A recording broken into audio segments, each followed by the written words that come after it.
Um, Hey, yo, what's going on, man?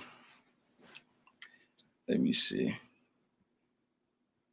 Let me see online. Yeah. Hey, yo, how's everybody doing today? Good morning. Um, yeah. Let me put my phone in quiet, man. Good morning, everybody, man. It's today is what the November 1st, I believe, and we already starting the month at the wrong on the wrong feet. It was some bad news that break out during the night. Rapper from the legendary group Migos got shot and killed, I guess. In Dallas, Houston. I mean, no, in Houston, Texas. That's what I think. That's what I believe it happens. Very sad news, man. Because according to what I was reading about the man, he was only about 28 years old, from Atlanta, Georgia. He's part of the Migos, 1/3 of the Migos. Uh, another rapper there. Another rapper death, man. It seems like it's like literally a rapper getting smoked every one every weekend. We just barely went through what happened to BNB Rock what last month maybe, I think it was September. Yeah, man. He just this is some sad news, man. My man, what was my man name was? Kiernan Carey Bell. He was born in June 18, 1994. Goddamn, November 1st. I mean, okay, November 1st, he got killed today. He was born on June 18, 1994. Let me see. He was the first. He was Quavo is his uncle and Offset his cousin. Wow, my guy, man. This is some crazy news, man. I'm gonna make this. Let me acknowledge the people in the chat right now. Let me see. And I would love for people to come up and give their top like a. I don't know what they. I don't know what can they possibly say about another dead rapper because it seems like it's very common nowadays. Solution for me. Hey man, how you doing, man? I haven't seen you in a minute, boss. And how the Middle East treating you, bro?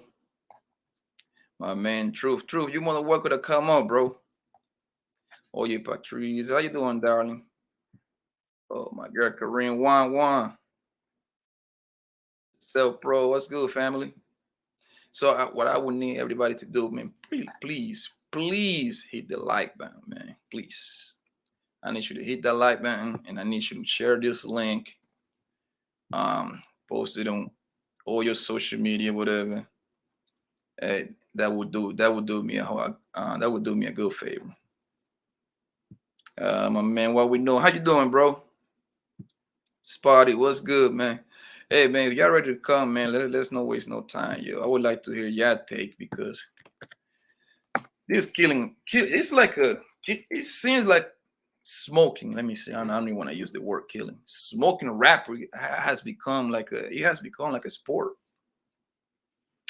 It's literally a sport now because every week is a new rapper literally dying. This is some crazy time that we live in. And I would like to know what the people have to say about it. If you feel like come up and share. hmm Let me welcome my girl OG Patrice, man. How you doing, my dear? Hey, good morning, Poppy. How are you? Yeah, I'm doing good. I mean, not so good with this goddamn news, man, because I actually every time that the Migos be in Vegas at the Club Dre's, I happen to catch them guys over there. They be hella performers, yo. Yeah, and it's crazy. Takeoff, he was like the most quietest reserved one. You know what I mean? Out of all three of the Migos, like my niece have done several times makeup for Cardi B. So when they in Vegas all the time hanging out and stuff, I have been around. Cardi B, and I've been around them in an indirect way, not so more directly because Yeah. I'm older and they younger, but it was just more behind the scenes when my niece was doing Cardi B's makeup, and I would see them, like in backstage and stuff like that.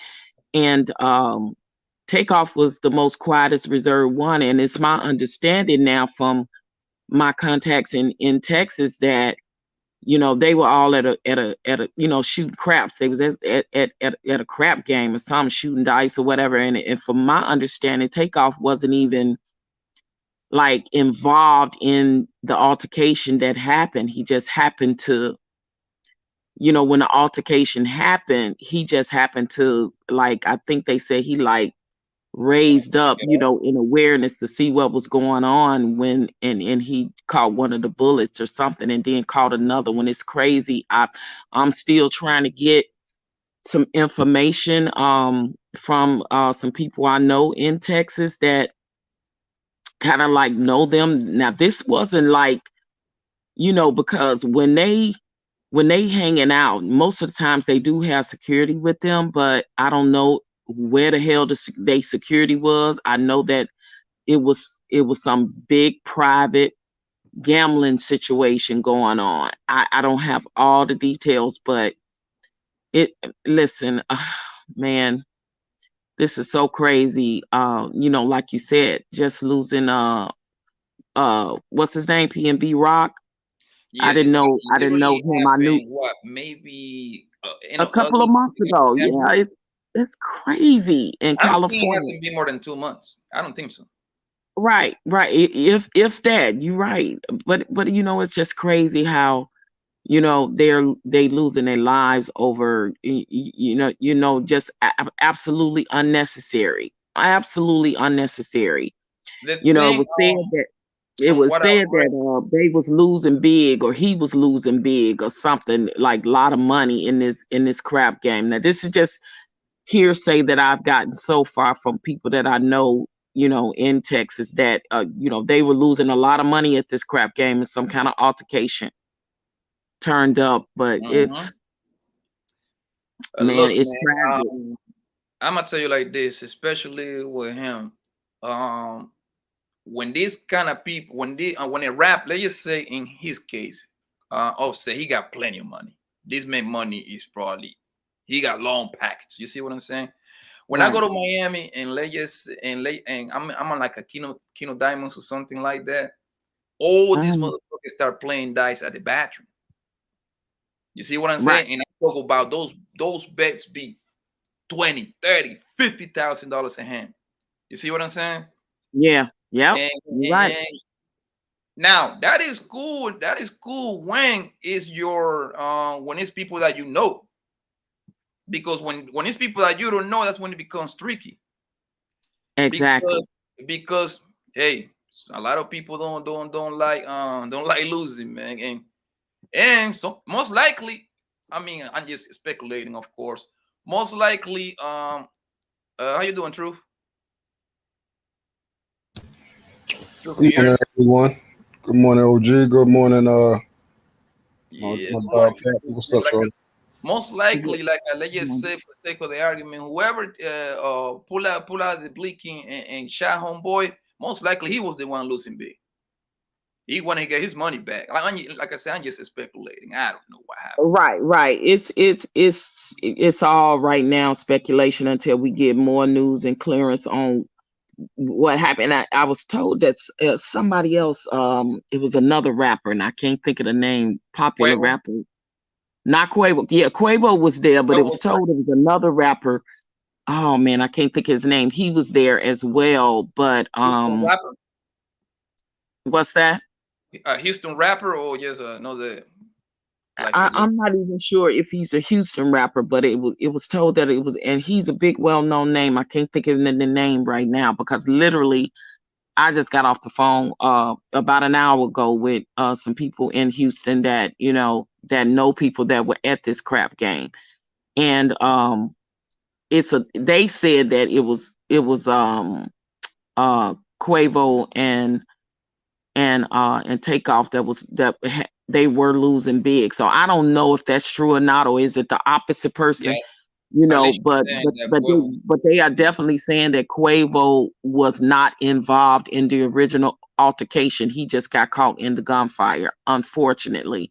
And it was I heard it, some of it was on video. I heard, they was showing video on Instagram of the incident, but I think they done took it down now. And where Quavo literally was standing over the body of Takeoff. It's just absolutely tragic. I just wish that these young Black men and rappers in this space, in the industry, would realize what is happening, what is going on around them, and realize that they're leading lives that's making themselves so disposable, so disposable. It just you got to move in certain ways. You can't trust everybody. I don't know, you know, who the people were, but it was supposed to be like this big private, crap game. But yeah, I'm just waiting Oh, for it's one of those more news. invite only kind of things. You think that's what it was? Yeah, yeah, oh yeah, no anybody could come to this game now. These were probably all big time, people, Rappers and you know, players and athletes exact because they all exactly. deal with each other. And exactly in those high stake games, and somebody invites somebody, but then when that in the type of environment and surroundings that they are in, and with their celebrity status, they still cannot just move like that, just because it's somebody that's saying, hey, I know somebody that got big money and they have crap games at this house, and you got to come with nothing less than 500,000 or 1,000, whatever the case may be. But they have these type of private things, these type of private gambling things, with the exception now, if they in Vegas, that's different because they at the casino. So, everything is on camera. But when it's a private hill type of thing and you don't Well, got don't get it security twisted, with man. you, In Vegas, people still get robbed. Trust me. I know. I not, heard about people getting well, robbed because not in the casino. It'll happen maybe once they leave or something. But babe, they got mad security and cameras in the casinos. You can't be doing no type of stuff like that in the casinos. But yeah, they've gotten robbed outside of the casinos. But when you in a private, I don't know if they were at a club or somebody's home, but it was a private gambling situation. my first It thought was that it was like after the concert, some sort of like after party, and they probably got to you know what I mean. They probably that's what I thought. They probably started like because that's what it started. I never Yeah, thought I never knew it was like a went private into event. some private club in a back room or somebody's house. I know it couldn't. It wasn't a just willy nilly where anybody could come. You had to be of a certain status with certain money to be able to be in those type of private gambling games. So Hmm. Let's check this video. Yo, Truth, man, what you have to say about this, man? Yeah, I mean, yeah, I just heard about it this morning when I woke up and everything, and with me, I mean, hate to sound this way, but it doesn't move me because it's the norm. It's things that I've done seen growing up. It's things that I'm still aware of, and I don't know. This is probably like the sixth rapper. Some rappers, you guys don't even know about because they're not even that big. They're Yeah, local joint. local. They're being deleted. So I mean, uh, what's happening is like, yeah, people know this was you know dice game, and these guys, they're not betting like how when we was betting, 20, 50, $100 playing Madden, then we go to the side and shoot the shit and everything, but they're betting, like you said, 10, 20, thousands of dollars. I give you the list how many rappers died this year, man. Yeah, Before we know about Trouble, the guy in thousands of dollars.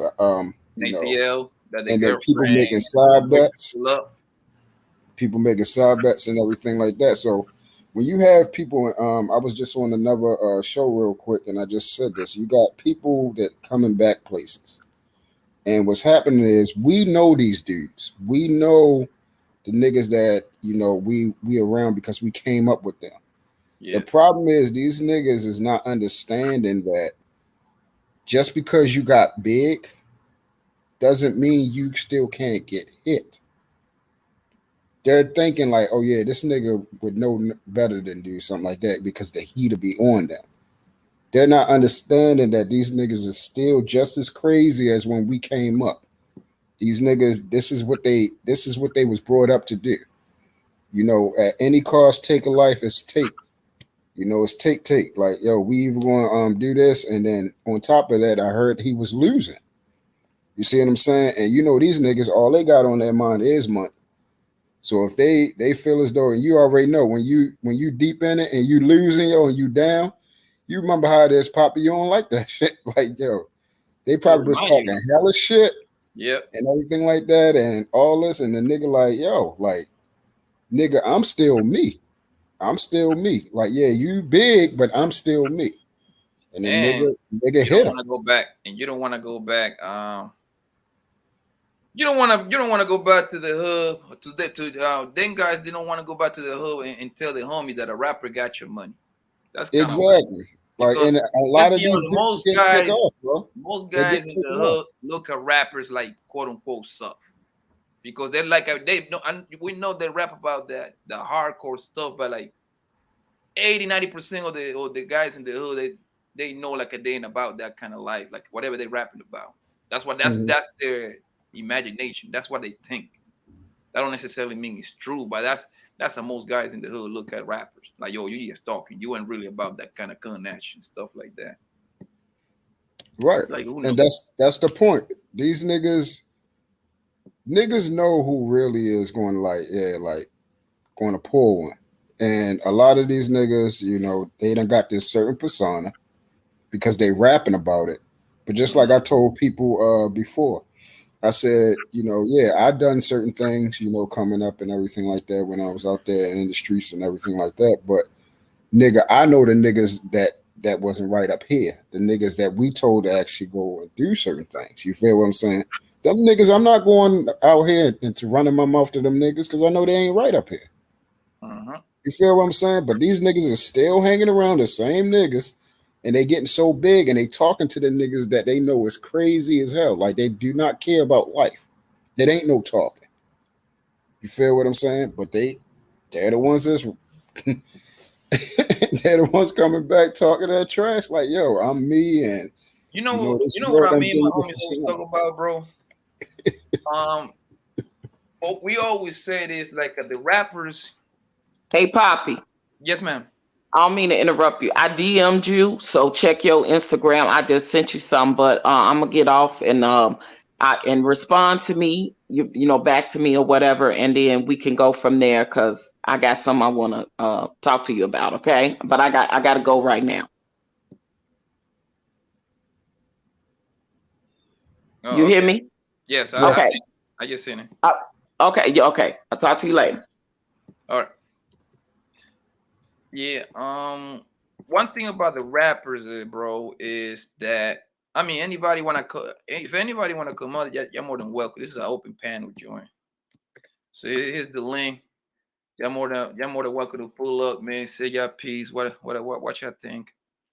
One thing about rappers, bro, since they be rapping about hardcore stuff, I believe that it's in their mind to actually trying to leave those lyrics that they rapping about because they still want to be in tune with the hood, man. Like they still want to be like a day down with the program. You see what I'm saying? Even though that you got a Rolls Royce outside, you got your a Bugatti outside, you probably got $2 million cash under your mattress, but they still wants to kind of live. They still want to act like they on the block with it, and they have to have like a Tech 9 and a 45 and a 45 around their waist, even though that doesn't apply to them like that.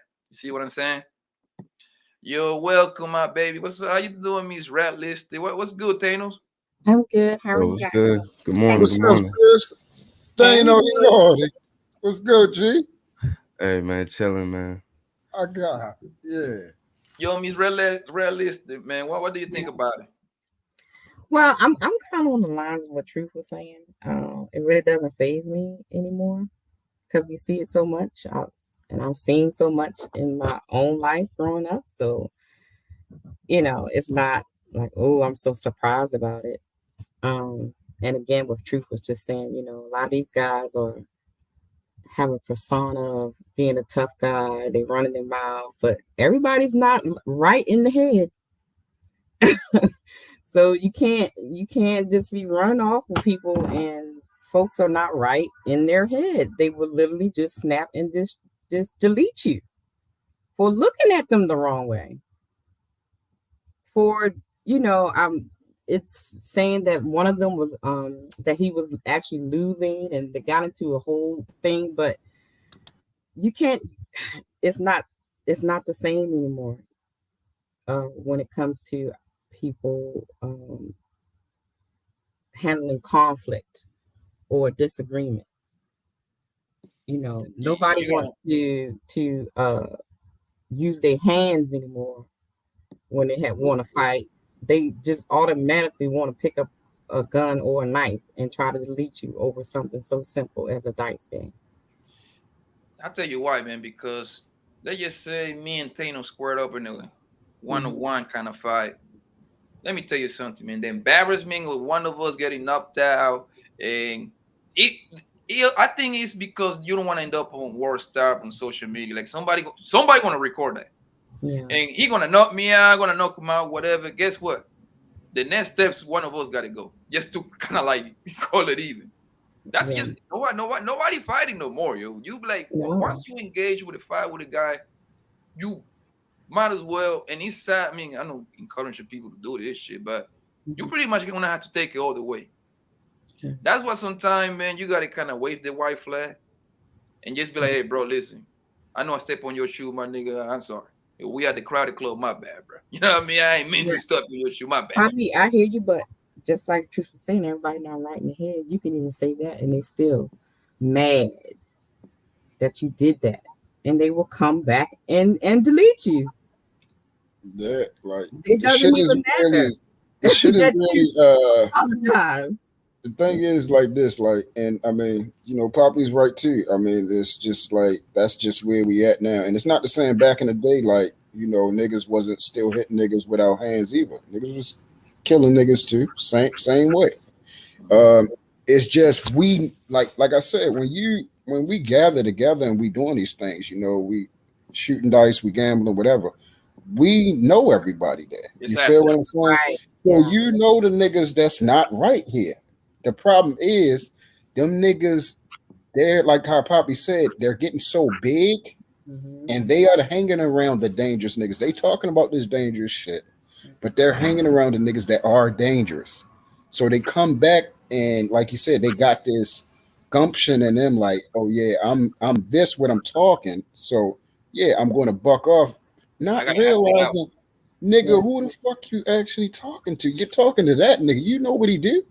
But then they saying like, yo, he don't want that type of heat on him, so he's not going to do this. Shit. Well, I have a I'm gonna try not to cry sharing this. Even my older brother lost his life to his friend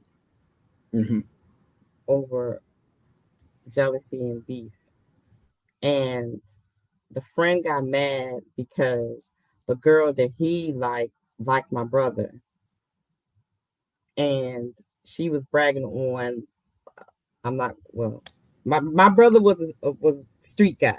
That's all I'm put it like that. Y'all know what I'm talking about. Yeah. And my brother fought him head up, fist to fist, and he got mad that my brother whipped his behind in front of everybody, in front of the whole block. Truth, you Milton and Biddle, you know what I'm talking about. Yes, man. He got mad because my brother fought him and whipped his behind in front of the whole block. Came back and shot my brother in the chest and then stood over him and said, "Now, nigga, I won," and shot him in the head. Mm-hmm. Now, this was his friend for 12 years. I don't trust nobody. Yeah. 2018. That man took my brother's life over a hoe that neither one of them was really messing with. Trust me, man. I know what you're talking about, girl, because I don't tell the story like what 3 or 4 times this live stream. I got 3 homies in prison. One is doing 17 years, the other one is doing 19 years, the other one doing 22. It's always over some pussy. You see what I'm saying? So that's one of the reasons right there. Like I call it. I even got a name for it. I call it the old boyfriend, new boyfriend syndrome. And like I always tell the homie, I tell him the same shit. Like, nigga, you in there, that other nigga in jail on the motherfucking wheelchair, so which means he ain't fucking her either. But guess what she at? She outside, busting it wide open, nigga. At the club every week. Surely, man, and that's the main. It was a video that came out a couple of months ago, and I'm trying to find it again because it's something a video I'm about to play, so he can tell us a little bit more right now. So let me play this video real quick. Okay. It's a real short joint. So let me see. Ray, you from Baltimore? Truth, I'm not from here, but I'm here. My parents were here. I came to take care of my mom and dad. My mom passed away, so I'm going back to New Orleans when my dad. My condolences. Oh, I'm sorry to hear that. Likewise. Make sure I pray. So you're here now? Yeah, I'm here now. I told you that already. Oh. I'm on the west side. Oh, okay. Dang, the west side. Woo. Trying to piece together just who shot those fires. We're also told that 2 people died. 2 others have been sent to the hospital. Investigators say this all started when a man shot into a crowd of people. We have video to show you what the scene looked like earlier this morning. Police say several off-duty deputies were working security and that one of the deputies fired shots at a man, striking and killing him. They think that may have been the shooter, but they just don't know for sure just yet, which is why it's hard to pinpoint how this all played out. Right now, we do know that no one has been taken into custody, so it's still a story we'll be following throughout the morning. I'll send it back to you guys. Deadly rampage this morning. That's according to the department. 3 people were killed. This all went down around 1 o'clock this morning outside of a structure. Take a look at some video. This is video from when this unfolded just around 1 a.m. this morning. Now, police say the suspects waited for those inside to come out when he started to open fire. We're told multiple people were shot. 3 people have died. Chief Finner, who was on scene here just hours ago, had this to say. And it's happened time and time again. And people ask the police chief and police leaders why and what. We don't even know why right now. Please pray. And all our spiritual leaders in and around our city and also outside our city, around our nation. Let's pray.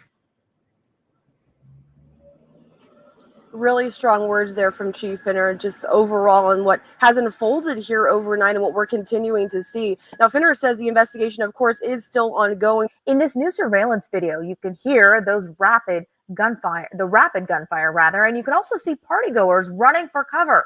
Police say a man was shot in the head. Yeah, Reka, the victim, a man in his early 20s, remains hospitalized this afternoon in critical condition after police say he was shot in the head. Investigators now believe this all started as a drive-by shooting. What? They say someone in a dark-colored SUV shot into a large crowd. They say someone from that crowd then fired back, leading to a shootout. The hell? I don't think this is it, man. Let me see if I can find what the fuck. I don't think this is the right video. I don't think it was a drive-by.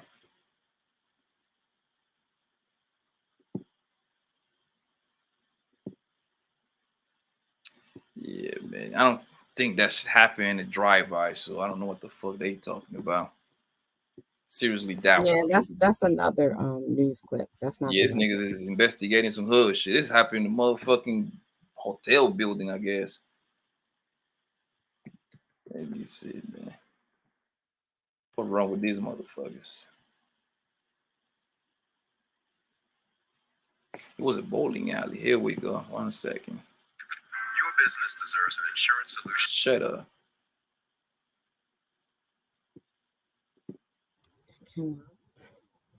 Okay, let me. I think I got.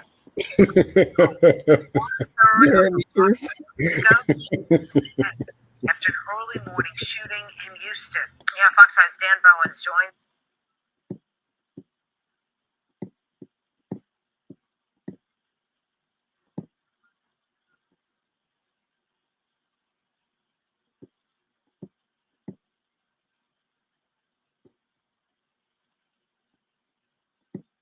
Us with the very latest on this investigation. Some big news coming out of this. Yeah, Bianca and Rosanna, no way around it. It's a devastating loss in the world of hip hop. A lot of this information just coming in the last few hours. The rapper known as Takeoff shot and killed in an overnight shooting. This happened in Houston, Texas. According to TMZ, local police and several witnesses say this all happened at about 2:30 this morning. Takeoff, whose real name was Kershnik Curry Ball, was one of the founding members of the chart-topping group Migos. He's seen here, right in the middle of your screen there. Police say he was killed at a bowling alley called 810 Billiards and Bowling, Houston. We have some video from outside of the location where this all happened. Again, it all happened overnight, about 2:30 in the morning. According to TMZ, Takeoff and fellow Migos member Quavo were there playing dice when some kind of fight broke out. Someone opened fire, shooting Takeoff. Some reports indicate he was shot in the head and pronounced dead at the scene. There were some security guards that were in the area, but they heard the shooting, but no one saw who did the shooting. A lot of folks were there. They were in front of the bar. The bar was actually closed at the time. They had the doors locked, but people were congregating out on the balcony area, and everybody fled. And the Georgia-based group Migos was formed back in 2008. Their breakout single, Versace, was released in 2013. Takeoff was the youngest member of Migos and was 28 years old. Quavo was his uncle, and the third member, Offset, was his cousin. Most recently, Quavo and Takeoff unveiled a project as the duo Unk and Few. They had just released their latest music video as well. It was called Messy. That video came out just yesterday. Again, still a lot of unanswered questions here. We're still waiting to find out the specifics, potentially, of what led up to this shooting, that argument, and then the gunfire, and a possible suspect or suspects. No one has been arrested at this point in this case.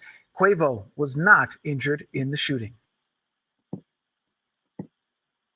That's some wild shit, man. What, Taters, man? What you got, man? What you got for us? Well, you know how I do. My thing is, once again, you know what I'm saying, we looking at arrested development, you know, dealing with some of our black men. Why you would be in a public place shooting dice, it really doesn't make sense. I tell people all the time when they look at how I move and they automatically think because you get money in your hand, that's all it takes. No, you got to change your mindset. Yes. Your mindset is everything, whether you at the bottom or whether you at the top. You got to move differently. Why are you not in the house? Why you not planning? It's like you don't plan for the next 40 years of your life. You still living life day to day.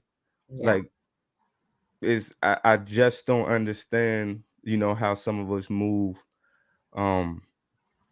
Because I know, I understand everybody don't want to be a example for someone else or be role models, but I mean, it's getting to the point now you can't necessarily get mad at people divesting from certain, you know, certain people and Certain the way they move.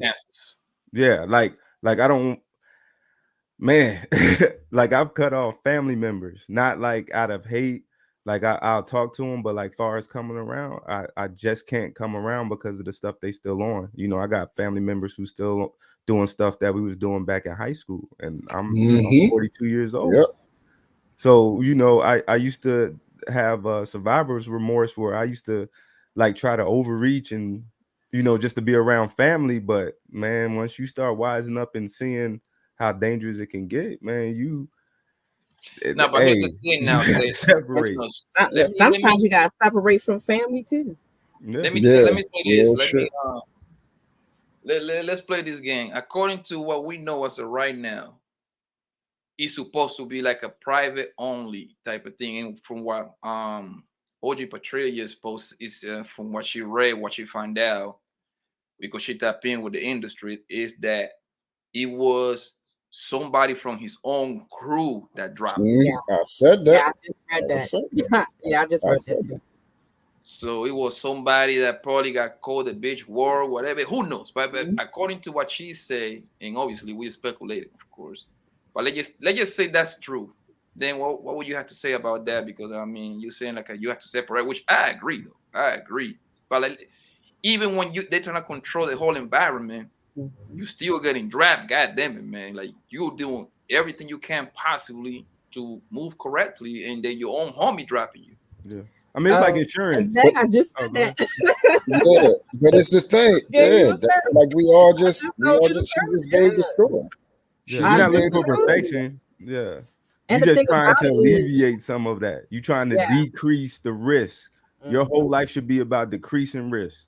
And that's you controlling that 3 feet around you. Your 3 feet circle or square, wherever you want to call it, is controlling that. Like you're going to have to sacrifice one way or another for success, even just to live these days. Because next year, like it's already starting now. It's about to be a whole bunch of people that's food. Oh yeah. And I don't think there's no STEMIs coming out next year I be dealing with saying this this, recession. bro. So Look, it's gonna be even worse. The PPP loan, that shit is long gone. Niggas is hungry, bro. No, that's what I'm saying. It's even gonna be worse. Like we haven't even seen the worst of this. We haven't even seen the worst of what the economy is going to look like. That's why arguing on these panels and people who not trying to build, who still their whole focus is looking for entertainment, it's going to bite you, and it's going to bite you in your ass. Like, and you can't say I didn't know this was coming. I didn't know this was happening, because you're so used to entitlement. And that's now what I gotta watch and get, protect myself because I already know what's coming. Like everybody needs to, women too. Y'all ladies better, I just want to say to the question, Poppy, like I already gave you guys an example of what happened to my brother. And the crazy thing about it, my dad at the trial, and my, when the family gets up to say, give an impact statement. And, I was in New Orleans, so I didn't know all this. And my dad told him, he was like, he used to tell my brother, watch that boy right there. I don't like his spirit. He's looking at you. Your grandpa said that? Way. My father said that to him in the courtroom. So my father was warning my brother that you got a snake in your camp. He's your friend. Y'all cool. Y'all do all this together. But a lot of times the people that you have around you think is your friend, think is you cool, is your family, they're the ones that's looking at you with eyes of jealousy and envy. And they're just waiting for the opportunity to do something to you or to take what you have. So sometimes when you get to a level of success or whatever, sometimes it's a lonely road. Sometimes you have to really separate yourself because you don't know. Like I see a lot of these rappers and things when I go back home to New York, and I'm hanging out with my family there. And when I see like the rappers come around, in the project stuff, they, stunting in their car and stuff and shaking hands and stuff. Like these people don't love you like that no more. You on a totally different level. They are looking at you like meal time. You are a meal ticket for them. You can't be fronting around there with no bodyguards, no nothing, shaking hands, hanging out, playing dice on the corner. Come on, y'all. You can't do that. Just like Daniel said, you can have all the money in the world, but if you don't have that $1 million mindset, you still living like you in the project. Now let me play devil's advocate, man. My man from Brooklyn, man, Pop Smoke, he did all of that. He even got to he rented a house in Beverly Hills. That is the most expensive zip code in America. You know that, right? Yeah. Mm-hmm.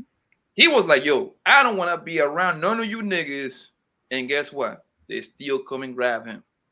You see what I'm saying? So But that was because of Shorty. That's I because, think yeah, right. Yeah, Shorty got him set up. Exactly. yeah. Yeah. I was about to say. See, bro. This is the thing. Niggas is not. It's just like Thanos said, bro. It's the mentality. So a man thinketh, so he is. Yes. It's really that. It's really that simple. You have to really discard yourself of any dead flesh, bro. Once your mindset change, you have to separate yourself. Once you get to a certain level, a certain mentality, y'all are no longer the same people, bro. yeah, And they Exactly. know that. You ain't even Mhm. got to do nothing. They automatically looking at you different. They're looking at you as an easy Vic, like automatically, like, yo, I'm just waiting for a reason to do something to yo now. Yep. Because it's like we're coming, bro. People are around you for their own reasons. I said this the other day on red joint when we was talking about Kanye. People are around you for their reasons. Okay, so when a person mess with you, they're going to mess with you regardless because of you, not for what you have, and not for what you do. But what Exactly. happens is majority of people they're only around you for because you entertain them. They only around you because you got getting females. They only around you because you got money. They only around you because you know when you come around, if you got that bravado, you cast a big shadow. The party is always around. Like if you're that dude, there's certain people that cling to you for certain perks and certain things. You see what I'm saying? And when they are no longer a part of that, they're looking at you in a total different type of light. I said it was a dude. It had to been somebody that was close that we know. But the thing is, we know the niggas that really will pull that thing. Oh yeah. So why are you going to even talk to the old boy that way? Mm-hmm. And even if it was somebody put down there, they said it was by accident. Yeah. The accident came from when we're exchanging words with each other. You see what I'm saying? Because somebody was losing, and they said it was Quavo, and Quavo was losing, and then he got hit with a straight one. I guess they talking about Takeoff, but that's the thing. Why are you even talking to yo right there like that? You Yep. see what I'm saying? You shouldn't even be around that. I'm not around none of the same females I used to hang around with, bro. Not around none of the same dudes I used to hang around. And I'm talking about my day one. The nigga that we was around, I lost my virginity with. We was out there playing basketball with. I taught this nigga how to drive. Like this was my man's. You feel what I'm saying? This was my dog. But I had like his mindset is totally different. He's like I said, I'm almost 40 and he's still doing the same shit we was doing ever since we was 11 years old. You feel what I'm saying? And the nigga, it ain't that the nigga ain't got no money. His mindset is just fucked up. It's really fucked up. And he hit me up to this day like, yo, we can't hang out. I'm like, nah, yo, unless you on the shit that I'm on. Yeah, I love you, I miss you and everything, but I'm just not, it's not like, we're not going that route. My babies is basically adults now, man. I'm on a whole different type of level right now. yeah, that's smart. I can't do that because I go back down there anytime and I'm gone. What the fuck my baby supposed to do? The first thing they're gonna say, what the fuck? Basically, they're gonna be standing like, and I know my kids, they're gonna be standing over my dead ass like, yo, what the fuck was you even doing down there, bro? Right. That's facts. What the fuck was you even doing down there? So you left us to be down that dump. Like, I wouldn't even want to be that stupid for my children like that, yo. No. That's why I sent you that message, Poppy, on IG. Like when I was like, yo, that bring tears to my eyes because that's the type of stuff we need to be going outside the box, man. It's like how long we stay on this hamster wheel of we see this person move like this, like this, like this, same outcome, but nobody want to do nothing different because they're afraid of not being real. Like that word is just destroying so many people about this perception of being real. You can't buy nothing with this. You can't, it's not Wells Fargo don't take it to pay your mortgage. I understand if you're in that environment at that moment, why you would have to hold that. But it gets to a point to where if you're doing this outside the lines, it doesn't make sense to me. If you're no longer in that immediate danger, why are you going towards it? To keep said realness. Yo, let me introduce my man Sean, man, the richest guy in Chicago, man. Yeah, What's Good morning, Sean. My dog, What up, y'all? What the up? What true up? rich bully. Shorty, what's up, G? Man, how y'all feeling? See, I All told right, man. I told my We man alive, bro. We I alive. told my man Sean to send me one of those hoodies so I can promote it over here, but I guess I'm too poor to even promote this shit. Hey, you know what, man? Shante, you got to send your W-2 with it before you get it. Nah, I got you. Oh, you one lucky to Brittany. I've been tweaking. Man, what y'all saying, man? That shit hits home. My back in 2012, I think it was 2011. I went back to my hood. I left my hood to go shit. I was like 18 or something like that, and I went to college or whatever. But even before then, I got kicked out of my high school. So the high school I went to was nowhere near my hood. So I still was everywhere else. And so I remember I came around, I don't know what year that was. I had a CLK. I never forget, like brand new CLK. And I pull up on my young nigga Mikey in the hood. And it's a bunch of other niggas with him. And around then, he like 18. No, he probably about 20, something like that. And me and him was talking for a minute, and then he said something to me. He was like, "You might want to get from over here, because these niggas is wild." But when he said that shit was kind of off-putting. You know, after we had been talking, it was just like he gave me a weird warning, knowing that this is my neighborhood too. But then somebody just said it. I had to think about it. Even though I had a gun on me, it don't really matter. Niggas doubt they gun on them all the time. Yep. It's the fact that I had been gone for so long, and them little niggas that was with him, they ain't know me, and I'm pulling up in a new Benz, you know what I'm saying? And the motherfucker will definitely become a plate real quick. Yeah. Motherfuckers will see you and want to take what you got. And shit, having a gun don't make you bulletproof. Yeah, you're right, man, because I'm gonna tell you like this, nigga, like every generation, man, they think they are the hardest. I mean, I was outside. You see what I'm saying? So, and you was trying to be harder than the last that the OGs. You want to let them know that you was right. You know what I mean? You willing to take it anywhere. Guess what? These young niggas right now, boy, they ain't playing. And on top of that, they high. These motherfuckers is high of pills, man, which is more dangerous. They all high for pills and lean. So these niggas is killing you. Don't even remember once they wake up. I was about to say their inhibition is off as shit. Off Yeah, like because shit. I remember like I think my generation. I'm in my 30s. You know what I'm saying? So like it just one thing. I think we like the last one of. We wasn't on drugs like that. Niggas was just more moving in instead of using it. And these niggas is actually using it. They ain't worried about selling. They using this shit. Yep. You see what I'm saying? So that bring another element of violence that niggas is ready to go, son. I'm telling you, when I move, every time I move, in every city I go, I always got a blicky on me. I always got a pistol on me. I don't take no chances. But like my nigga said, that'll make you bulletproof. Because hey, look, this the crazy becomes who can draw faster. Yep, that's it. This is the crazy part about that story. Less than a year after that, maybe a few months, he got killed a block away from that. Now, bear in mind, he was like, if you look him up, Michael Haynes, if you Google Michael Haynes, Chicago basketball, you'll see him 6'7", built like Nick built like Dwight Howard. At that age, he was 22. He got killed a block over by one of his guys, a nigga who was really known to be a pussy. But they got into an argument because the goofy nigga was trying to give a young nigga a gun to go do some shit, and him do it, and he was so scary, he killed Mikey,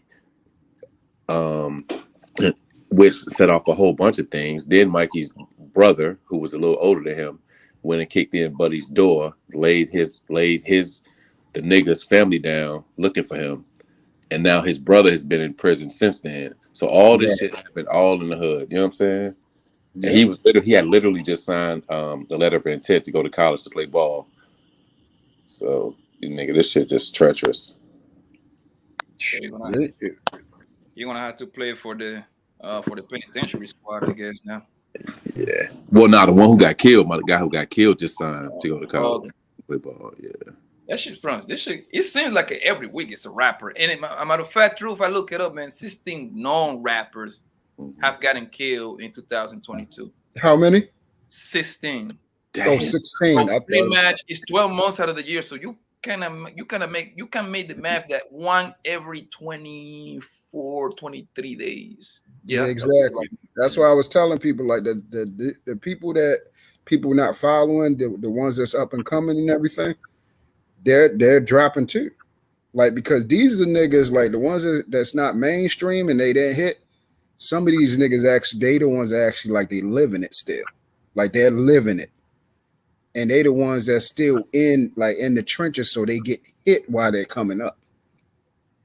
They're the ones that's outside, and they're the niggas that's getting hit as they're trying to grow their rap career, trying to get up out of this shit. So, Yep.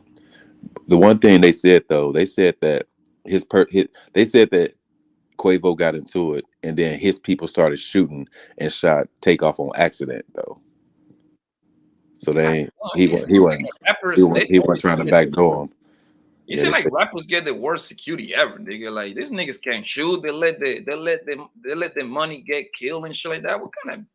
Well, you gotta remember they're not picking actual true professionals. A lot of those guys be like, exactly. Past the hood.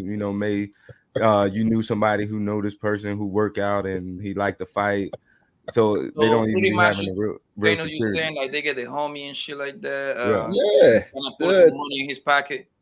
Yeah, he a knockout artist around the way, so he gonna be my security. Yeah, hey Pap, you listen, man. And I try to tell niggas when we be talking about this stupid stuff, when we be talking about things dealing with law enforcement, people getting shot and certain things, unless you are proficient, unless you actually go to the range and everything like that, it is not easy to shoot. And niggas that actually have artillery and weaponry, they know because they constantly go to get their shit right.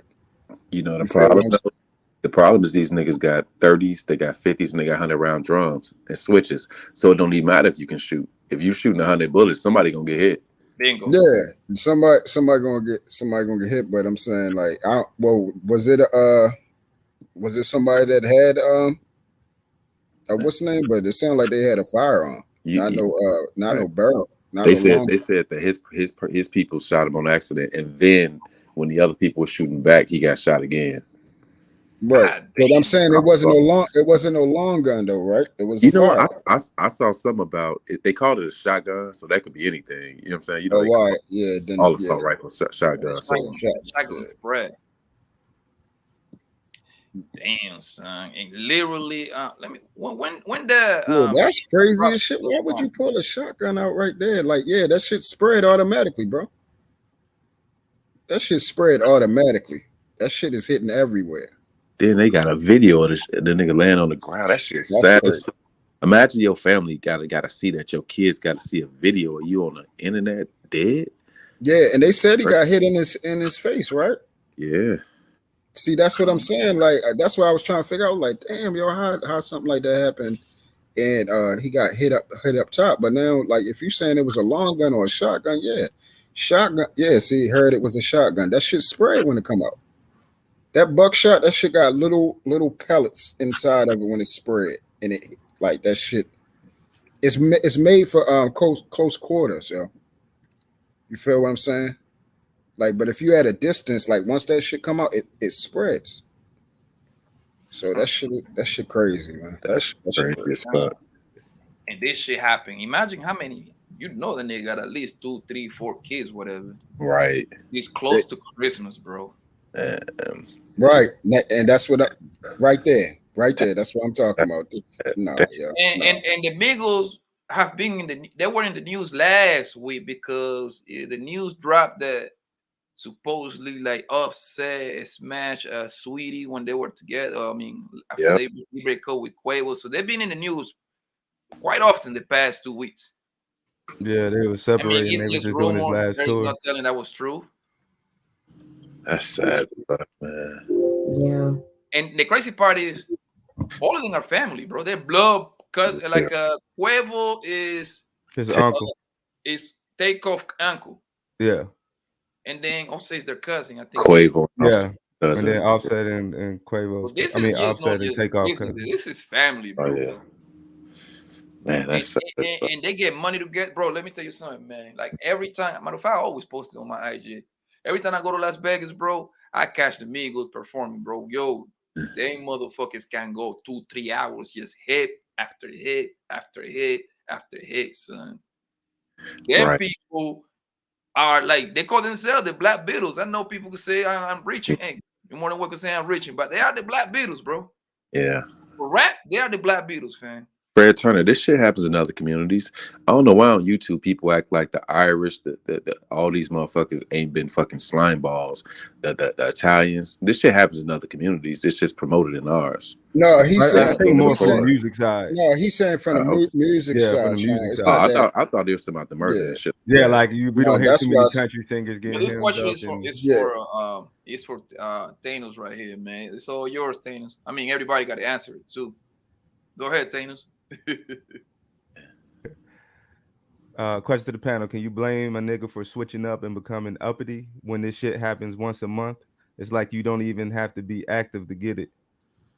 Hey, the first thing when I hear, because I used to think when somebody used to say it must be nice, I thought it was, you know, something decent to say, like a good Right. thing.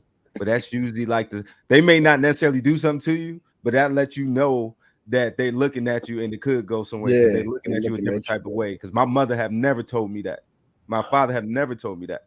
So for someone to say that, you're going out your way to do that. So that means you're looking at me a certain way and acting like you don't know me, which is beyond weird. But then that lets me know, and I tell people all the time when red lipstick, when you said that a lot of people who move like that are out of their like out of their right mind. No, I think a lot of those individuals are in their right mind. It's just that people like us just choose to, you know, follow the law and move differently. They're letting their, you know, biology just take over. Like when you figure you can get away with something for the most part, you're going to do it to death. Like you're going to take it to the limit. Can't nobody touch me. So anything I don't like, the blicky coming out. And that's crazy. I gotta move. Like, yeah, they are in their right mind, but I'll be out my right mind if I'm not looking and got my head on the swivel. Gotta have So, it. Yeah. that's where I A go. lot of people. And another. Oh, I'm sorry, Truth. Go ahead. Yeah, I mean, with this statement, I mean, it's not even being uppity, man. It's actually being a man, bro. Like when you change your mindset, that's what a man actually thinks. He actually starts making sound decisions. He understands with every choice. I mean, every choice comes a consequence. And I know when people hear that consequence, it's like a negative connotation. No, it means a result after your choice, after the decision. Men know this. With all that we do, we know that this whatever choice we make leads us down a different road, flat out. When you're not in your you're not a man yet, and your brain is not functioning in that capacity, then you would think, oh yeah, I'm moving uppity or I'm moving different, but you're not. You're not supposed to continue to do stupid things that lead literally figuratively to death, basically. You're supposed to be in growth. You're supposed to be in life. You're supposed to be living. You're supposed to be enjoying yourself. You ain't supposed to. You're coming up with somebody. Y'all growing up. Y'all coming from the slums and everything like that. Your mom on crack, his mother on crack. So you're coming up, in survival mode together. What happens is now that this person is still in survival mode when you're out of it now, their mentality is still, like Thanos said, it's the mentality. It's still the same. So now, since it's still in survival mode, it now turns as you're a target. You're an op now, regardless of, yeah, nigga, we used to eat cereal together. We used to have to pat the box to make sure the roaches coming out of it and all that type of stuff. And we came together.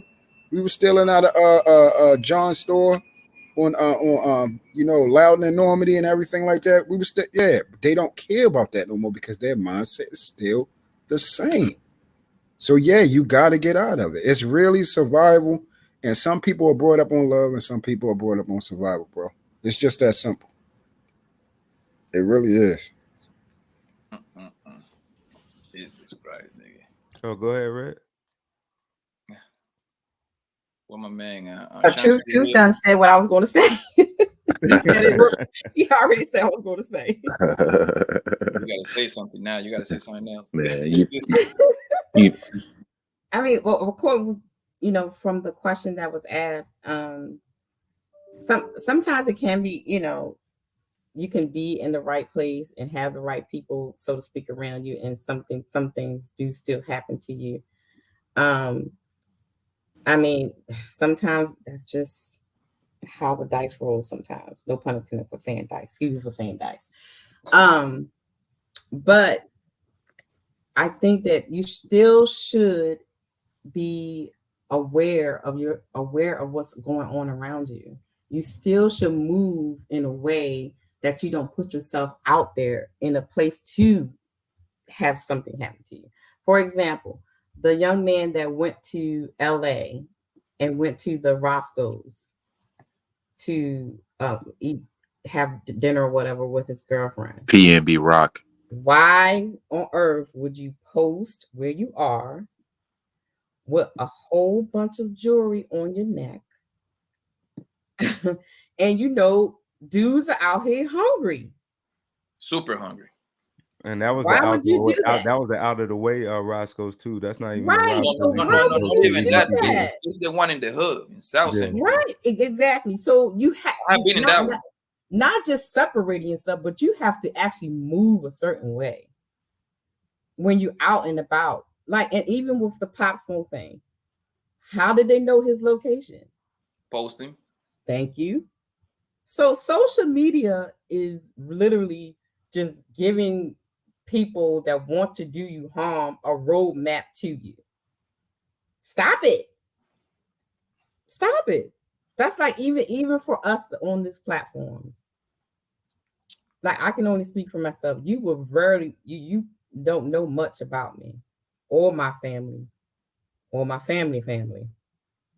Because I don't tell my business all on these platforms. You don't know who's watching y'all. Facts. You have to be careful. Okay, that's all. Do you think that I think it's a minority thing, man, especially when you come from quote unquote nothing, right? Do you think like it's something in our DNA that we have to show off? We have to let everybody know that we're doing okay? Because I think it's something in our DNA that we've been down so bad that we have to let the next motherfucker know that we got a couple dollars now. Yeah, it's social currency though. A lot of it. And I It's feel social true. currency. It's a social proof that I'm doing XYZ better than I was or better than these people. It's in some way it's incentivized in our community to be up, to be shining, to look good, to dress good. Sometimes I see people and they be wearing like other races and they look crazy in terms of how they dressing, like some random ass old Air Force Ones, same jeans they may wear all the time. Target We got culture. so many social pressures to look nice, to everything, to move nice, to drive nice. Everything is pressure to be real. We get money. They make us feel crazy for moving out the hood, for moving downtown, for not going to the same bars. You know what I'm saying? They make you feel crazy, but you got to do it anyway. And your job is when you make it. Niggas know when I come to Chicago, nigga, you have to come downtown with me. I'm not going to lose my life in the hood, in the bar. I'm not going there because it's a death trap, all of them. So if you ain't coming downtown, my nigga, you not fucking with me. Period.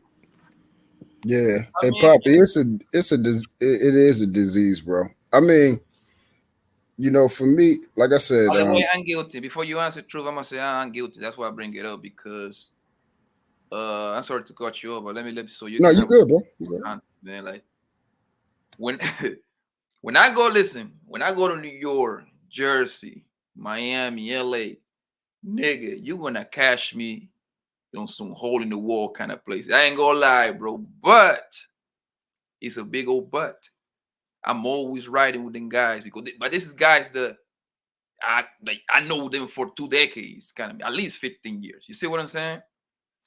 And we always writing correct. However, that doesn't give me the license to be in this place. Like, listen, man, when I go to Miami, it's this little rat ass place that I go. The name of that place is the Mint. I'm gonna tell you how fucked up that place is. The Mint is a little booty club, right? It's in Carroll City. It's on 27th Avenue and right by the Pro Player Stadium where the Dolphins play, literally like 2 blocks away. Bro, they built a whole new police station right next to it, right? But guess what? At least once a month, somebody get dropped in there. But the people, listen, niggas is getting killed over there, and the fucking police station is literally 20 yards away. You see what I'm saying? Like, what I'm trying to say is simple, bro. Niggas don't give a fuck, yo. If a nigga get mad and he high, he gonna give it to you, bro. Like, I know people be like, oh man, with these cameras. When the nigga's going, he going, bro. He ain't thinking about no motherfucking camera, especially when the nigga's ignorant. When he going, he going. You see what I'm saying? So he just like, bro, and like I said, like I'll be going to these places sometimes. I mean, now that I'm getting a little older now, I still kind of be showing off and shit like that. But I'm always kind of quote unquote ready for the bullshit. You know what I mean? Because I think it's something like in you type of shit. Now that I got my little babies and shit like that, like I kind of like stepping away from that. I still be out, don't get me wrong.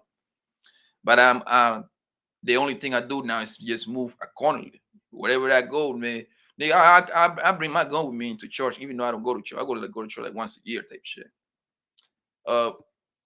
You gotta be blinking up wherever you're going. So, and it's sad for me to say that, but even when I go grocery shopping, nigga, I'm bringing my shit with me, fam, because I'd rather get caught with it. We have it. Look what happened in Buffalo, nigga. If somebody would have been strapped on there, he probably would have saved a few of them motherfuckers. All right, go ahead, Truth.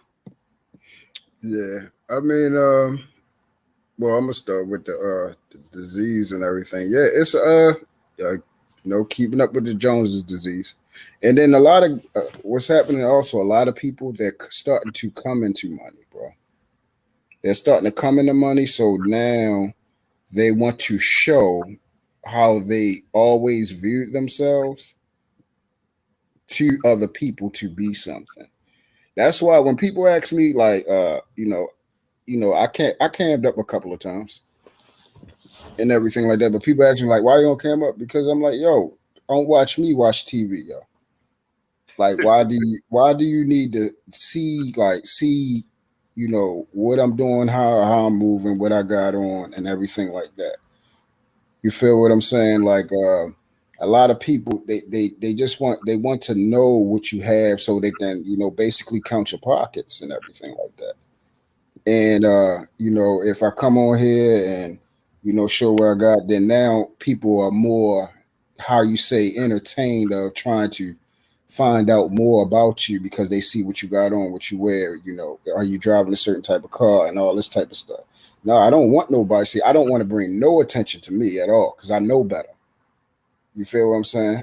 I don't want it because I know what comes with it. And see, a lot of people don't know what's come with it because they never was on that side. They never was involved. They never really done stuff.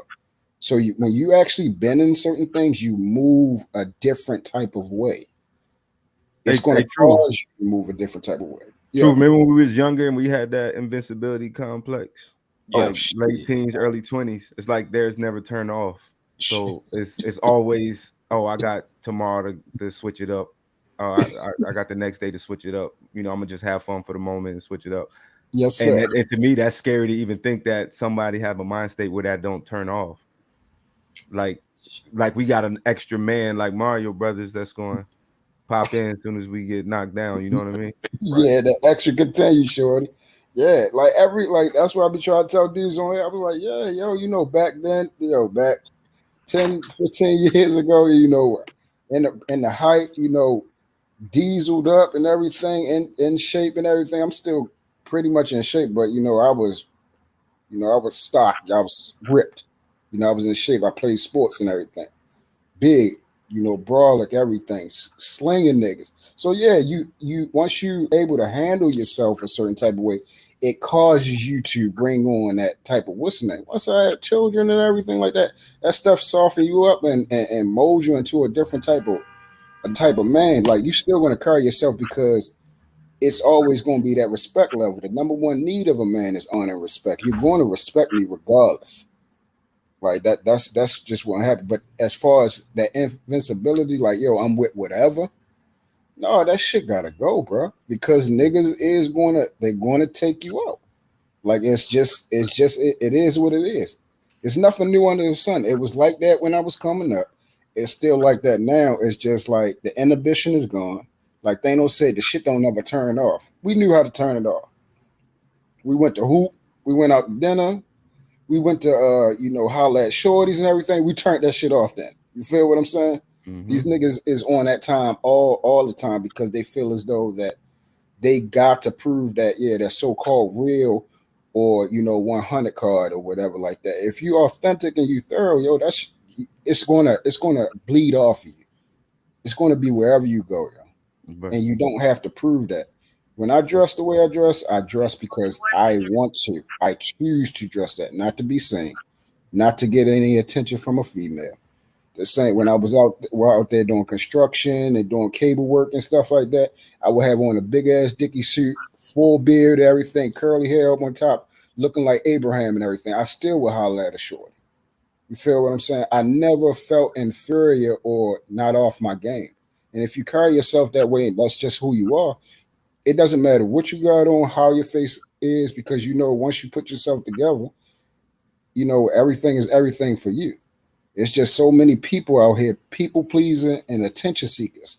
They're trying to prove to people that they are this person. And we see it all on here. Everybody on here. On point. He's on point with that. Yeah, everybody on here is 100K earner every year. Everybody on here got the bag. Everybody. It's not one person ever went through no ups and downs, no slums. I tell people all the time, I've been homeless. I've got it and lost and got it back. You feel what I'm saying? I've been through certain shit. Yep. You see what I'm saying? And everything. And that's why I know how to carry myself in any room.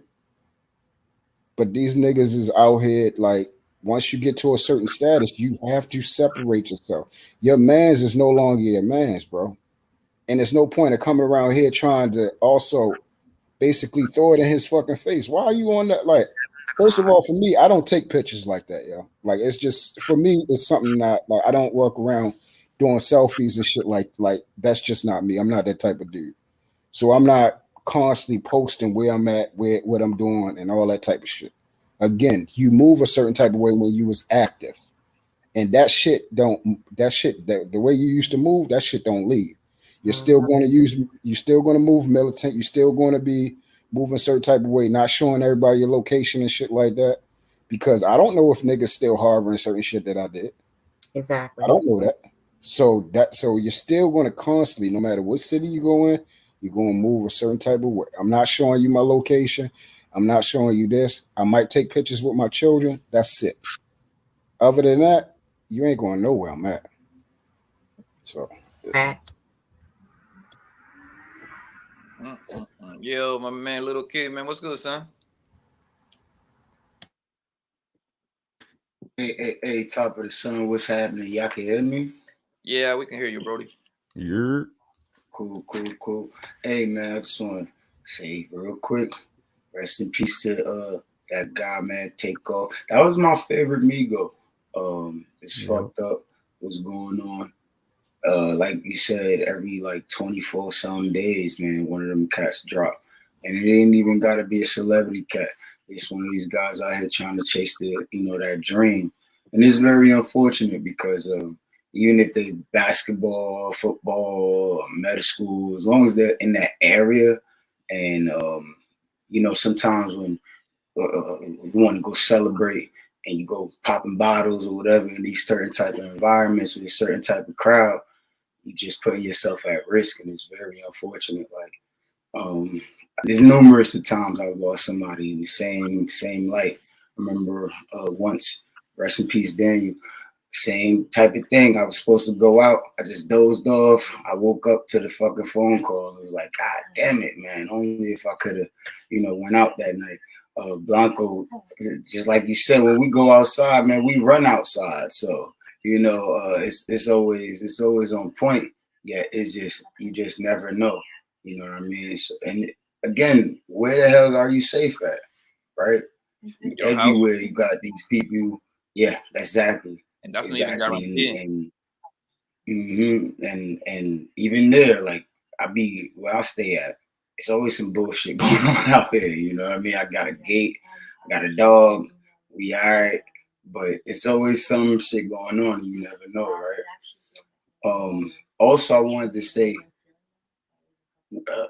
I heard you guys saying, like, as a man, you know, you got that persona, you know, like you're invincible and things like that, and then you got to get humble.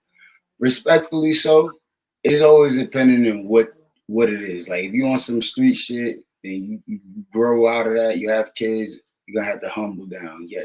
That feeling of always wanting to be invincible, I think that's just something as men we gonna always have. Like me, I'm an adrenaline junkie, even if it's not me bungee jumping off a cliff in the water, or you know, it's something that I'm gonna always want to excite my life with. You know what I mean? And experiencing life.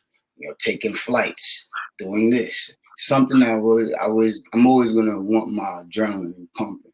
You know what I mean? I don't know. Maybe when I'm 60, I'll have a different answer. But thank you. I wanted to share that. Appreciate it. Damn, son. This shit crazy, bro. Like, now the question is, who's next? This is pretty much what it's coming down to. Like, that is the question. Gonna get drafted? Because, like I say, man, every 20 Sunday, once a month, pretty much, you got to book it. Who's next? Yeah, see, it ain't gonna stop. The first thing they're gonna say is, "Oh, well, that ain't gonna happen to me." It's a shame for the fans that been supporting that, like, probably buy tickets in advance and things like that, and then you can't even fucking stay safe. Like, come on, man. Why the fuck your ass back there playing dice, whatever the case may be? But that's the whole point, bro. That why, like, it's actually like, why are you doing it? That's the thing. Why are you doing it? Like, why Boosie got bowling alley inside his crib. Boosie got like 100 acres. Just, you know what I'm saying? Bring the city over here. Come deal with me. Man, shoot pool or bowl. Yeah, exactly. Right. No shit. Fuck that. Yeah, Boosie got shot down here in Dallas. Yeah, in Dallas. Yeah, we see that nigga down after that Mo 3 shit. Yeah, that was my guy too. And then for everything he rapped about, he died the same way. That was great. Always some pussy, boy. But see, they also say he was a nigga that was doing shit to niggas. He was really stepping like that too. So no, that's what I'm talking about. Like he lived with he was greasy. He was greasy as shit. Yeah, he was greasy. You know what? You know what's crazy, bro? And I know I'm gonna sound fucked up for saying he this, was man. A demonic motherfucker. Nigga, a nigga like Takeoff. Not Takeoff. I'm sorry. No, actually, yeah, it is Takeoff. Takeoff. Getting body and stuff like that. And we got niggas that don't toll and gave 300 years. This nigga still walking around, bro. And nothing happened. Yep, they only live to their 90. So backwards, bro. So fucking backwards, bro. And I know people justifying what Buddy did, but man, fam, you was playing the game, fam. You gotta eat that up, homie. But man, they always come up with excuses, bro. Oh, well, he's trying to find my baby mama, so I told him. I told nigga, I don't want to hear none of that shit, bro. You engage yourself in those kind of activity, my nigga. Like, but sometimes you can't help it. Like, look at what happened to Trouble, and you know what I'm saying? He was knocking some chick down in bed, sleep. Her ex came in and killed him. But that's what I was saying, Sean. Like, the thing is, that type of mentality where if you're in that shit though, that shit can't turn off as far as being self-aware. You feel what I'm saying? That shit don't turn off for me. That part is the only thing. The thing that turns off for me is me, like, going out here thinking I can just take on the whole world. Like, I got that shit on my shoulders and shit like that. As far as moving militant and everything like that, no, that never changed. But you know what? I'm saying I'm not going in no. Listen, the thing is, I'm not going in no place that I do not know. When I was out there dealing with females, I took them in areas where I knew my niggas was close, an area where I'm familiar with, places where I know I can get to, shit that I had around as well. Like, you're not going, like, I just knew better than, it's too much shit that catch you slipping if you slip. I agree with you. I just think sometimes you can't help it. A couple years ago, I was at my ex-chick's house, and we had been dating for about a year, and we in our room sleep. Her dad lives with her too. At some point, I got woke up because I heard some commotion. There was her dad pulling a gun because Shorty's ex-husband was literally about to run up in the crib, and I Mhm. knocked out. I wouldn't even know, and I had a gun with me, but it wouldn't have mattered because I was asleep. You know what I'm saying? But see, you thought you were safe. You feel what I'm saying? You thought, because a shorty, you thought you were safe because, like you said, this is a person that you've been dealing with. I don't trust people, bro. That's me. I do not, because it's too much shit that done happen. I done seen too much shit. I've been in places where too much shit done happen. So I don't trust people. I know people will turn their back on you immediately. Even a nigga, a nigga was, and I'm just gonna put it like this: a nigga came to us, was dapping us up, crying about a certain type of situation. The nigga was hurt. The same nigga came back within 48 hours, and while we're standing right there, put a bullet and blew the back of my man's head right off after he dapped him up now. And we was holding him, hugging him, and while he was crying with us, yo. That same nigga came back 48 hours, and all we just looking like, all you can do is just look. That's all you can do is just look. After that shit, that was it. That was it. So we consoling you. You going through some real hard shit. We consoling you. And you just came and took yo out. And again, these is niggas that we was going to the playground and playing basketball with and all this shit. Going to 204 with all this. It's always someone close that's going to take you out. It's never really a person that you don't know enemy. It's always your closest person that can get close to you. That's why I don't play that. I don't play that with nobody. I don't trust nobody. I damn sure don't trust these females out here at all. There's more treacherous and setting more niggas up than people can even imagine. That's why I said I was looking for this video where a light-skinned chick said, she said, you want to know what 75% of our niggas out here dying? It's over a bitch. And she was 100% correct. Wars have been started. And this ain't just been in the hood. This has been since the beginning of time. Kingdoms have been brought down because niggas want a piece of pussy. We already seen the shit that happened. What's that movie called Troy? Where it was over a bitch. So this shit ain't like, I don't trust no female. Ain't no pussy that damn good. Fuck that. Yo, Sean, this question is more executed for you right here, boss. Fuck that. Demons. It just seems like we get a solution says here for all this that they ain't trying to hear that shit. Because when you in it, you don't give a fuck. You ain't even, people really be thinking it'd be a lot of this shit be calculated. Not saying Dre's talking about that, but you know, we all come from it. So it's just like, man, when you in that shit, you ain't thinking about none of that shit. All that, you're gonna end up dead or in jail. You don't care about none of that shit. And you ain't trying to hear that shit. And here's the other problem. And Dre, I'm glad you brought that up. Why you out there in it, nigga? You can get saved tomorrow and somebody will knock your shit loose the next day. Nobody gives a fuck. Exactly. Nobody gives a fuck if you find salvation. It don't matter. Nigga, you in it, you in it. Nigga, you better stay in it. It's a fact. Nobody gives a fuck. They don't care about that. I'm trying to tell you. Catch you coming out of the mosque, nigga, and knock the meat out your taco. That's some shit that happened 5 years ago. I was talking to old boy the other day about organized crime. The organized crime niggas respect God. Okay, the niggas in my city, they don't fear God. Okay, they don't fear him at all. They believe in God. So ain't a damn thing going to make them move on no type of empathy or sympathy. I'm trying to tell. I just gave you the story. That's true story. What I just told you. All right. Yo, I got a question for y'all, man. Do y'all think that being a rapper is the most dangerous job in America? Yep. Yeah, right now? Yeah. Oh yeah. It depends on who you are, but yeah. Because J. Cole traveled all throughout New York, like, you know what I'm saying, on bikes and all types of shit.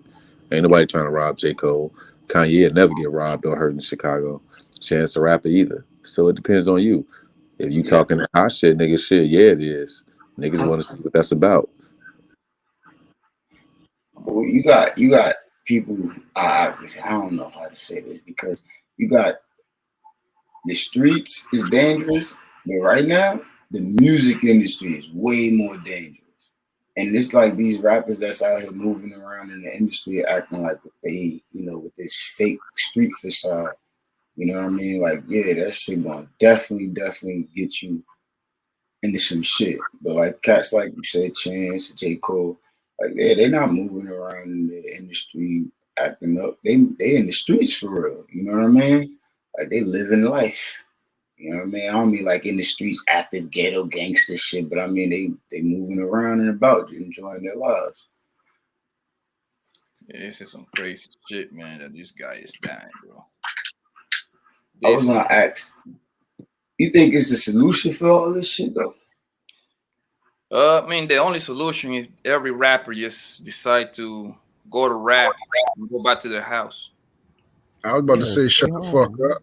Niggas just need to shut the fuck up. Get your ass in the house. Yeah, just shut the fuck up. I mean, by the same time, man, look,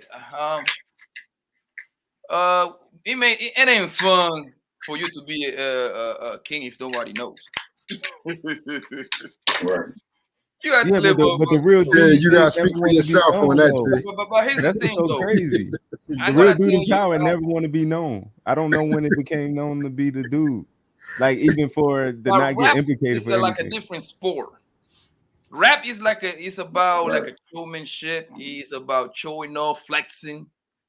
And I'm gonna tell you a little story, man. Like, look, you know who taught the most shit in I think this guy taught the most shit in rap history. 50 Cent. But guess what? 50 Cent is running around with 10 Navy SEALs, so you can't even come close to that nigga. Good luck. Now, if you get close to trying to clap 50 Cent, you ain't walking out of that situation alive. You see what I'm saying? So, and it's a story that nigga Wack 100 said that he was trying to run up on 50 Cent at the W in Beverly Hills. If Wack 100 was with 7 guys, as soon as he saw 50 Cent, he was trying to approach him. 50 Cent started laughing and like 10 motherfucking pop out of nowhere. And that nigga started laughing. And Wack 100 was like, hey, man, that motherfucker right there, he running right. Because I had some bad intention. We was going to rob that nigga. We going to do something to him. And that's why 50 be talking all that shit. So like maybe, yes, maybe, man, you might want to start running around with some goddamn snipers or something. Nah, man, get you some squares in your circle, man. So be a lane. Like my whole thing is like, man, this world's so big. The problem is that we trying to be king of this little small pond that's in somebody's front yard. Say it again, sure. And it's an ocean out here. And like everybody focus on the small pond because that's the only reason that we can separate from other groups in the music industry why it happens on this side and not the other. Man, it's a whole world to explore, and y'all trying to be kings of these. Trying to go back to that ugly shit, man. Yeah, but now hold on. Rap is the most played music in the world, bro. The biggest genre in the world. Now, so it kind of makes sense that you want to be, if you are rapping, you got a hit. I don't care if you are one hit wonder. Don't you think? Don't you want to be numb out there like a show up a little? Because I believe you. But look at all the music. It sounds the same, Poppy. Like I would give you that if you was really trying to rap. But if everybody using auto-tune and using the same melody and the same offset, it ain't no different. Like you really not trying to rap. Like you couldn't come out back in the day and not have original voice. Now I have to really look at the credits to see who rapping because a lot of the stuff sound the same. Like you could play me a bunch of stuff and I may not know who to do this because it's nothing that he doing that's standing out. Exactly. It's the same trend, bro. It's niggas know that it's a certain type of trend, certain type of voice, certain type of tone that you come out with, and it's a hit now. Yeah. Like niggas is literally rapping the same way and knowing if I do this that way, I got a hit. Like literally like that. And now it ain't no originality. and bringing that stuff, actually basically snitching on themselves, bringing it to yeah. Then we got that bullshit going on. Like when has it ever been cool to say any type of shit or work that you put in? It comes from niggas being attention seeking people please. Niggas want to be known for shit. You want to be, nigga. We didn't know. Like, yo, do you know majority of the shit that I didn't get caught for because I'm not telling nobody no shit, bro. I didn't want to be no. Like, what the fuck are you talking about? This shit right now you can still get booked for. Like, why would you want to tell somebody? Why? Like, why? For what? Hey, man. I don't know, man. Next nigga to prove. Oh yeah. Yo, guess what? Yeah, when Shorty got knocked, yeah, I was a part of it. Like, what the fuck am I? Why do I need to say that? That's what I'm saying. It's stupid shit. It's really stupidity. Yeah, go back to that whole thing with what's the young bull name? With the whole RICO charge down in Georgia. You talking Thug and all yeah, that. it's like I bet you half of them cats was like, dang, I'm really not about that life. Please let me out. Yeah, them niggas I really ain't do nothing. I just said it in the slump song right now, and they all got caught up in one niche. Netted the shit out of them, scooped them all up. But you know what though, man? I don't know, bro. What y'all say? What y'all saying is valid though. But I done seen the most gangster niggas. Look at the RICO charge. Look at Google the Gangster Disciples RICO charges in the 90s, and some of the most treacherous niggas you have ever seen in your life. Niggas they went fed. So it's mobsters go fed too. Niggas kill a lot of people and go fed. You know what I'm saying? You touched on something. I was gonna go like all the mob niggas, all of them told, all of them, bro. It's like I'm about to say, no, y'all conflating. I said don't take away from nothing they did. Them niggas wasn't telling to be known. Them niggas was telling to lose time. Okay, that's why them niggas was telling. Yeah, you're right, but you know what? You definitely right on be that, bro. known, like you definitely right on that. Already, niggas knew who the hitters were, so they was already known, shorty. You just didn't see the face. Yep, you right on that. The only other thing is like I used to hate when we was younger, niggas like I want my name to ring bells. So that was that version of it. It was just no social media. Yeah. So everybody knew, and nobody was gonna tell. You know what I'm saying? Back then, but like you said, it wasn't no social media, and they wasn't rapping. But they wanted their name to ring bells. How they knew it ended up in the newspaper. It was in the air, shorty. You know, word of mouth. You know what I mean? It was in the air. Like I remember just bullshit back in the day. Like the newspaper clippers had the show. That's how you knew it was true.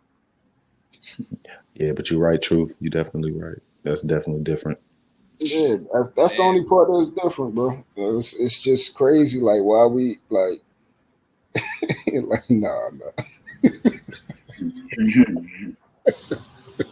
It's crazy. But nowadays, it's like you guys saying, like, it's the thing to glorify. I'm riding around with my gun. I got a see-through 100-round drum. You see all these fat ass bullets in it. Everyone got a motherfucker's name on it. You know what I'm saying? I'm driving the fastest car, looking like a candy lollipop, you know, and I'm dancing, like my diamonds dancing, and this is where I'm at. I'm outside at the mall. Come get me. Pull up. Like, get the fuck. You got pull up shit? Oh my god. That pull up shit. Well, can you do you think that I got a question for everybody in here, me plus the other 4 members in the panel? Like, do you think the rap game is more dangerous? Like the members that are the guys that are rapping in today's day are more dangerous than the rappers from the last generation? Like for example, like the John GC. I mean, first we have to start with JC and Nas era, which is like late 90s, early 2000s. Then GC, Gucci, the Jada Kisses, Fabulous, that era. You see what I'm saying? And then the Future, Young Thug. But that, do you think these rappers right now are the most dangerous because they actually dropping bodies and live in quote unquote kind of living what look? Because look at King Von. King Von, if King Von would have never died, bro, Kimba will be doing life anyway. Like, Yeah. like he was named the shooter of Yeah, these little motherfuckers. It's crazy. Yeah. So no, to answer your question, Pat, nah, yo, niggas is more fucking stupid, bro. More fucking stupid. Listen, let me listen, yo. Niggas. Okay, so here we'll find. Welcome, Tommy. Hold on 1 second. Welcome, my man. Tommy. What's How up, you doing? TB? Hey, what's up, John? Tell me, pull up. All right. What's up, I Shorty? keep going. Truth, please. Sorry. Yo, okay. So check this out. We'll find a hungry ass about 10, between 10 and 12-year-old, knowing that his ass has got ADHD, bipolar, crack baby, all that type of shit. You feel what I'm saying? Ain't right in the head, ain't get no fucking grades, slow as shit. But nigga, we will give him a fucking 38 and go send him on a mission and give him a fucking little bit of cash because we know he's stupid as a motherfucker. Just to get rid of somebody. You saying like that's new? No. That's what I'm saying. This is old. No, I'm saying this is old shit that was happening. I'm 40. I'm saying this has been happening.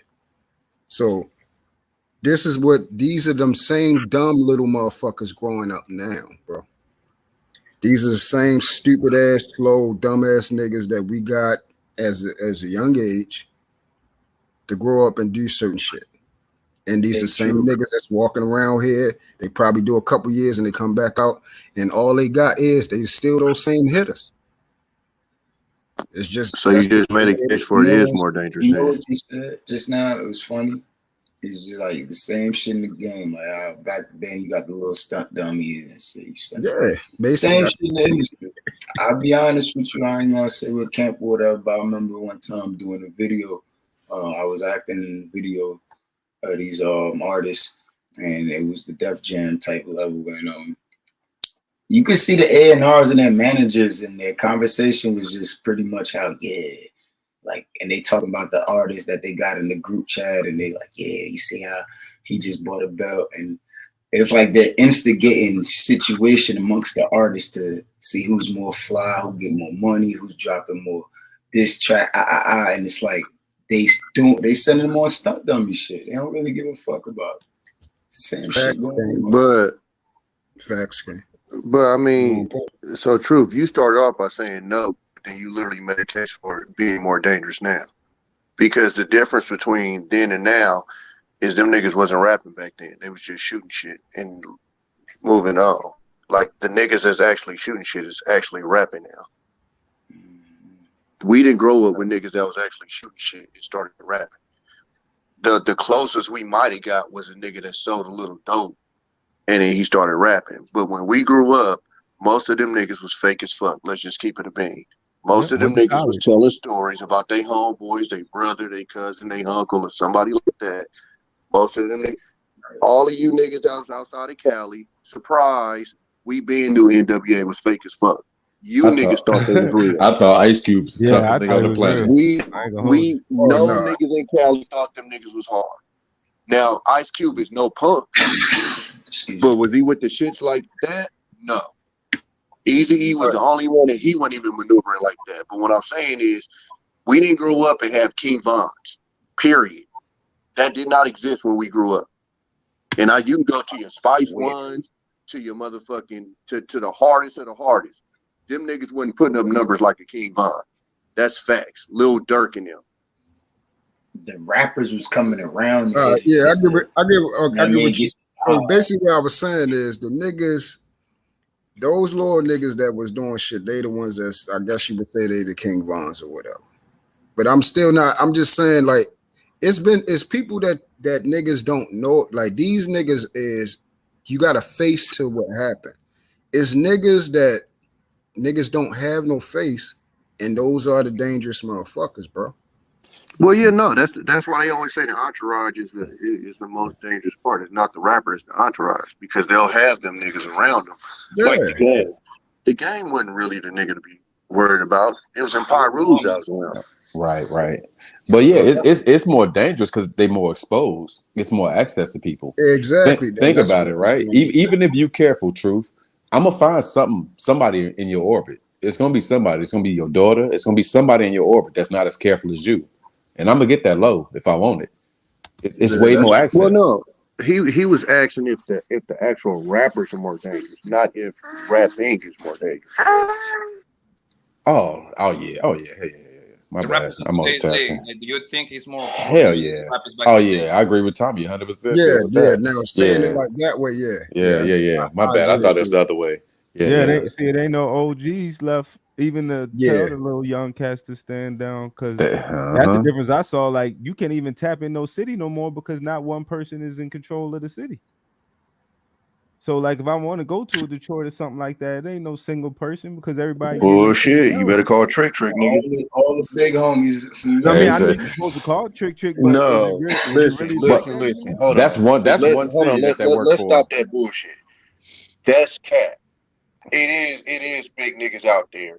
Even LA, as wild as LA is, it's niggas. It's some people that just be wanting that'll show you how to maneuver and that'll have you watched out for. It's niggas in Houston, it's niggas in Detroit, it's niggas in New York that you can tap in with. Now, ain't nobody gonna keep you 100% safe, but yes, there is niggas that's high level that you can tap in with. Like, we gotta stop that bullshit. If you tap in with Big U, you probably gonna be all right. If you tap in with Jay Prince, you probably gonna be all right. If you tap in with Trick, you probably gonna be all right. And I ain't talking about no paying shit or none of that shit. I'm talking about tapping in. They might have you do something with the kids. Rich Homie Quan literally just explained it on Math Alpha thing. Said the niggas asked me for no money. All he did was have me take some pictures with the kids at the football team. That's it. Oh, but them other niggas be getting I extorted know you get the though. help, but it's like it's not where it used to be. And I'm only judging it from like going back to like Jersey parts, different parts of Jersey and stuff like that. Like, when I say it's like multiple sets than what it used to be, it's like you don't know who's who, and these young dudes don't have no loyalty. Correct. That's how Chicago. Again, Oakland has been like that forever. We ain't never had no gangs. We ain't never had no big leader, yada, yada, yada. But it's certain niggas that you tap in with that you're going to be able to move around Oakland a certain way.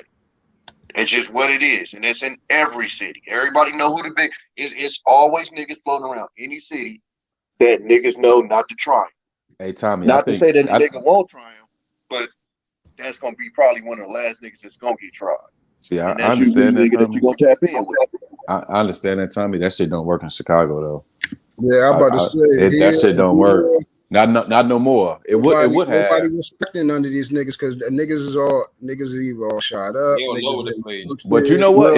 It works in a lot of places though. It works in a lot of places. Where's the crazy number of rappers that got killed in Chicago that ain't from Chicago? Them niggas leave. All them niggas left. If you think about it. No, I'm think talking about about it. the niggas Everybody that come else to Chicago to do shows and yada yada yada, and they, of course, they got to do their little dumbass "I'm in the hood" yada yada yada shit. What I'm saying is, it ain't no laundry list of niggas getting smoked in Chicago. But I don't think they're pulling up like at those old blocks and all that. No, they actually do. That's my point. Well, if they even Jackson retarded ass was just an old block we were just talking about a couple months ago. Right, Like, but if you think about it, do right, that. like the nigga, what's the nigga, Fabio Foreign? I know he shot the video with Von and them and O Block and all that type of shit. But I think that's no different. Like, by the time we get the video, motherfucker long gone. You know what I'm saying? Right. And no, because that don't matter. Because as soon as you get it, like, okay, perfect example. Rich Homie Quan said, and maybe it's different in y'all city, but Rich Homie Quan said, when that nigga landed in LA, niggas knew his hotel room number, niggas knew the hotel he was in, niggas knew the driver. Like, when you plugged in, you plugged in. So when niggas like that move, when niggas on that level move, it's niggas that want to know is gonna know. Because like we did with the situation, with the PNB Rock situation, everybody seems to think that everybody that's tapped in is like standing on the corner with a 40. No, it's niggas that's drivers, it's niggas that's hotel clerks, it's niggas that's waitress and waiters at restaurants. Like, if you plugged in, you ain't just plugged in with a nigga, smoking a joint sitting on a chair on the corner. Like, you plugged the fuck in. And so every city got niggas that's plugged the fuck in. And to your point, Tommy, Chicago got this nigga JoJo Capone. He got this thing called Global Gangsters. Right. So niggas respect him. But it depends on who it is. Like us, our age, we'll respect it. Them young niggas, they won't give a fuck. Don't respect nobody. They won't give a fuck. You know what I'm saying? Understand. Hey, I Pat, get put up that, that but at the quote right same there. time, That's what I was talking about. Pat, put that back up. Well, what? Put This that that comment, yeah, because this is what I was talking about. This shit ain't. It's a difference between being dangerous and ruthless and all that shit, and being on some straight nut job shit. Like your ass need to be in a fucking insane asylum and shit like that. These niggas are fucked up like that, and along they on these damn drugs, yo. Their inhibition is tilt. It's tilt. So these niggas, that's why they run around here calling themselves demons. These niggas are demons, yo. Real shit. Vaughn, and it was who else it was? It was another nigga that U40. You know what our murder rate was when we was growing up? Like y'all niggas gotta stop it. I don't know if you niggas wasn't paying attention to newspapers and shit, but nigga, go check our murder rate when we was growing up. It wasn't pretty. Like y'all gotta stop it. And I think the big reason is because we was kids when this shit was happening, so you wasn't really paying attention like that. And now that we parents and we're paying attention, it seems crazy to us. My nigga, we were doing drive-bys. No, that's what I'm saying. Back then was worse. Still in competition with Cal. Back then, niggas, what's the name? These niggas don't, yo. Yeah, Niggas was but hitting I mean, people but you for were a safe reason, in your bro. own area. Niggas though. was hitting people for a reason.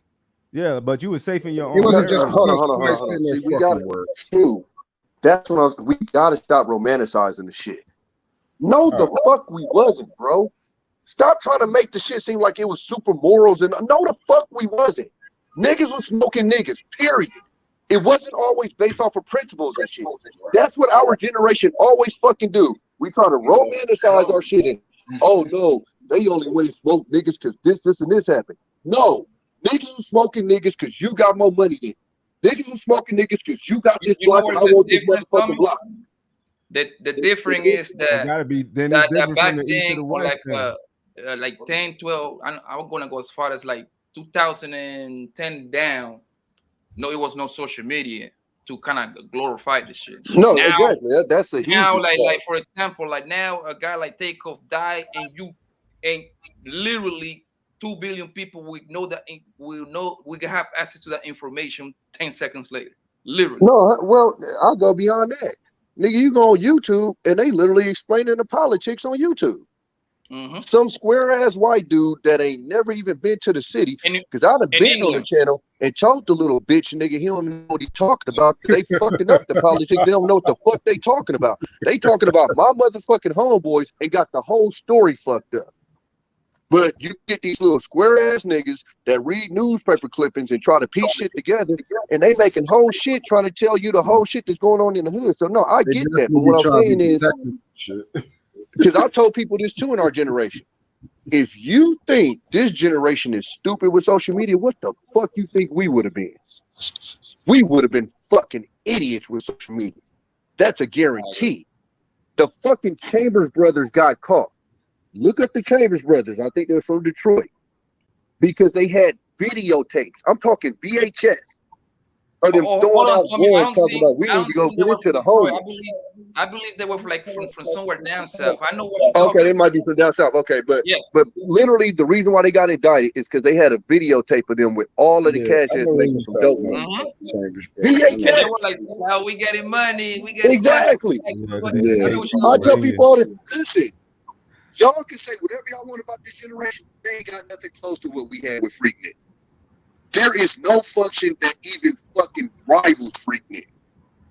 That's why I always talk to our generation, how they talk about how lost, how stupid, how this, how that this generation is. Nigga, we was worse in a lot more ways. Niggas was really out there selling crack to pregnant women. I got a picture for you.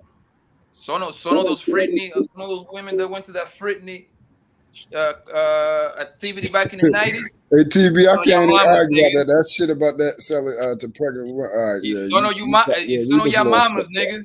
He was. I'm just saying, truth. Like we gotta stop this romanticizing when we came up. Like everything was principles and morals, and we followed these rules and we followed the code. No, niggas was snitching back then, just like they were snitching now. They've been snitching ever since the motherfucking challenges. If you look at Any motherfucking drug lord, they were taken down by fucking snitches. This shit is not fucking new. Like, we need to stop doing that shit as if all of this shit is just brand new shit. Oh my God. It's not, hey Tommy. Okay, so put it like this. Hey TB. It ain't nothing new under the sun. I said that earlier, bro. But what I'm saying is these numbers, like put it like this, over the last 6 years, if you look up Baltimore, we double our homicide rate over the last 6 years. Right now, we about to break another record from last year, bro. Like the numbers are like it's just not even. Yeah, like it doesn't. Do you know the numbers from when you grew up? Huh? You know the numbers when you grew up? All I know, we breaking records. If you look at most of the numbers breaking records, bro. It's a in the new early record. 90s, they was damn near double to triple. But like I said, we were kids. We wasn't checking the newspaper like that. I grew up, nigga. I was in motherfucking 3rd grade. I think 3rd or 4th grade, seeing a nigga get kidnapped from my motherfucking elementary school, nigga. Off some dope shit. Nigga, I'm talking about nigga watching mom scream. He taking my baby. Like, I hate this romanticizing like when we grew up as if this shit was so perfect, bro. Niggas was on some evil shit when we grew up because the money was so big. See, the difference is now the rap game, I think, is like more on the streets. But back then, niggas was really becoming millionaires. And we got a nigga named Lil D. This nigga was in high school, nigga, millionaire off of selling dope. That was the possibility back then. It ain't no more. But you got to think about how the streets is going to prices move. ain't the same, sure. But what I'm saying is, you got to think. So if you making that much money in the streets, how you think niggas is going to move? Niggas would stay in the Well, but see, that's what I'm talking about.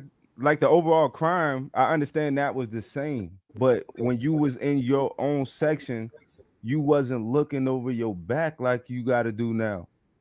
Like I should be able to come and from that's why my grandmother's stay and not have to worry about nothing because that's how I was when I was coming up. But now, cats taking each other out 2 houses down from each other. Yeah. Hey, TB, that's another thing.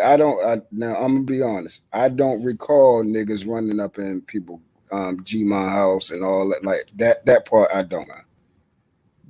Usually they was from somewhere else. I'm gonna be honest. If the money was right, that's what I'm saying. If niggas thought the motherfucker, not if you know, not if you know, but nigga. If a nigga thought you had so was Charleston White wrong? Wrong about what? You got to be a little bit more specific. Fuck Charleston White. We can. I think he assuming. I'm going to assume. I'm gonna wait for him actually to answer. Like, what do you mean by Charleston White being wrong? He talking about Charleston, talking about the rappers and everything like that. Of course, you already know Charleston will go off, but listen, Charleston is a caricature, bro. Like that nigga is not himself. He's not. Yeah, he's not a fucking savior. He's not a leader of black people. Just because he's saying something that every motherfucking nigga know. Like shit is. The nigga say his and goofy niggas still listen. Like like I heard some crazy shit the other day talking about. He was talking about raping women and shit. I'm like, oh, bro. Like, this shit. This shit. And the first thing I said was, nigga, how y'all about to try? When the nigga literally said, some of these women do need it. Huh? Where they do that at? Yeah, that was wild. And that ain't nobody. They came straight out that nigga mouth. Yeah, man, that guy. I mean, the whole thing about we was talking about it earlier. What's his name? On Jay Prince channel about. Yeah, I seen part of it. The thing is with that guy, he tell you, like I said, he tell you himself, I'm a character, and I don't understand why people even listen to me. He said that himself. How does someone say that? And then you literally go listen. You a fucking goofy. And all he does the same thing that they say this outlandish, sprinkle a little bit of, not even just like truth that make you even think. It's common sense. Oh, black people kill black people. Oh, he's right. Oh, he's right. No shit. Like, what the fuck? Hey, Tom, That's I all think he your do. He mic going sprinkle a in and little out, bit of bro. common sense. This nigga ain't said nothing else that makes you go, oh, damn, I never thought about it that way. Nothing. Everything he said. If you ain't thought about it the way this nigga said it, that's on you. But this nigga ain't said a motherfucking thing that makes you go, damn, I ain't thought about it that way. Niggas are fucking goofy. Your mic is going in and out. Okay, I thought it was just me. Word. I'm Oh, like, you said my shit? Yeah, Like we hear like every 2 seconds, and then you disappear for free, and then you come right back in. Oh shit, I'm on the phone, so yeah. Yeah, now you sound good now, so you go ahead, continue, my man. Oh yeah, I got. But no, I'm just saying the niggas are fucking goofy, and like I said, all the nigga do is sprinkle a little bit of common sense in with what he says, and niggas clinch onto that common sense that he say, and act like this nigga's just like the truth or whatever. Like my nigga, he'll say some outlandish shit and say niggas kill niggas, and niggas, oh, he right, niggas do kill niggas. No shit, Sherlock. Who the fuck didn't know that? Like I can't. Nobody can tell me one thing that this nigga said that was enlightening. Everything he says is common sense shit mixed with some outlandish shit that he throw out or some disrespectful shit, and niggas act like this nigga just like recreated fire or some shit. But who's touching him though? You know why? This is what I think about Charles. And y'all gonna say that shit till you get tested. When you get tested, you're gonna be, oh my god, they just killed Zimmerman, they killed Zimmerman. Hey, Tommy, I said the same thing, Chef. Week after week talking about how the nigga shot his damn self.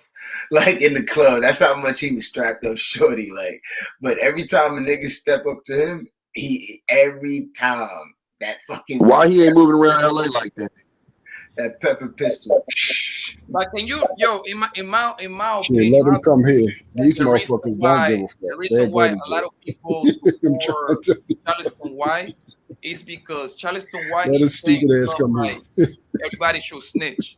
So everybody don't have the balls to say that out loud, so they get behind him. I think that's what it is, Right. bro. Now that's what it is. Because I mean, if he telling you his blueprint and you still thinking that what he doing online is real, he letting you know how crazy the thinking is. Like it ain't no common sense no more to the fact to where him characterizing, telling on people doing wrong. If that's blowing up, that lets you know that shit ain't common sense. That shouldn't be shock value to say if you see somebody blow somebody's head off down the block, to let somebody know. The first thing they're gonna tell you is, "Hey, don't snitch." Thanos, you know the problem with that? Most motherfuckers go to the police. That's the misnomer. That's the misnomer. Motherfuckers. See, the problem is, and I don't know, I'm sure everybody on YouTube has been, but I don't know how many of you niggas have been in a shootout. But you know what you don't do in a shootout? You don't go look to see who's shooting. So what happens is a fucking shootout happens, and then a fucking bitch ass police get on there and say, well, nobody's coming forward. Yeah, bitch, because we're getting bullets, you dumb motherfucker.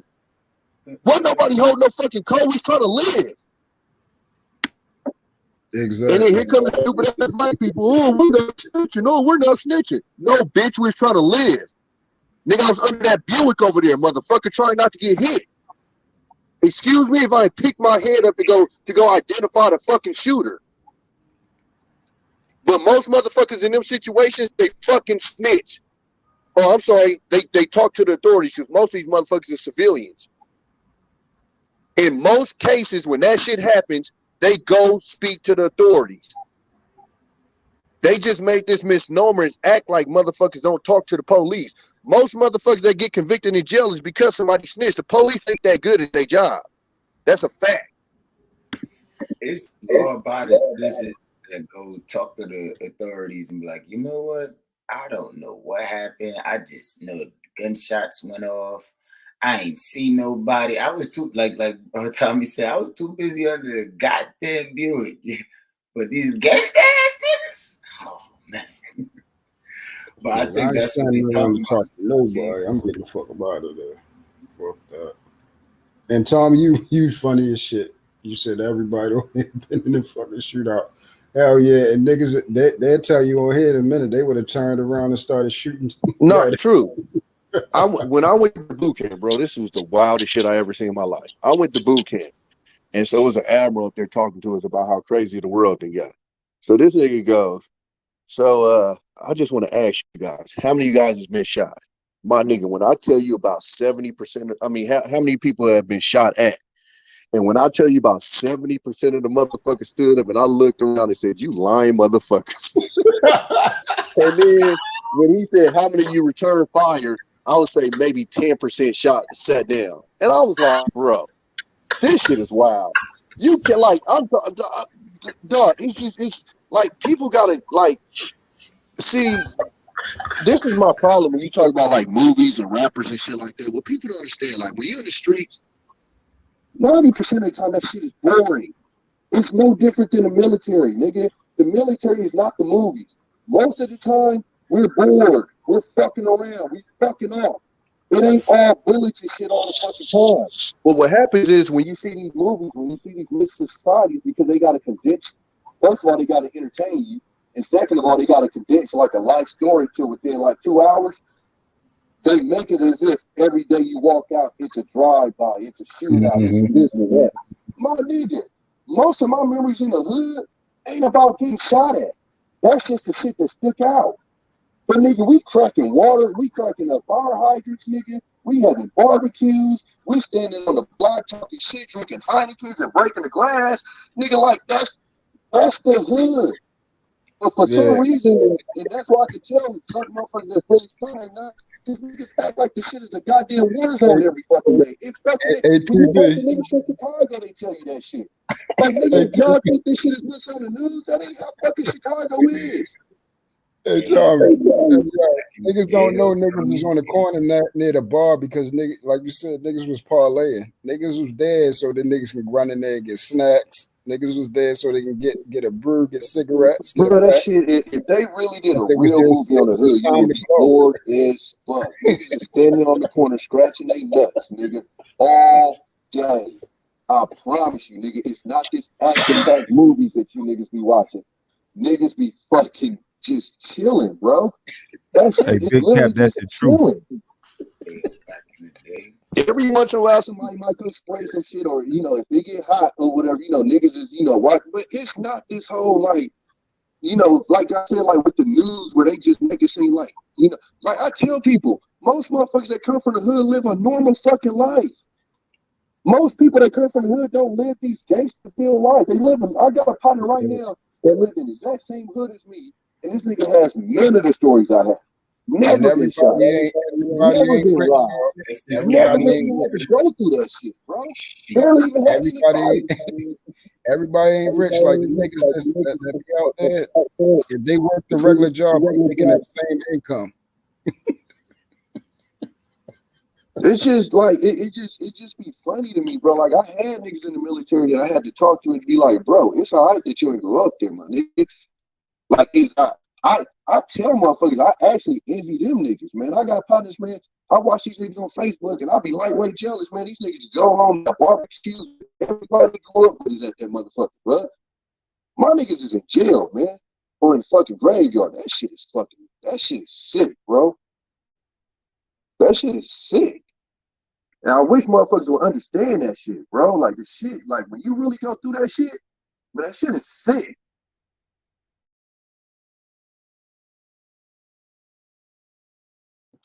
Shit, man, you just. Yo, that gentrification I think a lot of comment on people. point. Here's the thing, though. I think a lot of people that doesn't, quote unquote, I'm trying to watch my words, like quote unquote, don't live that life. You got a lot of shit to say about that particular life. That's what it is, bro. In YouTube, they trying to tell you like the rules and regulations, what's going on outside, even though that they haven't been outside themselves. Which I'm not saying that like in a negative thing. No, actually, it's a good thing you was inside. You see what I'm saying? But now they just pretty much translated what was going outside. Yeah, that's the point. Like, why wouldn't it be a good thing? That's why when I was saying like my mentality changed when I had the opportunity. Nigga, ain't nobody going to continue to live that way, yo. when you hear people saying all that stupid ass shit, you can tell that shit is scripted the way they saying it. Just like Tommy said that, yo, when bullets flying, yo, you getting up out of there. You're not standing there, oh yeah, letting off back and everything like that, and all that. Like, all you could tell all that is TV, all of it. Like how they say, oh yeah, you know this happened and all this type of shit. I'm like, yo, you ain't do none of this shit you talking.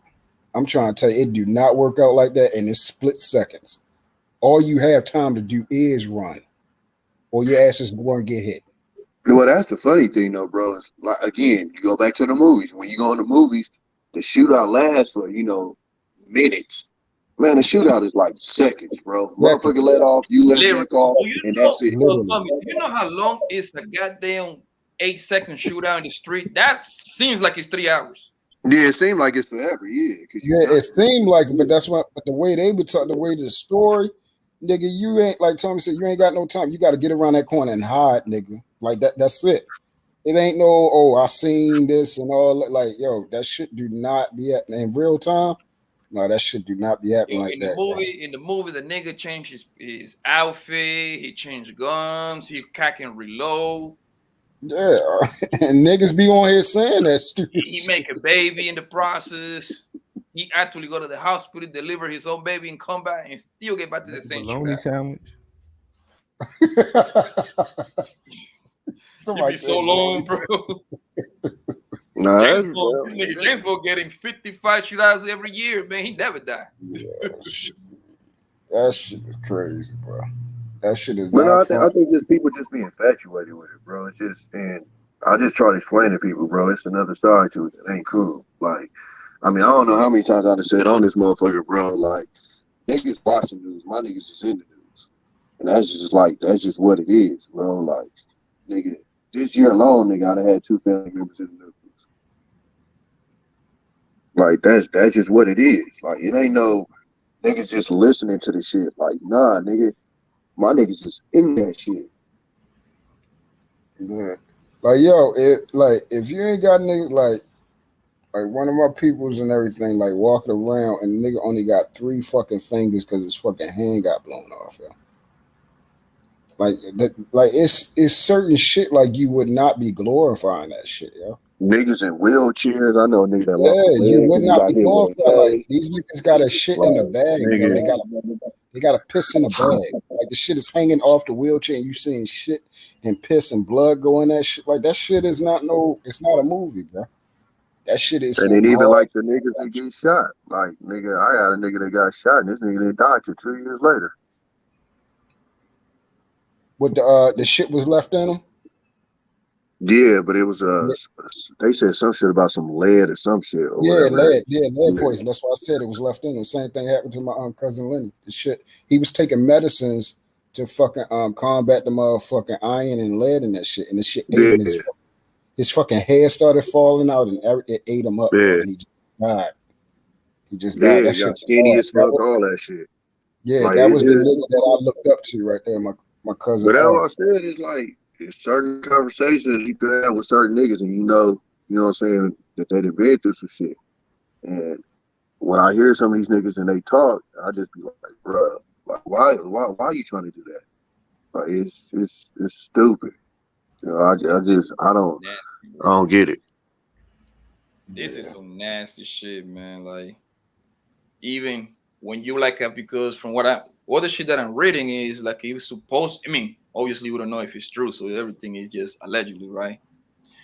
It was an organized, quote unquote, like a ballers kind of dice game. And Quavo gonna have to live with this. He got smoked by one of his own partner by mistake. Yeah, Quavo gonna have to live with this one. This on Quavo. What do you say, Quavo?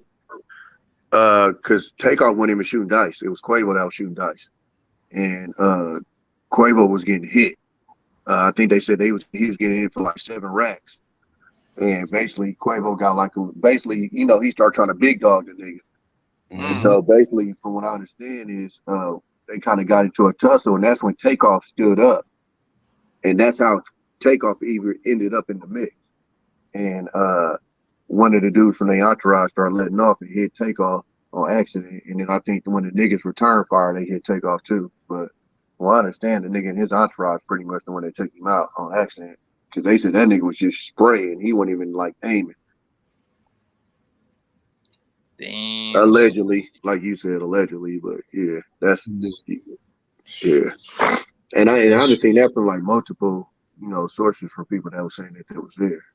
That's pretty much how I went. But yeah, Quavo gonna have to take that one on the chin from what I heard. Damn, son. Yeah. And bro, like I said earlier, man, the Migos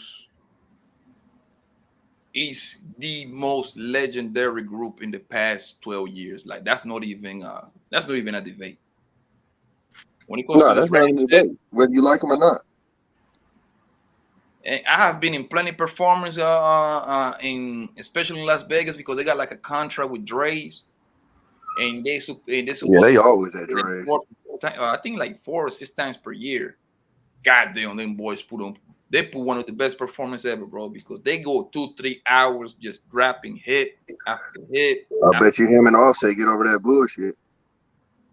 And now they already were breaking up, but now this is bigger than, this is not just rap, bro. This is family, bro. They family, bro. That's why I said I bet you him and Offset get over that bullshit.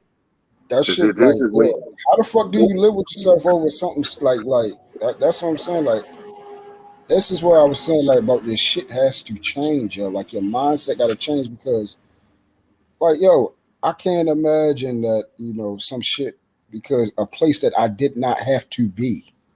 Like, I don't have to be there. I don't have to be around people that I know have the potential to do certain things in this manner, accidental or not.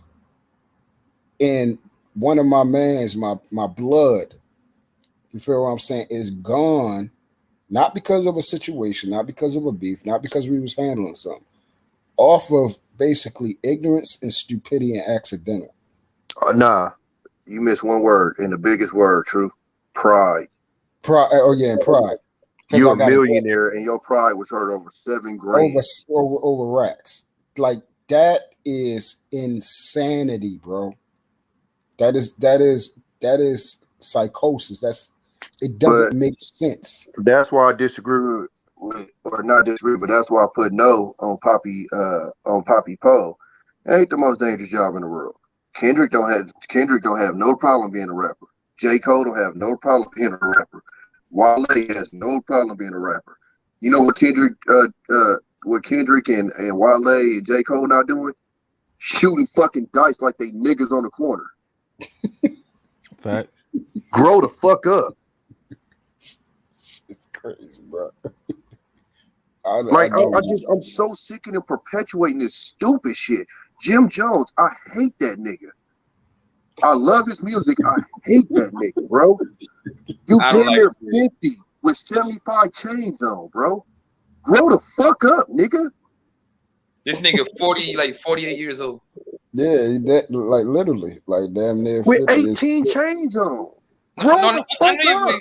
But Tommy, I'm not even mad. Forget the change. That for me, that I don't care, bro. You got your money, whatever. The part that kills me is this nigga rap. He talk about lobby boys, knowing damn well he's not at the lobby serving. Nigga ain't stood in the lobby in 30 years. His fucking son go to a private school, so his son ain't damn sure that motherfucking lobby boy. You see what I'm saying? But that's what I'm saying. It's the perpetuation of this bullshit, bro.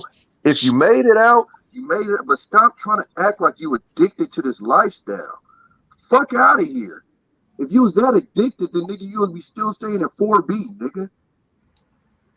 Like, it's fucking annoying the shit out of me, bro. It's just these niggas that just can't. It's a disease, TB. It's a fucking disease. God damn. Not even just a change. This nigga pants is still down to his fucking like. Bro, I was just saying that nigga pants is still sagging. This shit is sick. This shit is sick, bro. You made it out. Stop doing the dumb shit. Thank you, Jess Andre. I appreciate you. And like he said, I was riding heavy with Dipset. That was a whole wave. It was a whole movement. Jim Jones was my favorite. True. His newest albums is hard as fuck. Jim been crashing on this last. I don't know if the live was. I ain't checked that one out, but them last two ones that he put out, them solo ones, the nigga gassing. Yeah, Like he man, I'm talking about like I could ride to them shits, but my nigga, grow up. Lil Wayne, grow up. Like them God niggas damn. old as fuck and don't want to let go. Now that I'm thinking about it, do you know like who looking like a genius nowadays? Right now, it's gonna be Anton Daniels because he keeps saying that black culture is trash. So now this kind of validate what he's saying. Facts. You see what I'm saying? I But- mean, I'm not gonna But go that's as the far as thing, saying Poppy. that. I'm not gonna That's say not that saying black that's culture not is really trash, but I'm saying saying that much though. That's really not saying that much though, bro. Like that's the only problem that I have with on here. We take really common sense shit and make it into like motherfucking like Aristotle or motherfucking Machiavelli or motherfucking Yeah, the same thing I said with Charleston White. like It's yeah, like- like he didn't really say anything. It's just people we Yeah, have but hey, remember though, the one-eyed man is king among the blind. yeah. Well, So if most people don't have yeah, common yeah. sense, if most people don't have common sense, it's gonna be profound. But my problem is most of the shit ain't even black culture. It's poor culture. It's being poor. Show me a Like ghetto I that is said, fake. when they said the PNB Rock situation, oh black culture. My nigga, Joe Budden was in Greece, and they told that nigga not to wear his jewelry in certain places. In fucking Greece, you gonna tell me that's black culture? Show No, me but a ghetto that we're is talking fake. about, but this ain't had nothing to do black with being people poor over though. This instance right here. That's what I'm. That's why he's saying like when dealing with black culture, when we think about dice games, when we think about certain things, like how you say it's perpetuated on TV, and that's really not how shit go down. But that's how shit sound when you hear stories like this. Or at a dice game. No, Shit. yeah. I get exactly the gist of what he's saying, and I don't even necessarily have this huge of a problem with what he's saying. My issue with him is, nigga, you perpetuate the shit too. You ever heard him? And I don't know if he's done it lately, but this what he say about his Patreon. The price of the brick is going up. Oh yeah, bad shit. Yeah. That's what I'm saying. I don't Just said, bag chaser. What's a bag chaser? In the street, that's the nigga that chase paper bag money. Exactly. You know what I'm saying? So you perpetuate the exact same shit, but then you double back and say black culture is trash. Yeah, nigga, but you want to be it. Bad. Yep. Everything about you is black culture. You see, you got a set where it's fucking Georgia shit all behind you. Black culture. You got a morning show with a fucking Versace robe on. Black culture. Oh, Tommy cooking. Yeah. So you come out and talk about how black culture is trash, but literally that's all we see on you anyway. Tommy Bucks. Yeah, real shit. And niggas said that, like, yo, everything you perpetuate is the shit that you say that, you know, that you are totally against. But the way you talking is because, once again, I said there's certain dudes that they want it, they coming into money and they want it to always live a certain type of way, bro. They always crazy truth. Me and you never had this conversation before, and that's literally a conversation that's come up, literally word for word what you just said. So it's crazy how certain niggas how you can literally analyze shit and come to the exact same, you know, the exact same reasoning about a motherfucker. Yeah, because it's like-mindedness. Like I was trying to I'll be trying to show people like the difference between people, like when the ones you can, you know, basically take it to the bank. Like they're not on here trying to put on a facade. I told niggas I don't give a fuck about my likes. I don't give a fuck about my subscribers. None of that shit. But whatever I say out of my mouth, you can take it to the bank. Straight like that. Yeah. I have no reason to lie or switch up. Seriously. We see most of them chasing them likes, so they let stuff go on. And Tommy being a big advocate for certain, making sure niggas move the right way. You know what I'm saying? And it sound like you standing out there all alone, and then everybody else just in confusion, like you talking crazy. Right, exactly. You know, And and I I, don't you know, mind not going on trying to the bring island. that old up. It's just crazy that you see that majority of people gonna move for likes. It ain't gonna be no. They don't have no standards. Yeah, That's it. and that's why I've always said, you know, when I've been on here, nigga, I stand on business. I stand on what I think is right and what I think is wrong.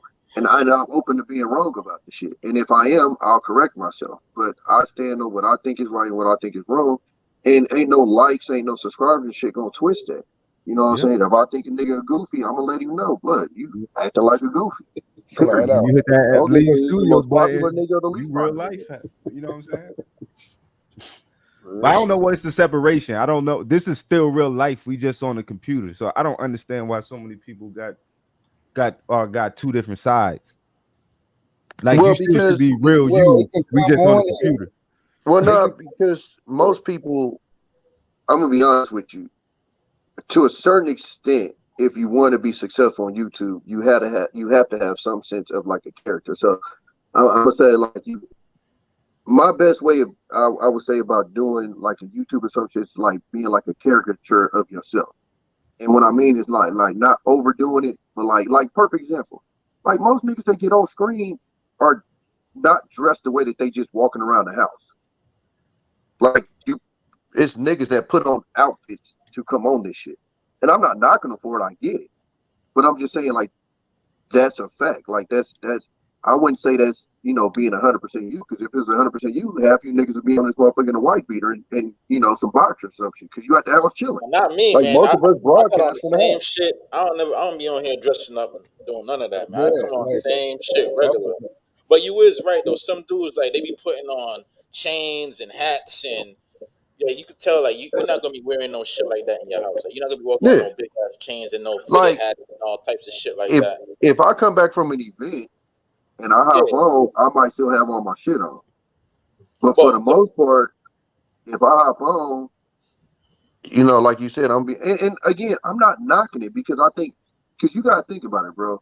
If you're just a regular you, most of us is just born as fuck. So you have to kind I'm of not saying there's some people. Some people is funny. Some people like they no, naturally absolutely. But what I'm saying like is they got some dudes like you should have your own TV show. no, You should come absolutely. And forward. those are the standouts. But I'm saying most people, if they were just their actual selves, Yeah. like most people are just born, and there's nothing I wrong mean, with that. But what I'm saying, most people shouldn't be on YouTube. I think that the way how YouTube is now, anybody could just jump on camera and like present themselves to the whole world. So it no, just but makes what I'm a lot saying of is, yeah. people want to come on here and do TB it. is saying TB is basically saying, bro, it's like you got what's called a caricature, and most people, a lot of these people, they never have ever galvanized people. They have never they never was shit in high school. They never was shit on the Bingo. streets. They Fact. was never shit at home. They Fact. don't have people that look up to them. They don't have followers, but so they come on here and actually gain followers. They come on here, present and show certain things, give people a show, presenting to be something that they're not. So yeah, the regular niggas that already live that way, they're going to seem like they're like how Tommy said, they're regular. You see what I'm saying? Like I don't come on here to pretend like I'm nobody else. I don't come on here to pretend that I'm rich. I don't come on here to try to pretend anything like this. Anything that I said I'm off, you can take it. I tell everybody I'm Other than broke. that, as far as with this shit on here, when people want to come cam up and show what you got and everything, like if I wanted to, I could come on here and put on a facade, but I can't, because that's not me. I'm authentic. I'm thorough, and I only know how to be like that. I can't go around here being an actor. You see what I'm saying? So that shit not it don't but fly what, with but what I'm saying is, I don't think it. Yeah, now if you're going as far as like, see, my thing is when I say caricature, I mean being yourself, but just like projecting. So I'm saying like if you normally walk around with a grill in and you put the grill in to be on here, then I don't see that as you being fake, because that's what you normally do. If you put your chain on and you normally wear a chain and you put your chain on when you come on, I don't see this being fake. You just you being a character yourself. Like, yo, Yeah, this no, this is me no. outside. This is Let me what I do. That's you. can I That's jump in you. But real quick? what I'm saying is, Yeah. so this shit is a mix. I think where we get confused at in the space is because it's a mix of like information and then it's a mix of entertainment. And so when you're trying to be entertaining, then sometimes you do have to do some of that acting stuff and yada yada yada. Which I don't think there's nothing wrong with it, unless you're trying to portray it as you trying to like be this, and this. When I say acting, I mean like being a little funnier than you naturally are.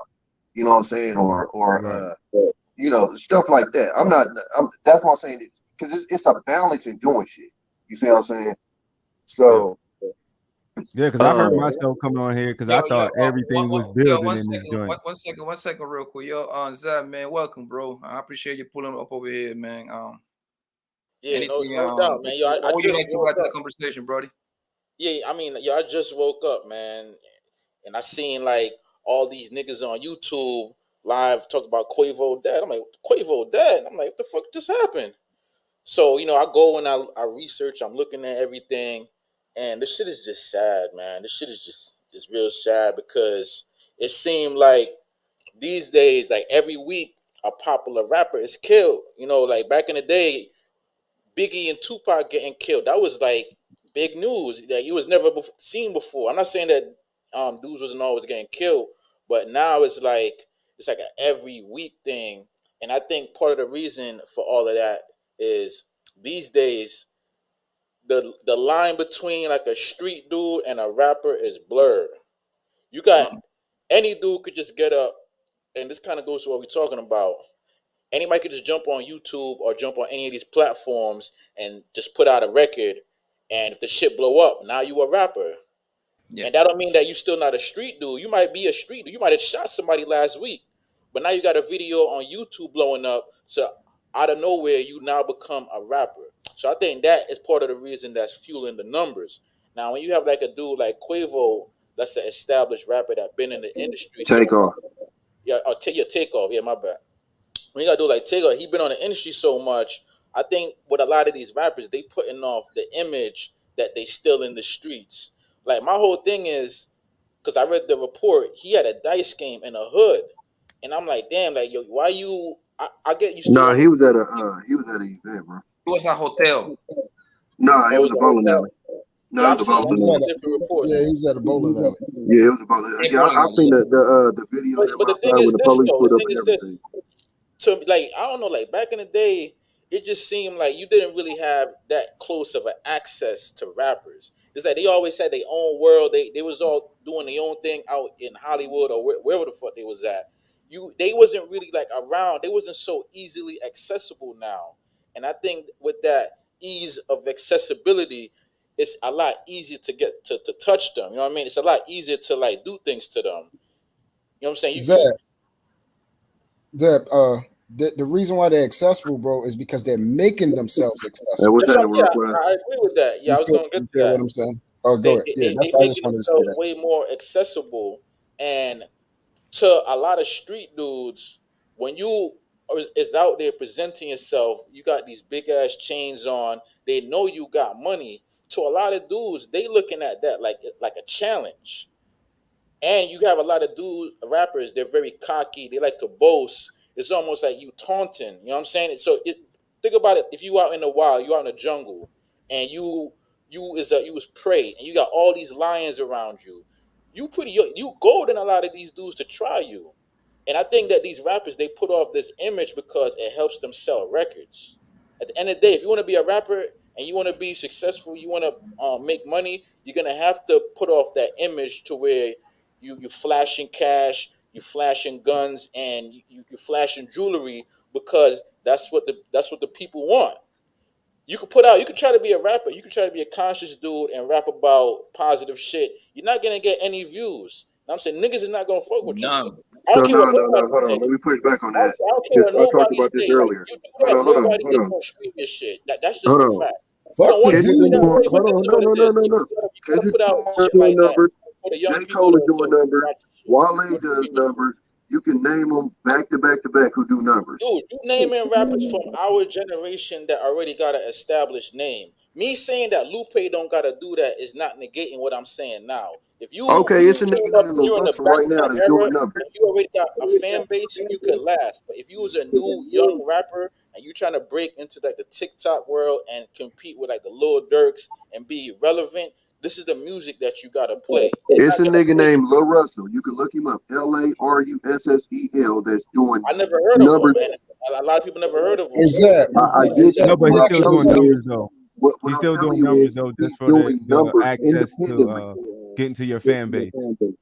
You don't Yeah, need Zach, the industry. You I don't see need the what you big s- industry no more. I see. No, I see what you're saying. It's But what Tommy don't we is always saying. talk about we always talk about anomalies and shit like that, right? So you could name one rapper. No, or no, two it's not one or rapper. 5 rappers. Still doesn't No, negate the okay, fact that no, because 100 hold rappers on. have to do this. What No, Tommy Zach, is this saying where you does not fucking take up. away the Hold validity on, of what you're Truth. saying, bro. The rap No, game I get is that. I being get what that you said for you years. could put So out you music can't sit that here. way and You you can't. might You win. can't. But what I'm You saying can't is X out the Kendrick and them formula when the is rap still game's the been like this formula. for years.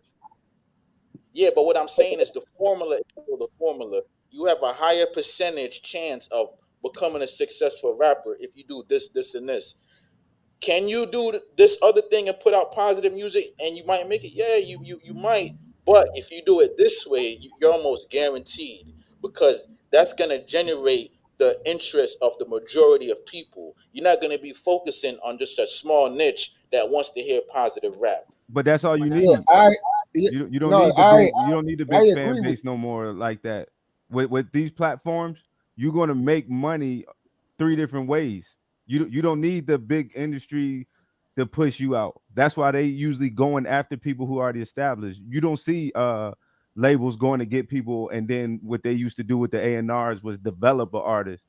They usually going to grab somebody who already got a fan base who already making numbers online, and that's without no deal, no nothing. So the only thing they're doing is just going to get somebody that's already hot. It ain't no more of that. Yeah, Let but me even grab at this the person same and time develop it. though, the way how you get put on these days is you still gotta go to the record company and they're No, gonna you look at don't. your social media. That's And why you got more independent. your numbers up, they're not gonna promote you. All right, so Because Zach, at the end of the day, if you want to get on these playlists, you gotta be able to go through these people who have the connections. That's gonna get you No, on the but the playlist. labels are coming You to don't have them. to. You don't have You to don't put have up. to go to the label no more. The labels so go Zach, after them. ever since I think Soldier y'all do. Boys. Hold on. I No, think hold y'all on, do. Zach. Y'all Hold getting on, caught up hold with on the for whole me, bro. independent notion Zach, because y'all thinking that independent mean that me myself I'm gonna record and upload some shit. No, they And still then need no, distribution. that's not. That's not. That's not. What, independent means that you're not signed to one of these big major Why you labels need directly. distribution right. still?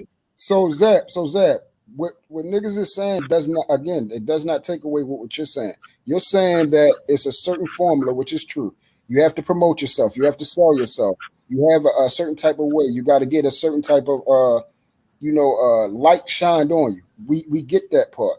What we saying is these niggas with that situation comes a certain type of behavior, and the behavior is perpetuating a certain type of lifestyle, which is leaving them niggas dead. J. Cole and them is Well, it's an energy, Truth. hold on. J. Cole and them, they're producing music that's fire, and it will be fire even with the hood niggas is saying it's fire. You see what I'm saying? That's why that doesn't discredit what Tommy is saying. You can still put out fire music, get your numbers, get your money, and be good wherever you go at because niggas know what time you're not on that type of time. Niggas are perpetuating a behavior with a certain type of time, and then the consequences can come behind it. It's just flat out.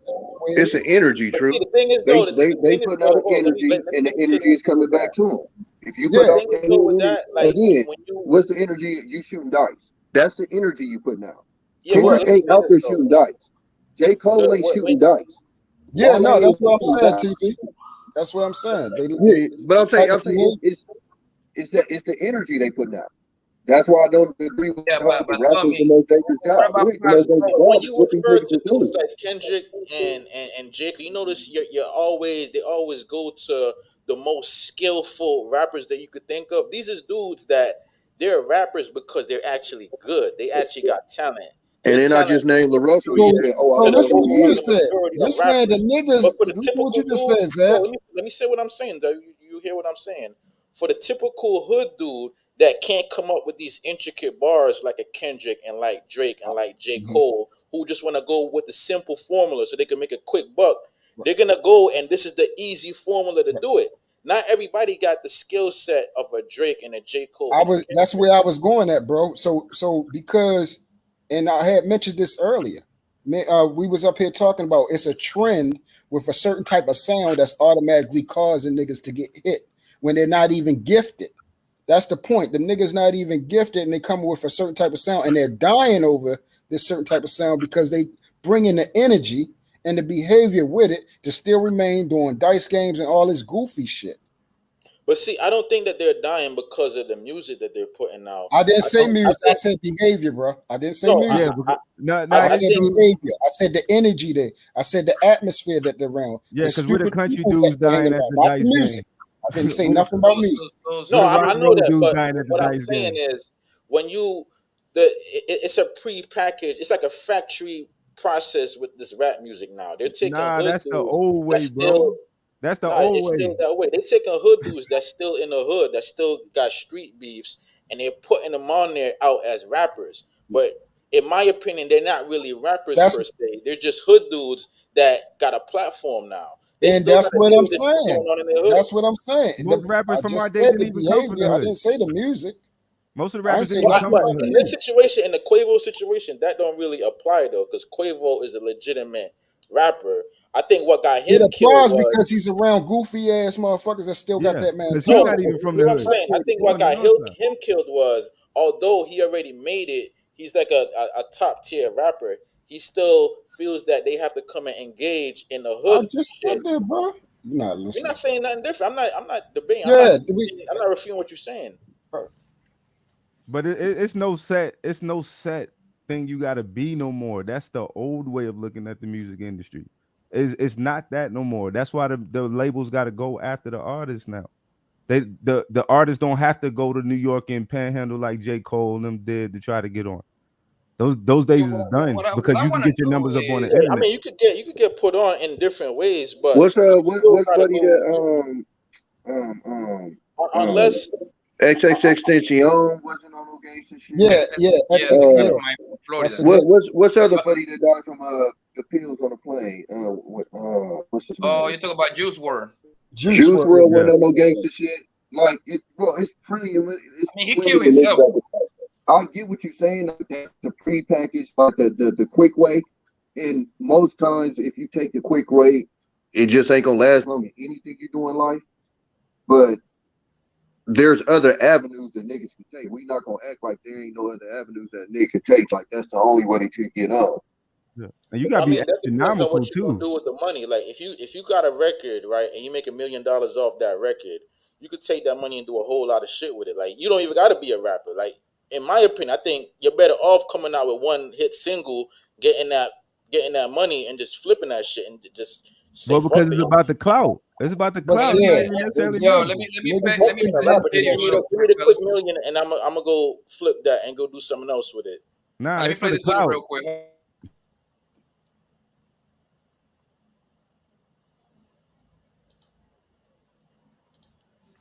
Party tonight. They're saying Quavo in good condition, so I'm guessing they was both together. But I'm still just getting info on the same same note that y'all getting it on. But I'm just giving an update as far as what I know as of right now. I went through a couple of Twitter's tweets, and it's a lot of people saying rest in peace, and they were saying that they got a lot of family members and friends that was there or that saw it happen with their own eyes.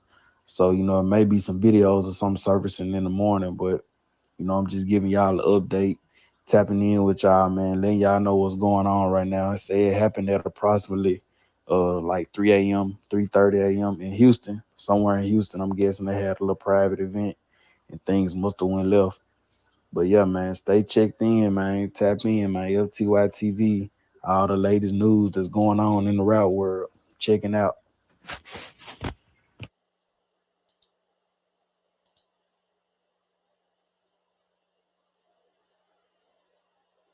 Yeah, there's a retarded nigga didn't say too much. Fucking dummy. The title was exciting. Might as well play my video, man. Hey, Poppy, that's the point right there. Motherfuckers don't be saying shit, bro. They don't be saying shit. Nah, that motherfucker tweeted off on nigga. They was fake snitches, nigga. Like they put all the info on that motherfucker. That's what I'm saying. The sad part about it is now, like, Hey, they done dinner got Jay Prince for that shit with that tweet. Yeah, the So sad them part niggas about say it, whoever like, shot back, whoever Quavo was in it with, was from that Molotov shit.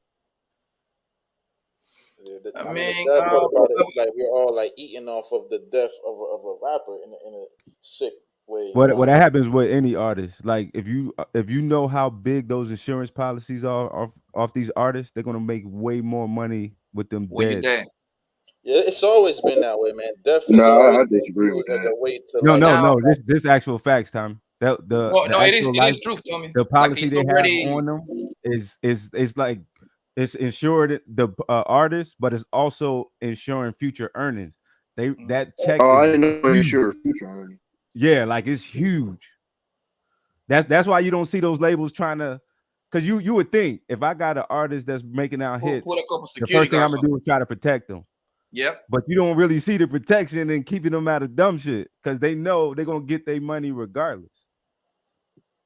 I mean, how can you really protect somebody from themselves, though? I mean, if athletes do it all the time. lifestyle. Athletes do it all the time. I don't know if you ever heard about Jerry Jones. Jerry Jones, when he get like a problematic, he did it for Adam Jones, Pac-Man. Yeah, nigga put that security guard on his ass.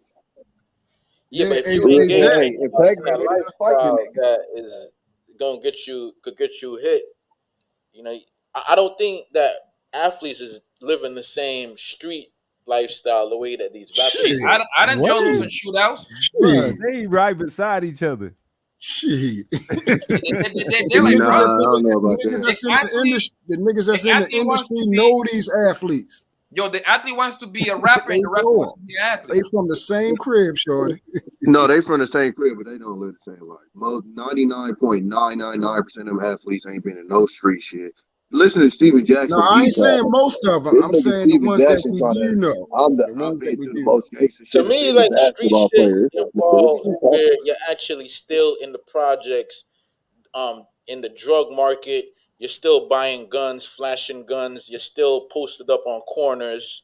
That's street shit to me. Like going out and partying and having. I'm even before that though. Even coming up, like athletes are guarded. Them motherfuckers.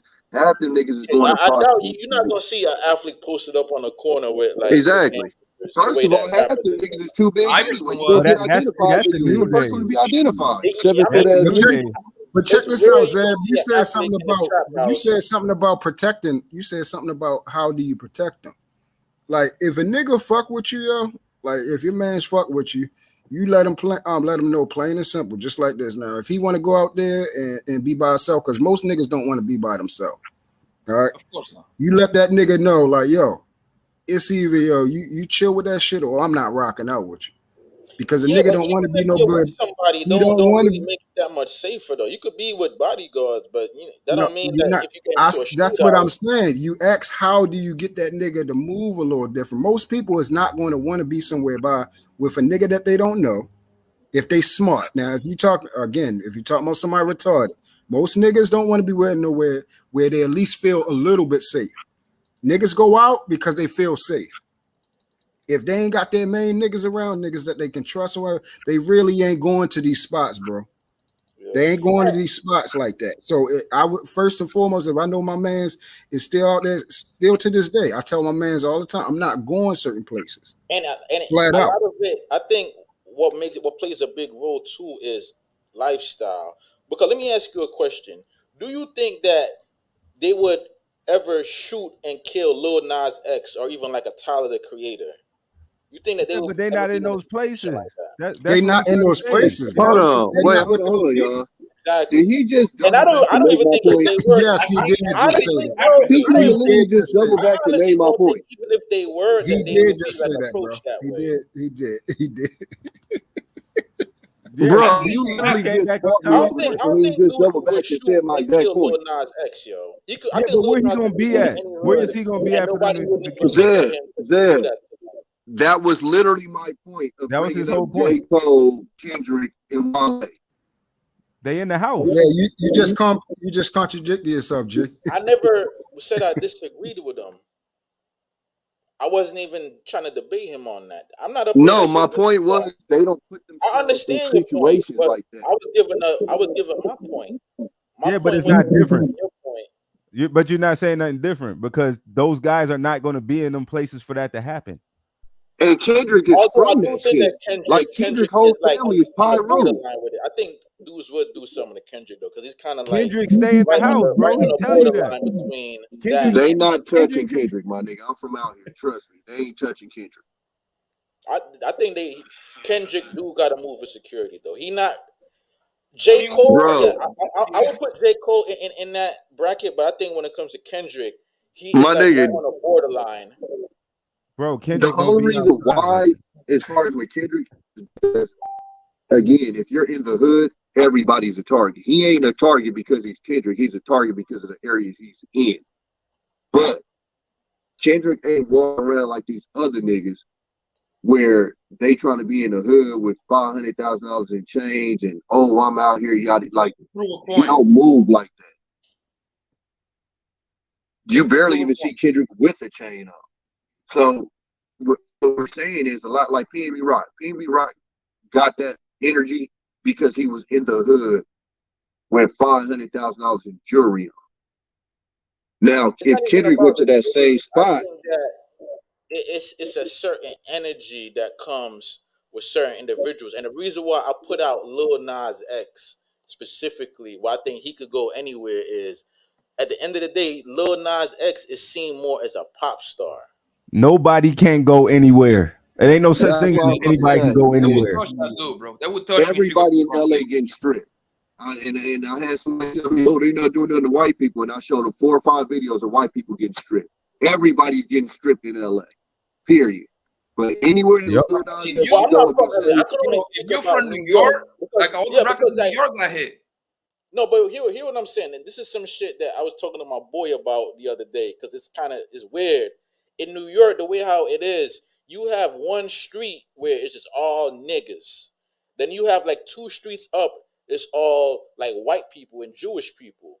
And these people be walking right through the projects and nobody will say anything or do anything to them. It's like they invisible. But if I'm a nigga and I go on the wrong street, dudes will come up to me and ask me, "Are you from here?" It's like white people are invisible to this Nah, shit. I'm asking the same thing. I'm And coming it's check like you the too. weirdest You live thing. around here? Yeah, but nobody's gonna go up to the white dude, especially. I mean, they would if the white dude is dressed in like a hip hop way. But if it's like a white dude like Nah. wearing like a yarmulke, just walking, like they become invisible. Like Let a these people nigga walk because through. they are a threat to their business. Let a nigga walk through Emerson and Curry at the wrong time with a briefcase on and shit. I don't even Like drive. I Like went when you a nigga, you don't have freedom to move wherever you want. And I'm talking about a white dude. Yo, Wait, Zach, wait. are you They're saying gonna niggas- enjoy doing some Yo, crazy shit for them. Yo, But Zach, a are you dude- saying niggas are scared of fucking white people? No, no, they definitely not scared. They 100% not scared. It's not about A dude fear. in a yarmulke is no threat to a I block think what nigga. it is like they are invisible to them because No, he's not a threat. They're not a part of the culture. So it's like you don't even notice them. So they're able Nah, to it's not that, bro. blend in and be part of It's the just like background. across from Marcy where they gentrifying that part of Brooklyn. They know they can't go over there and do what they want because they know they getting watched and them cops there fast. Nah, It but ain't dudes no. really don't care about that. Like dudes, Nah, they care about they that. will go over there and rob them too. What I'm Bro, saying is like anytime they're you not got, included if in you the see a white culture. woman jogging or walking Yeah, down a right. bike path, You you already don't know see, that you you don't see good all in the that white area women for the that's most getting part. punched in the face and slashed up in the subways. Like dudes, anybody could get it. Bro, but it's less It's not likely it's that. going to happen. I'm telling you, it's definitely a difference when police protection is for real versus just keep Yeah, the but you know what? animals Some dudes don't care in the about the side of the police, line. man. You got some crazy dudes like they don't care about the police. Yeah, but They'll that's not shoot you down with the everybody. police too. That's everybody not crazy. You Yeah, talking but about the only a extreme crazy circumstance. person would do that to begin with. So you're Bro, not I've really. been all around this world, and the most protection that I need where I got my head on the swivel is anywhere in their goddamn project. Why do I gotta be more watchful around my own people than the rest of the world? I've been to What 72 you gotta countries understand is and a definitely could lot of got these something done to neighborhoods me. are war zones. You know why, Thanos? The same reason why certain places Oh, in go ahead, Mexico, Tom. your head gonna be on the swivel. The same reason why if you places in London, your head gonna be on the swivel. It's poor people. It ain't about your people. It's poor people. There's trailer parks that if you walk by, your head better be on the swivel. You know, it ain't There's even poor people though, because a lot of let dudes me in the finish, hood is dog. really not poor like y'all There's think. I think they poor because of how they living, but We a lot of talking these mindset, dudes in the hood is man. actually got way more money than what you making. they Now, if you got fucking to A put poor. lot of these So mindset, youngsters got anyways, way more money. They not poor like you think. they fucking poor. Continuing, it's reservations that It's a lot of you money in walk the by that hood you better now. have your head on the swivel. We ain't about What to it make no is fucking it's argument that most of these a lot niggas of in the hood a lot of ain't these poor. They neighborhoods are fucking war poor. zones. No, niggas is fucking poor, G. What Niggas are we is fucking talking about? poor, G. yeah, if you was here earlier, poor is a Niggas is mindset, taking man. money I know niggas from the with poor, money and who are those is still niggas poor. come up, but I'm not niggas in talking the about hood no is mad poor. mindset, Thanos. They fucking poor. The niggas that made money in the hood, they don't live in the hood. They move the fuck out. Yeah, we have to agree they poor, bro. Nobody Hey, living in no show fucking me pissy a hallway poor with money. neighborhood that is Fuck safe. out of here. What are we talking about? I have been, bro. I have been some projects. Listen, when I went to Boston, these people over there got projects full of white people. I never seen that in my life, bro. I'm talking about projects that nothing but white people, fam. I ain't gonna lie to you, man. I was amazed when I saw some shit like that. You know why, Bobby? Because white people don't focus on them motherfuckers. Correct. I was about to We say the that. only It's ones not that focus highlighted. on our bottom as if our bottom represents most of us. Yeah, it's a class Yeah, situation. but see, that's When the white media, people get though. of a certain type of class, Pat, the niggas at the bottom, they don't give a fuck about them. They leave them to their devices. They trash. They like that's not a part of us. All Yeah, that but that slumming really don't got and anything to do with destruction and us, all that though. type of shit. That's why, yeah, it ain't highlighted, bro. We the only ones that highlight that negative, But we're crazy, not even greasy shit. highlighting it, though. A lot of that is Shit, the Yes, you media shit, are. uses to You make show shit, billions of that. dollars We off don't it. control the shit, media. We They don't make shit. control billions of what dollars goes Nah, off on it. in the I ain't local trying to hear news. that Hold shit. on. The local Let news me kill wanna this point right local now. news Let me wanna kill this only point right point now. out shit going on Anton in the hood. Daniels had a That don't fucking got show nothing on to do with PNB us. Rock in 2 seconds, but this nigga ain't had not a show on Brett Favre until a week after I made a show basically saying why this nigga ain't made a show about Brett Favre stealing $5 million. It was It's the media, 5,000 man. That shows the about media PNB Rock if all the over media YouTube from chooses to black Exactly, people. highlight Chicago over and exactly, over, they keep talking about Chicago this, Chicago that, and they don't want to talk about what's going on in West Virginia. That's the media. We don't really control the media. We know It the was other people who 5,000 control the media. niggas If they want to on highlight YouTube talking about our PNB fuckery, Rock. that's It's gonna be on them. 5,000 niggas on YouTube today talking about Takeoff. It was like 2 niggas talking about motherfucking Brett Favre. That's niggas. That's black people.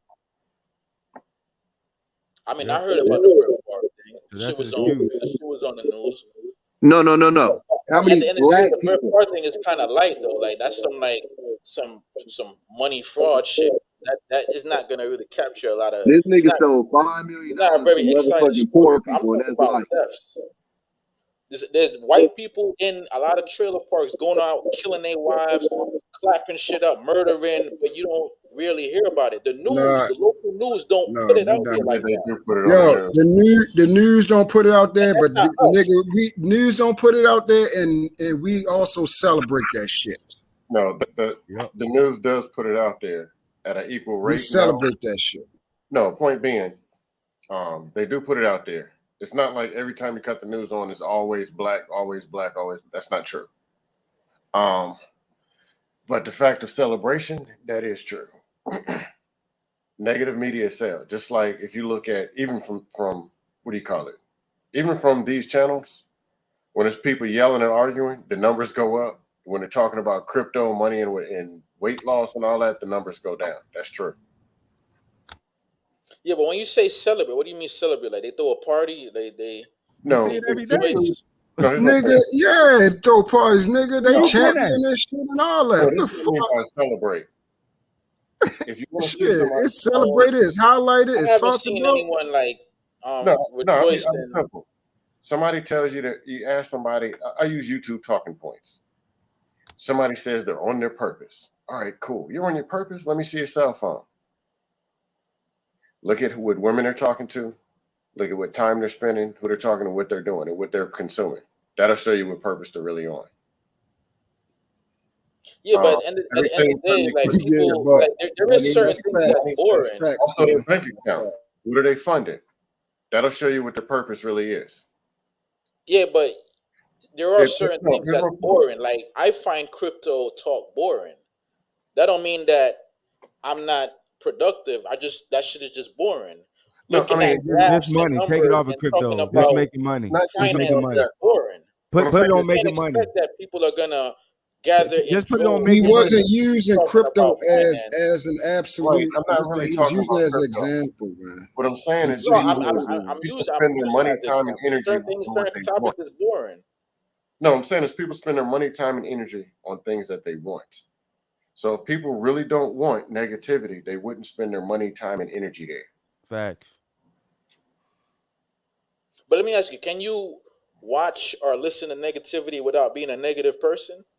Why would Some you people want to? can. Like, well, I give an example. A lot of stuff I hear on YouTube, and you see me across panels and panels. One, I'm usually at work. I said it earlier. Why the fuck are you choosing certain shit? Oh, I can answer. One, I'm up here. Okay. Because he does though. He toxic. Part of it, yeah. But a more percentage is a lot of conversations I have up here are conversations I haven't been having in 15 years in life. Because a lot of stuff that I hear or on the norm, I don't listen to dumb shit. But then again, I plead guilty to being disconnected. And if I decide to have a family, I'm gonna have to have certain types of conversations that I haven't been having, like the ones on the panel. I'm gonna have to talk to people who are emotional, who lived a total different life than me. So I would also advise not to. You got to like marry somebody not of this culture, because this culture isn't productive to marriage. Yo, don't even respond to that. Don't even respond to that. Hold up, Like, what this happened the now? stuff we gotta stop doing. Like, this the stuff we gotta stop doing, man. Yeah. Like, How about no? How about you marry who you want to marry? yeah, like, why are you even even putting that out there? That has nothing to do with nothing. Well, he brought up marriage, so I'm giving my opinion on What it. are you talking? No, I was just talking about communicate. Okay, what I'm saying is this. You know, certain words trigger. I gotta get on my shit. No, what I'm He just had saying to is get his shit off. normally there's conversations I don't have. A lot of people just don't talk to. And I understand some of that is actually wrong.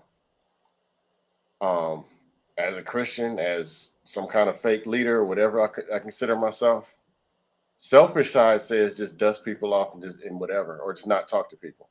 Unselfish side says have a conversation. There's something I can learn and there's something I still have to give.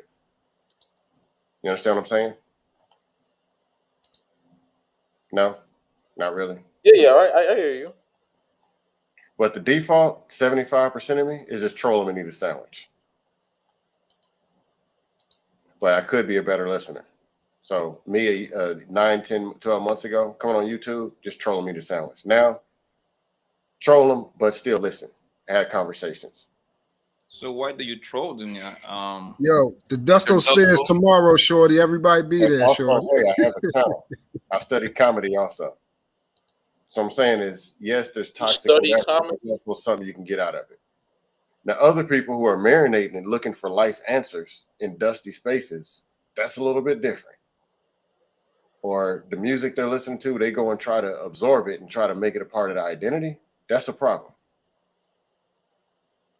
That's all I'm saying. But I plead guilty. I'm into some toxic stuff, yeah, but a lower percentage than the norm. Yeah, you like to muck around in the dirt. You know. Yeah, I was about to say, fuck that, Duster. You ain't in no lower percentage. You might be a high intellectual dude. Even you are over here engaging in the fuckery. The dust will be with the dust. Hey, I study comedy also. This nigga bald head pops all up. I know is dust was the problem. Well, you said you study comedy. Like, what kind of comedy? How do you study comedy? You just like you study anything else. Like You think everything you comedians do. really are? You do know comedy is a craft, right? Research. Yeah, I also do. Films a comedy, and then you research, look at the data. No, it's So okay. comedians aren't just naturally Go ahead, funny. Tommy. Like most of them start off as naturally funny, but most the real good ones, like the guys that you actually hear about, they do something called studying, and they study comics. They study the timing. They study the stage presence. Like comedy isn't just, oh, you're a funny guy, hee hee ha ha, get on stage. Like it's deeper than that. It's a craft. Yeah, it is a craft, but the way that the good ones do it, like they actually go out, they go on stage, they start off small, and You literally don't listen, bro. actively do it. You missed You the whole literally point. don't They listen. work it out. They don't just If get up you on listen to stage and any of the start good cracking ones, up. they literally do not do that. Like, what do you like? They That's all literally tell you they do exactly what I just said they do. Like, Yep. what are we They talking tell about? you who they study. Exactly. The other thing I do is I just started taking improv classes. I went only like 3 times, do them on Sundays. And can't say comedy, you either have it or you don't. It's more to it than that. But also I'm starting to study improv classes. But I mean, in this space, Shamiri is an actress. She's also done stand-up. She's done improv. Who else? Jay Speed is a damn comedian. The reason why, because All the I time. watch a lot of Leo comedy. Pink's a comedian. Like, I listen to a lot of interviews from like Chris Rock, Bro, he was literally just talking. and all these dudes. They always say, in order to be a good comic, you got to go out there and just test your material. Because comic But is they a also thing. tell you who You they can't just study. write it down. You got to test it with the But they also audience. say who they study too. Yeah, They of all course, have they'll somebody watch they another study. comic. But at the end of the day, if you want to actually do it, being a comic is one of them things where you have to test your material. You got to go on stage, even if it's 3 people. You got to tell the joke to see how it's gonna land. But It's not you something just you answer just your own write down question. and You gotta have automatically material assume to that it's take gonna out be there. funny. You gotta have material It's to a take out there. performance art. But you gotta have material to take You're out not there. listening So at you all. doing You're something missing the whole beforehand. point. To You don't. create Clearly, you ain't listening. I get the point that you're Talking saying. like You you wasn't study talking. comedy. You sit and you watch a lot of comedy. You trying to see the timing, and I get what you're saying. But I'm saying if you want to actually go be a comedian, you You're have to missing go the out whole there and point, perform bro. it. You're missing everything we just said. All You right, don't you just get got it. up I and missed grab it. a You're right. microphone I don't and start understand what you're telling saying. jokes. Okay, we'll go with that. How can you understand when you literally railroad the nigga while he talking? The nigga can't even finish his point. You just start talking like this nigga not even talking.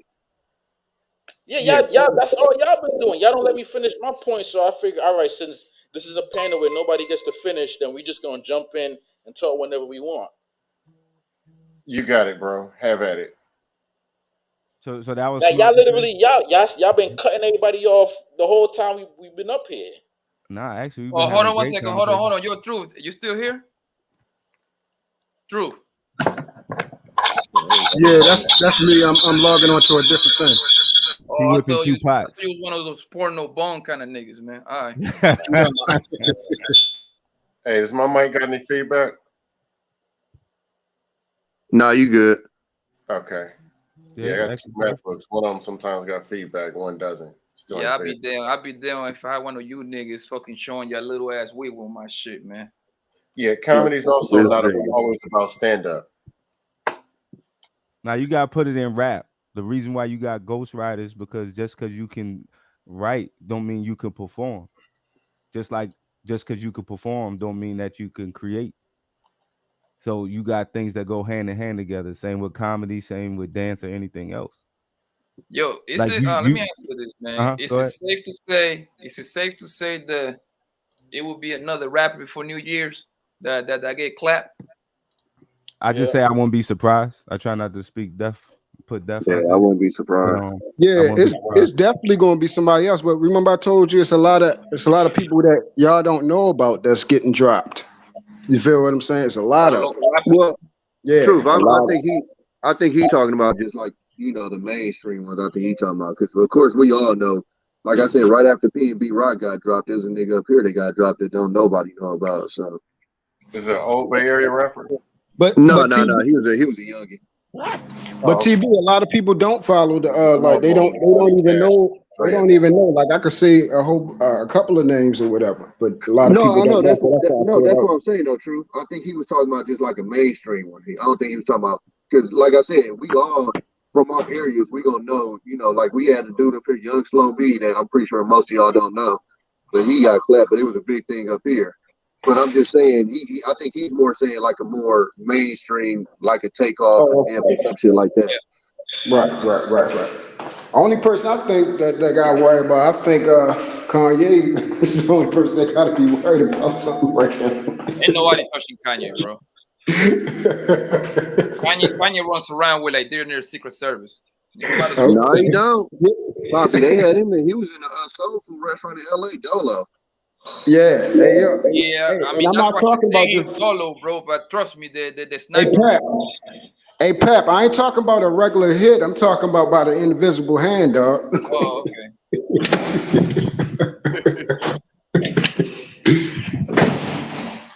Oh shit. Nah, Kanye did what he was supposed to do. Who's in the locker room? Yeah. Were you in a locker room somewhere? Yeah, are you playing basketball? No, I'm walking down the stairs to the tower I live in. Feel like waiting for that damn elevator. Nigga's doing a roll somewhere. Are you rolling the band, bro? Did you hear about Davido's son? Oh shit. What's a beautiful day out this motherfucker. Davido's son just passed away. He was 3. He drowned. That shit crazy too. Beautiful day out here. Man, it's sad, bro. It's sad what the homie. This man get clapping and people still walking around, man. It's just it's unexcusable, man. What you mean? Hold on, you said somebody's still walking around? Yeah, like you got this man, according to for what we know, of course, he was minding his business and he got hit by mistake, but you got certain people that kind of was looking for drama and gave up a bunch of people. He still get to walk around. Oh, I mean, that's the unfair world we live in, bro. It's a lot of fucked up shit, a lot of fucked up people. The worst people ain't even the worst. The worst people out here ain't the ones in jail. It's actually the ones that's walking around here pretending like they some decent ass individuals. They the ones that really need to be laying in the ground or locked up somewhere. Some evil motherfuckers out here, bro. Man, you know who gonna have a field day, man? Is your boy with Charleston White, man. I'm pretty sure that Oh man. yeah, he gonna go off. He gonna go off. He gonna pull out a 24-hour live stream out there. Bitch ass nigga, you ain't talking about California no more though. And you Nigga talk already about know. your own state, you whole ass Hey nigga. Pat, you already know who gonna be on it too, right? You already know AD gonna be on that shit. You think so? Oh, let me. Matter of fact, he live right now. He got the. No, I'm saying with Charleston. With Charleston. You know they're gonna have that conversation about that. I think Charleston want all the clout for himself. I mean, that Anthony Daniels. When he gonna have that conversation about that nigga talking about women getting, you feel me? When he gonna have that conversation with that nigga? Hey, what's up, Justin? Never. That shit ain't gonna happen. Never. That nigga Anthony Daniel is on with Stephen Cole is on right now with him. The little repio guy. He ain't little, but that nigga huge. Never. 400,000. Oh. God damn, fucking Drew, what are you doing? Yo, I'm walking across the street about to grab me something to eat from this spot. Grilling something. No, that's the street, shorty. Oh, like he's driving and holding the microphone out the window, catching the wind. Yo, what is the truth, man? Good morning, fam. Shit, man. He just I really want to know what happened, bro. I honestly want to know like the details. Most likely we ain't gonna know until at least like 3 Nigga, I just told you what happened. Yeah, I mean, but right now we just pretty much like it's not like confirmed type shit. Like it's not like nigga. It's multiple text messages from people that was standing right next to the nigga when he got smoked. I did a video and I put up some of the text messages. What is it? Is in your live stream? Nah, I uploaded a video. I was gonna put up the actual video of him laying there, but I'm not gonna do that. But Nah, don't do that. it can be Don't do found that, big on dog. Twitter. Don't be one of them. Yeah, and I think, don't you think YouTube you were getting into some drama with YouTube and shit? Nah, there's videos up of people actually got it up already. I don't That's care. that's them going to the levels of depravity. Like they want the views so bad that they willing to do that. I'm not gonna do that. I mean, they show actually. I remember. Matter of fact, me and Tommy was in the TMZ panel. gonna show it though. You know what I mean? I'm mean, sure Vlad Tommy, gonna show it. Tommy, do you remember when me and you happened to be on the same panel when we got the news that PNB Row got dropped, and then after the it was a little podcast channel, and in the back we watched like the nigga was in the pool, like a literally Yeah, we see that was in a pool gruesome of video. blood. Yeah, that was And a people were just terrible like video. filming the shit, yo. But what I'm saying though, like if you go on, I'm pretty sure TMZ gonna play it. Like TMZ don't You give know, a TNC fuck. pay like 50,000 for those kind of pictures. Yeah, they're gonna play the shit out of that. Vlad gonna play it. Like, you know, the culture vultures, they're gonna play it because You gotta they looking understand, at man. all The of this Migos as this views are and the money. shit, bro. So they gonna pay that brick. They not putting like their morals in it. They looking at it like people want to see it. It's a So business. we're gonna put it out there. Yep, and then it's celebrated. So it go right back around to celebration of dumb shit. I mean, nigga, you was just literally about to say you was about to post it. No, I said I wouldn't post it. Nigga, that shouldn't even be. You said you wouldn't. I thought you said you was. No, I said I wouldn't post that shit. They say you wouldn't. Yeah, they did show that they got it all over Twitter though. If somebody wanted to see that shit, it's all over Twitter. It ain't nothing but him just laying there in hella blood and shit, and Quavo yelling his name. And they had came out and said that Quavo got shot too, but he didn't look shot to me. I mean, that was the first report that I read that Quavo got hit too, but the other report that I heard was it's not hit. The latest report that I've been seeing is what happened was Quavo got into an argument and then they security pulled out and started shooting at the people and they accidentally killed Takeoff. Now that's all allegedly, but that's the latest report that I've seen. And this in downtown Houston. So it was actually friendly fire that took him out. That's some fucked up shit, my nigga. I need to come back from the day and drop these motherfuckers, bro. Like, yeah, God, Quavo gonna have to wait that one forever. Nigga, like I'm paying you for you to keep me safe and you hit me, man. What's wrong with you? And from what they were saying, they saying the security was provided by what's that dude from Houston? Jay Prince. Jay Prince, yeah, they say he provided the security. Oh, in that case, well, nah, the dude she was going against was with Jay Prince. Oh, the dude he was shooting, dice against, the one that was hitting him for 7 racks, was with Jay Prince. Well, according to what I'm reading all over Twitter, they're saying that Jay Prince provided them security. I don't know. I wasn't there. No. So what they said at the end of that tweet was there's gonna be issues because mob ties is actually supposed to protect rappers. Yeah, but the dudes that they were there to protect them, they were supposed to protect them, but he dead. My whole thing is though, man, I don't see how, because at first they were saying it was a dice game. Now y'all saying it wasn't, but if it was a dice game, no, it was a dice game game at a bowling alley. It was a dice game at a bowling and billiards establishment. I'll read it to you. Hold on, I got it right here. Hold on. So the niggas should have been bowling. It said, or they can should y'all have been hear me? shooting pool. Yeah. Can y'all hear me? Yeah, you good, Tom? Okay, so Quavo was shooting dice and he was getting his pockets broke off bad. So dude had an attitude and he tried getting aggressive with the wrong mob ties nigga. That's the Jay Prince nigga. Not gonna drop names. And dude got on his ass, meaning he was beating his ass. Then somebody they was with jumped up, and that's when everybody bunched up. Then shots just started ringing, but they were coming from somebody Migos was with. But he was shooting wild and hit Takeoff on accident, and the other niggas start shooting back. I think he got hit again, but ultimately his own niggas killed him because when he got hit the first time, I seen his body drop. Quavo was plexed up over some small shit. It really wasn't even worth it.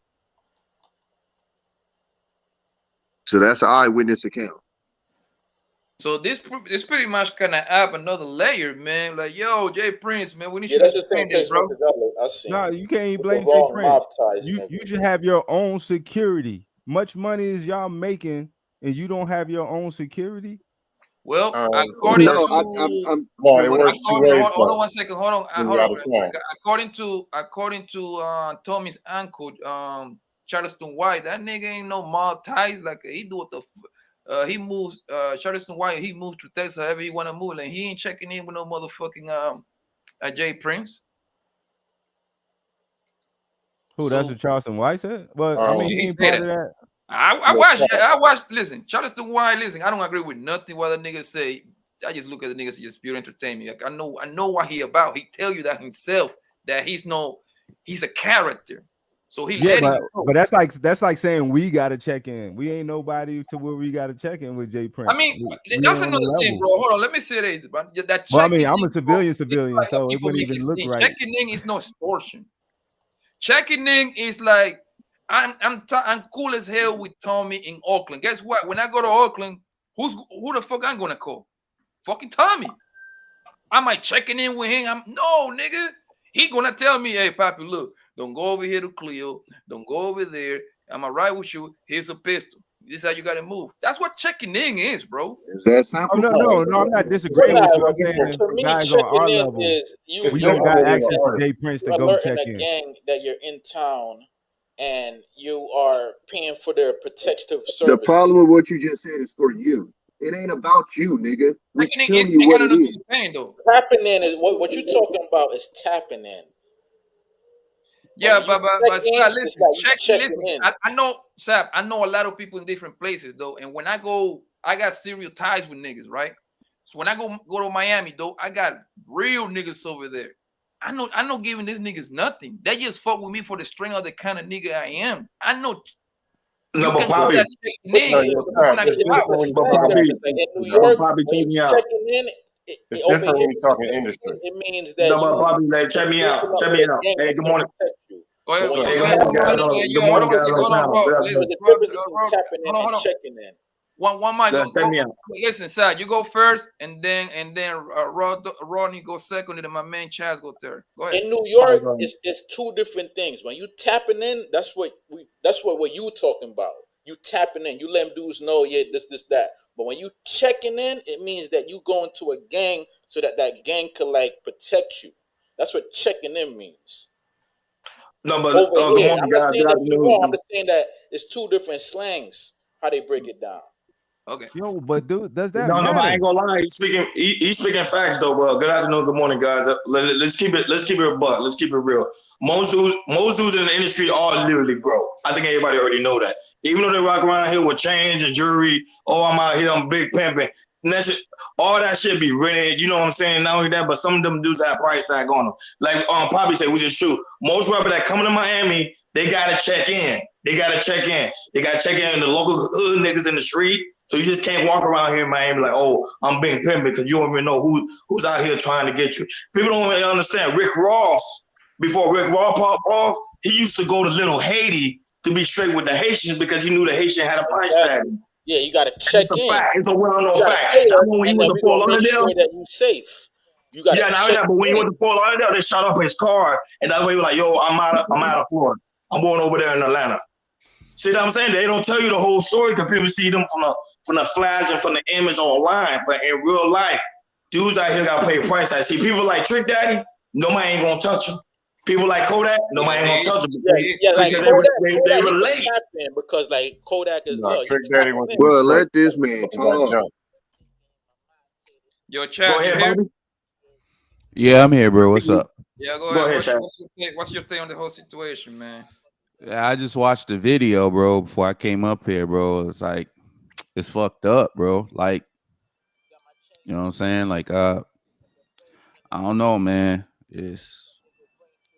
I don't really want to speak on it too much, but you know, it's fucked up though. You know what I'm saying? That was my favorite Migo though. That was my favorite Really? Migo. Everybody keeps saying Yeah. that, man. I think Because he's the only one Oh, who wait. You have a better swag. He have a better swag. Lyrically, Takeoff was the best. Nah, he out was of all lyrically of them. better than both of Hold them. I believe y'all niggas is, and I think y'all niggas need to get drug tested because nobody in their right mind will say that Takeoff is better than Quavo. They Never. just listening to I the always beat. said that Like his lyrically, swag. Takeoff was the best rapper in the group. Exactly. And- Quavo. So yeah, Who you talking for me, about? No, I didn't hear what Zab say. Like he said, like who was the best? Lyrically, Takeoff was always the best. Yeah, Okay, you need to can get listen drug to his tested rhymes too. and they actually made sense. yeah, They it, actually were saying his delivery, he was always like, Quavo's the more famous one, Offset second, and then Takeoff. But Takeoff, like his persona, like his cool, too cool for school, his smooth, you know what I'm saying? The quiet one in the room type of persona, you know what I'm saying? But as far as like the rapping stuff, yeah, his delivery, his cadence, and like I don't really necessarily say wordplay, but just his delivery and his cadence, you know what I'm saying? That makes a lot. You could be saying the dumbest shit, but if your cadence and your delivery, the way that you like emphasizing certain words and doing all that stuff, you know what I'm saying? I produced for a long time, so you know, you deal with that stuff in like the studios and shit like that. So that's why he was my favorite, you know what I'm saying? So I gotta ask you. You came on a show that's literally talking about the nigga getting shot, and then said, "I don't want to talk about the nigga getting shot." You gotta explain that too. no, I just didn't want to get into too many of the details because you know what I'm saying. I don't know what. Broke that down, bro. Okay, Yeah, we okay. already know he got shot over a dice game. But it's kind of show you, though I keep telling you, it kind of show you how broke these guys are. You get shot over a dice game, that means he ain't got money like that. Man. that's not the whole point. You shouldn't be shooting dice. You shouldn't be shooting dice. What the hell are you doing shooting dice in public? Ronnie, that's not If you would have told me that the Migos was like a rap group that came out 2 years ago, I would have been with you. This nigga's been getting money for a decade plus. They getting, bro. Bobby, that's not, even though they could be like getting money, but doesn't mean they got the money. You know what I'm saying? It's a difference between saying, that's we're not. Yeah, but that's to indicate that they don't got Ronnie, that's neither. Ronnie, that's neither here nor there, bro. Like the issue is a lot of niggas think, especially rappers, bro. Rappers are an endangered species. You know what I'm saying? Because they get the money. No, the fuck they not.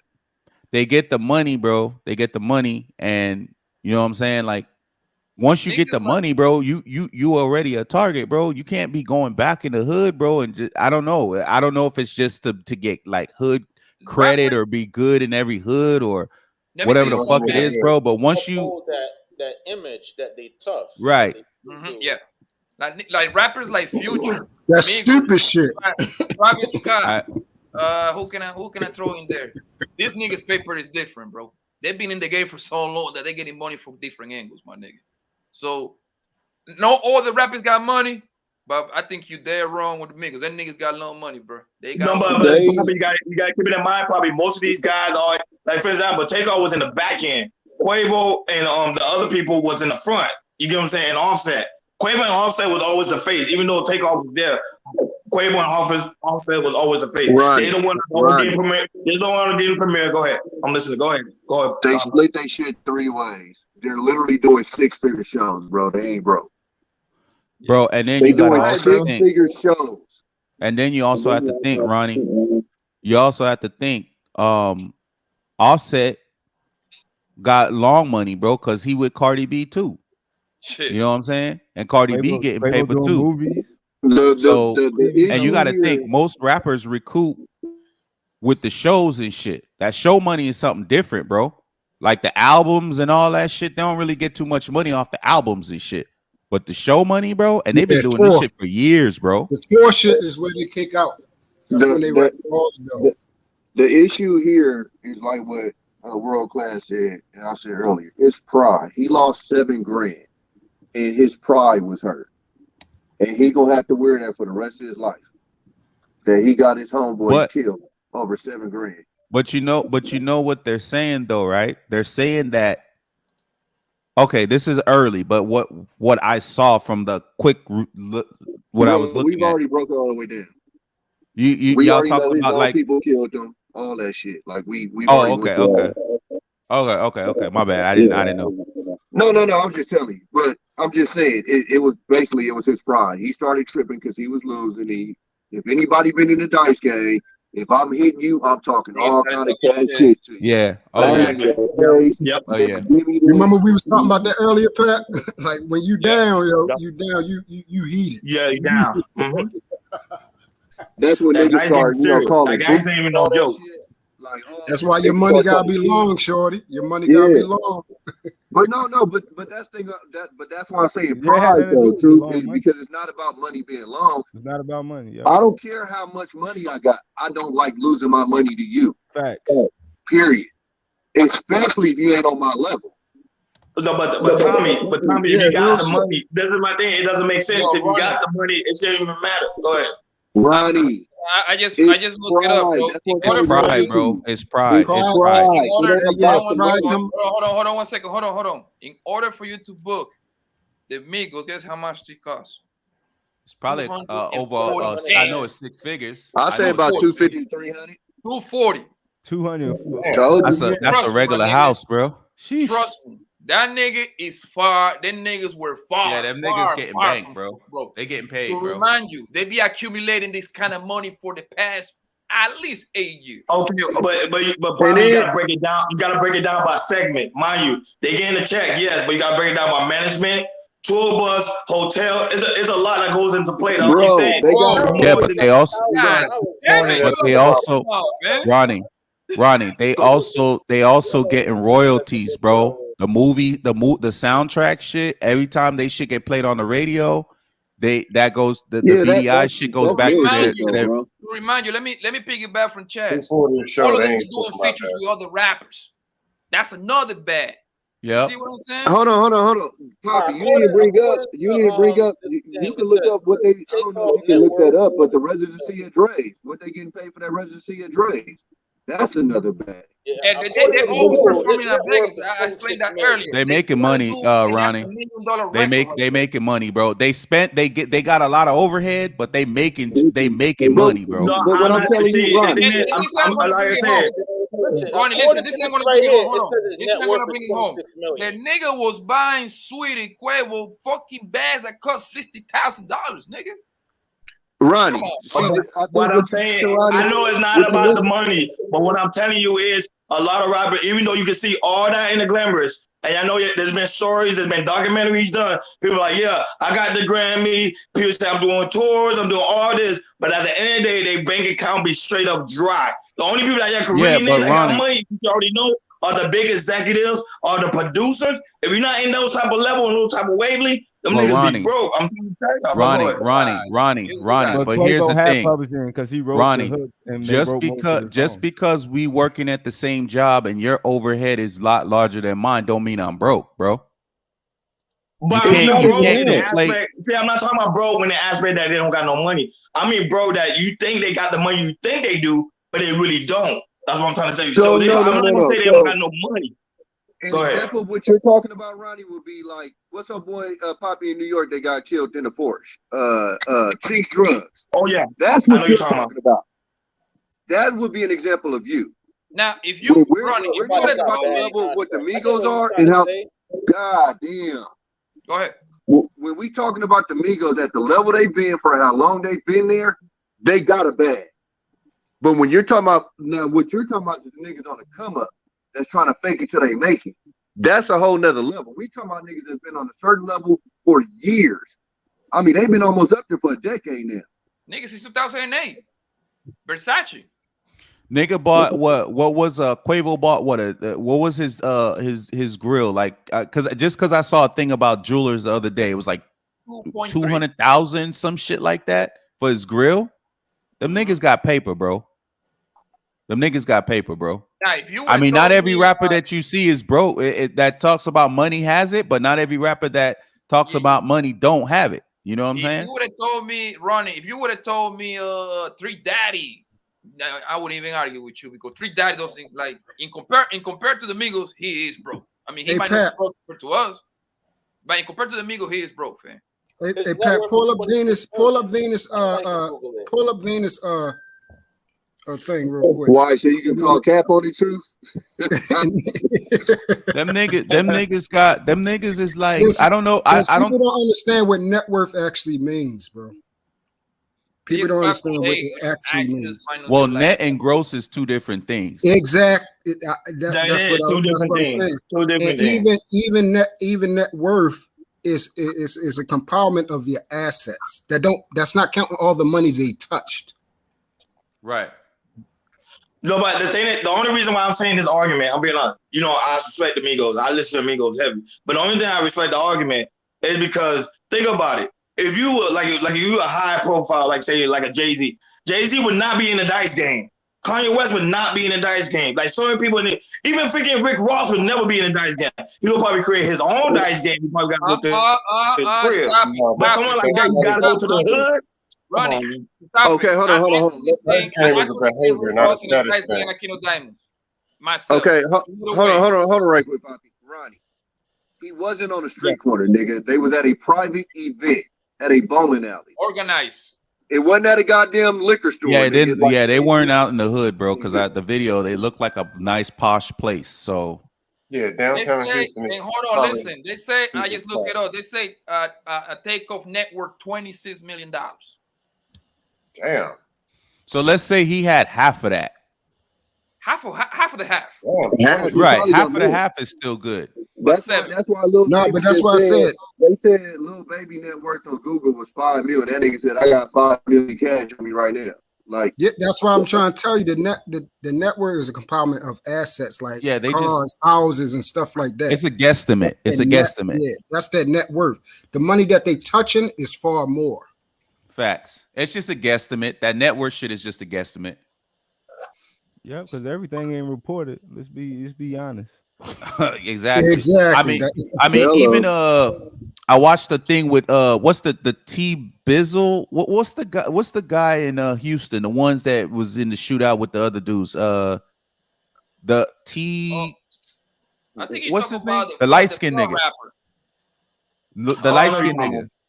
I don't know his name. He was talking about he gave Offset like 6 bands or some shit for like to rap on his song, and then Offset say, hey, if we do the video, it's gonna cost you another such and such and such, and that's probably cash, bro. That shit is probably unreported. Oh yeah, no doubt. Oh no, it's definitely unreported. That nigga ain't writing no check and then 1099 and nothing to that dude. You know what I'm saying? Which was one of the rappers that they were saying they after each show they not leaving with no check. They leaving with they left with cash every time. Network is great. It was probably Boosie. Probably, yeah. Sound like something he would say. I think it was either Boosie, T.I. It sound like something Boosie was saying. Yeah, they said they didn't do the they left with cash every time they left the show. Straight cash. Yeah, so you can avoid paying taxes. How much do they get paid a show? Did you look that up? Pop? 240. Yeah, they said 240 a show. 240, yeah. So this is what my OG just put on Facebook. The nigga that was over me in my hood. This nigga said, "You are $1 million dude. What kind of profit you thought you can make shooting dice at 2 a.m. in front of a bowling alley? Live your life away." It was pride, bro. Like you said, and that's a real pride. It was pride, bro. Because the nigga that could say the nigga. Go ahead, Chance. Go ahead. Finish. The nigga that could say, "Oh, I whooped what's his name ass in a dice game," but see that even okay, that would be cool, like to say that for like a few months or something.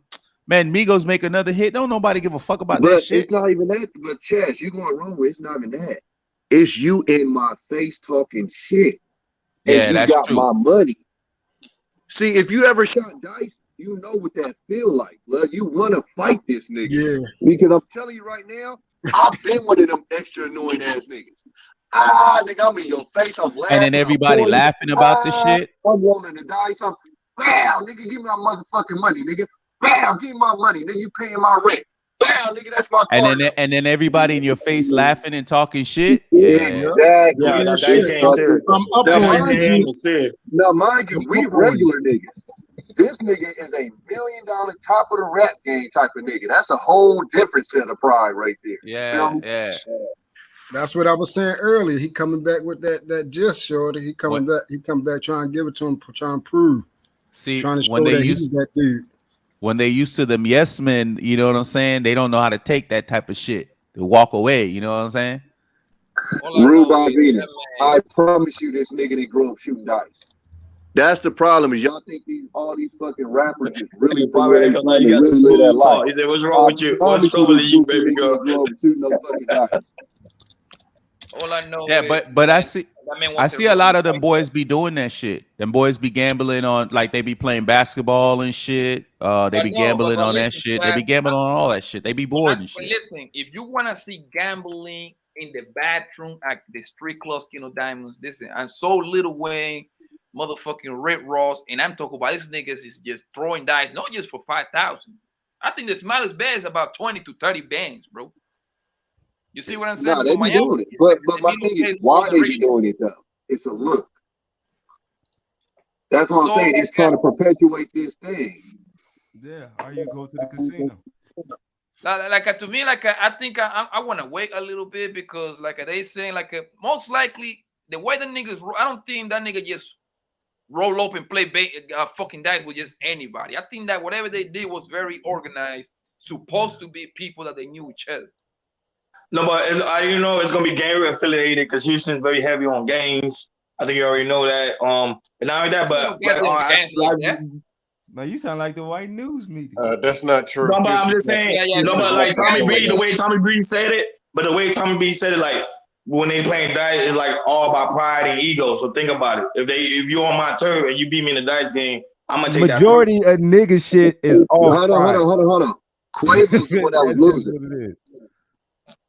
Quavo was the one that was losing. Quavo was the one that was losing, not the local. Oh, yeah, damn. Hey, Ronnie, I don't know if you realize, I don't know if you realize, Takeoff got shot by his own crew. Yeah, the people in his own crew. They're retired fucking security guards. Is he? I don't know if he's there still. Ronnie, you there? Yeah, I'm there. I'm here. I'm on the phone. Go ahead. No, what I said was Takeoff got shot by his own people, bro. I think he on the phone. We'll wait till he get off. Yeah, I'm on the phone. No, but go ahead. So you say that's the reason why he got shot? No, he got shot by his own people. Okay. No, they said the dude that returned hit him as well. Right. One hit. They said the first shot hit him in the head, and I think the second shot hit him in the head also.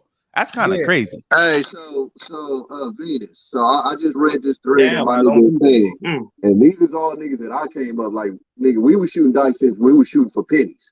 So these is all niggas I was shooting dice with. You know what the consensus is? I ain't about to be no $1 million nigga out here shooting dice. What the fuck is these niggas thinking about? Exactly. Take your ass We started. to the casino. Hey yo, we started off pitching quarters at the daggone at the side of the wall. That's how I started off. My nigga, we started with And I'm telling you, bro, these goddamn rappers, they be rapping about that gangster shit. So now they have to go ahead and act it out, bro. Yo, I'm rapping. I'm in the hood shit. I gotta do some hood shit, and that's where the niggas get fucked up. Exactly. Hey, Pap, isn't Quavo Takeoff's nephew or some shit like that? No, Quavo's uncle. Takeoff is Quavo's nephew, and then the Offset is their cousin. It's like the cousin or some shit. Yeah, they're actually family. Like they're family. And this is not like a. I didn't see this one coming though, bro. Shit, I don't think nobody did. That I shit don't was think like, ain't nobody think them niggas was gonna be that stupid. Ain't nobody think they was gonna be that stupid. Like Pap said, they the Black Beatles, shorty. They was on their way to the They was already there. No, listen. No, what I'm saying is where they're at now compared to what was coming. You mean legendary status? True. Yeah. We're talking about Beatles that where it's infamous. Got you. Like That's infamy. Yeah. Yeah. To us, they were the Black Beatles, but we're talking about worldwide. They was about to be going some. It was about to be. They wouldn't be able to be stopped. Yo, it wasn't shit that was going to stop them. This shit probably fucked them all the way up. Well, actually, they were stopping themselves because they were splitting up.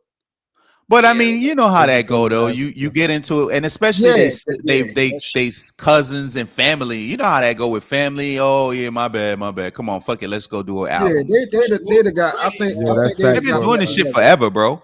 That's facts, World Class. Because they definitely was about that bread, so I think they were definitely going to come back. Hey, I don't know. Can you really say this about their bread if you shooting dice in the public place? What do you think about what rules say? They're gonna have a lawsuit against the security company. Is that? I mean, you got to make sure it's a security. They can't have a lawsuit against the thing, man. His own people shot him, bro. They don't got shit to do with that. That shit the fuck? No, if they hire professional security and he shot him, then they can. But so you say the security should have took the bullet? I mean, I'm confused. Explain that to me, please. Okay, if I hire professional security, and from what the witness was saying, the nigga was just shooting wild. He wasn't like aiming. Oh, it was the security. Yes, the security is the one that. Well, people are assuming it was security, but it was somebody in their entourage that ended up shooting Takeoff because they said they're saying it's the mob tie niggas that they were shooting at. Yes, but what I'm telling you is they started shooting first and Takeoff body drop. And then mob ties niggas return fire, and I think the mob ties niggas hit them too. But the first ones to shoot was Quavo and them people. Right. And they hit Takeoff on accident. Yeah. And then you also got to realize, even with your security, once your security advise you, hey, we need to move to a certain place, and you as the employer says no, you cannot hold them liable. I'm going to call it right now. Hey, bro. wait, say that again, Taylor. I said when you got when you actually hire professional security and they advise you on moving to a different spot or moving to a different place so they can actually do their job, and you as the customer say no, I mean you as the employer say no, they can't be liable for what happens after that. Oh, that makes sense. Yeah. Hey, the mob ties. Because I've heard Drake mention them. Is that like a set or a click out in like? It's Jay Prince. It's a set in Houston. Okay. Because I know Jay Prince got the. Yeah, I know Jay Prince got the. Yeah, of course. Okay, that's Jay Prince's little outfit. Vice Lords and shit. I think he's either Vice Lords or some other Vice shit. Lords in Houston. I think he's affiliate. Like I think he's like a big guy in there. It's like hush hush, but it's either GDs or whatever. Like he's like a top ranking guy. Like it's like a gang related thing. I think it's not gang related. It's just pay him a couple thousand and he's straight. They ain't gonna touch you. Yeah, man. Yeah, CC. It's crazy. This is the world we live in, man. That kind of changes the game, though. It's not like it was a freak accident. It wasn't like, you know what I'm saying? It wasn't like, oh shit, like people was like gunning for him like they did with Boosie or we don't you know what I'm saying? Yet, though. But right. Well, we can assume. Assume. Yes, sir. Allegedly. Yeah, allegedly. All I know is I'm gonna call it right now. What 100 is gonna put this on fucking on Jay Prince since they be beefing back and forth. Shit, well, he already spoke to him. He didn't say nothing about Jay Prince. They're not gonna speak on Jay Prince, man. They scared of that dude. Jay Prince and 100 be going back and forward. Tommy, that's what I'm saying. Oh, I know, but I'm saying I've already heard him speak already on it. He's you know the Chick Smooth channel. He already got one where he already spoke on it, and he didn't say nothing about Jay Prince. I think he was talking about just niggas moving better. That's why I said like even my OG nigga that was on Facebook. That's all because everybody was saying, well, he wasn't the one shooting dice, and he was like, I get that, but he still shouldn't have been in that situation, and that's what these niggas not understanding. That's why I hate when niggas, like, I think when Chaz first got up here, he said being a rapper is an endangered species. No, it ain't. And it ain't the most dangerous job in the world. You niggas just got to stop moving like fucking idiots. It's just that simple. It just like me, bro. I'm telling you, bro, because listen, I happen to actually know a couple rappers, like my man Red Cafe out of Brooklyn, my man San Scarfo out of Jersey. Red Cafe got clipped? No, he said he knows. No, he said hang with him like people he knows. Oh, my bad. I was like, Yeah, yo, he that said was one of he my knows, favorite. yeah. I was like, that was one of my favorite niggas back in the day, bro. I was like, This what? nigga about to No, start he a said people he rumor. knows, yeah. So I just I talk about like I know them because they're like a little bit older than me. So like I know my like my homies, brothers and stuff like that. So like I party with this. These niggas used to just, even though that they never got like a superstar like JC status, they were known. They were still like posted on the block, nigga. You see what I'm saying? Like because quote unquote for them that's their comfort zone.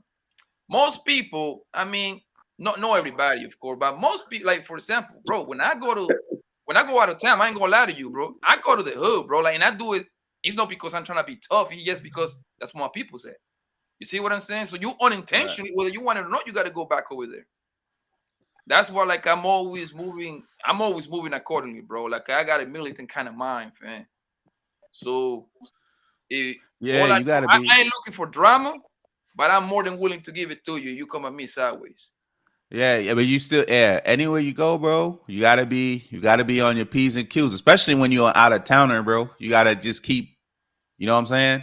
Like when I go out and shit like that, if I'm in another state or whatever, bro, like usually if I'm a sip something or whatever, I'm gonna wait till I get back to the crib. You know what I'm saying? I'm not gonna. I agree. You're right. Because you gotta be, you still gotta be. That goddamn Bourbon Street, boy. Never in my life again, nigga. I was in that motherfucker looking like a paranoid dog. Nigga, I was left, right. I had so much fun over there, bro. Bro, all I can think about in my head is, nigga, if I wanted to rob niggas, this is the perfect setup. These niggas drunk as fuck. They got these dark ass little side streets and shit. Then on the side streets, they got these little doorways that you can perfectly hide in. Nigga, I was in Bourbon Street looking like a paranoid knock. Nigga, I'm looking around everywhere. My head swinging. They're like, fuck this shit. That Bourbon Street is dangerous, boy. I ain't got him. I'm good.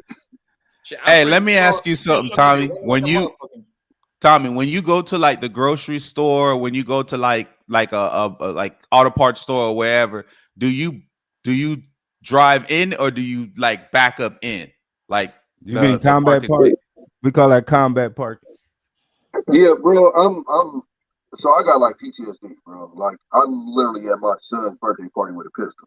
Like it's not to sound tough or nothing like that. Like so my dad had a conversation with me about it. Like, you need to stop carrying it with me.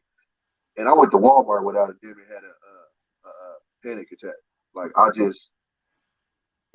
shit on me anywhere I go. I'm telling you, that's including church and anywhere else. Like, hell yeah, because they running up in churches and shit too. Well, yeah, we got two incidents out here about we got one in Brooklyn. Yeah. Well, yeah, no, they got robbed, nigga. We got that was a setup, bro. These niggas was you talking about the white service. I think it's still on YouTube. In the middle of service, they walked in and they went through the pew. Oh, nah, that's not the one I'm talking about. I'm talking about the white boy that went to the church and he. No, I ain't was talking about that. I'm talking about some niggas. Like some niggas in Richmond, California, nigga went to church while the choir was singing, and they went pew to pew. And when they found the niggas, they shot the niggas mid-service. Church ain't even a sanctuary no more, bro. Yo, church is nothing but a fucking ATM cash machine, bro. That's all it is. Pimps from the pulpit, bro. Yeah, you go in and money come out. Hey, big pimping from the pulpit. Mm-hmm. Why do you think them pastor niggas be fucking like he be getting 2-3 girls from the church? See, this is what's funny. So here go my nigga from Texas. Here go my nigga from Texas on Facebook. When you at a certain type of level of success in life, it's certain shit niggas can't be doing. Certain places and people you don't need to be hanging around. Why the fuck do us regular niggas understand this shit? It's really that simple. I told you niggas' mentality is fucked up. So you think like niggas, those niggas are like niggas like are so damn rich that they want to come down and feel normal and be normal and feel normal, right? No, that's nigga shit. We do it to each other all the time. All the time. Poppy, not even on hold on. If you want to feel normal, go to Walmart. Go to grocery store. This ain't trying to feel normal. This is trying to push an image. Yeah, you perpetuating certain shit, yo. That's just all. It's the facade. It's the motherfucking image.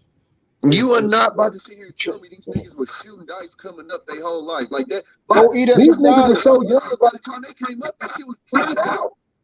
Go eat a McDonald's burger. So let me ask y'all boys something. Do you think that these fellas being in the industry and living like a certain lifestyle, lavish lifestyle, for so many years, kind of like blocked kind of like what they like how they saw things, their perception of things? Because we have to live it every day, you know what I'm saying? But no, you think like that's why it's this the pride, happened, bro. It's just that's simple why the this pride. happened. It's the problem. Well, and I think too, I mean, we all have to admit when you reach a certain level of celebrity, you know, even Shushu talked about it when she said she had spoke to some famous actors and stuff, and they told her like fame is just like it's basically like being in jail without the bars, damn near, because you can't maneuver. do regular shit, again, right? we go back to Michael Jackson, who had to rent out a fucking grocery store just to have a regular experience in a grocery store. Like, that's a level of understanding that we don't get. So I get that to a certain extent. That's why I said, if you want to feel normal, put on a hoodie and a hat and go to Walmart. That's feeling normal. Hey, Auntie J. That's feeling normal. But to say, niggas going to a project that's not even in your city to feel normal is like, bruh, that ain't it. Or going to, like, okay, P&B Rock. If you want to feel normal, why you wearing $500,000 in jewelry? If you want to feel normal, then you just walked in there, with no, like that. That's what I'm saying. Is that's when it gets to like you pushing an image or some shit. You know what I'm saying? That's why I said Kendrick is probably safe in most spaces, because Kendrick compared to most people lives a pretty normal life. You don't see Kendrick on TMZ every other day. If he wanted to be, he could be. But he chooses to live a life where he's not on that shit, because I don't know if most of y'all know, TMZ has certain spots where they post up at. So if you're a celebrity and you want to be on TMZ, you just frequent the spots. And then this is in LA, and I'm pretty sure New York too, but in LA for sure, they have certain spots. They got restaurants, they got venues and shit where they're guaranteed going to have a cameraman in. And then like LAX. So when these people are getting caught by TMZ, most of the time it's because they want to be caught by TMZ. Exactly. They even talk about like the Kardashians would actually call TMZ and tell them to meet them somewhere.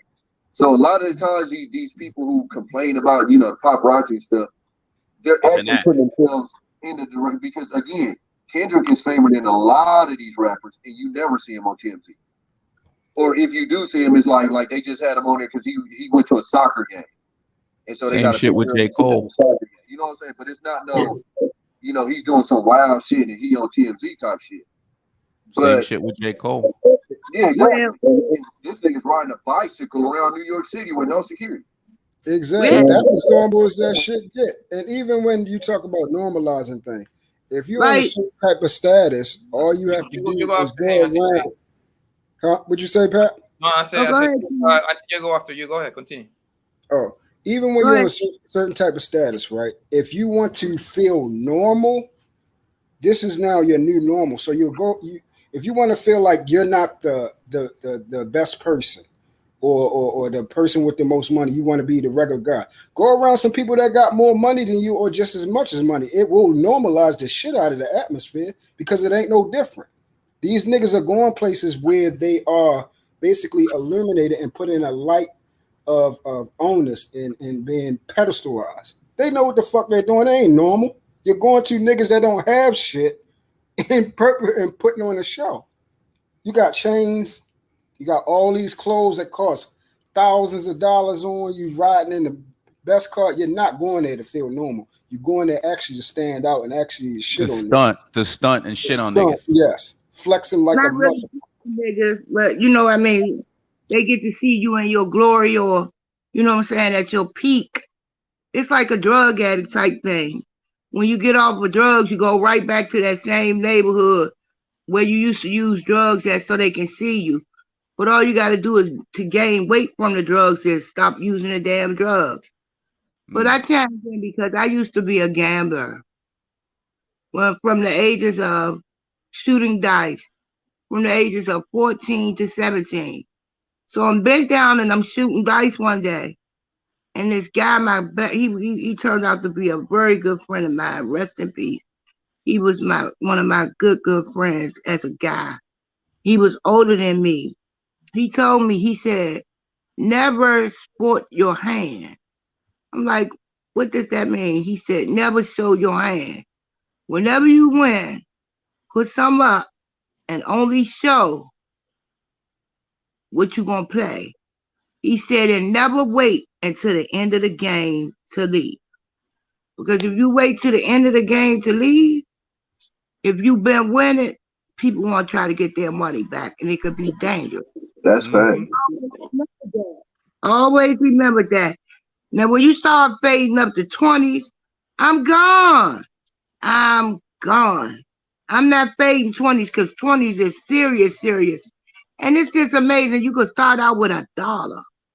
I used to start out with 50 cents and get a crap game going. This is the truth. And it's very addictive. It's very addictive. But back to Quavo's cousin, nephew, whatever he was, I was thinking, right, I was like, all them niggas sold out. So I'm thinking, could it be a blood sacrifice? And this nigga shit, Auntie J. Huh? This just flat out nigga shit. We got Auntie J. Land the plane. Let her finish though.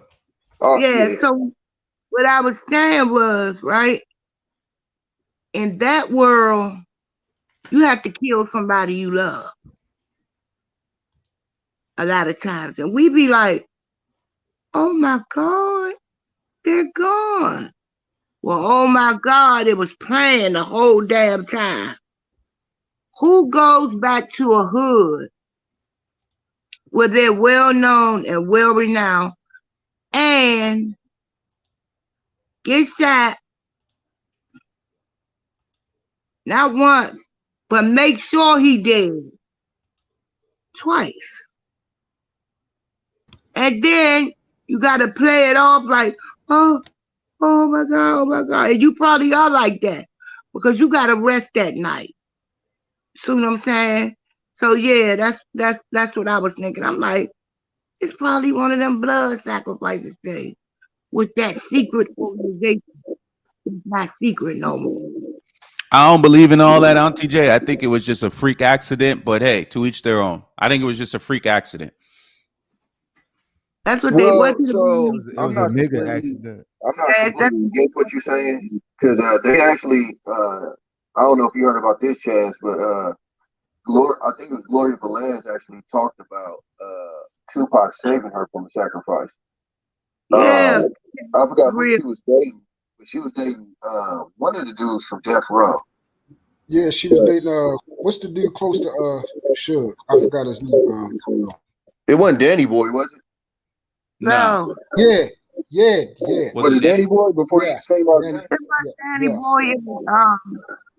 What's his name? Hold up. Got out about 4 or 5 years ago. I can't think of his name, but anyways,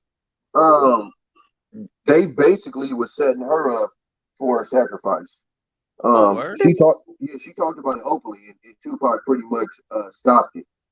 If I find it, I'll shoot you the link. But yeah, I'm not super deep into that. Like when they started going through that with the Nipsey shit, I'm like, get the fuck out of here. With the Tupac shit, I'm like, get the fuck out of here because it's just nigga shit. Like when you know the behind the scenes shit behind that shit, it's just like I tell people with the Pac thing, like the nigga punched a well-known killer in the face. That's the repercussions of punching a well-known killer. Yeah. That was on some other shit too, and it was weird because like all the security around. Why would you go to Tupac and tell him? You know what I'm saying? You got all. Well, no. He didn't go to Tupac. He just they was walking as a group, and he just came and said it to the group, and then Pac was like, "Where they at?" And then when he showed them where they at, Pac ran over there first. Because if you know when Pac ran over, as soon as he punched, everybody else came right behind him. But that's Pac. What you say her name was? Huh? What you say her name was? TV. Gloria Valance. Is it Gloria either Valance or Valance? Yeah, because it wasn't Danny Boy because Danny Boy he had a close relationship with Shorty Michelle. Okay, yeah, I can't remember who she was dating, but it was one of the Death Row dudes. But it was Yeah, a scene. Danny Boy guy actually he said, this is allegedly of course, that fucking what's the girl name? Mary J. He smashed Mary Mary J. J. Blige Allegedly. was flying him out when homeboy was like 16 years old, smashing. Yeah. Smashing, yeah. And what was the other chick I name he was believe it. smashing? The chick that sang the chorus on Thug Pat or Jewel. He was smashing Jewel too, allegedly. Right. And what about Whitney? Oh, Whitney. Hello. I think Pac was. I think they said Pac was doing that in Ray J when he was a kid. Yeah. So I mean, hey, that's highly weird for you, bro. That's. it was Aaron Hall. It was Aaron Hall, y'all. Oh yeah, I know she was with. I think Aaron Hall, her baby daddy, bro. Who's baby daddy? Gloria Velez. Oh, Because I think like Yeah, that is her baby daddy. You're right. Look in the back chat. If you look in the back chat, it's the video where she was talking about it. Okay, I'm good looking. Let me Yeah, that I Miss You, Aaron Hall. And then Puppy do that too for Biggie.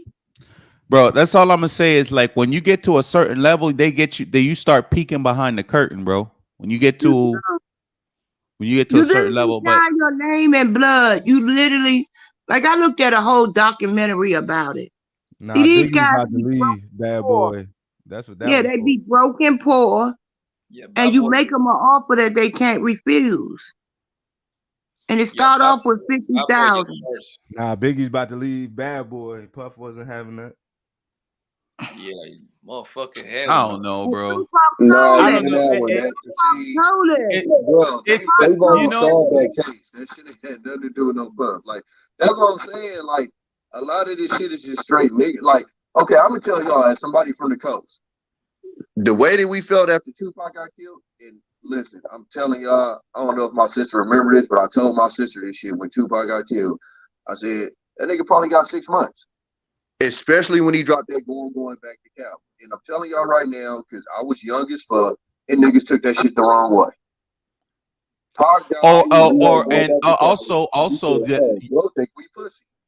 Tommy, also that you're nobody till somebody kills you. We know that was about Tupac, bro. We know. Yeah, I'm telling you what we was tripping off of. Bro, do you listen? Do you go back and listen to that song? That was about Tupac, bro. But see, you gotta remember. See, we wasn't listening to Biggie like that. So, like those B-sides, like I literally, the first time I listened to a whole Biggie album, I was 30, 31. I never listened to the nigga. Nigga, Tommy's a hater, bro. No, Tommy's right. I was the same way on the other side. I was the same way like that. You not to listen to goddamn Biggie, bro. Hey, and even when he went on the radio station, I think he sealed his fate because I looked into that too. I think he sealed his fate when he went on the radio station and did that freestyle. And the freestyle was that you're nobody till somebody kill you. And I know niggas. He should have never went to Cali. Y'all gotta listen to me. Yeah, that's all you have to go. Yeah, he wasn't supposed to be in Cali. He was supposed to be in UK. Hold up. TB trying to say something. Hold up. We did not hear none of that shit. What we heard was, I'm going back to Cali after our nigga got smoked. And as stupid as it was, niggas was basically like, if he gone, that nigga gotta go. Even though niggas knew it had nothing to do with Big. But the problem was, Puffy had put basically money on Pac and Suge Head. That's the part that niggas don't want to talk about. That's what I heard too. I heard that. Yeah, that's the demon in the room. And the people he put the money on with was the opposition of Suge and them gangs. So Suge and them was with the Mob Pirus, and they literally enemies in the street. Not even with the Death Row Bad Boy shit. They enemies in the street was the South Side. And Big Alliance said with the Crips. And so Wait, no, and it Kim ain't even about the Porter. Crips though, Poppy. It's the South Side Crips, which is literally the Mob Pirus' mortal enemy. And so, when that happened, they took it to the streets. They, like I said, they've already pretty much solved the case. They just ain't. They fired the police officer that solved it. I don't know why they didn't want. Well, it involved one of theirs, and they didn't want to. After the LAPD had such a bad rap, they didn't want to involve the rest of it. But they had the mob had a police officer, there's a nigga named David something. He ended up getting kicked off the force from it. Yeah. No, I think that was the Wasn't it David Kenner? Was the white boy the detective? No. The police officer was the black dude. The black the black one. Reggie something. No. That's not him. It's another dude. It's a detective with he his got last kicked name off start the with a force K. because he did a bank robbery. But if I think about his name, it'll come up. But anyways, he's the one that set the play. But bro, the whole shit, bro, that's what I'm saying. Like in Cali, this shit be already known. But it's like, as soon as you go outside these borders, that shit just be like a mystery to everybody. Like when Pac got killed, wait a minute. Y'all remember Kim Porter? A couple days after. Y'all remember Kim Porter? Puppy's baby mom? They said she died of. You can't lay in no pneumonia. Pneumonia hurt. You said you can't what? You cannot just die of pneumonia. You cannot lay in the bed like that with pneumonia. I had pneumonia. I had bronchitis. I had pneumonia. And it hurts when you breathe. Like when you go to take a deep breath, your lungs are in the back, right? And you feel it in the back and it hurts. It literally hurts. And then your chest, and like you be just totally out of it. So how do you lay there like that in that enormous or extreme pain that you have to be hospitalized for, depending on how far it is in your body? I've had it, the last time I had pneumonia, thank God, it's like 3 years ago, and they had to go down, do a surgical procedure and go down in my nose to get the rest of the sputum out of my spine, out of my lungs, because it wouldn't come up. So pneumonia is not no joke. So how can you lay there all them days? Nobody, they checking on you, giving you IV. What kind of IV? Was it antibiotics or was it something else? You see what I'm saying? She's out of it, groggy. So they was keeping her asleep to take away like she wasn't in the pain. And every time she wake up, ouch, they give her some more pain medicine, which was, and probably add some Xanax with it to keep her asleep.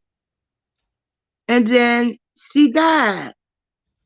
They took her off the IV and she died. And then you go have this big funeral thing. You always do that. But your day gonna come, son. He a dirty player. He played dirty chess. He played dirty pool. Because he's a dirty man. And if you look at the artists that have been under him, everybody has failed with him. Everybody that he has taken under his wings go. Just saying.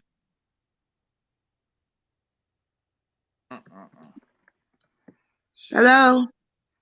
Yeah, we're listening. I'm listening to you, girl. It's something to think about. Like, it's something to think about. So do you really want to be famous? Do you really want to be at that pinnacle where you just be like this, and this? Can't go nowhere? Can't be in population? I think people do anything to get some money, man. They do whatever it takes. I think money is the root of all evil. The love of it is. They will sell their own kids if they have to. They will have their children killed. They will use their children too as blood sacrifices as well. I just believe that. That's just me. I believe if when I see it. Hold on, Jay. We ain't about to let you do that. Not you, Auntie Jay. I'm talking about Jay Ali. He played with that. That was a grown ass woman. If she got played with, she allowed him to play with her. We ain't about to do that. We not about to. How we gonna do that? No, I'm gonna talk about you, Auntie Jay. I'm talking about Jay Ali. This comment right here that she made. She said he played with the lady for years. As soon as she died, he wanted to do all the extra shit. I'm not gonna comment on that, but I don't know what she mean by played with her. And he talking about like the little off and on relationship. Like she didn't know what's going on. Yeah. He That's her. If you got a man, right? Just because you have a child with a man, right? Does that mean he get to poke you every time he come around? Yeah. No, it does not. Because if you got that thing, no, because that might give her an emotional connection with you. And there's some men that do that shit, so they can't. That's why your car gets scratched and stuff. Huh? I said, yeah, that's why niggas' windows get busted and shit. I thank God I have never been that weak in my life. Maybe because of my background, maybe because I was abused. I don't know. But I could never see. Because you a gangster. We just heard about you shooting dice at each other. You a gangster. That's why. Yeah, I did. I shot dice every day. It's addictive. It can be addictive. It is. It is. Hey, you know what's crazy? You throw out that first habit, man, huh? Auntie J, you know what's crazy? My first time in Vegas, right? Went to the casino. I forgot the name of the one, but it's not the one that's on the strip. It was a separate one, like Palms. I can't remember. But right, $50. Took $50 with me. Made $500. Gave the dealer $100. Gave the guy that taught me how to play $100. And boom, and that was it. I don't know how people get addicted to that shit. But maybe I have different addictions. It's not hard. Casino is different. It's not the same adrenaline as shooting dice or literally being in the mindset like I need some money to get what I need because life was rough. So I could take this 50 cents and make $20. We go here in DC. So it's like every weekend it's a go, right?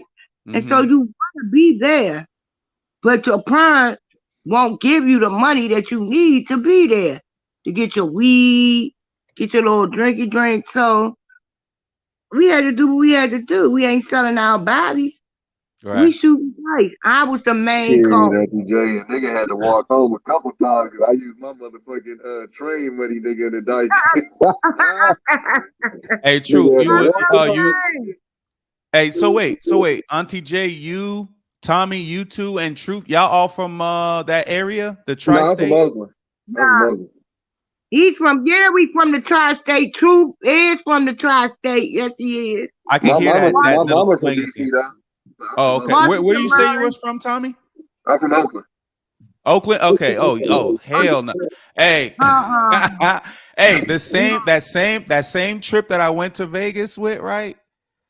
I almost got robbed out there. The first night out there, we almost got robbed on the strip.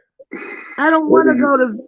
Hey, and if you're on the strip, it's probably some either Oakland or LA niggas, because that's all. And that's exactly why, because I do a lot of research before, and I know a lot of niggas at Oakland, because I've always been like obsessed with the Cali sound. You know what I'm saying? Like the bass sound and like shit like that. So I kind of know like a little bit of the politics, not too much, because I never grew up there, you know, but I know a little bit here. I have a homeboy from Cali that be telling me a bunch of shit, but I already knew like, okay, what to expect out there. Like, okay, there's probably a bunch of niggas in Oakland. I know how Cali get down. Cali is like a place where they hustle and do all a lot of shit like that, a lot of gangbanging activity, a lot of different shit that we don't understand on the East Coast. So I already knew what time it was. So that's kind of what saved me a little bit, because I already knew, like, you know what I'm saying? Yeah, you gotta move a certain way out there. Yeah, that strip ain't as safe as people think it is. You can't wear certain colors. You know what I'm saying? No, you can do the colors. I know the baseball hats is a big thing out there too. LA is the baseball. In Oakland, you can wear what you want to. They still gonna fuck with you. They don't like it. Don't matter. But in LA, it's the baseball hat thing. Like, in certain baseball hats mean certain things, and in certain places that you can't wear them. In certain places you can't wear them at all. Like a Yankee hat, an Astros hat, all the baseball teams. I ain't gonna lie to you. That's why, Poppy, I be telling you, when these niggas be complaining about not being able to get no pussy or not being able to get no man, that's why I always tell them, get you a couple of Too Short tapes or get you a couple of sugar-free tapes. Let me tell you which ones to get. And then we'll talk about this again after you done listened to it a few times. That shit they talking about, that shit, it gotta be in you. That's true. That I mean, as far as the confidence shit, bro, I always tell niggas listen to some Too Short. Niggas that be complaining about bitches and shit. Listen to some Short, listen to some Sugar Free, and then come holler at me. You know what I'm saying? We gonna be on the same page. Listen, we was raised to that shit. So that shit, like, that's it. You feel me? But if you 25, like, you be listening to that shit, like, he's so disrespectful to these women. You ain't from no Uncle Jay. Yeah, it's some other shit, or some Bayside boys, or was it Bay Area boys or Bayside boys? Pomona pimping, like all of that shit, bro. Yeah.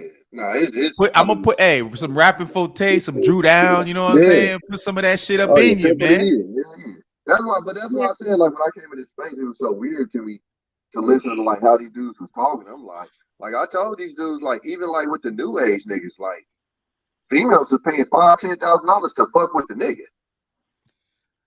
Like, they paying the nigga to I would think the technology, you would use the technology as an advantage, like as a guy, and like would use technology in it to his advantage, like stacking like Instagram with Snapchat, for example, stacking them two shits up so you can kind of have an idea of who you're dealing with, or vetting a person long enough to know they ain't gonna set you up and shit. You know what I'm saying? Like, I would think like with technology, you would be able to see more of what's going on. But niggas, I don't know, man.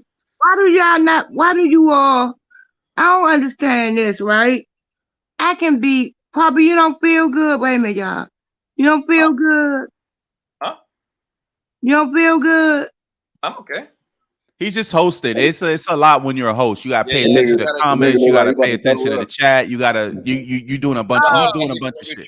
I'm just reading. I'm reading what the chat is saying and reading. Yeah, you gotta make sure like the bots ain't putting sex shit in there. It's a lot of shit when you're like the actual host. You got a lot to do to see if you can tell us a little bit more info. That's what I'm looking for, and that's why I'm looking at it. That's what I'm just seeing. Oh, okay.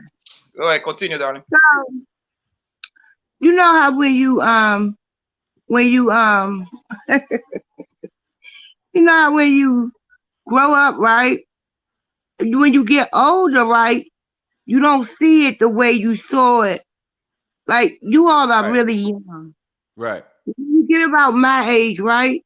You're gonna see, damn, wow. You're gonna see things different. You even know that in your life now. From 20 to 25, right? The brain doesn't fully develop until 25. So literally you change your mind every year until you get 25.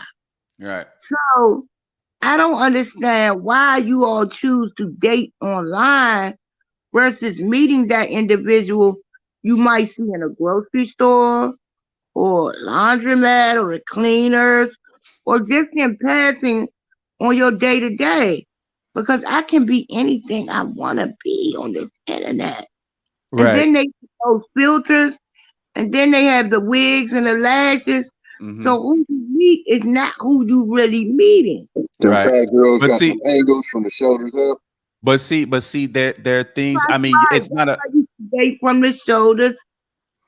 But see, Auntie J, there's a few reasons. I can answer that for you. There's a few reasons, right? One, you got to change with the times, right? You got to move with the times, because if you don't move with the times, you get left behind. That's one.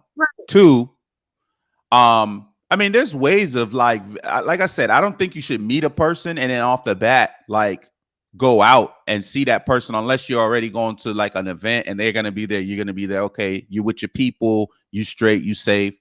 They with their people, they straight, they safe. You still got to vet people. You know what I'm saying? You can't just do shit willy-nilly, because online you can meet thousands and thousands of people, especially women. I know their inboxes are always flooded. So, you gotta be able to vet people and see, like, go by your instincts with that too. And then even like when you go in public, you still, you know what I'm saying? Set it up to where it's like a gathering where people there, like, you know what I'm saying? Where you're going to meet the person and stuff like that. You don't just go out to a random stranger's crib, or, you know what I'm saying? Or do stuff like that, Okay. Well, I agree. You have to keep up with the times. I don't have to do everything with the times. Right, you don't. Listen, I got an uncle that's still like he don't even want to pay his bills online. I be telling him, look, I could set all this shit up for you. He want to go to the place and pay his bills. You don't You trust know what it? I'm saying? Yes, my girlfriend like that. She's still buying stamps and envelopes. I'm like, Hey, girl, Poppy, check your inbox on Instagram. or taking the bills down there. Mm-hmm. A lot of people still Hold on, like tell me the what you paper say. statements. They don't want to check see. your IG. Tommy, you said something? Check your IG.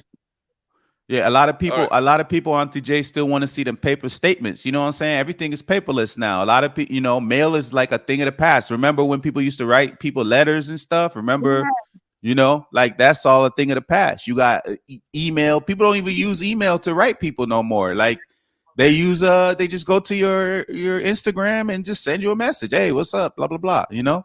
So you got to change with the times. I think companies are the only ones that still use fax machines and emails and stuff to like Hey, email. Chad, Like, yeah. I had to argue with my dad about I going don't know how into to these do it. companies and giving them a fucking resume. I'm like, Pops, they don't do it like that anymore. I'm like, Pops, that ain't Well, how how they do do they it no do it? more. Like, God. Online. It's all online on TJ. The resume? Well, I mean, it depends on the job. Usually, if I have a interview, I'll walk with a resume if I need. You know what I'm saying? But yeah, everything is online on TJ. You have your resume online. I have my resume online. Like all I do is when I need to update it, I'll go in there, press a couple of things, add a couple of things, and hit save, and boom, I have that. When I need to print it out, I print it out for like an interview if I need to do that. But even paper applications, remember paper applications? Don't nobody Yeah, take paper applications anymore. All that shit's online. You got to change with the times. It's the gift and the curse with technology, you know? it So, is. Hey, I'm I, gonna throw a little bit off subject. But Steve Nash no, go just ahead. got fired from the Nets. Who? Steve Nash got fired. Oh, shit. I mean, he should even start the season to begin with. I don't know. But what do they do with these basketball coaches and stuff like that? They just rotate them niggas, right? Well, he was a freshman though. This was his first coaching job. Oh, okay. He pretty much got the job because he was under Steve Kerr and stuff like that. So he thought he was going to be the next genius. But a lot of times I think like if somebody pushes you in a position, whatever, they'll let you finish out the season and then they'll make their decision, whatever. They want to continue with you or whatever. So But yeah, Auntie J, that's how it is in the dating world now. But you're right. I mean, you still go out to the club, you still meet people. Remember, you used to have to write shit down, write a phone number down. You have to memorize the number sometimes and remember to call the person. You don't got to do none of that shit no more. don't have to do none of that. The cell phone. But Yeah. the cell phone, believe it or not, listen. This how old I am. I still have a house phone. I have a house phone. I like to hear ring, ring, ring. I like Oh, to that hear shit's the turned off. It's dog on silent. That shit No, on silent. I like when I hang up on that ass and you know I hung up. Come. You don't have to look. You heard it. I remember having to sneak on the phone at night. You know, you want to talk to a girl and she'd call the phone. Like you have to be right next to the phone. As soon as that bitch ring, you pick it up on the first, as soon as you hear that sound, so you don't wake up your parents and shit. Yeah, I remember that shit. You wouldn't have never did that in my day because we had rotary phones. You know that. Oh yeah, the rotary phones. Yeah, the rotary phone. My grandma had a rotary phone for the longest time too. That shit was annoying as fuck. You try to make a call, you gotta wait. It take you like 2 minutes to dial somebody's number. Or you might mess up, so you have to start all over again. It was like that with the TV for us. It was like that everything, y'all. We had, and the TV would go off at night. It was the worst. We had horizontal. We had different buttons we had to push. We had black and white at first. We didn't have a microwave. See, I believe the microwave messed it up because now everybody thinks things can be fixed quickly. And all things can't be fixed quickly. Some things are a process. Even our attention span, music. Look at music over the years. What y'all listen to.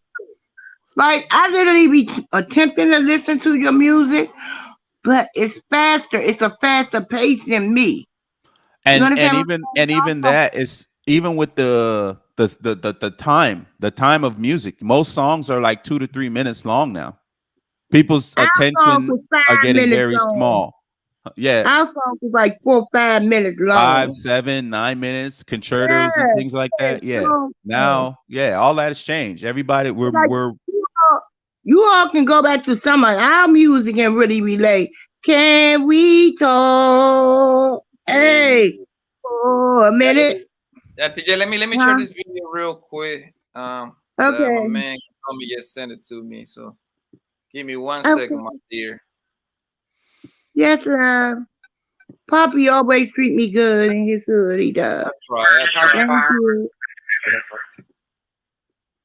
There's 5 shots fired from downstairs outside near 2004. The people next door are calling in about discharging firearms. It's not next door. It's from 2202 hospital. Discharging firearms or shooting, not sure which. Just Central and Dallas. Caller heard gunshot and people screaming. Curfew shooting just occurred on SO San Jacinto in Dallas. He's on check out 22B23 1212 Grand Plaza for discharging firearms. There's 5 shots fired from downstairs outside near 2004. The people next door are calling in about discharging firearms. It's not next door. It's from 2202 hospital. Discharging firearms or shooting, not sure which. Just Central and Dallas. Caller heard gunshot and people screaming. Curfew shooting just occurred on SO San Jacinto in Dallas. He's on check out 22B23 1212 Grand Plaza for discharging firearms. There's 5 shots fired from downstairs outside. Hey, Poppy, I think it's just a repeat of the same thing. It is. Yeah, so pretty much. So it that's sounded all like they was in a some sort of building or something. Well, when I looked at the thing, it was pretty graphic, bro. But see, that's the other shit now. People can't even die in peace no more without niggas recording this shit. You know what I'm saying? Nigga, pretty much like people, somebody going to record you and shit like that. People don't They care. did that shit to PNB Rock. It's like They pretty did that much shit like a thing. If you are somebody, those pictures, those videos can be sold to TNC for they go up to like 50,000 though. Yeah, It was a nigga from Houston, a rapper that got into it with somebody else and he got killed. Both rappers got killed, but the one rapper, he had a hole blown out of his from one side to the other side. You could see like the grass like on the other side of his face. Like the shit, man. Shit, the shit is crazy, man. Yeah, CC, that's him. That's him.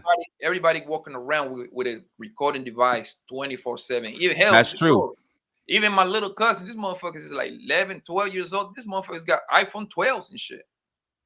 Auntie J, that's the point. Auntie J, you on mute. But Auntie J, that's the point. Remember, like back in your day, could you even fathom a phone, a cellular device, like half of the size of your regular phone, like maybe a fourth of the size of a regular phone, or maybe a fifth of the size, that you can go on the internet with, that you could pay all your bills on? No. All of that stuff. What we wanted, what all us used to hope for was something that could turn this TV so we wouldn't have to keep getting up and starting over. But we never thought about the internet. But the man, and something that could heat our food up. We tired of heating it up in this damn oven with an aluminum pan. Mm-hmm. That one we was tired of. I remember. And beepers. In hindsight, beepers were the stupidest shit ever to have, bro. The dumbest shit to have. You still had to. You had to pay the bill. Then you still had to use money to go to the phone booth to call the person back. It was the dumbest shit to have, bro. Well, man, they used it, man. If you want to get that weed, you got to call. Put that code in there. Put that code in there. Yes, man. How else were we going to do it? Mm-hmm. Nobody's going to do it. But it was what we knew. And we were good with it. I swear we were good with it. We were more closer. We were more loving. The Right. village ways helped raise like a us. lot of human interaction. You know what's Yeah, crazy?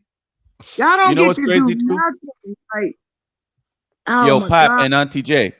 You know something that was crazy? Last What, time I big? had to do jury duty, right? Last time I had to do jury duty, I went to the place. I had 2 books, right? I had my book, but I had my tablet and I also had my phone, but I shut them off or whatever, right? In the lobby, when you're waiting because they call you or whatever, you don't just go like to the thing. You have to wait to be called. I looked. I was reading the book, right? And I looked like maybe about 30 minutes later. I just kind of it clicked in my head. I looked to the left. I looked to the right. No one had a book. I was the only person that was reading a book. Everybody was on their phone. Yeah, that was It's crazy. Like, no, don't like. Yeah, but the thing, yes, and actually, that's probably one of the main reasons that communication skill for men and women have gotten terrible, bro. Because listen, you can honestly make an argument that girlfriends and boyfriend and husband and wife, they texting each other and they right next to each other. Yeah. No, we don't do that. No. Bro, Poppy, I'm gonna tell you, if I go out with a girl and she's on the phone, that's it. I'm not, if you're not engaging with me and you're not like whatever, like, you know what I'm saying? Like I always say, look, you're not there's communicating. no such thing as an emergency. Whenever we're done with whatever we're doing, you could check your phone. Like it's the shit's it happened. It is what it is right then and there. But if you like on your phone the whole time and you know what I'm saying, you're not engaging, having fun with me, having a good time, we out. I'm done, bro. Might as well That call your means she's bored. That means she's bored. Yeah, I mean, no, but it's just some women that's on their phone. Like I'll be talking to people sometimes, and they'll be texting. I just hang up on them. I don't got time. I can hear them I'm texting gone. and shit. Right, your time is valuable. My time is precious, especially me because I'm always doing something. So yes, like I know it might be hard for your generation and Poppy's generation, but sometimes you really do have to resist some things that you want that may not be good for you. You understand that? Yes, like ma'am. the girl on InstaFace, and you know you can get her, but you see her profile, you see what's going on. She's going to be limited in so many categories. It's ridiculous. We see her, right? Mm-hmm. And she may give you the nookie, but all nookie ain't good nookie from what I hear. So what's the point? Versus meeting a woman in population that you could see her in her element, her natural element. That's true. Take her ass out to a cafe, have a cup of coffee or whatever the hell she like to drink. You know what I'm saying? You don't want to spend a lot of money on us. Most women don't even want that. They think you broke if you take them out to a coffee date. She's not the one for you. Can you be okay with she might not be the one for you? Because the one I'm okay with that. Is gonna absolutely adore that shit. Like me. I'm okay with that. My patience is very thin these days, Auntie J, when it comes to like the opposite sex. My patience is very thin with all that shit. You know what I'm saying? It's like, if I'm engaging with you and you're not engaging with me, like I'm done. I'm easily turned off. Like as soon as like you just rub me the wrong way, I'm done. Like what's your sign, Chad? Huh? What's your zodiac sign? I'm a Virgo. Oh yeah, you are recluse people. Yeah, I can stay by myself long periods of times. I mean, most of my hobbies are like that. You know what I'm saying? Like the the studio stuff, and like now doing all the editing stuff. Like for me, so it's like if you're coming in my space and stuff, like for me, it's like, all right, like don't be boring. I can hold conversations with people. I have the art of that, but it's like, don't expect me to carry the conversation. I want to fall back and let you. You know what I'm saying? But let me vibe, right?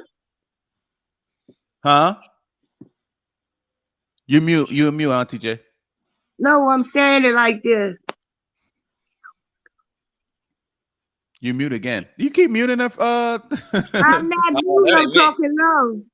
Oh, I'm okay. saying it like they can't hold that conversation to keep your brain stimulated. Yeah. They can't do So you think they don't want? But the one for you to do it, huh? Like it don't even take all You day. think that they just don't like you? They don't know how.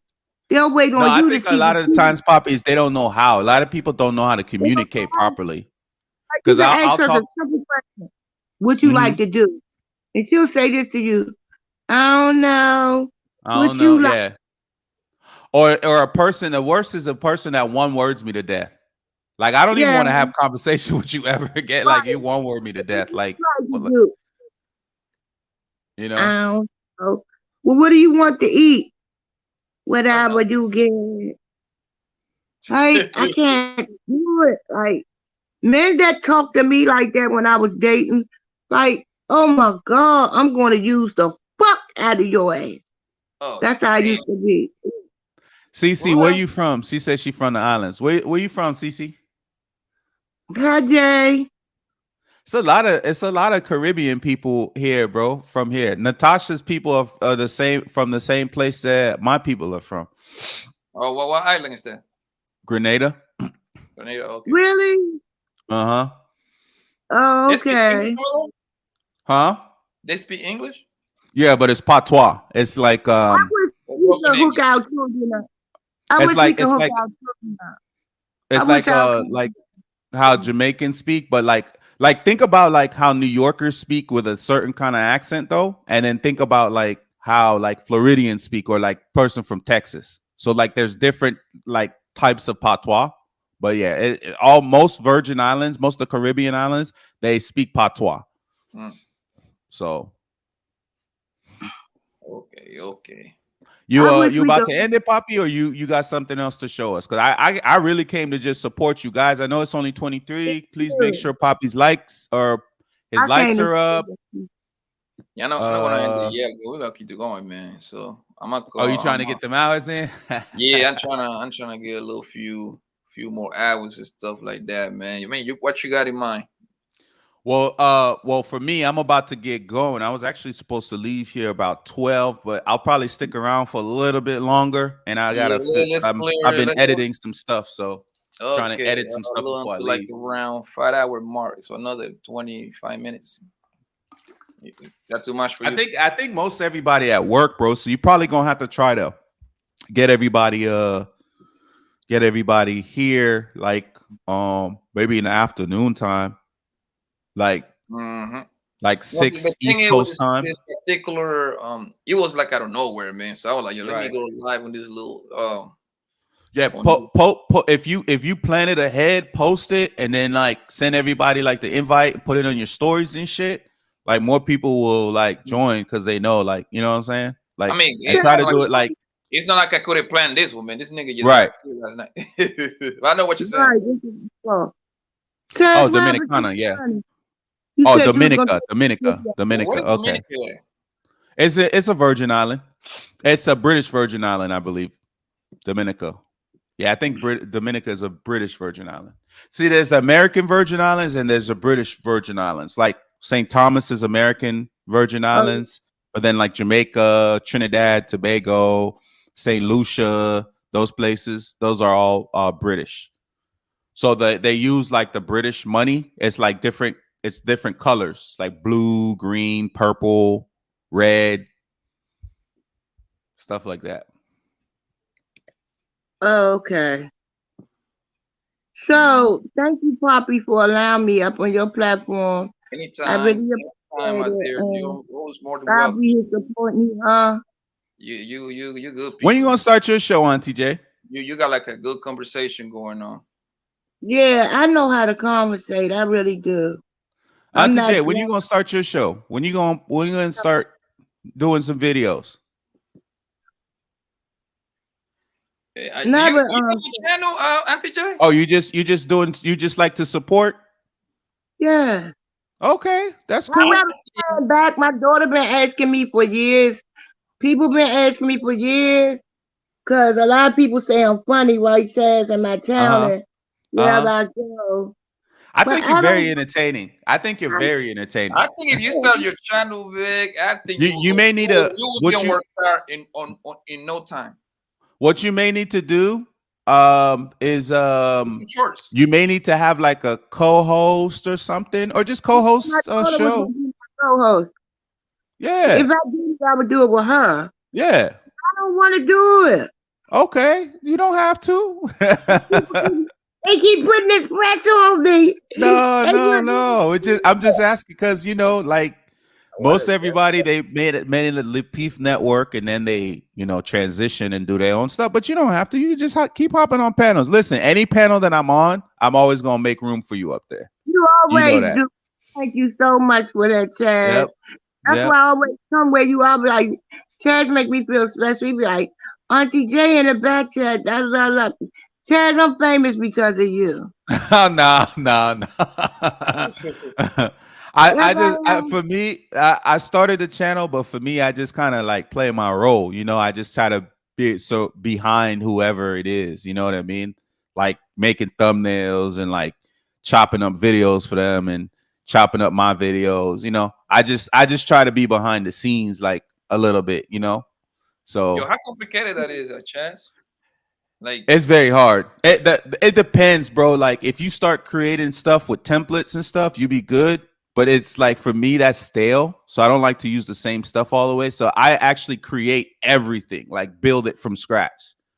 But it just depends. It depends on how much, I'm a very meticulous person. So I pay attention to the details of everything. But it's really on you. It depends on what software you're using. It depends on how deep you want to get into it. Like I study the colors, all that stuff, bro. All that stuff matters. Where the person's on the thumb, like all that stuff matters, bro. That's why Mr. Beast is who he is now, is because like he studied all of that shit. Like he know the font that he uses, the colors that he puts in there, the expressions that he uses. All of that stuff is important. So I really study all that stuff. So also that's like a complete art, pretty much. Yeah, it's an art form in itself, and doing thumbnails is completely different from like chopping up videos and stuff. You got like 40, 50 mils. What subscribers? Yes. Over 100 million. God damn. Yeah, he's YouTube's first billionaire. God, so that means every time this motherfucker drop a video. He was doing videos for 8 years before he hit. Every day for 8 years. This shit takes work, bro. It takes work. Depends on how and like even Kevin Samuels got a video on one of these guys' platforms dropping game, bro, and he was talking about like how we're just scratching the surface in the sphere that we're in. We're scratching the surface, but you need to learn the business model and you also need to learn your craft, because all it's going to take is somebody that knows what they're doing to come to see your video one day and steal all your ideas and run with it. So, it's, it is an art form to it, bro. The people that are really doing good in the space is because they know, because thumbnails is what make people either click on your video or not click on your video. Like, bro, I have a folder of just thumbnails that I just watch. I just look at them like every week. I just look at them and look to see, and I keep adding to them, and I just look to see like where the things are lined up at, the colors that they're using, the palette, and all that stuff. There's a science behind it, bro. But I mean, you could just get out there and just say fuck it, put something up there, throw it together, and it might work. Like, you know what I'm saying? I'm gonna need you to give me like a little tour about toenails and shit like that. My shit is like right. Even the words that you're using on there too. Now I need to work on that too, because you want to be able to catch the algorithm. Right. The fonts, all of that stuff, But it, like for me, I spend, when I'm not at work, I spend over 40 hours a week doing all this stuff, studying all this stuff, just kind of looking to just kind of try to figure it all out. I don't have it to a science, but, I understand a lot, but I don't have it like completely figured out yet, So I'm like the evil genius behind the scenes. So that's kind of what I'm. Do you think that's what you're gonna end up doing, like for good? You just want to be quote unquote like a producer? Probably. And I'll tell you this though, in about 18 months, I'm gonna be really expensive to get to do stuff. So that's why a lot of people are trying to get me to do stuff now because they know I'm not doing it for anything. But in about 18 months, that's gonna change. So I'm gonna need you, boy, before you get expensive, man. You already know what I ask you, bro. yeah, bro, I told you. Just let me know. You need to you need to take some pictures like with expressions. Like look at Anton's pictures, look at Jay Prince's pictures, look at like some of the other content creators, look at their pictures, and you're gonna just need to duplicate it. Duplicate what they're doing and make sure that your whole body is in the thing. It doesn't matter what background you have, none of that shit matters because all that could be edited. But just make sure that make sure your head isn't cut off, make sure your elbows and your shoulders aren't cut off. And like you could have ones from the waist up, but just make sure like the sides aren't cut off and your head isn't cut off. And then you can start working with that. You know what I'm saying? So what kind of picture, like from my neck up? Yeah, from your it just depends. You could have a whole body shot, you could have, but just make sure nothing's cut out of the frame. Make sure you can see everything. As long as you can see everything, you could use it as a thumbnail. You know what I'm saying? Yeah, I get it, man. So you could crop because you could do what you need to do with it. You know, once you have a full,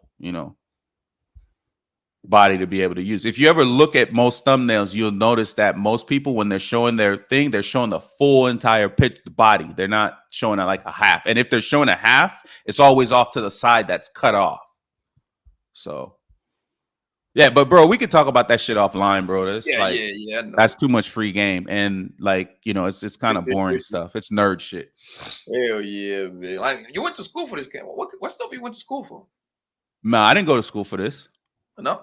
I just for music, bro, like I play instruments and I do a lot of things. So I already know how to do music. I've been playing like professional DJing since I was like 14. So like music has always like been a part, but now I can combine both because like the visual parts, like I just picked that shit up just by picking up the software. It's for me, that type of stuff is really easy. You know what I'm saying? But it's just certain techniques to learn and stuff like that. But like for the most part, like, you know what I'm saying? If you're into something, like whatever it is, you'll pick it up really fast. So that's all it is. Hell yeah, man.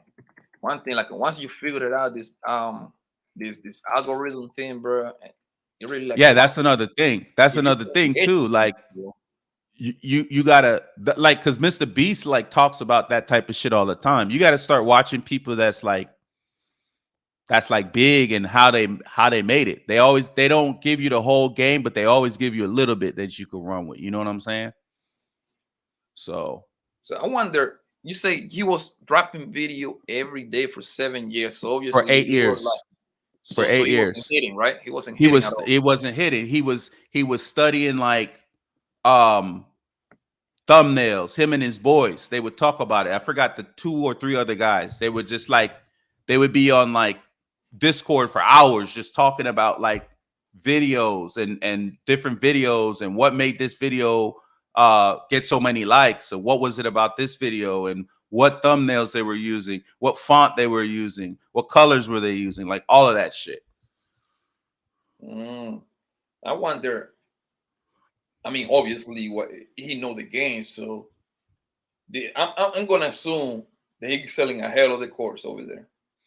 Probably a lot of those guys sell courses for the come up, but I don't know, man. Maybe he's too busy. But for me, like driver, I'm pretty sure that course costs like $10,000.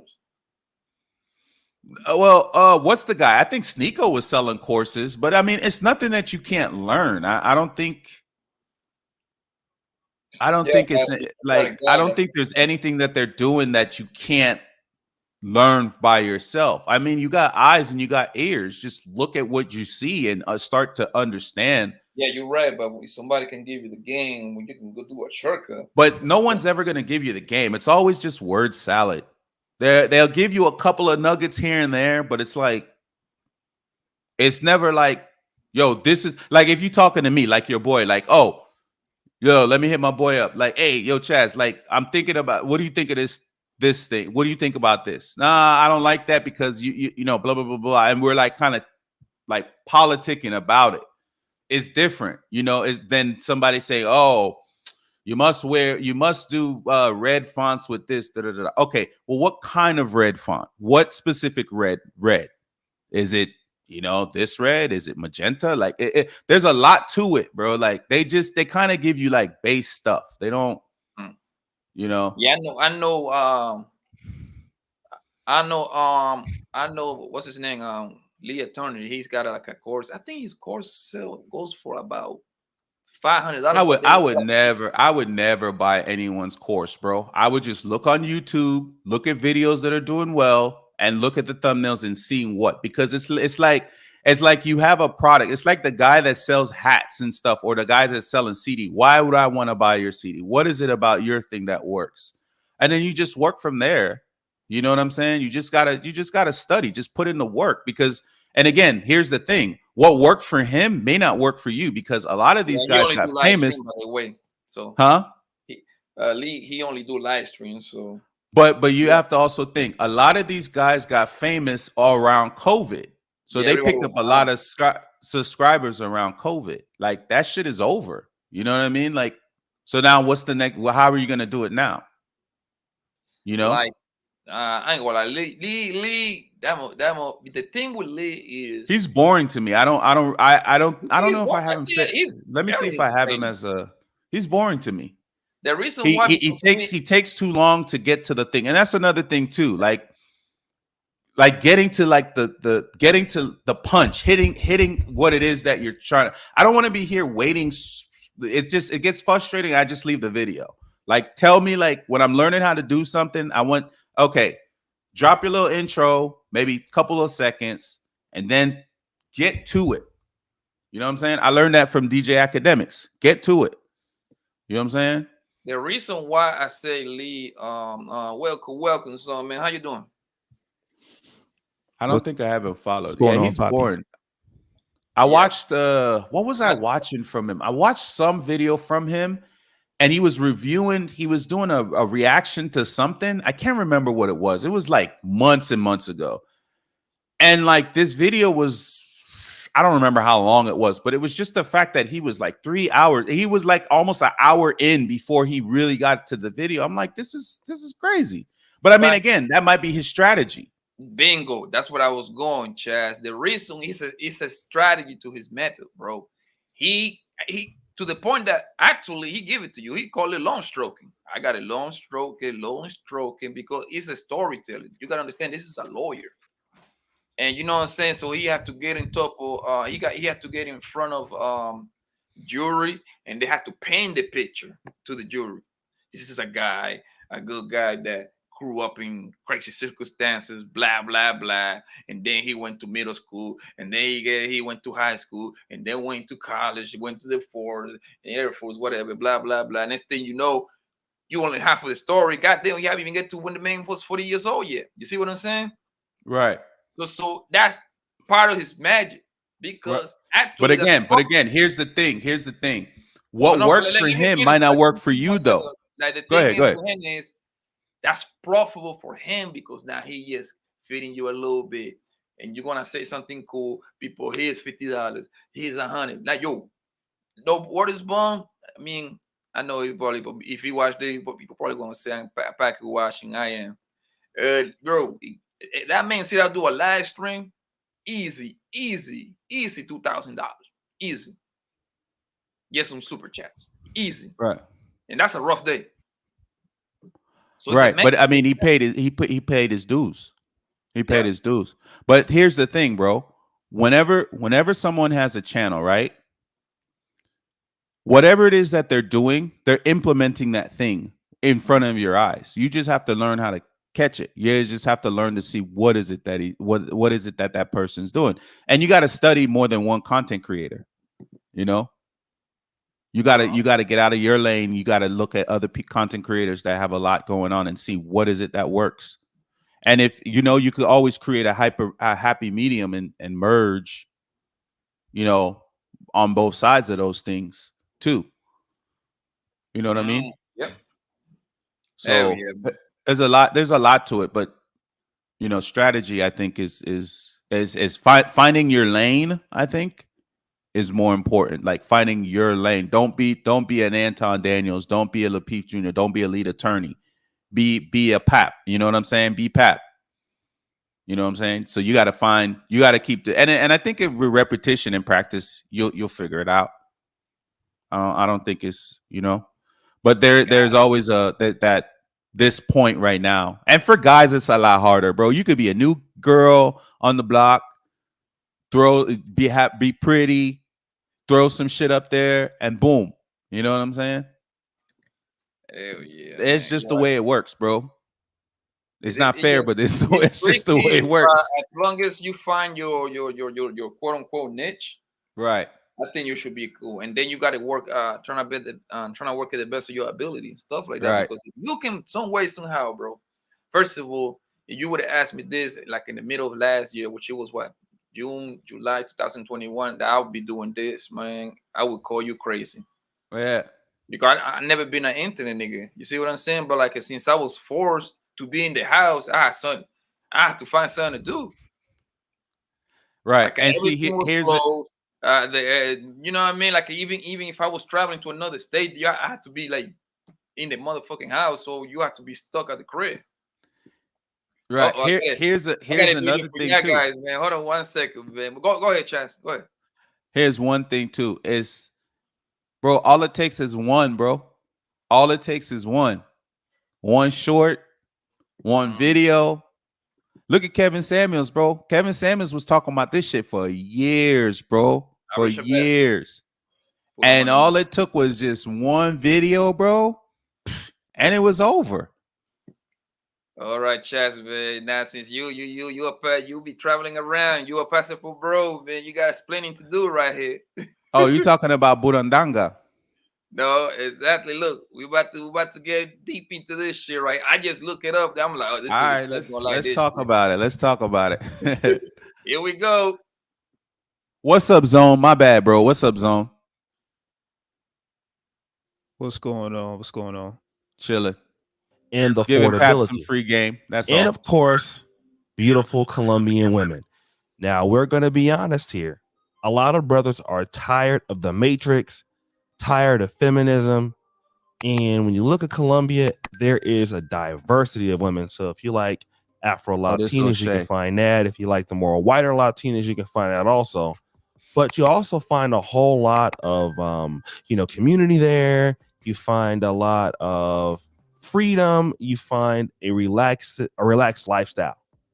Unfortunately, you also find the myth that women are easy to get, and if you're an American, it's really attainable. So a lot of brothers, because they don't speak the language, they will turn to, you guessed it, Tinder. Recently, I came across this video on YouTube called "I Found the Girls Who Drugged and Robbed Me with Scopolamine," and this happened. And of course, this is Colombia. Now, a lot of black men in particular have been going to Colombia for many years. One of the reasons is because it's relatively cheap, and two, it has close proximity to the United States. And of course, Yeah, the guy was a guy that went to Colombia, and it is true. Like if you fly from goddamn Florida, Miami, it would be like I'm right here, bro. It's only the total flight is, let me see, 4 hours. Well, not even that long for me. If you live from No, because Miami, I'm in, but the flight comes from Tampa too, and then we have to wait. So I'm calculating the. But honestly, like if you go to Fort Lauderdale, it would take you only 2 hours and a half, bro. Trust me. No. It takes 4, because the flight from here to Fort Lauderdale is like 45 minutes. Exactly. And then you gotta wait till about 10. Like 2.5, bro. I'm telling you, 2.5. You gotta wait 10. Let me see. No, it take okay. So 11, 12, 1, 2. It's No, one it takes to 3 one. hours, bro. It takes That's what I'm 3 saying. hours. Between 2.5 and 3. That's what I'm saying. Because well, I'm saying, but plus I'm adding like the total time without the waiting. Like it's about 3 hours, close to like 3 hours 45 minutes, some shit like that. But if I were to go straight I know from for Fort sure it's like Lauderdale, 2 hours, 3 hours, man. I yeah, do that. if I were to go straight from Fort Lauderdale, it would take 3 hours and like 5 minutes. There's always like that extra 5 minutes, depending on who's driving the plane, who's flying the plane. Because the last captain, he got us back here quicker than a bitch, bro. Chaz, do But you know what kind of camera this guy is using? This camera is fucking vicious. God damn. This is a neat camera. it's not as much as the camera as it is the lighting. Yeah, It's not as much as the camera as the lighting, and all the stuff behind him is fake. It's a green screen. Oh, okay, all right. It looks dope at some point, man. Fair use. It's just if you notice the light, he has a light on top of him because of how the shadows is, and he has lights on the side of him. Yeah. All right. Fair use, man. Let's continue. Of course, having a good time and being able to go to the beach in Cartagena and places like that, brothers find it to be very enticing. But what we're not talking about is the fact that many tourists, not just black men, are out here getting robbed by these gangs of ladies who are ruthless, because even they're sometimes stupid, killing men for all their stuff while dosing them up on scopolamine. I want to get into the video and talk about what happened here, and then we'll come back. But she Let's goes pause by it, all bro. different Let's kinds pause of it. names on Let's Tinder. pause it. Let's pause it, bro. It's because they're stupid, bro.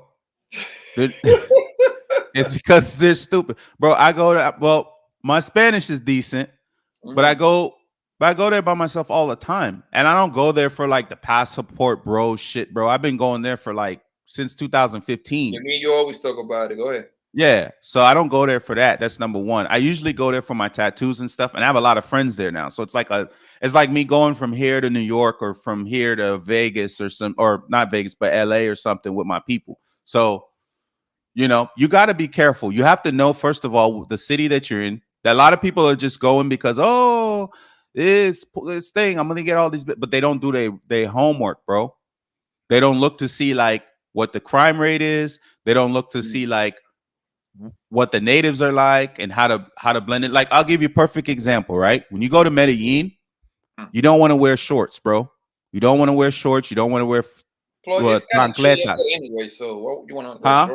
It's kind of chilly in the morning over there. Well, no, because people in Medellin don't wear shorts. When they're outside in public and stuff, you don't see them. Oh, you only see tourists with shorts. They only wear like jeans or like pants, but you never see anyone wearing shorts in Medellin. You're right. So you have to know those small little things like that to fit in. You know what I mean? So it's like just understanding where you are, like getting to know some of the locals, some of the people that like have the businesses. Bro, you know how many times anytime I go down there, there's two guys. There's one that owns a pharmacy, a doctor, and there's another guy that owns a restaurant. They always ask me like, when am I coming down there to get a job? Like, you know, when am I coming to get a job? They want to hire me. Like, always joking around like that. But I know if I went down there, I'd be straight to live, you know? You mean when you went out there and mingling with the people? Yeah, I go out there. There's one guy that I used to see in the streets all the time, bro. Like, he always be asking me about like Obama and Trump and shit. Every fucking time. As an older guy. There's one guy that I met. He's from He wants to know about the politics. Yeah, he likes to talk about politics and shit. There's one guy that he owns like a Airbnb. He's an American guy though. He owns like an Airbnb. That shit is nice. Actually, he owns like 2 of them. He probably owns more now because it's been like since the COVID shit. I haven't been. But like I said, you gotta know. Like, people don't see these passport, bro. What I hate about those channels, bro, is they tell you like a bunch of shit. Yeah. Oh, Colombian women are the best women. Oh, Brazilian women are the best women. This. But they don't tell you the nature of the beast is still the nature of the beast, bro. Like, I think they do. Like, I think it's I don't hate on the Passport Bros at all, man, because I'm always, hey man, if you think you can find love over there, go do you, man. I find the only thing I can add, my only pushback towards them is simple. Like when they leave this country with the mindset that their mindset, I'm gonna go find a wife, because now you're putting pressure on yourself. You see what I'm saying? To act, and that's probably where you make mistakes. When you put in pressure, like you putting yourself on that kind of time frame. You see what I'm saying? Right.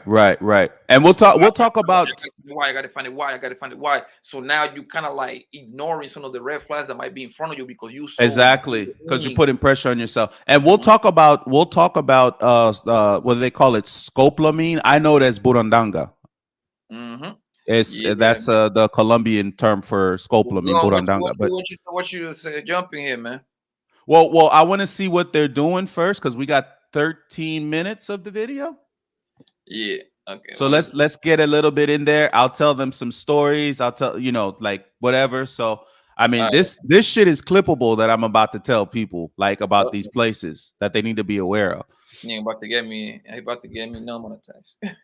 No. This is her and her gang in an elevator after a successful robbery, in which they use scolopamine to drug the victim, which makes the victim sleep while they ransack the entire apartment, stealing all his valuables and all his belongings. And that's not true. That's not what scopolamine does. In Medellin, but they do venture out to other cities in Colombia, such as Cartagena, Bogota, Santa Marta.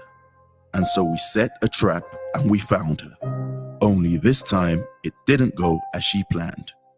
Her mistake was, about a month ago, she drugged and robbed an affiliate of Obiland TV in Cartagena. It is important to note that Camille and her gang have been sought all over Medellin, and from our investigations, she doesn't only target tourists, but also Colombians. This is one of her accomplices. Your new home needs more than just You need to paint. get an ad It needs blocker, the bro. power of CertaPro painters, the power of a customized plan. You need to get We you an got her ad too, blocker. her too. It is alleged for mean. Just last week, an American was found dead in his apartment. It is suspected to be a scolopamine attack in where a higher dosage may have been used. October 6, 2022, just 2 weeks. So after that night, I woke up and I was pretty drugged up, and my mom and my sisters got in contact with someone from Colombia. They happened, like, I guess one of my homegirls out here was contacting my mom, and they bought me a ticket to go back to. You on mute, puppy. You on mute. Can you hear me? You're on mute. I'm be like, yo, so far it's kind of terrible because them bitches don't even look that cute, to be honest with you. I was I ain't gonna lie, yeah, like nigga, I seen some real material over there, and them bitches, I wouldn't even give them the time, fam. So you let that big old face bitch like trick you, my nigga. Yo, Well, you gotta think, bro. You gotta think, bro. Somebody was making fun of me for saying this, but I figured out most of these guys in this space are weird as fuck. But I was telling somebody on a panel before that, hey, if you a lame here, you're gonna be a lame in Colombia. That don't mean that you don't need to learn. You don't need to learn how to or understand how to use game. You know what I'm saying? Yeah. So a lot of these guys are very like they don't have like a lot of luck with women. So the first thing that shows them like they are really like into them, quote unquote, they're gonna go for it. Now the thing is a lot of guys don't realize that most of these women over here in these third world countries and shit like that, Colombia, the Philippines, Thailand, these places, they see you as a fucking dollar sign, bro. They see you as a ATM machine. A lot of these guys thinking they're going over there and you know what I'm saying? That like I have a homeboy, right? He goes over there all the time. But I always tell that motherfucker, stop leading these bitches with your wallet, bro. But he knows what he's doing over there. But the thing is, it's like, bro, you gotta still vet people the same way, bro. Yeah, you're in a whole different country. You gotta vet these women the same way and even more. Benzone, what you have to say so far, Brody? Man, I think I pretty much run the gauntlet with the passport bros, and I've taken my shots, you know what I'm saying? But I mean, my whole thing about it is, I've said this on numerous platforms, you know what I'm saying? I've never been the tallest guy. I've never been the most muscular guy. I've never been the coolest guy. I've never been the most, all of those things came over time for me, you know what I'm saying? So I've kind of had to like really work on my conversation with women and dealing with rejection. And because I've dealt with that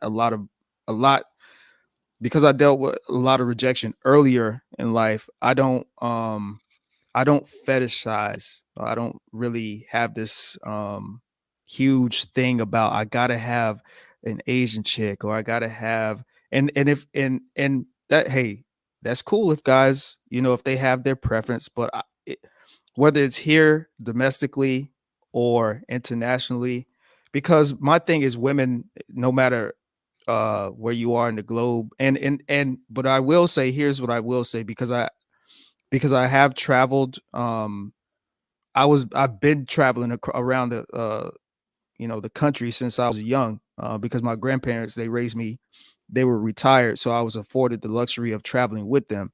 So I think part of the reason why I think too is because I've been to a lot of places and I've seen people, different women and everything like that. I just think that you just have to be careful about being so into fetishizing a type of woman that you end up setting yourself up for failure.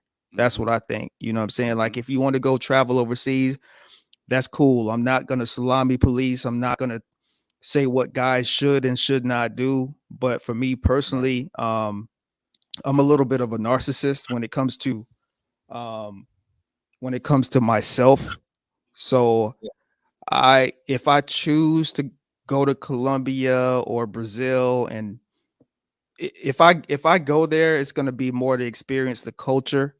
And if I just happen to talk to a woman that's attractive, we're going to have that conversation. I'm not going to go in head first or anything like that.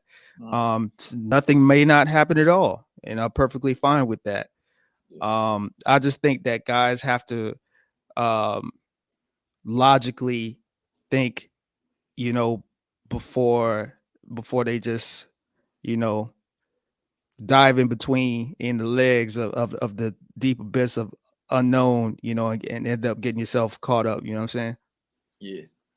Okay, man. That's a good deep insight right there, man. I mean, let's continue this shit. Yes, fair sir. use, fair use. Fair use, New York. niggas. Fair use, But my niggas. boy was out in Cali, and my boy in Cali just told me to come through and don't go back to New York, because he said I just need to get my mind right, because I just needed to get my stuff together so I could still live out here. But I was gonna go back to the States because I didn't really have nothing going for myself after they took everything from me. And so Senor Rio took a flight to Cali, where he linked up with Obiland. Obiland and Senor Rio discussed a plan and decided to fly out to Medellin. Honestly, I was kind of nervous because when I spoke to those girls before I passed out, they sounded like they were from Medellin, and I had a feeling like I might see them in Medellin. And I told my boy, yo, I think these girls are from Medellin, and he said, yo, if we see them, we'll do. Yo, my heart just started racing, and I knew, like, since I'm out here, this is my time to get my redemption, and this is not my country, so I didn't want to do nothing violent and try to go link up with the girls and my emotions get the best of me. So, I 6'9" them, and I called some cops and I held them down. And everything out here is about money, so I paid some cops and I brought the cops with me so I could go get my stuff back. So guys, another update. You guys remember I got drugged and everything, right? So I'm in Medellin, and I'm still on Tinder, and I got to see the girl that I matched with on Tinder, and I sent it to my boy, and I said, "Yo, see if she'll talk to you." She's hitting him up, guys, and we're setting up a date tonight. So we're doing a couple of questions that she.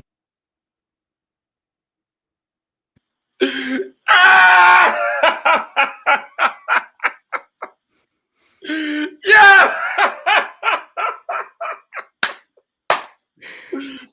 Yo, what I told you guys, man. Listen, if she knows English, you getting took by the ride, fam. That's simple, bro.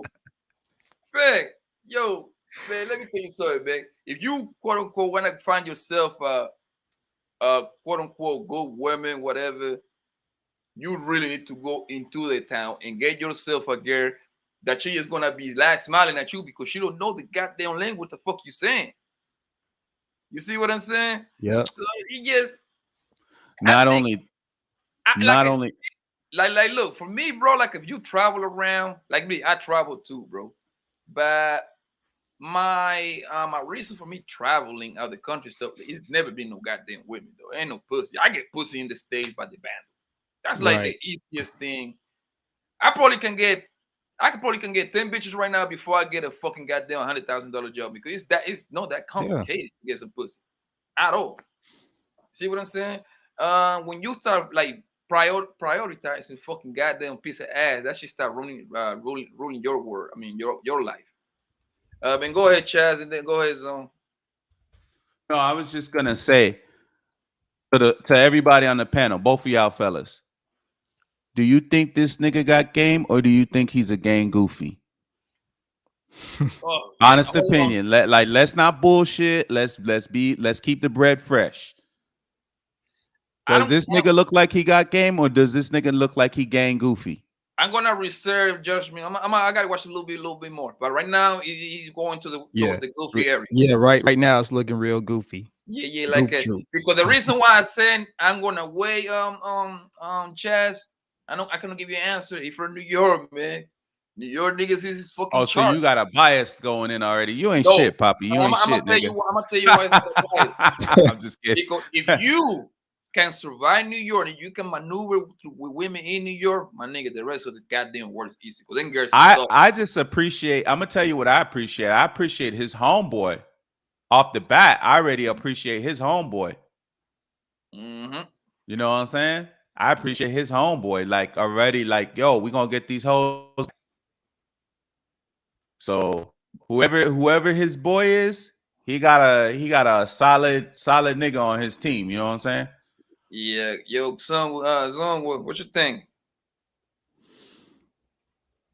I mean, I got to roll with what Chaz just said. I mean, you know, like I said, I mean, right now it's looking real goofy, but I gotta hear a little bit more to get make the a solid context. assessment.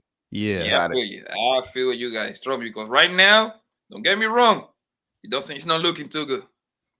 My man right now, he's down right now. He is down the hole, man. Let's continue, man. Go ahead, bro. Fair use, niggas. Fair use. I don't think O'Shea do Jackson be striking people, but just in case. Hey, O'Shea, man, don't strike the shit out of me. Nah, O'Shea cool. Like I had asked her. So we're asking her for her friend, and we're gonna see if she sends a picture of her friend. And we're also gonna see if they don't ask for no money, because that was a big thing that I asked too when I was speaking to them. And right now they're already telling my boy we should drink. So you know what that means, guys. And like, if this is true, if this is her, guys, I'm already having a cop here. I'm gonna pay a cop to come with me, and we're just gonna bring them to this apartment, and we're gonna show them what it is, man. These are the real transcripts in Spanish, translated between Cecilia and Obiland. Cecilia's voice has been computer generated. Hello, how are you? Are you available today? Hello. What plans do you have today? It's my first time in Medellin and I have a small apartment in Poblado.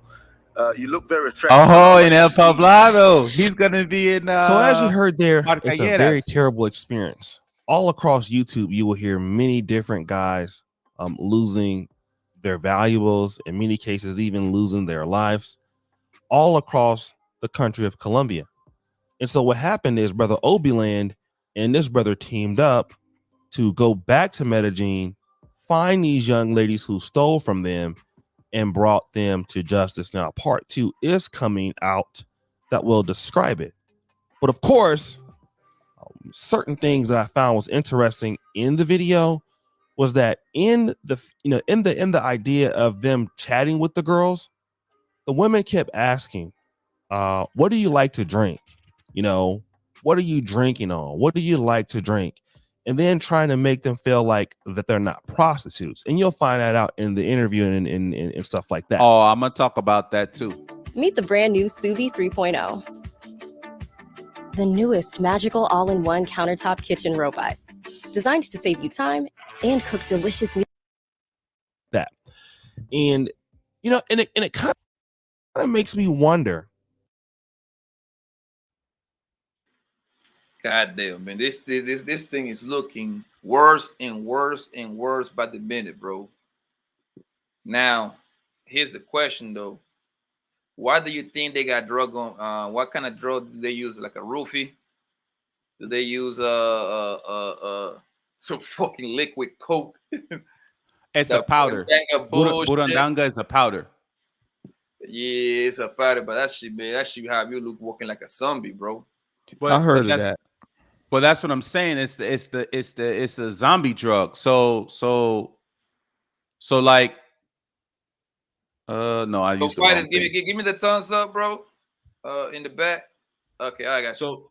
So basically, what happens is when you're on the drug, it doesn't look like you're on the drug. You look normal, and what they do. Okay, so what they do is right. You're out at a bar. You're at a bar. You meet these two girls at a bar. You meet even one girl at a bar, right? You're talking to them. You're buying drinks. Everything's nice. Everything's cool. And you get up to go use the bathroom. What they'll do is they'll either sprinkle it in your drink when you leave the table, or they'll put it in your food when you leave. When you leave your food. So either or. And then once you're hooked on the drug, what they'll do is they'll call like two other guys or whatever, two guys or whatever that have a car. They'll drive you to your apartment and they'll tell you to help them bring your stuff, help them pack their stuff in the car. And you're on the drug, so it super lowers your inhibitions. It's like a suggestive thing. It's like a command thing. It's like you listen to, you turn into a zombie. Like you listen to everything they say, but you don't look like you're on a drug. And then what they'll do is you'll take all your things, all your personals, all your belongings, all your money, everything. You'll give it to them. And then they'll make you go to the ATM with them and keep withdrawing money until you withdraw as much as you can before your card starts declining. And then they'll drive you up in the hills and strip you butt naked and leave you there. Some people die. Some people wake up butt naked. It just depends on how much of the drug they give you. Mm-hmm. Yo, Fiery, man. I don't know how much of the video you'll be looking at. Go ahead, jump in there, man. What are your thoughts? Que lo Kentucky. I mean, my whole thing is I kind of heard of this already, and yo, guys, if y'all gonna live this lifestyle, I mean, I'm talking to like guys that actually go abroad and do this. Gotta be careful, man. Gotta be careful. That this is not like in America. They do it here in America. Dudes get set up all the time, but you have to remember, outside in those countries, they're more susceptible to do these things because they poor, man. They wolves. They gotta get money. They got to get the money, and you got to be careful outside the United States, man. Don't think clap your ass, dude. Don't think it's violence is different in those countries too, right? And listen, and I'm Dominican. And I've lived in Dominican Republic. I know the culture. I know my people. But even when I go there, I gotta be careful. Yeah. because they know that they know they know I travel. So and they're gonna have that conception automatically. Or he got some type of money. He got something that we could take. So you got to be careful, man. Got to be careful, man. Hey, even Joe Budden when he was on vacation in Greece, even they had the locals telling him, I guess he had some jewelry on, I'm not sure, but I guess the locals was like, hey, you know, don't after I think after 7 or 8 o'clock p.m. don't go into this part of town. You know what I'm saying? Because I guess I'm not sure if they just assume, because melanated people from soil, when we go overseas, like these foreigners, they can sense it.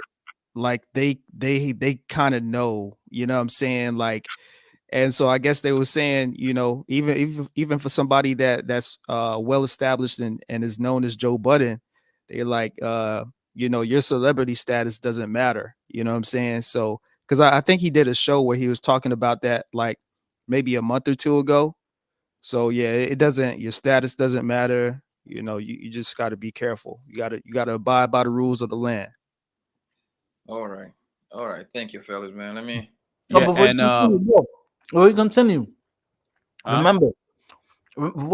remember, even Kim Kardashian got. Yep. Y'all remember that? In France. That's right. I mean, with that family, man, I wouldn't be surprised. She said that all herself was insurance money. Yeah, I think that was some other shit too. I do. But no, what I was gonna say, yeah, there's certain parts. I can't remember the part of Colombia, but it's literally right across the street from the museum. The guy that draws the fat people. He's got a museum there. But there's I'll think about it when you go on pause. I'll look at in Medellin, yeah. Francisco something. He sculpts all the fat people. I'll tell you once we pause this after this. I'll look it up. But there's a part of that place. It's a plaza, like kind of like how you do like I'm trying to think like if it was like a flea market kind of place, bro. Yeah. And that's a mercado. Yeah, right. And it's like it got restaurant, like you can eat there. They got like the little shops and stuff you could eat, like sandwiches or whatever. And then like you could shop, and like down the street they have like the fake Nike store, all that stuff. But in that part, once the bank closes, the police pull out. So it's like the Wild Wild West, bro. Like after 6 o'clock. So your ass better not be in there lacking, bro. Like you better be like, yeah. You know what I'm saying? You got to be really careful, and you got to know this shit about the places. You know what I'm saying? Chad, you know what's crazy? Sometimes the biggest criminals be the cops out there. You heard? Oh yeah. They'll sure. like they'll rob you. Like they'll pull you over. They'll be like, "Oh, I know you're American." Like the cops and the cartel are working together out there, bro. Like, yeah, they be working together, bro. I got so much game about Medellin, bro. It's so ridiculous, bro. So much game. Yeah, the corruption is all over the place. Where everybody need $1, bro. Everybody's looking for $1, fam. Like in Mexico, some police was trying to like get us for like $100. The thing is that Mexican police was like a 5'5", and he was 4 of us, and we was about to beat the dog shit out of this motherfucker. He had an old ass revolver too. I didn't like his chances, so he sensed it, and I was speaking Spanish dude, and he saw it coming. So what he did was like, yo, he let us go. We didn't have to pay that nigga nothing. The motherfucker was like, yo, you gotta. The way they do it in Mexico, they tell you like, yo, you jump on your car, but I want you to follow me to the station. I'm like, motherfucker, I ain't follow you nowhere, man. Fuck wrong with you? Yeah, that's crazy, bro. Here's the thing, though. They don't want to arrest you. They just want you to be like, man, how much? I don't want to. They want to extort the hell out of you. Yeah, they want to bribe. But see, that's hey, Poppy, that's something that you understand, but I don't think like most people in America don't understand like the bribing thing. Like bribes are like a thing in like outside countries. Like they will bribe your ass, like especially like in Africa and stuff too. They like, you know, you can bribe them to get out of tickets and all type of shit. But here they don't really play that shit. So like, especially like in DR, like when you go to like the resorts, they tell your ass don't go out of the resort without like, you know what I'm saying? Like somebody that knows what the fuck's going on, bro, because they'll pull you over on the highway, bro. They just be sitting there waiting, bro. There's been stories in DR where people never come back, bro. You know? So you got to be fucking really careful in these countries. These passport bros, bro, this is what pisses me off. You got to give the balance. You have to say, okay, this is cool, but here's what comes with that. This is cool. Okay, but here's what comes with that. You know what I'm saying? They don't do that, bro. Okay, Zone, you want to add something? Oh no, I'm good. You can continue. All right, let's go. Let's go, man. Let's go. Fair use.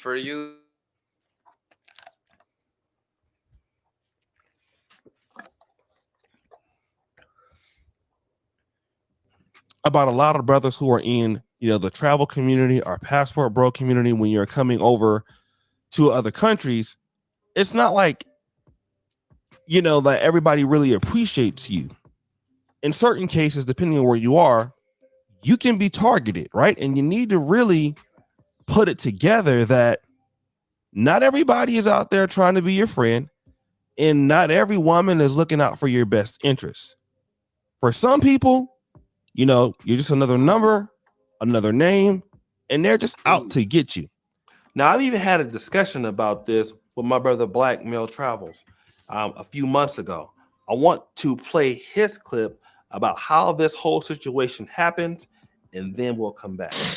How is it happening that these guys are putting themselves where they're losing everything? They get to take their laptops taken, their credit cards taken, their passports taken, all of that.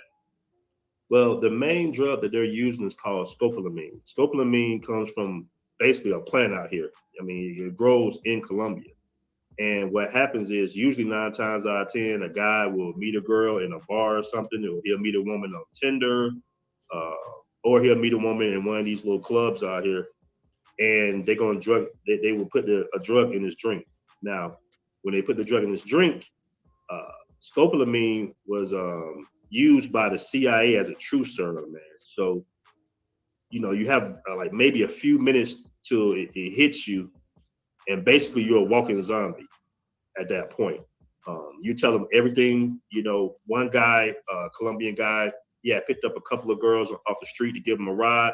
They was able to blow a dust in his face. It hit him. They went back to his house and they took everything. They robbed him for everything. Right now, the rumor is that, the pimps and whoever, some of these guys in the barrios are telling the girls that are, in that lifestyle to drug the tourists because they feel like they drug you. Move into your dream home with a not so Hate these dreamy goddamn color. ads, You need bro. the power Get an of ad Soda blocker, Pro Poppy. painters. You're going to have to go back home eventually. Now, number one, how the hell I get a goddamn ad block? How do I do that? What are you using to open up your thing? Chrome? Yes. Okay. Just look up ad blocker for Google Chrome. Don't do it now because it's gonna like mess up all your settings. But just look it up on another tab and then like download it. So anytime like an ad comes up, it automatically I don't get ads.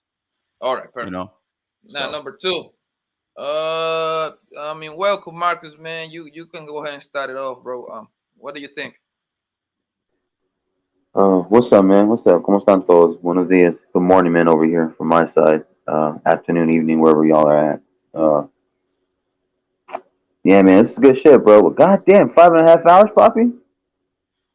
Trying to get monetized. You got to get them watch hours in. I got a subscriber now, so I need like a gun hours now. All right. Yeah, no, I'll 3 ways, so I should be able to get.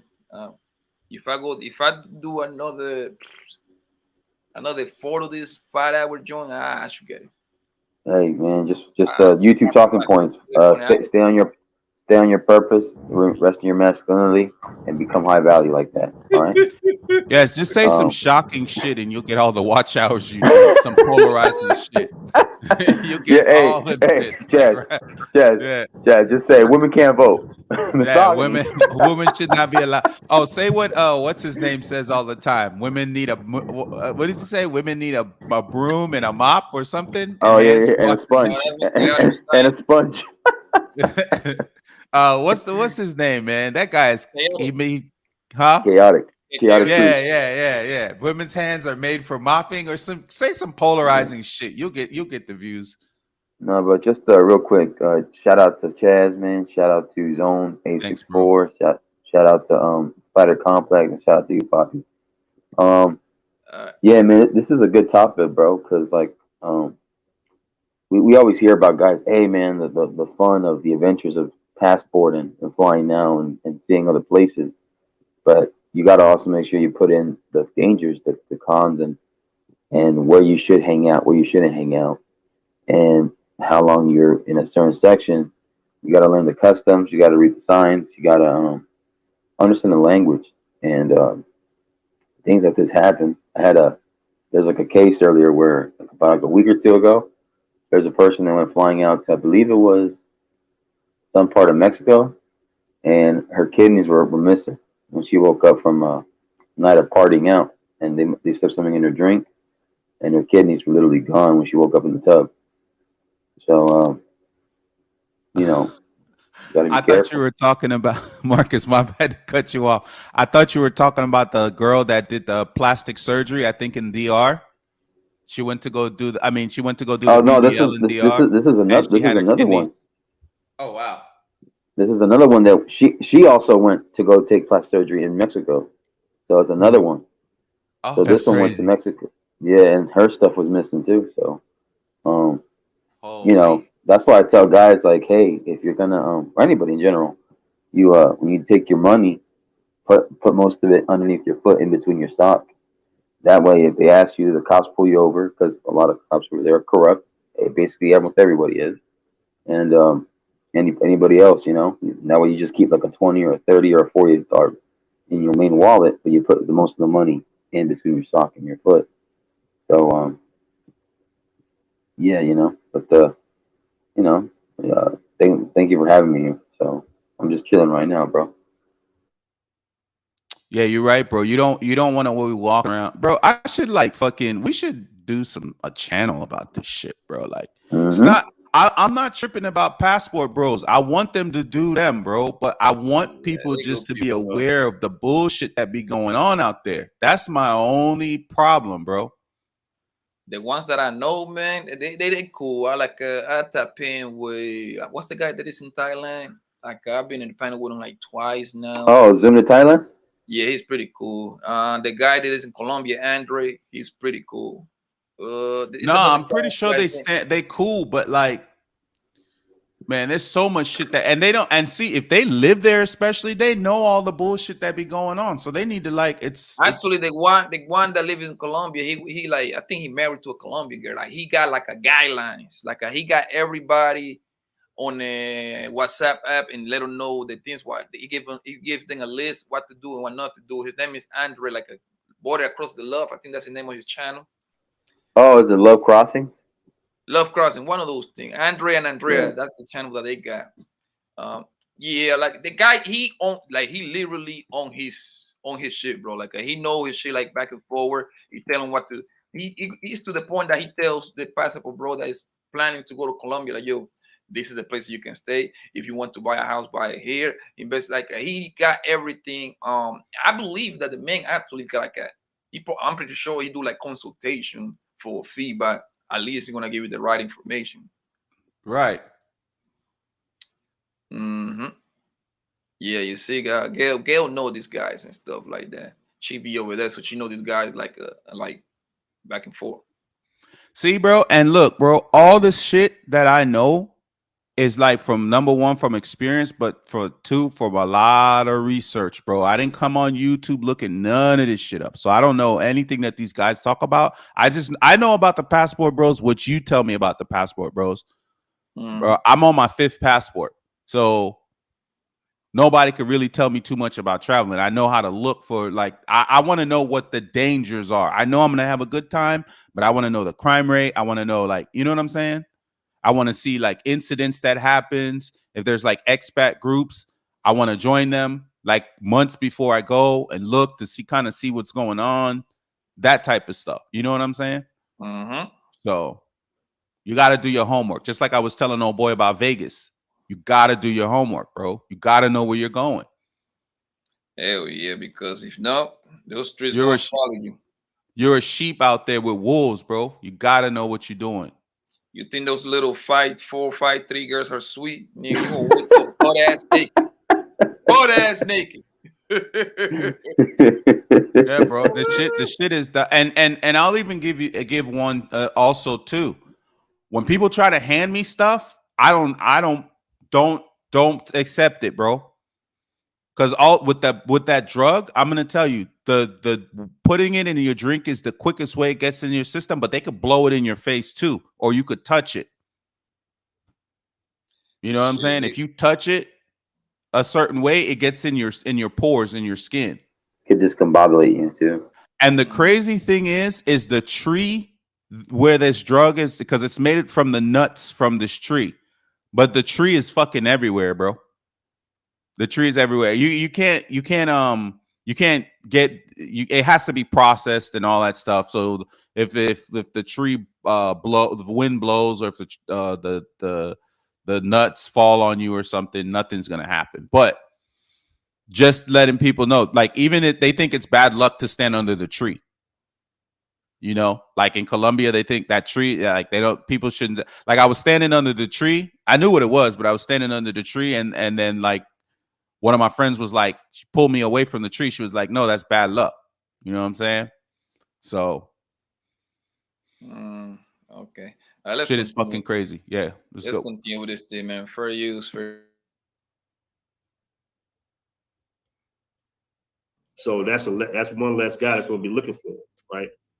So you have to be very careful out here, man. This is happening pretty. It's happening a lot out here, unfortunately, man. And the best thing you can do is be aware of it. Because if you're aware of it, you'll know. Okay, I'm not going to drink in front of her. I'm not going to drink anything, or I'm just going to get a beer, and I'm not going to leave my drink. Because 9 times out of 10, what happens? Either they blow it in your face at some point. They can't rub it on their bodies. They rub it on their breasts. So if you do get a lady, you might want to make sure she takes a shower before you engage in her. And you just gotta be really careful out here, man. But the best advice I can give you is, if you feel any type of certain way after just a drink, I'm talking about remotely tired in any type of way. Some people say they feel a little dizzy first. You have a few, pretty much less than a minute to react as quickly as possible. So if you're out and about, you want to try to, leave. Hopefully you with a friend. You tell them, hey, I ain't feeling right. Let's go. And then you might want to go to the hospital. Or if you have them in your home, which is most likely where it happens at, you got to get them out as soon as possible, bro. If you feel any type of way, tired, dizzy, get them out. I don't care if they're butt naked. Get them out of there. Kick them out in the hallway, butt naked, close the door, and called, I believe, 123, call the local authorities so they can get you to the hospital because you've been drugged. They got to put that IV in you to get that out your system. Yeah, because you can die from that shit. Drug, man. Can you pause it too? Can you pause it real quick, Poppy? Before I forget, I'm just trying to think of things that are in my head.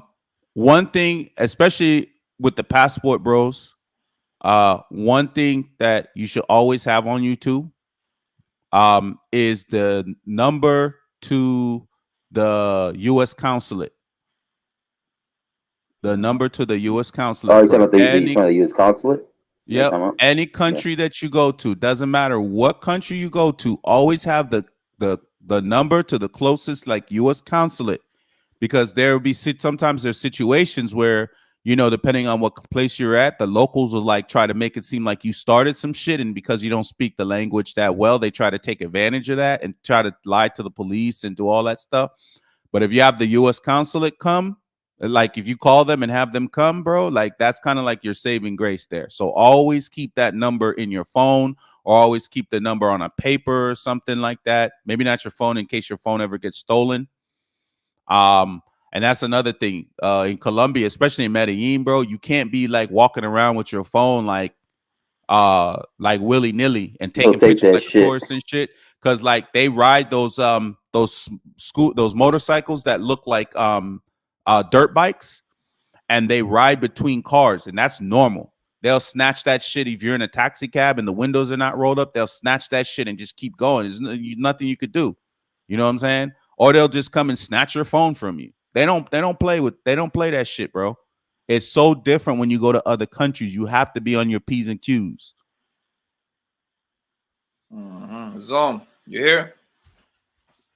Yeah. Go ahead, man. What you seen so far? I mean, thus far, you know what I'm saying? I'm seeing well, this is good information, you know, first off, because I agree with Chaz. You know, there's so much celebration of, you know, going overseas and getting your little coochie that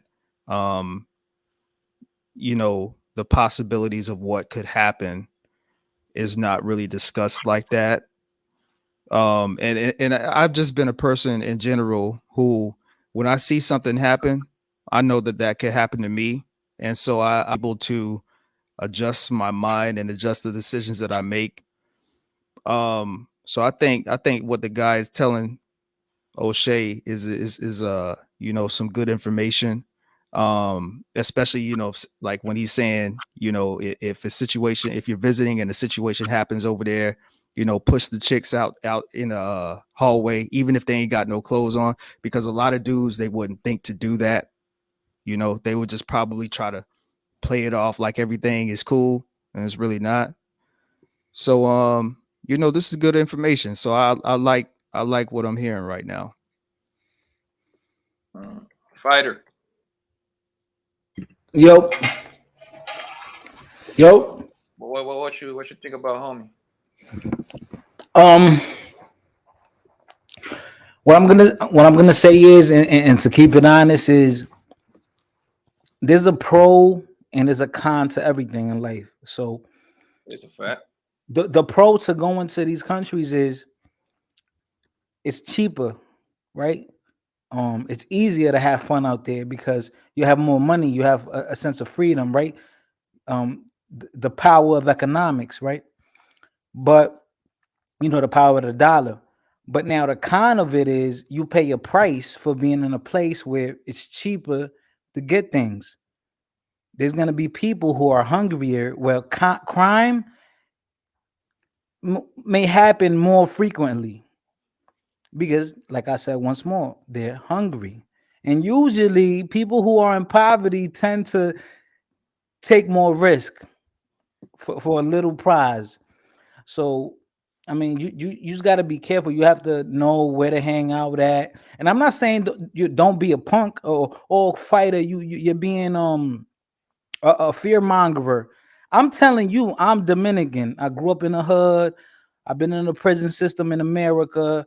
I've lived in the slums in Dior. I'm just telling you, man, it's no different than America. There's a ghetto anywhere you go. There's some type of ghetto. So just guys, be safe. I know you want to have fun. I'm the type of guy, I love to travel. I've been to Tijuana, Rosarito. I've been to all the major cities in America, Dior, Puerto Rico. You just have to pay attention. You have the awareness on 100 because, you know, you don't want to be a victim, man. And it's not, it can happen to anybody. It can happen to me, you, it can happen to anyone. The toughest guy in the world. That's all. Facts. Yeah, I will. I mean, did I cover everybody over here? Yeah, guys, let's continue with this video. Yeah, let's go. Fair use. Fair use, nigga. So, guys, clearly, you need to be careful in dealing in Medellin. I want to reference this video also on Brother Obiland's channel. They also talk about people getting their phone stolen out there, right? Phone got stolen in downtown Central. Phone bait with real footage. So it's time to take back our streets. Treat criminals like criminals. fully enforce the law and make sure our police have the resources they need.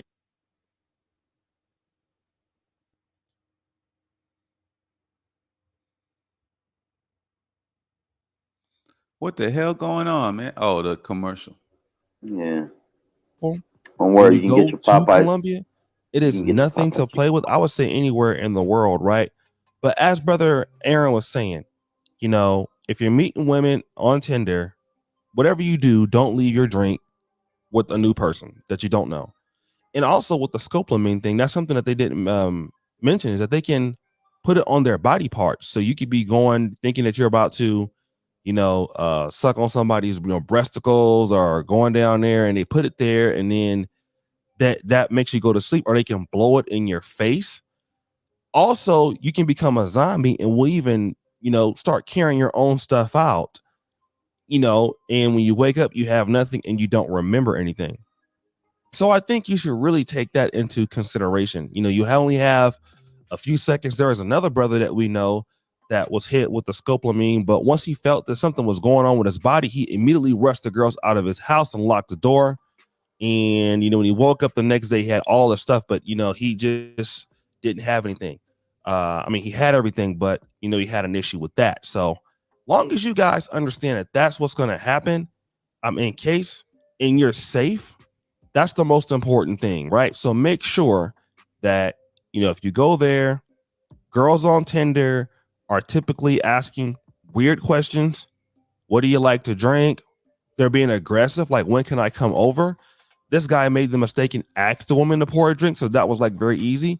And typically most women are not going to say, where are you at? Or I'm coming over, when can I see you? That's typically not how women talk, right? So it has to be some kind of strange motive or setup. So as long as you guys realize that this can happen to you, go for it. So guys, I hope you enjoyed the video. Make sure you subscribe and hit the bell.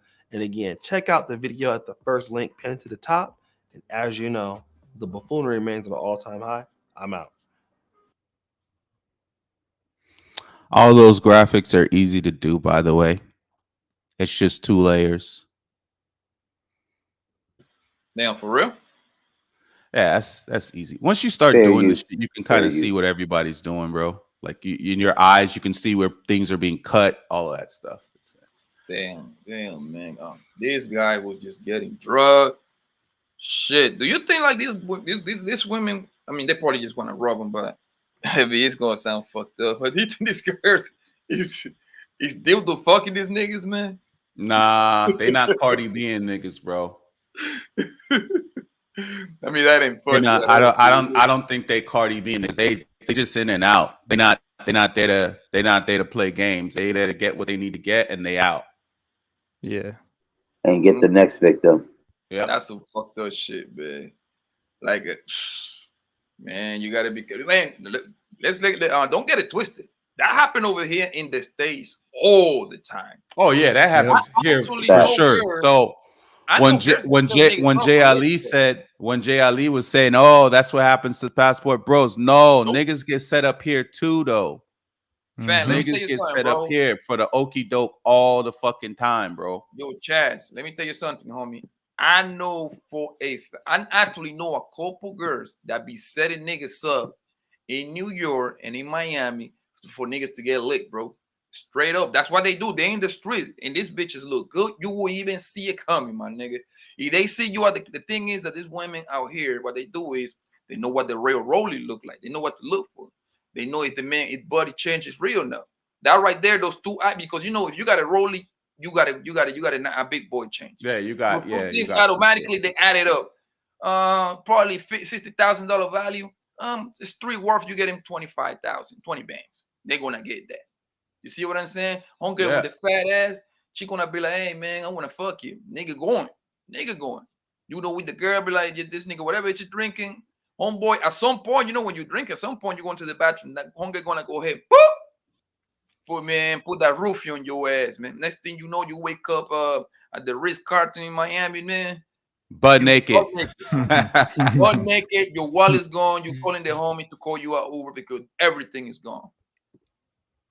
Yeah, everything is gone, man. Bro, I'll tell you, bro. It's been chicks that I've met out there too, Like you at the mall, you try to get a number stuff, you get the number or whatever, and then they're like, yeah, I'm gonna hit you up. And then they try to hit you up at 3 a.m. and shit, trying to tell you to take a cab. Nah, I'm not taking a cab to nowhere, bitch. You take a cab here. Oh no, I can't because no. Okay. Yeah, I already know what time it is. Yep. Oh, my nigga Sway is here, man. What else, Sway? I mean, the link, let me see. I think that the little stranger link should be down. If you want to come up, Sway, hold up. I am, what's her name? Jade say that she didn't say that, man. Stop putting words in her mouth. She did say something. Stop lying, J. Ali. You know you said that. She did say something about the passport bros. But she did say like the niggas go only happen to them. Oh no, I was the one who said no. That shit happens to niggas here too. So I was saying that it happens to niggas here too. I said that. I said it happens to niggas here too. Where do you think, like a question, man? Where do you think that happened the most? Over here or over there? I would say over here because the people really traveling, it's not like a huge number to even. Yeah, I don't think that many people can like afford to travel like that, bro. I know with you two and everybody got their passport and everything. I understand that, but trust me, bro. Nigga, bro, not everybody got their passports like that, Papi. Not everybody, bro. I can't even tell you the number of people I've helped to get their passport. But here's the thing, bro. though, I've helped more than like they 2 handfuls of people to get their passport, bro. Yeah, like and it's so easy to get. Yeah, the people that got their passport, they don't like promoting it here in YouTube like everybody is. Oh, okay, where get my passport? Where get my passport? Bro, niggas that is about that life. You just get up and go. That's it. I'm gonna tell you something else, bro. These niggas need to stop bullshitting on the thing because I remember that I saw a video of a guy in Medellin that he had like a bunch of money. It was him. It was like some black dudes. I think they was from New York or some shit. And they was like bragging. They was in Medellin and shit like that, bragging about how much money they had. And I think they actually got robbed on camera. They was live and shit. These motherfuckers know where you are, bro. It's like if you in a city that you're familiar with, when you see somebody, bro, when Anton be in my city, bro, and he be eating at restaurants and he be like at the whole, I know where he's at, bro. You know what I'm saying? Yeah, this is it, you know your city, bro. When you see like the familiar places, you know where people are at. Look what happened to Pat Smoke. Pat Smoke made a mistake, made a post, and he didn't even post the address. I address just passed a little bit the camera. Oh, I'm like, oh yeah, we know where you at, nigga. Y'all remember? I don't know if y'all remember, but this shit, even the situation that happened to the PNB Red Boy, God, Red Indian. What was it? Indian Red Boy. Indian Red. Oh, man. The one that dissed Nipsey Hussle. Yeah, he was live when they shot him up, bro. That shit looked crazy too. No, the girl set him up. The girl gave him up. Yeah, because he was all the way. What was he in Hawthorne, California? You know what I'm saying? No, the only way that anybody could have known where he was at when that happened, it would have had to been the girl that said something, because he ain't have no connections other than the girl as far as the research shows in that part of town where he was at. Yeah, women set niggas up, and you know what be crazy though? These women don't be getting charged with anything. They don't. That's why they keep doing this shit. Huh? Half of the time the niggas be there, so how the fuck they gonna testify? Well, no, I'm saying they don't get charged with like accessory or any of that shit. But let me ask you a question. You think if me and you was setting up niggas, like I was baiting niggas and stuff, and we were setting up niggas and shit, you think that I wouldn't get charged for accessory, bro? Oh yeah. Are you fucking the crazy? Thing is, I'm gonna be honest with you, Chaz, man. Literally, like I say, I know girls that do this shit that be licking niggas, bro. The thing is, number one, you won't see it coming because these motherfuckers look good. Number two, they know how to operate, so they're gonna give you a Google number, or they got like one of those numbers from Walmart. You see what I'm saying? Or the fake text numbers or whatever. One of those, they're gonna get you to buy. These people, listen. This is what they do for a living, so they're gonna move accordingly. So this is what happened when the nigga wake up, bro. Man, listen. at the end of the day, he got two options. Most niggas ain't gonna call police because some of these niggas is probably got a wife or a girlfriend. Either way, you fuck, because once you fucking get the police involved, your wife is gonna know at home. Right. You see what I'm saying? Because you got to do. I mean, he can probably maneuver. We have wifey knowing, but he was like, man, it's not like I'm gonna get my stuff out anyway. I might as well just charge this to the game. You see what I'm saying? So most. Well, no. What I'm saying is, I want to say this, Charles. Like, I literally believe 90% of the niggas don't even bother to make a police report, except I know I take that back. I'm gonna say about 60 because you have to make, if the nigga single, he's gonna make a report because you need to prove that to the insurance, because when you got for the jewelry and shit, yeah, exactly. But sometimes, like, if a nigga be like, man, my wife won't know, man, and then if I file for insurance, you're gonna know. They be like, you know what, fuck it, I get that shit back. Yeah, I get it back sooner or later. Shy, you still my girl, man. Somebody run me with a pistol or something. Yeah. Hey, let me say this right quick, because I gotta get off of here, man. Hey, man, y'all stay away from them dice games, man. stay away from the. And I don't mean to switch up the topic so abruptly, but you know what I'm saying. Not only do you lose your life over dice games, but you lose a hell of a lot of money too. And I can say that the most money that I've ever lost was damn near over a dice game. It was, I lost a couple bands. Yeah, I'm gonna tell y'all this story. It's crazy. Like, so I've been growing up on the East and the West Coast. So I've been between coasts my entire life, but I officially moved to Phoenix officially in 2007. And my only reason for being on the West Coast was to be with my pops and to go to school. So my pops, you know what I'm saying? He gave me what I was supposed to do is I was supposed to take the money that he gave me. Something happened with his bank or something, and I guess he tried to pay my tuition or whatever, and it wouldn't let him. I don't know if it was it thought it was like a fraud transaction. So he gave me the cash money, thousands of dollars in cash money, to go to my school tuition office to pay for the semester with the cash. But being an artist in the music industry, like when we get that money, we be like, man, I'm about to buy a new mic, or I'm about to buy new equipment. Hell yeah. That's equipment money right there. Yeah, or we about to buy, you know what I'm saying, some gear to, look fresh, because that, like, artists, I think that's one of my downfalls as an artist, is that a lot of times I put the artistry over business, but now I've learned I can't really do that. So anyway, there was this store called Demo, and they sold like the freshest hip hop clothing, the Gucci's, the all of the shit. So I go in there with my homie, and this was in the mall that's actually shut down now. And so I'm buying some shirts and shit, and but out the corner of my eye, and I'm kind of, you know what I'm saying, like, I'm not really that good at gambling and dice and all that. I done played some and won a few or whatever. But I'm like, yo, let me get in here, because I'm looking at the money that these guys is betting with, and it's like stacks. So I'm like, this is an easy come up for me. So long story short, I get involved in the game, and I ended up on top of the money that my dad had gave me. I ended up winning, I think it was like an extra 2,500 or something on top of what I had. So I'm like, I got $4,500 worth of cash on me right now. I'm like 19. I'm like, man, I'm about to go ball. So anyway, the dude was, he was like, look, man, he was like, I got 10 racks for you if you come back right now and you stay in the game.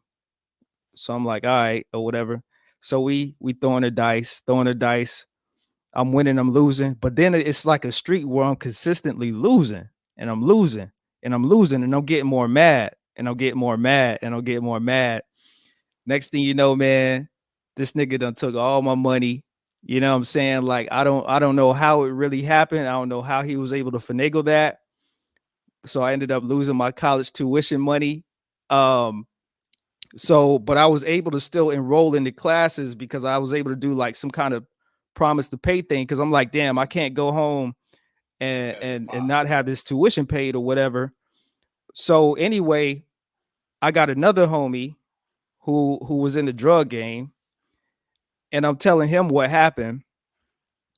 And he's like, man, he was like, you need some help? I'm like, yeah, man, I need some help because I got to get this money back that I was supposed to pay for my tuition. He was like, man, he was like, you know, you my boy, you know, we cool and everything. You know what I do. He was like, we cool and everything, but the same rules apply to you, the same rules that apply to everybody else. So basically, in a nutshell, you know, he was like, I got this work for you. He's like, I got this work for you, and I'm gonna show you how to, you know, divide this stuff up, and you're gonna make some money back, and you're gonna make some money from me. So it was, I was like, he was like, you in? I was like, yeah, I'm in. Because at this point, I'm thinking my dad's gonna kill me. I'm like, if I sell these drugs, right? If I sell these drugs, it's easier than being killed by my dad. You know what I'm saying? Like, that's what I'm thinking. He was like, all right, so we gonna link in 24 hours. So we come back to the same spot where I talked to him at. And I'm like, bro, I cannot do it. I can't do it. So I ended up just getting like a little job or whatever, selling cell phones right quick. And like I made most of the money back like within a month through commission and shit like that. Right. But yeah, man, that story was it just, you know what I'm saying, it woke me up quick to like, because before then I had never really been involved with, you know what I'm saying, losing that much money and gambling away that much money and shit like that. So I thought that was always funny because like if I wasn't really thinking the way that I was thinking, like with my head screwed on right, yeah, ain't no telling how many charges I would have got from that. You get what I'm saying? So it's just crazy. I'm like, damn, I was really about to sit here and sell drugs. You know what I'm saying? For over just because I lost I made a dumb decision. But yeah, I always remember that story, man. And I always tell basically it's really not worth the gamble. It's really not worth the risk. And you know, when you're a high profile individual, even my role in the industry right now is very minuscule because I choose for it to be that way. I know that I can't be in certain areas. I know, you know what I'm saying? Like I know that I can't be with certain cliques. You know what I'm saying? Like I know what I can and can't do. I know how to move, you know what I'm saying? And when you got something to lose, you got to move like you got something to lose. You know what I'm saying? And that's why you see like a lot of our older entertainers saying 50 Cent, Snoop Dogg, like a lot of those guys, they get called cowards or whatever, but you got to know it's not even about being a coward. It's just about knowing how to move and stuff like that. So I just wanted to share that that story right quick because it's something that I always think about. That's literally it could have been a life-changing decision.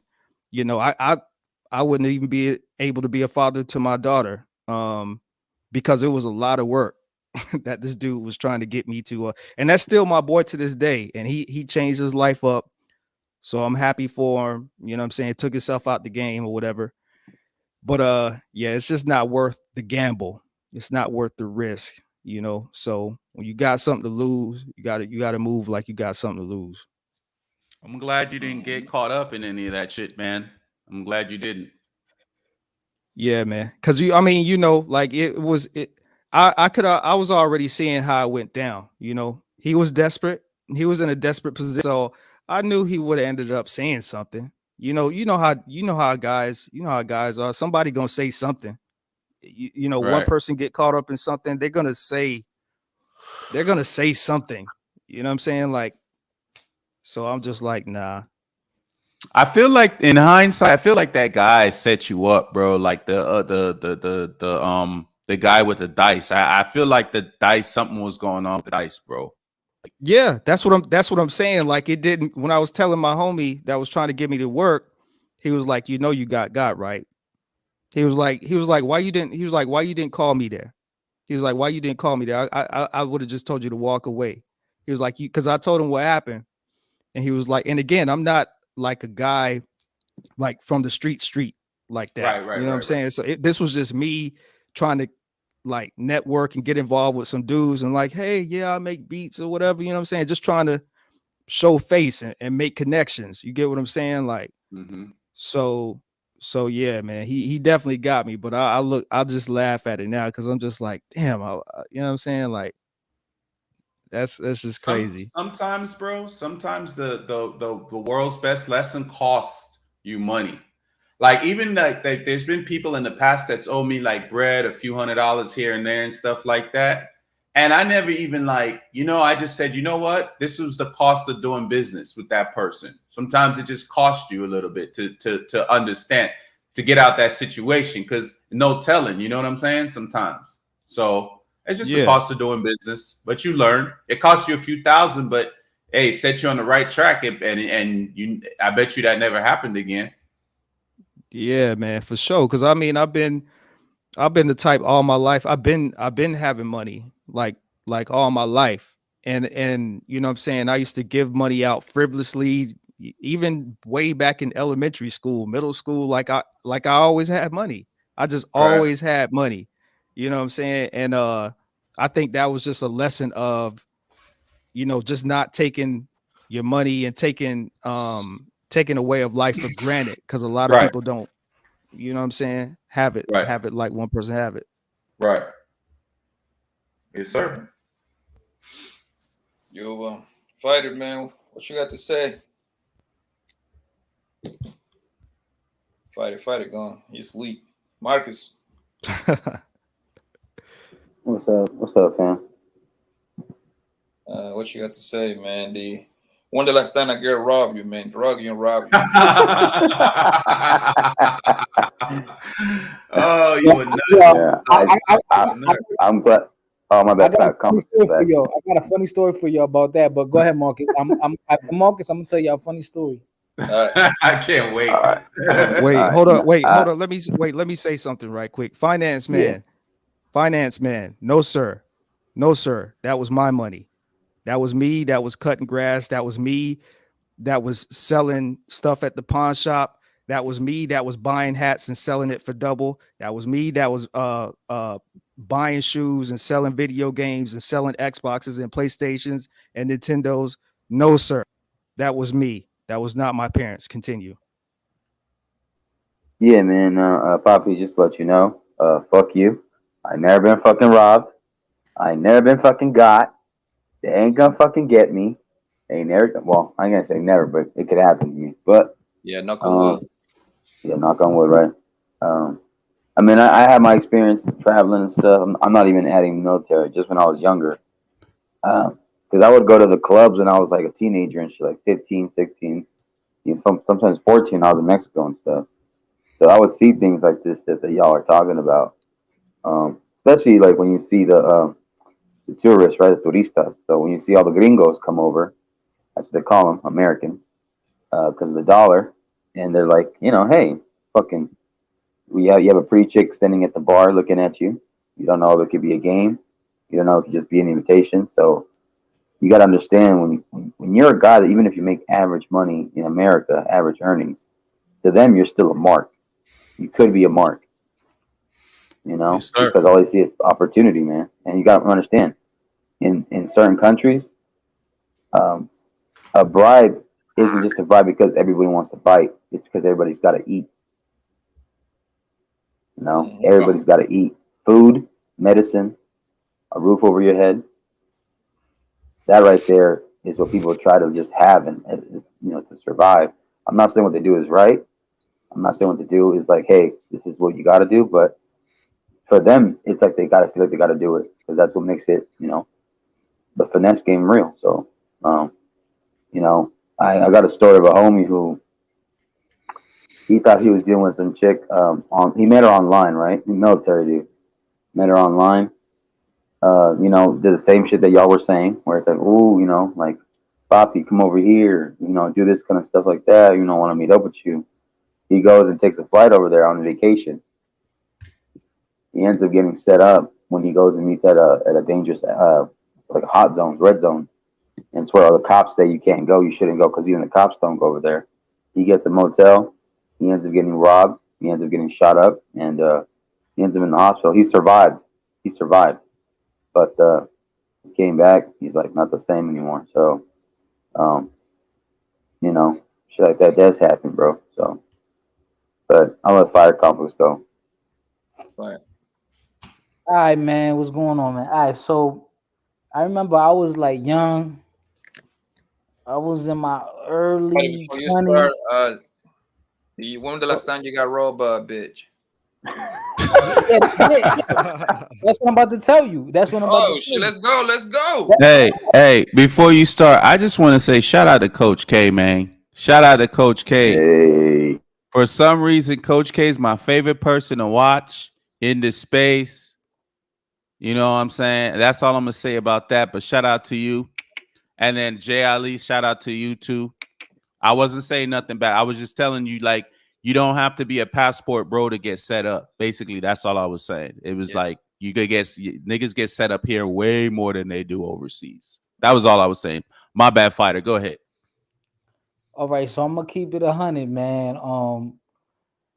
So I was in my early 20s when this happened. I was maybe 23, 24. I was, you know, I was a big thought, man, a big thought. So I'm outside with it, man, and there's Were you munching? no, yeah, listen. That's why I got I didn't munch. He said he munch. I didn't munch, so I got in trouble. You heard? I didn't. That's why I think I got robbed, and I'm gonna tell you why. This is why I got robbed. So Shorty came through my crib. I had my own spot. Young dude. She came over and she went to work. Shorty went to work. I was not really a drinker, but I could always hold my liquor just because of my coach. So I could always hold my liquor. We drink a lot, even though I really didn't partake in it. So whatever, she went to munching on me, you heard? And I guess after that, like she wanted me to munch back on her, and I didn't. So she was mad at that. I'm like, nah, I'm good. And she wouldn't leave. So I had this ring. I had a gold ring. It was a real 14 karat ring. It's called a Rolex ring, right?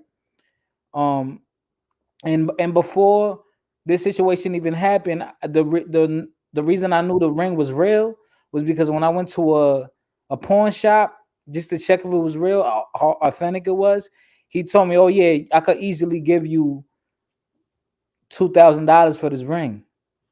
So I was like, "Oh, okay, all right." So I got this official ring, but I wasn't like stressing for the money. I just wanted to know if it was real or not. So I'm like, "Okay, the ring is real." So I could always remember I would always put that ring like right on my dresser. And I never invited anyone to my spot, so I had no reason to hide my items or anything. So after she gave me, what I mean, it's a good ass blowjob, whatever. We laying down, I fall asleep, and she mad because she getting mad because I won't return the favor, and I fell asleep. I'm like, whatever, man. Like she did not want to leave. I wake up, bro. It's like in the morning when it was like it's like 5 a.m. and it's like blue outside, and I'm like, oh yeah, damn, it's early in the morning. And she's right still in my bed. I'm like, damn, this bitch still didn't leave. So I was like, yo, you gotta leave, ma. Like you gotta get the hell out of here. And she was mad as fuck. She didn't want to leave. I fall back asleep. Like 30, 45 minutes go by. I'm like, yo, Shorty, you gotta leave. I picked her ass up. I damn near dragged her out the crib, and she left. She was mad as hell. So I'm like, all right, cool, whatever. A week later, I was gonna go to the casino with my boy. So I'm like, all right, well, fuck it. It was my boy's birthday. I'm like, all right, let me get fly. I got a haircut. That's when I had short hair, had waves and all that. I got the whole outfit, and I'm like, all right, let me go put my watch and my ring on. I can't find the ring. I'm like, nah. Where my ring at? Where my ring? I can't. I'm going crazy looking for my ring. And I said, damn, where the fuck is my ring at? Like, and like I always got my ring. Like, what the fuck is my ring at? Yo, Shorty got me for my ring, bro. Cause yo, who else did it? Like, who else? No one comes to my house. No one touches my shit. And at that time, that ring was very expensive to me. That ring was over $2,000. So then I call her, and back in the day, I was on probation. I was a nigga, I used to follow a certain code. So I'm He was like, rough look, around the edges. yeah. So I told myself, Okay. yo, listen, you better bring my ring back, and I kept like blowing the phone up. She's like, I don't got your ring. I got money. I got a good ass job. My mama got money.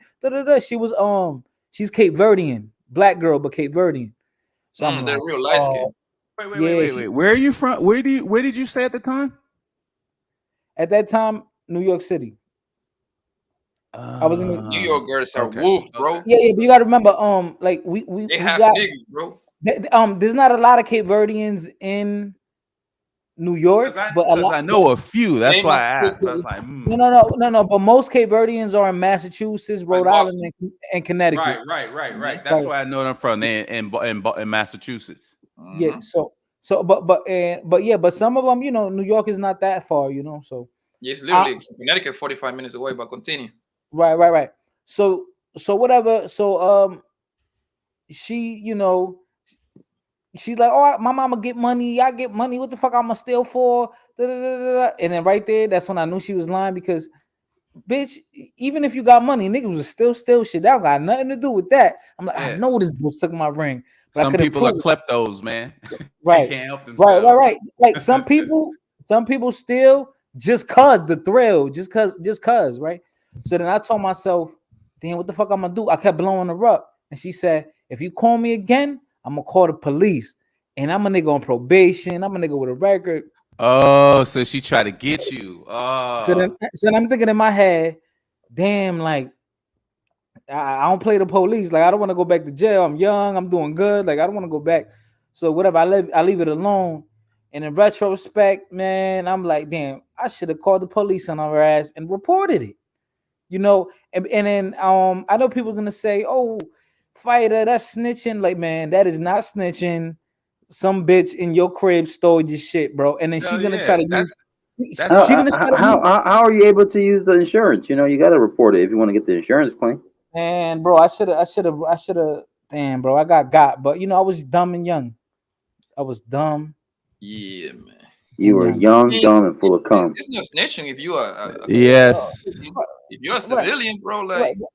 Hey, that's not too much, Coach K. That's my brother right there. You know what I'm saying? Not too much. So then, but all right, but finance man, all right, snitching. What you got to remember, at that time, I was a kid. I was doing things I shouldn't be doing. I had done time. I went to prison. So my mentality was a little different, Now I'm a grown ass man. Now, I don't, But when I was younger, I was involved with different type of things, And I remember I talked to my coach, my boxing coach, right? He was a street dude, like a certified street dude, and I told him, yo, what do I do? And he was like, man, you're gonna have to take that out, brother. Like he told me, you're gonna have to take that out. You're gonna have to take that out, because what you gonna do? You're gonna go find her and beat her up? You're gonna go to jail. What? Yeah, and then what? Yeah. Right. So as a young man, I had to, accept that, and it was like 7-8 years ago. So yeah. Yeah, man. Like that's the time I got back. That's what I'm saying. With men, we learn those lessons by losing money. When we lose money, we be like, man, fuck this shit. I'm not doing this. Doing this shit again. If you're a civilian, bro, like just use this hashtag. Hashtag snitch on the bitch. Hey, I got finessed. I got finessed when I was young, bro. Do a Facebook post.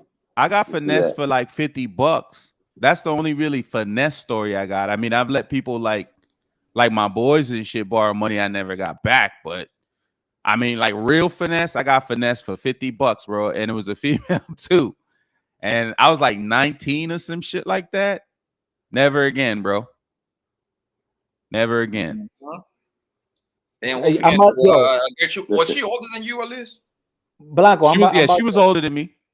Blanco. I'm about to hashtag that. You heard? Yeah, I'm about to hashtag that. Fighter complex. You should have done what white people do. Just make a Facebook post, start a GoFundMe, and say you're a survivor. Just say you're a survivor. Yo, you know what? Yo, you know what happened, bro? GoFundMe didn't exist back then, man. If not, I would have. You heard? It didn't exist. But you This know, is technically, yeah, go ahead. Fighter in the market, you know, technically everybody gets finessed, bro. Like, remember them Yeah, I know. commercials on the internet, bro? Just 50 cents a day. Hey, you could, and they always be having the worst fucking kids, bro. And then like years later, you find out that shit is like fake. That was all the like kid is a staged grown-up and when you shit. find out. Huh? The crib is like I mean, the little boy that they be showing those pictures. That nigga be With the like 55 belly. years old. Yeah, with the belly and all that stuff like Yeah, that. with You the find out all with that the shit is fake. parasites. With the Yeah. parasites, he half naked, Bro, barefoot. and you know what's crazy? They used to play the I don't know if it was like John Denver or like one of those country singers. They used to play like around Christmas. So this is Christmas, and what have you done? But it was like the guitar version, and then like they man, people that do this shit is fucking evil geniuses, bro. That's the right time of year to do that shit. Around Christmas, more people are chill. You know, more people are in the spirit of giving and helping people out and stuff. Like, man, marketing geniuses, bro. He just made But like, yeah, hey, bro, back to the thing. Everybody gets got.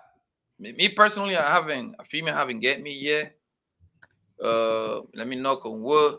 You see what I'm saying? Because I don't know. I guess I have been lucky, man. Because and I think they know not to cross me, man. They know it will be consequences. So like I said, right now, this motherfucker haven't get me yet. Yeah, but I got for like $50, bro. She told me she had to get her heart medication. Like, how can I say no to that shit, bro? How could I say no? You know what I'm saying?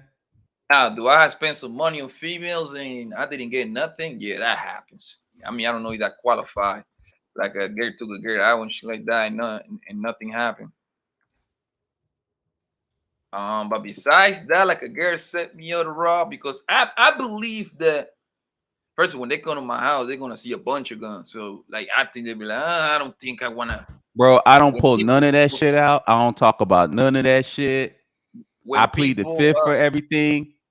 Listen, you will never know when I'm coming, bro. I'll be on YouTube singing your praises, reading scriptures, and praising his holy name, bro. You will not see me coming, I promise. Like and the opposite, like I said, like if it is a brand new brother coming on my crib, man, she gonna see a big old 40 and a 45 and a 9mm and the AR right there by the door. Yeah, Alicia, she got me with the medication scam. So if she even think about that shit, she know it's gonna be a wrap up for this bitch. Hey, let me tell you something though, Pop. Like it's been situations where I went to a girl's house and she wasn't like vanilla, you know what I'm saying? And like I always bring the thing, you know what I'm saying? But like I'll have it in my hand and be looking in the closet, looking under the bed, all type of shit. She be laughing and shit like that. Like, nah, man, I'm not playing that shit. Cause imagine you like right in the middle of the act and then somebody just pull, you know what I'm saying? That's how Trouble got his shit rocked. I could see Poppy doing that shit. Me and the homies, we usually we was like, man, you know how much money I don't waste in hotels, bro. I wasted because hotel a little bit more safe because now you can see most people don't want to do nothing in hotels like that. I mean, except she gonna drug you. Like, if you know how to move, you don't drink nothing, whatever she give you.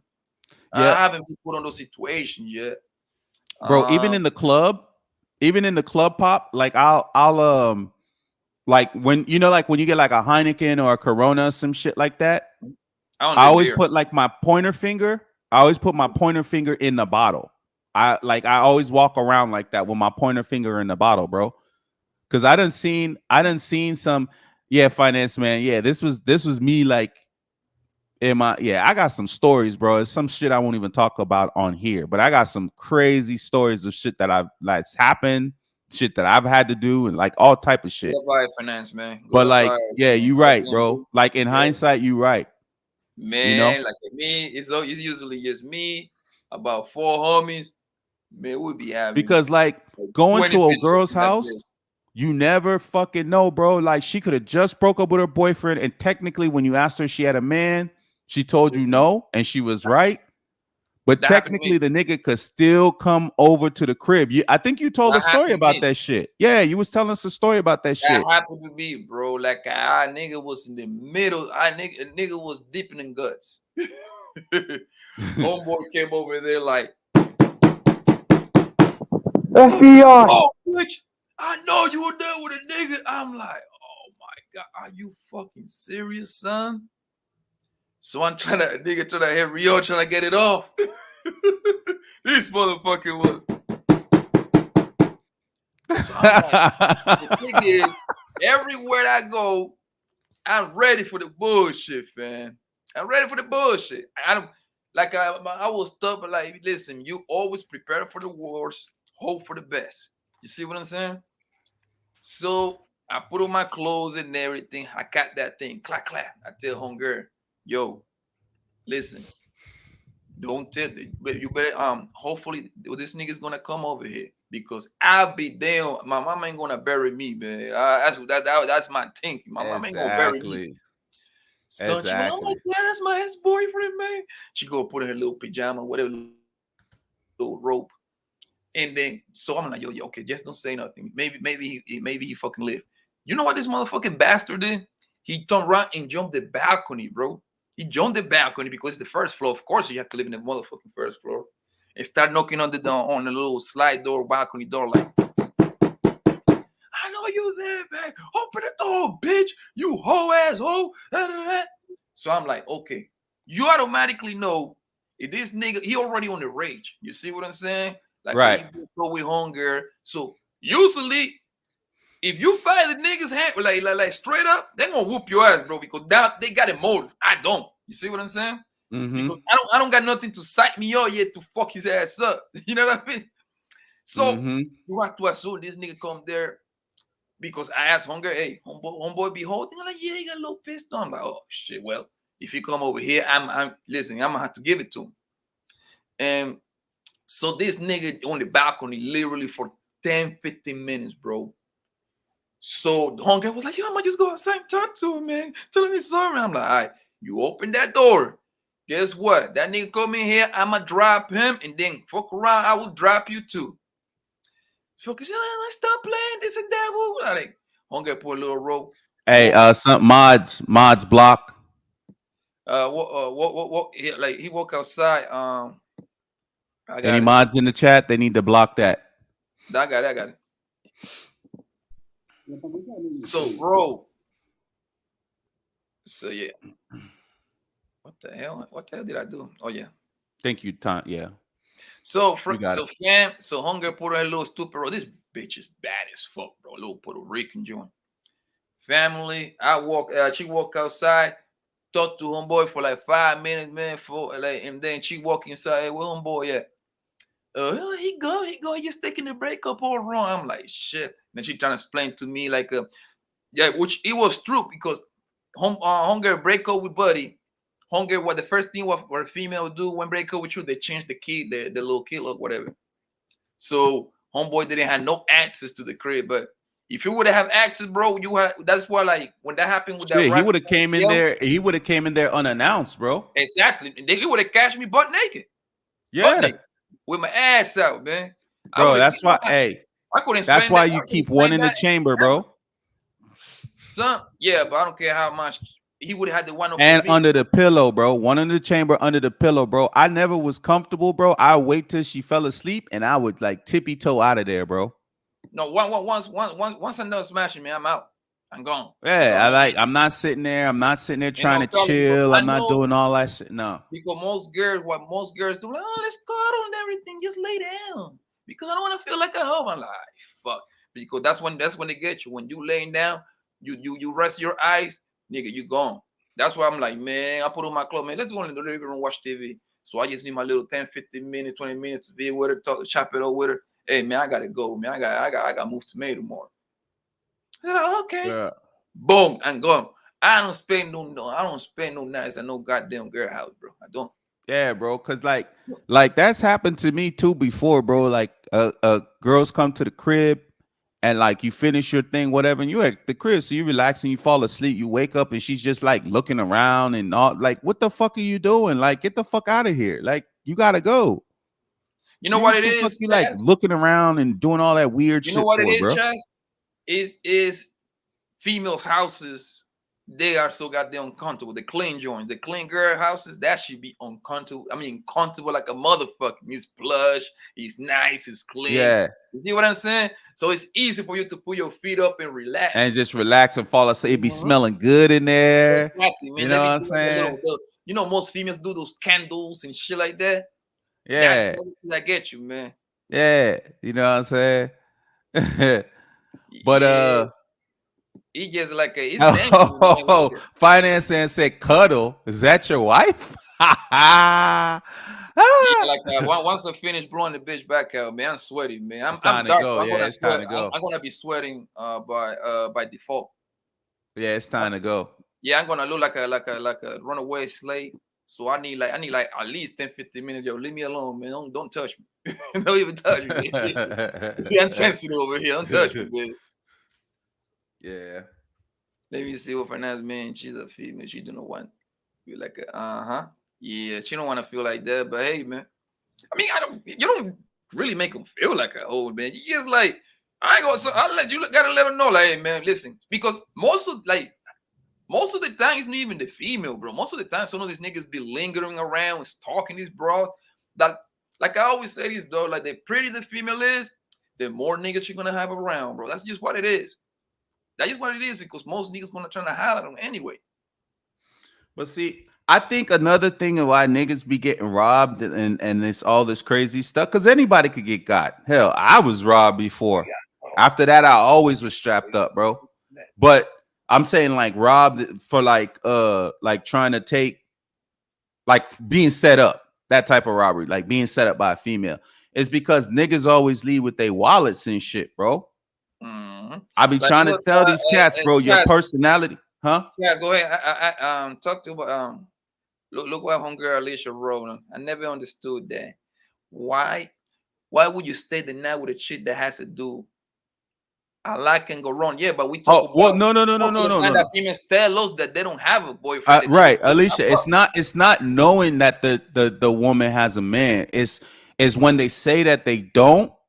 But they don't. But the clarification isn't there. See, that's why you gotta always like. That's why you always gotta like vet, because then you gotta ask. Okay, well, how long ago was you in a relationship? Oh, 5 weeks or 5 months. Oh, okay, 5 months ago. Okay, what happened? And then they always gonna blame the man. They never gonna say their part. They always gonna blame the man. And then okay, when was the last time you had sex though? Oh. Okay. When was by the way, when was the last time you saw your homeboy? You know, this is all coming up. When was your last time you saw Buddy? For me, it's always 3 to 6 months. Well, they start like they close their eyes like they doing some sort of fucking math equation or something, like, well, we're in November, so it was a spring break. Yeah, they always try to calculate. Hey, bro, like, yo, shut the fuck up. You pretty as fuck. You got your pussy beat up. Goddamn, 2 last week. Stop it. We you know, it's like so yeah. It's not knowing that a woman had, like, okay, I had a guy follow me. I was talking to this girl, and she was telling me that she had a boyfriend, but it didn't work out, and this and this and this, and she was telling me some of the shit he was doing. So I attacked the argument. I never attacked the person. You know what I'm saying? I always say like, oh, well, that shit's kind of corny, you know, whatever. And again, like now being more, this is like 20s. I'm talking about 20s shit. So back then I was like, oh yeah, that's lame and shit. And that could be kind of considered dirty Mackie. You know what I'm saying? But like I would never say bad shit about the person. I would just be like, oh, that's some kind of weird shit to do. That's lame, you know, whatever. And so like one day I was at my job and the nigga pulled up to my job. And the first thing I'm thinking is like, how the fuck? Because I had seen him in the picture, so I knew. Like I had been to a house a few times. So I was like, how the fuck did this nigga know where I work at? And I put 2 and 2 together. I was like, oh, this bitch, you know, whatever.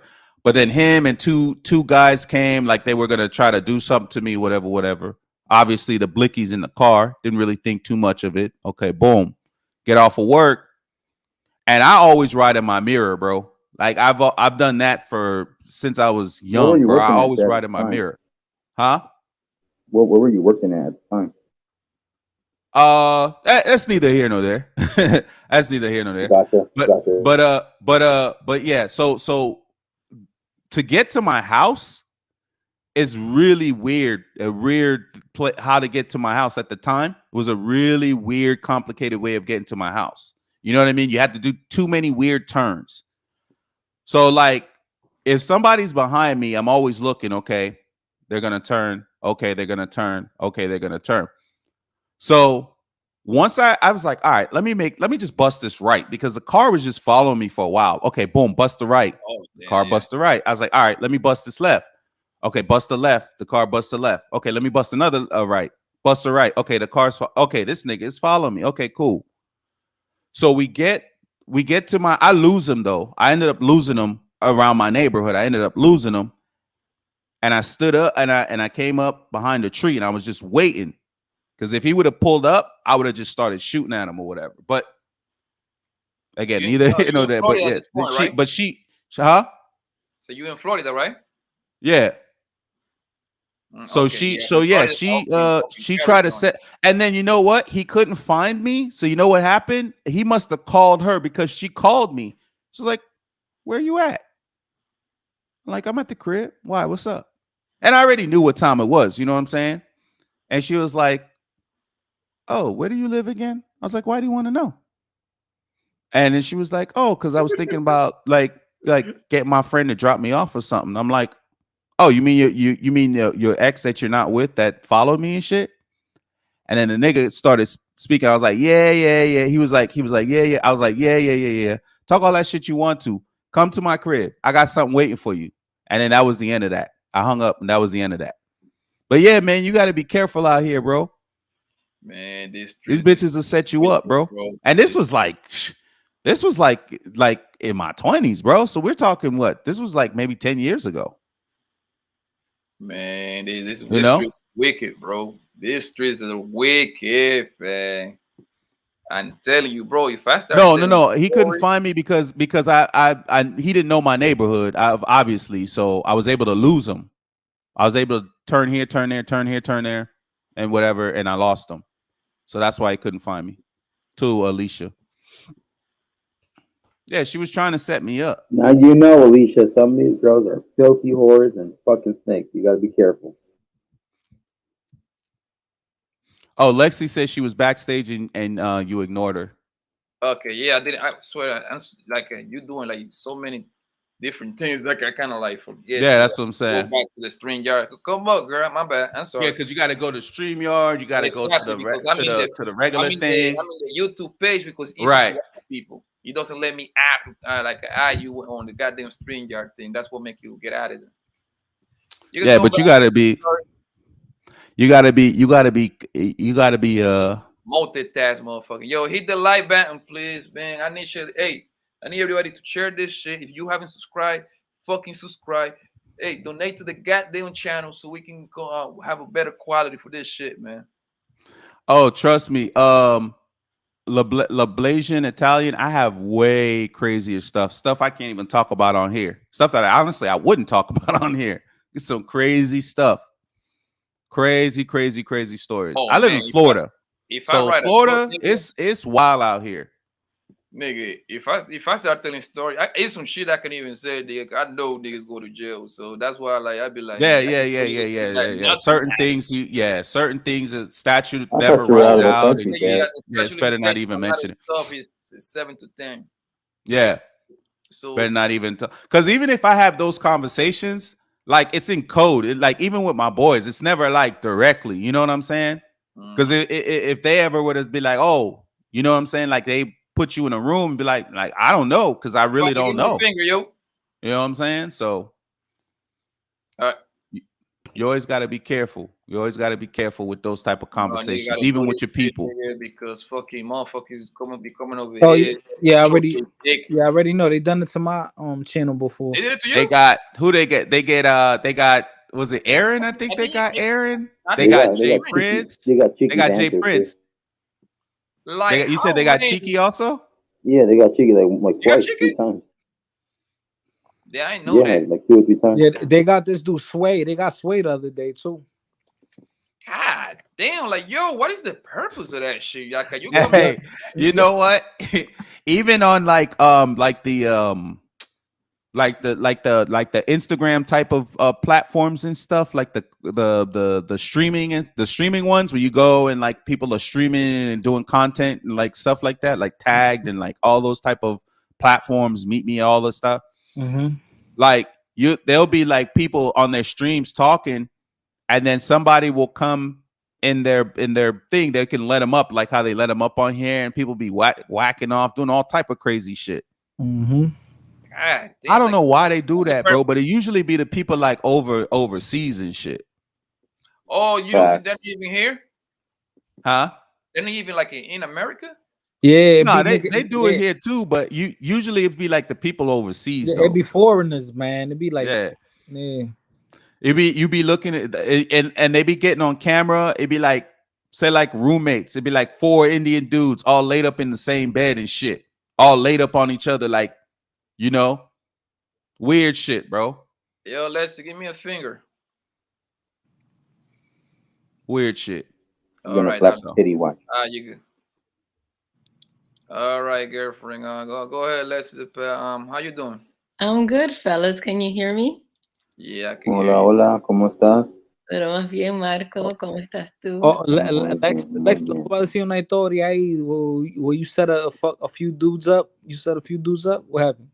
No. I wanted to tell you, one time I was dealing with a guy and he was still having ex-girlfriend problems.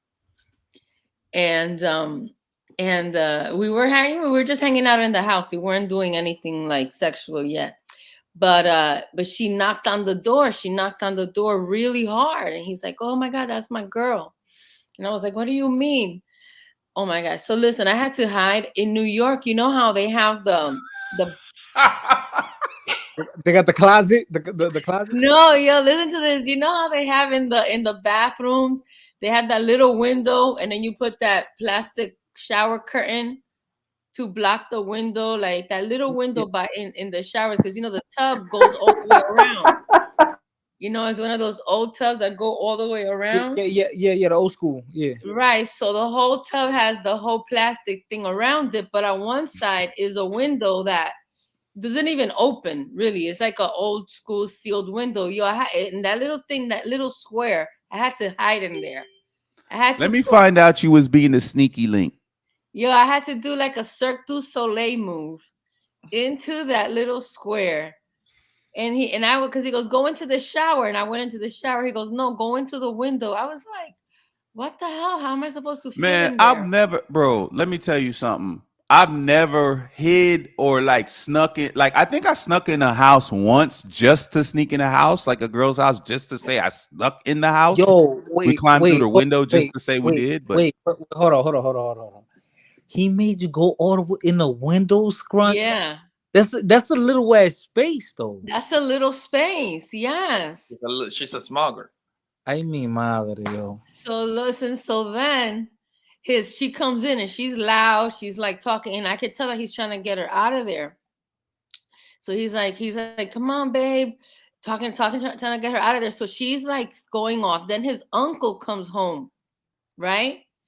His uncle comes to use the bathroom, dude. His uncle took a dump of a lifetime. I never in my life witnessed. Damn, son. I never in my life had witnessed a man pooping, let alone being in that private space. Very disturbing sounds too. Huh? Yo, Hey, you must love that nigga because let me tell you something. You must have loved that nigga because I'd have been like, no, hell no. oh my goodness. Then he was knocking on the bathroom. Tío, abre la puerta que tengo que estar al baño. Like trying to get his uncle out of there because his uncle was chilling with the cigarette, pooping. I'm in this square. The uncle then whatever does his thing. He opens the one side of the curtain to grab something in the tub. Yeah, and I remember I was like, oh my god, I'm about to get found out. He didn't find me. He finally is able to get the uncle out the house. He got the girl out the house, and I finally was able to come out of that thing. And I swear to God, like he and I still friends to this day. And when we see each other, when I go back home, he's like, yo, you remember that day? I was like, I will never in my life forget that day, because I'm surprised even talking about it now that I was just like, yeah, I'll do it. I'll stay in that corner, but in that window spot. But I did, and I did care about him. But I wasn't really one of these girls that knew that this level of drama shows up, because that's not the way that I behave. But I learned that later on in life. Learn that lesson. That's hilarious. Crazy. That's hilarious. Yeah. Yo, it was crazy. I was like, oh my God, his uncle is in here, like pooping and smoking a cigarette, and my guy was like knocking on the door, like, tío, tengo que estar al baño, apúrese, like, hurry up.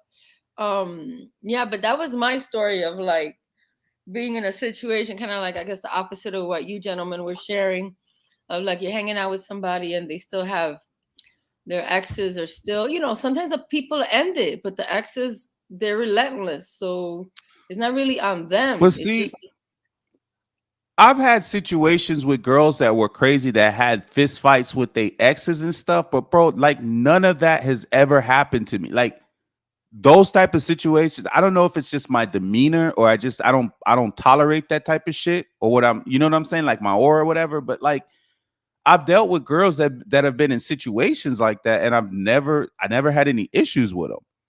So it's like, you know what I'm saying? I say that to say like the girl that came into the thing with the drama and all that other stuff, and like exes showing up or whatever. I've never had an ex like show up, like, you know what I'm saying, out of pocket type of shit.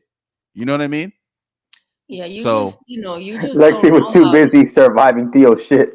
I saw that, Marcus. You're hilarious. Hey, hashtag I survived. I survived that, and I always remember, because I'm like, yo, I really experienced the hearing a man take an entire poop. Like, Did you like the sounds? I couldn't believe he was struggling. He was struggling a little bit. That's why he Yeah. had the cigarette. That nigga dehydrated. You heard he dehydrated. I think you're wrong, Alexi. I don't think he was struggling, because when a man go take a shit, that's his relax time. I relax. I'll be on my phone. You get a couple pounds off you. Yeah, he need to drink more water. I didn't walk out of there as an expert, but I definitely know that he lit a cigarette and he was comfortable. He was comfortable. I'm telling you, that's what man relax time, yo. That's why Lexi. That's what Lexi. This is why we tell you, men's spaces. Yeah, when listen, we like when I'm in peace. my house, We want peace. I get butt ass naked, go take a shit, bro. I gotta relax. I think it took me like a solid 30 to 45 days to be able to smell things again. Oh man, that's crazy, man. How old were you then? I was probably like 19, 20 years old. Okay, so that's okay. young love Yeah, shit. you That's were young young. love shit. Yeah, you were young. Yeah. That's young love shit, you know. I remember after that, I was like, I broke up with him, and he was like, "Wow." I was like, "No way, I could never in my life, like, be in that Look at situation." Theo the same. No, and then his uncle. I every time I saw his uncle, because they lived in the building that I would visit my girl at, and I would see his uncle, and his uncle would always be like, "Oh, saludo tu mamá," and I'd be like, "Yo, this man smells like a sewage." Like, even talking about it, because I haven't thought about it in a long time. Listening to your stories made me remember it. I could take myself back with like a sense recall to that moment. God. Oh, wow. And just like, now, Every time you see your homie Lexi, just say flush.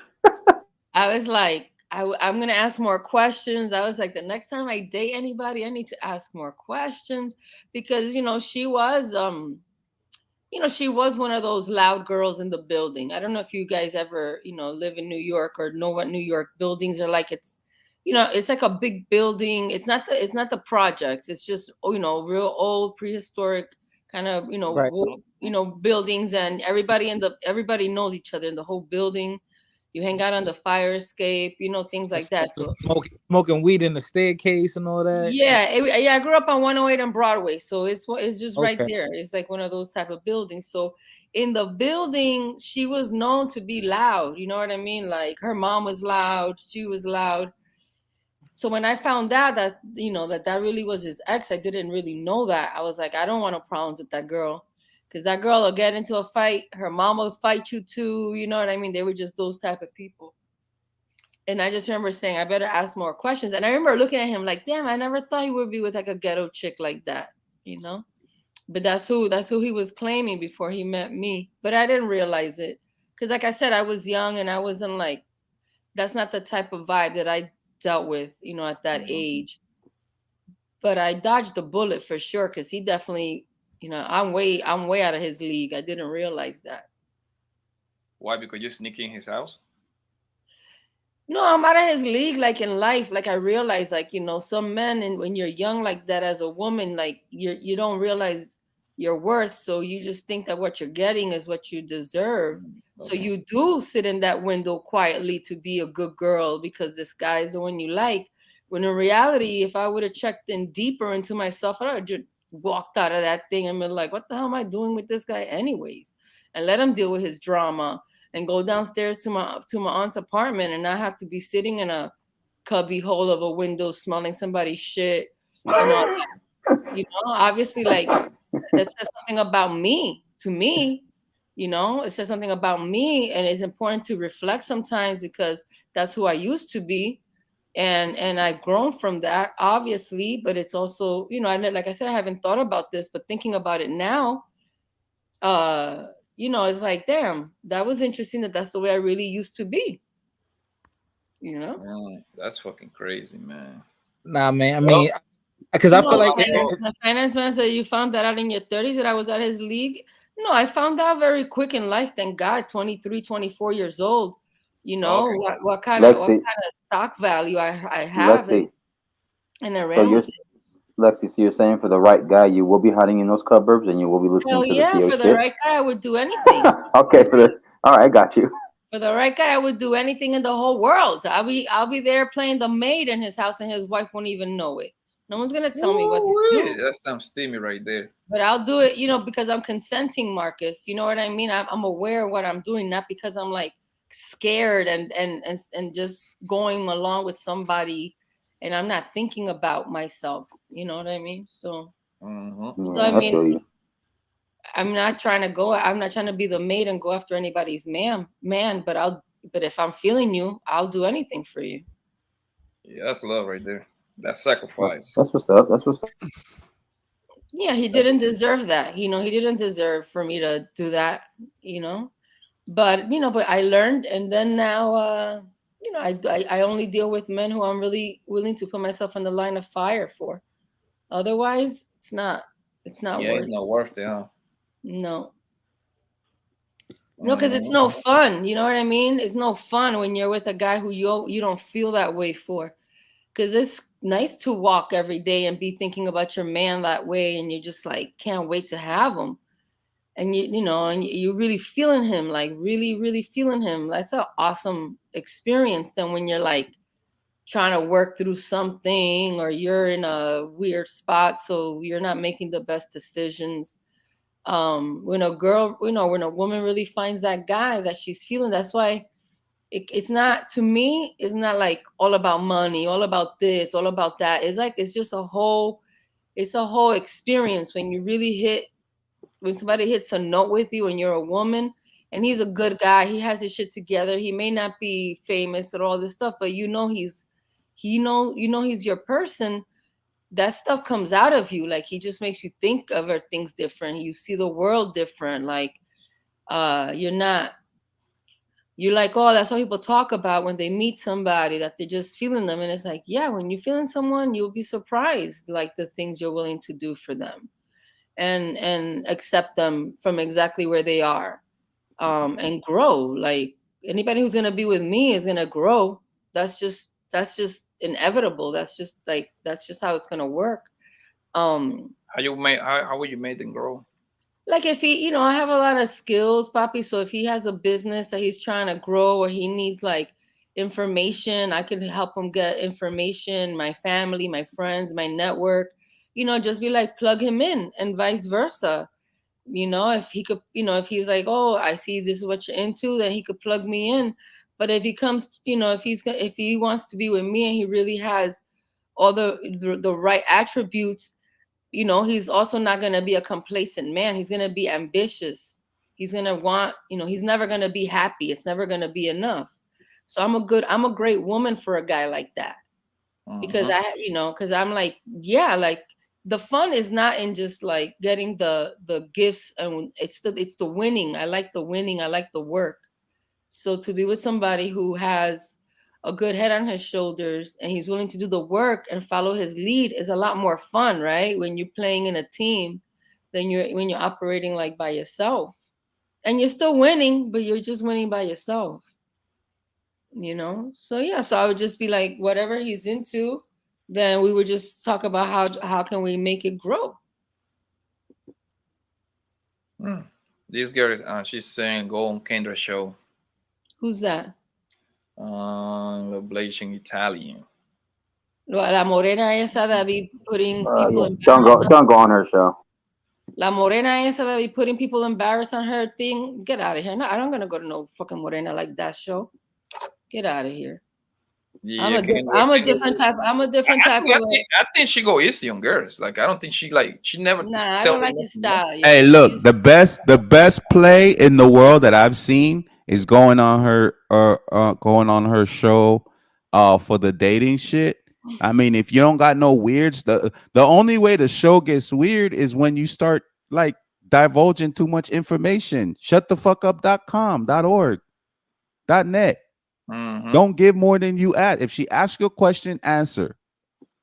I don't know. I don't really watch that unless somebody like one of That'll have a lot of people, because even that man had like 300 people in his inbox and shit.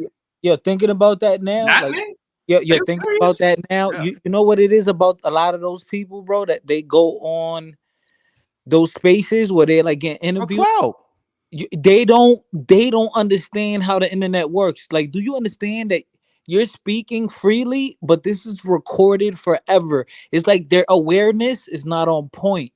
They're not up. Like they don't realize, yo, son. Yeah, people don't have media training. You see, people don't have media training. It's like a lot of people go out there and they don't have a target. They don't know what they're doing, and then they get played out. That's not for me. Like I'm not gonna put myself in that predicament. Situation like that. Niggas that end up. That's why a lot of niggas end up snitching. Like when they go to court or they go to the police, they don't know what they're going through. Shut your mouth. Is that they don't know? They think, oh, I'm good or I'm gonna be okay. Nigga, those people are trained to ask you questions, and then next thing you know, boom, you just gave yourself up. You just snitched on yourself. You just snitched on somebody. So that's what it is with those people. So like, if you've been on YouTube, if you know how to speak to people, if you know how to keep information, you know how to what to say, what not to say, then you good. But on there, people go on there, they spit a whole beans. Oh yeah, I fucked my baby daddy last week. I got 2 kids. Like it'd be crazy, but DCF fighter. You know what I like the most, bro? When they ask him, yo, when the last time you fucked? In Hungary, where it's like, really? I fucked last night. Like 8 months ago. 8 months. And the nigga be right there too, walking around. Yeah. Oh, he's in the bathroom right now. Didn't you do a reaction video to that one, Papi? Yes, I did. Yeah, that's where I know her from watching you and like other people. I don't watch her. I don't. Who, Kendra? Yeah, I don't watch her. I only watch I've only watched her show like because Jay Prince is on it and that man was on it and I think Dusto was on it and I saw those on and then like because I went and because I didn't want to watch it with commentary, I just wanted to watch it straight through And like now, like her shit keeps like popping up on my timeline because I watched like a few videos. So I'd rather watch Melly Monaco's show instead than hers. Yo, bro. Now, in her Marcus. show, Melly Monaco, she be having some sexy motherfuckers in there. Yup. The Yup. quality is way better. Yeah, the quality, bro. They have quality on there, bro. Yeah, the quality is What way were you better. saying, Fire? Can't girls that be calling in there, out of everything, bitches that be calling, 8 of them gonna look fucked up.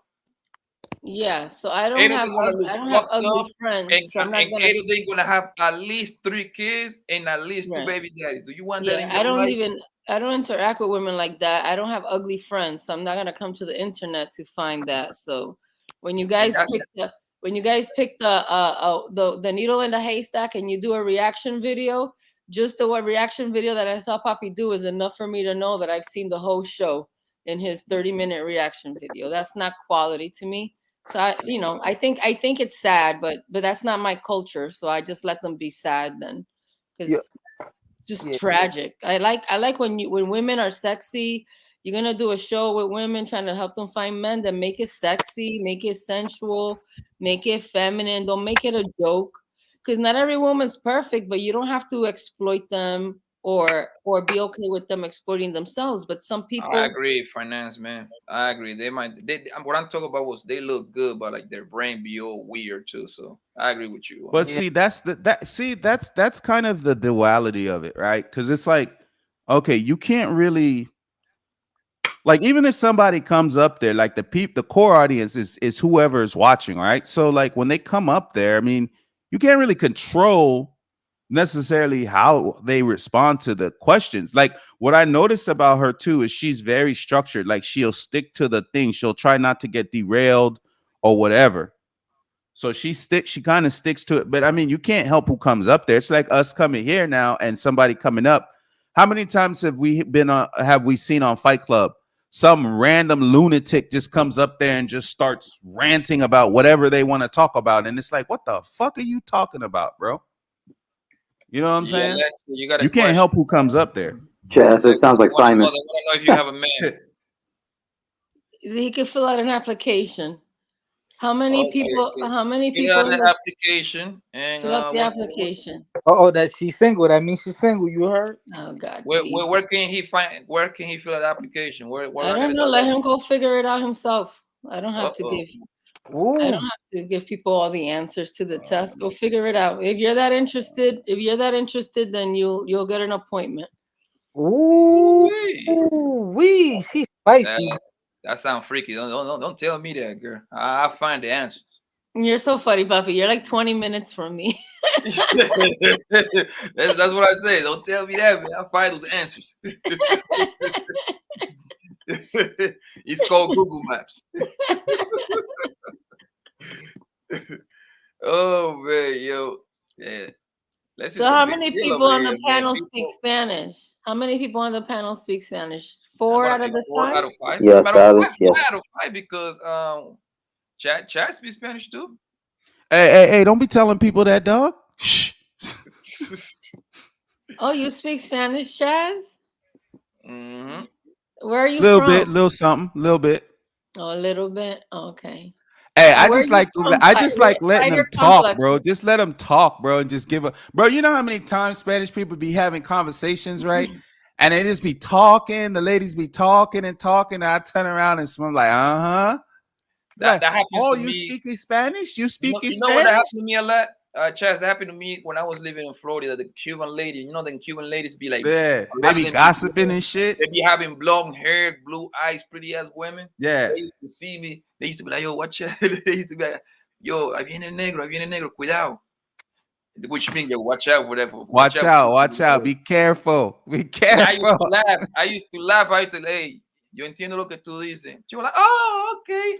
Oh, you speaking Spanish? Where you from? It's dark over here. I'm like, yo, you know what? I knew you from It's dark, whatever, man. But you know, Miami's a fucking dangerous ass place. I don't care what people say. Yeah, but Cubans do that. Cubans do that knowing that 80% of the island are black Cubans. Yeah, I mean, but you know, the Okay, same race season go everywhere, man. there's most of the island of Cuba son morenos, bien negro, así, bien Yeah, lindo. like niggas be And- super black in Cuba. right, I got a 'cause- bunch of Cuban friends that are darker than me, and I'm super dark. Yep. But see, Yep. you know what's crazy though, Pop? A lot of people don't think that there's black people in Colombia. I be laughing because like they think like you know who they think of typically? The paisas, the paisitas. Mm-hmm. They think like those are like what when you go to Colombia, like No. passport bros. When you go to Colombia, they think that's what you're gonna see. Nah, And nah. in Panama, and Like in you know, like Panama, Garifuna, like Garifuna. It'll be like they look like they straight up from Africa, like Congo. Yeah, they like super Yeah, black. yeah. Yep. So black that their fucking eyes be red. even the Panamanians, people don't realize right next to us. Panamanians are dark. Fighter Complex, what are you? Are you Latino? Claro, yo soy quiqueyano, dominicano. De verdad, tú eres dominicano. Sí. ¿Y tú, de dónde tú te Papi criaste? shampoo. Yo soy cocolo, soy cocolo, San Pedro Macorís. Pero ¿dónde tú vives? ¿Tú te criaste en Nueva York o New Jersey? No, Nueva York, up there, you know, in 204, over there. Bueno. By Inwood? I know. Fighter from Buffalo. Huh? I know. He say he's not a real New Yorker. He from He's from Buffalo. Nah. I'm from New York City, but He's from Inwood. He's like right there by the Bronx and Manhattan. Wait. Yeah. That's the bridge right there. The Yep. How are you like from in the Mayan in Yucatan, but you're La Blasian Italian? I'm so confused. Well, what's that? It's like Native Americans. He sounds confused too. And in Mexico, like the Indians, like the Indians, you're like right, the you're right. Aztecs and like the Mayans and stuff, like the actual Indians that come from there. But Before, there's also a part of Mexico called Oaxaca where the black Mexicans live, and the Mexican is currently trying to obliterate that whole Mexican Afro culture. I never met a black Mexican. From Oaxaca. If you look at any documentaries from Yeah. people from Oaxaca, they look mixed, like they look Puerto Rican. They look like that, like that. There's actually more than one spot in Mexico too. Like you got spots in Badiraguato, Guanajuato. You have spots in Sinaloa. You have spots in Pachuca. You got spots like Morelia, Michoacan. There's darker skinned people there too. And the music is like Afro-Mexican music with congas and drums. The food is even a little bit different. It's very much like if it was Caribbean like culture. people always take everything what you say literally. Like I say, what I say is was simple. I never personally seen a black Mexican. I'm pretty sure a lot of people. You're missing out, bro. Hey, I see, bro, Poppy. I swear on my life, I had neighbors that were from. I mean, Phoenix. So this is like the home of Mexico. Oh yeah, that's one of them. It's one of them. Yeah. When I went to I was in Rosarito, bro. I saw Mexicans, like the type of Mexicans I've never seen before, bro. It was like they were like Indio and Euro and like a little bit of African in them, and like they had my type of hair, bro. I saw this one Mexican shit, like a pure Mexican, right? Imagine a Mexican, a regular Mexican you might see in New York with like Afro hair. I was like, oh shit, like that nigga could get braids, bro. Like that nigga could get dreads, but he looked like a pure Mexican. I'm like, oh shit. I'll give you one better. There's like a whole African population, like in the jungles in Indonesia. Like they're dark. Some are darker than me. They got like with good hair? Black hair like me, like the curly hair, like black, with good black hair. Crazy, Well, bro. because if you But really looking think Asian about as it, fuck. That's what like the people from India. They like Those are like the natives. They Negroes with good hair. That's how I call them. And then Yeah, well, there's like a side of India too that's like black, like considered black, because I know they have their beefs and stuff too. Like this kind don't like this kind. Like I don't want to misquote it, but yeah. there's that dynamic. I think probably everywhere in the world. I wouldn't be surprised if there's some places in China that's like that too. I think everywhere, and correct me if I'm wrong, everywhere that is black people is gonna be somebody else, quote unquote, or president. That is the nature of the business. Mm-hmm. Because that's why I would tell people like, yo, the same thing that happened over here happened in Colombia. Like the only difference is when people was getting whipped over here in English, we was getting whipped and goddamn in Spanish. That's the only thing that changed, just the language. But it was the same whips, bro. Well, the conquistadors did an excellent job of pretty much fucking up the whole world. You know what I'm saying? Because that's kind of how like all the intermingling of like Spaniards and like the people in Puerto Rico, the Taino Atebanicus and all that stuff. Like that's all like, and I know like, for example, like Cuba has a very close relationship with Russia. And that's why you see a lot of Cubans with blue eyes and blonde hair and red hair and stuff like that.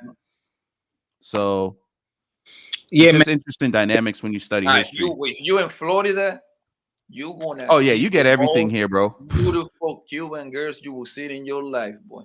Nah, man. My big brother, he live in Fort Lauderdale. Yo, I stayed out there for 5 days. Man, I love Florida, man. That remind me of. You get a lot of military chicks out there too, fighter complex. Bro. Trust me, you get your pick of the litter, bro. Whatever you want, you can date here, bro. You got a big community of like Brazilians in Miami, but you also have a big community of Brazilians in like the Orlando area also. You got Mexicans, you got Italians, you got white, you got black, you got all different types of Spanish, like whatever you want out here, bro. You could date. You don't need to even go passport, bros. You could date. You could do that here. Miami, like if you into you, like you said, you can have whatever you want. Like if you want a girl with 3 heads, you wanna find that girl with 3 heads. You're gonna find her. You're more than likely gonna find her here, bro. Oh my God, them famous and they beautiful. Like Florida to me, I'm gonna even stretch it out. Not even Miami, the whole Florida got the most beautiful black African American girls, the most beautiful Puerto Rican. I mean, the 5. Whatever you want. You want Haitian, you want Jamaican, you want Trinidadian. You want Indian, whatever you want, bro, you can get it here. It's not like a hard find, bro. They're they're everywhere, bro, and they all raw. And you know the second place that got the most beautiful African American women? Goddamn, Houston and Dallas, bro. Oh, those women over there, they something serious, man. They something serious, boy. They all got ass. They country as hell, and they freaky as fuck, bro. You know what's crazy, bro? I think I've been to Dallas in passing, but never like on the plane, but never like in like to like go visit. I've never been to Dallas or Houston. I was there for All-Star Weekend, bro. I was in Dallas twice for All-Star Weekend and Super Bowl weekend, and then I was in Houston for All-Star Weekend. And I wouldn't end up going another time just to my cousin goes there every year for like the Cowboys game. He's a Cowboys fan. So he goes there like every year for Thanksgiving. They play the game around Thanksgiving or whatever. Okay. So he goes there like every year for that shit. I think one of his friends is a coach on the team, so he always get like the tickets and shit like that to go. Okay, the first time I went to Dallas, man, they have NBA. They had when they just opened the stadium, they had the NBA game, the All-Star game of the NBA at the Cowboys Stadium. Such a beautiful stadium, bro. That goddamn screen so big you can see the game from the highway, bro. Bro, you know what place has a really nice view, bro, that I just haven't had a chance to go back and explore? Was Philadelphia, bro. You like it? I don't like Philly, man. Yeah, when you like downtown, how it looks, I like it, bro. Like I don't know, like that's the name of that stadium. Lincoln. Yeah, but that stadium, we was cause we ended up flying from Orlando to Philly, and then we got on the mega bus and went to New York. But like the bus passed over that bridge, bro, and you could see the stadium, man. That shit was so pretty, bro. I ain't gonna lie, bro. Yeah, that was so nice. Yeah, I was just in Philly like a month ago. I'm not gonna lie, man. I like the only reason I like Philly is because it's is a big city, but it's not too. It's not like New York City, man. It's a little bit calmer. Philly is like the Diet Coke version of New York. Right. The Diet Coke. No, for real. I thought Miami would be like that because if you, especially in South Beach, bro, South Beach reminds me of like Manhattan, bro. Nah, my nigga, you couldn't even Like make that comparison. or even downtown Brooklyn, like how like it's like it's heaven, bro. I love that because it's a mixture, right? It to me, I get like anytime I'm in South Beach, I always get like downtown Brooklyn ish, kind of like how the architecture of the stores and stuff are. You know what is the best part of and South then Beach, like bro? and then with palm trees and shit. The best part of South Beach is the bitches. The bitches. Hey, listen, bro. Hey, if anybody, if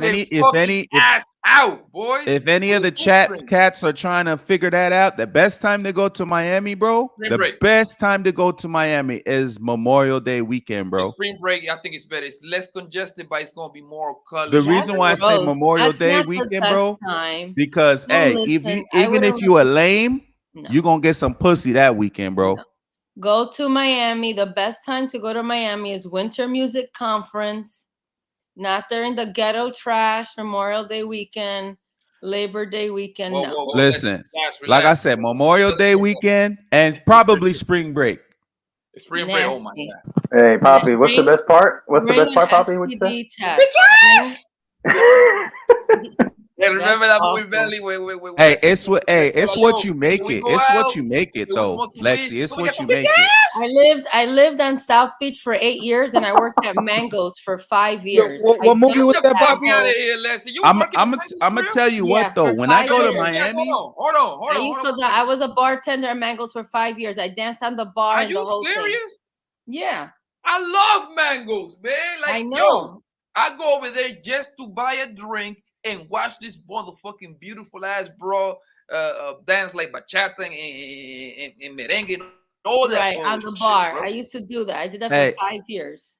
And I lived I'm gonna tell you. And start moving. I used to dance and sing with the band. I used to sing with the band too. To be honest with you, bro, there's no wrong time to go to Miami, bro. It doesn't matter when you get your ass up and go, bro. It's always Memorial Day weekend. They have a lot of laws and a lot of fines because the crowd that has been attracted it's a million people flying out there. That's why. It's been ghetto. It's people coming from all over the world, bro. It's world renowned. For me, I like for Winter Music Conference, it's people from Europe, women from all over the world coming in to hear the DJs.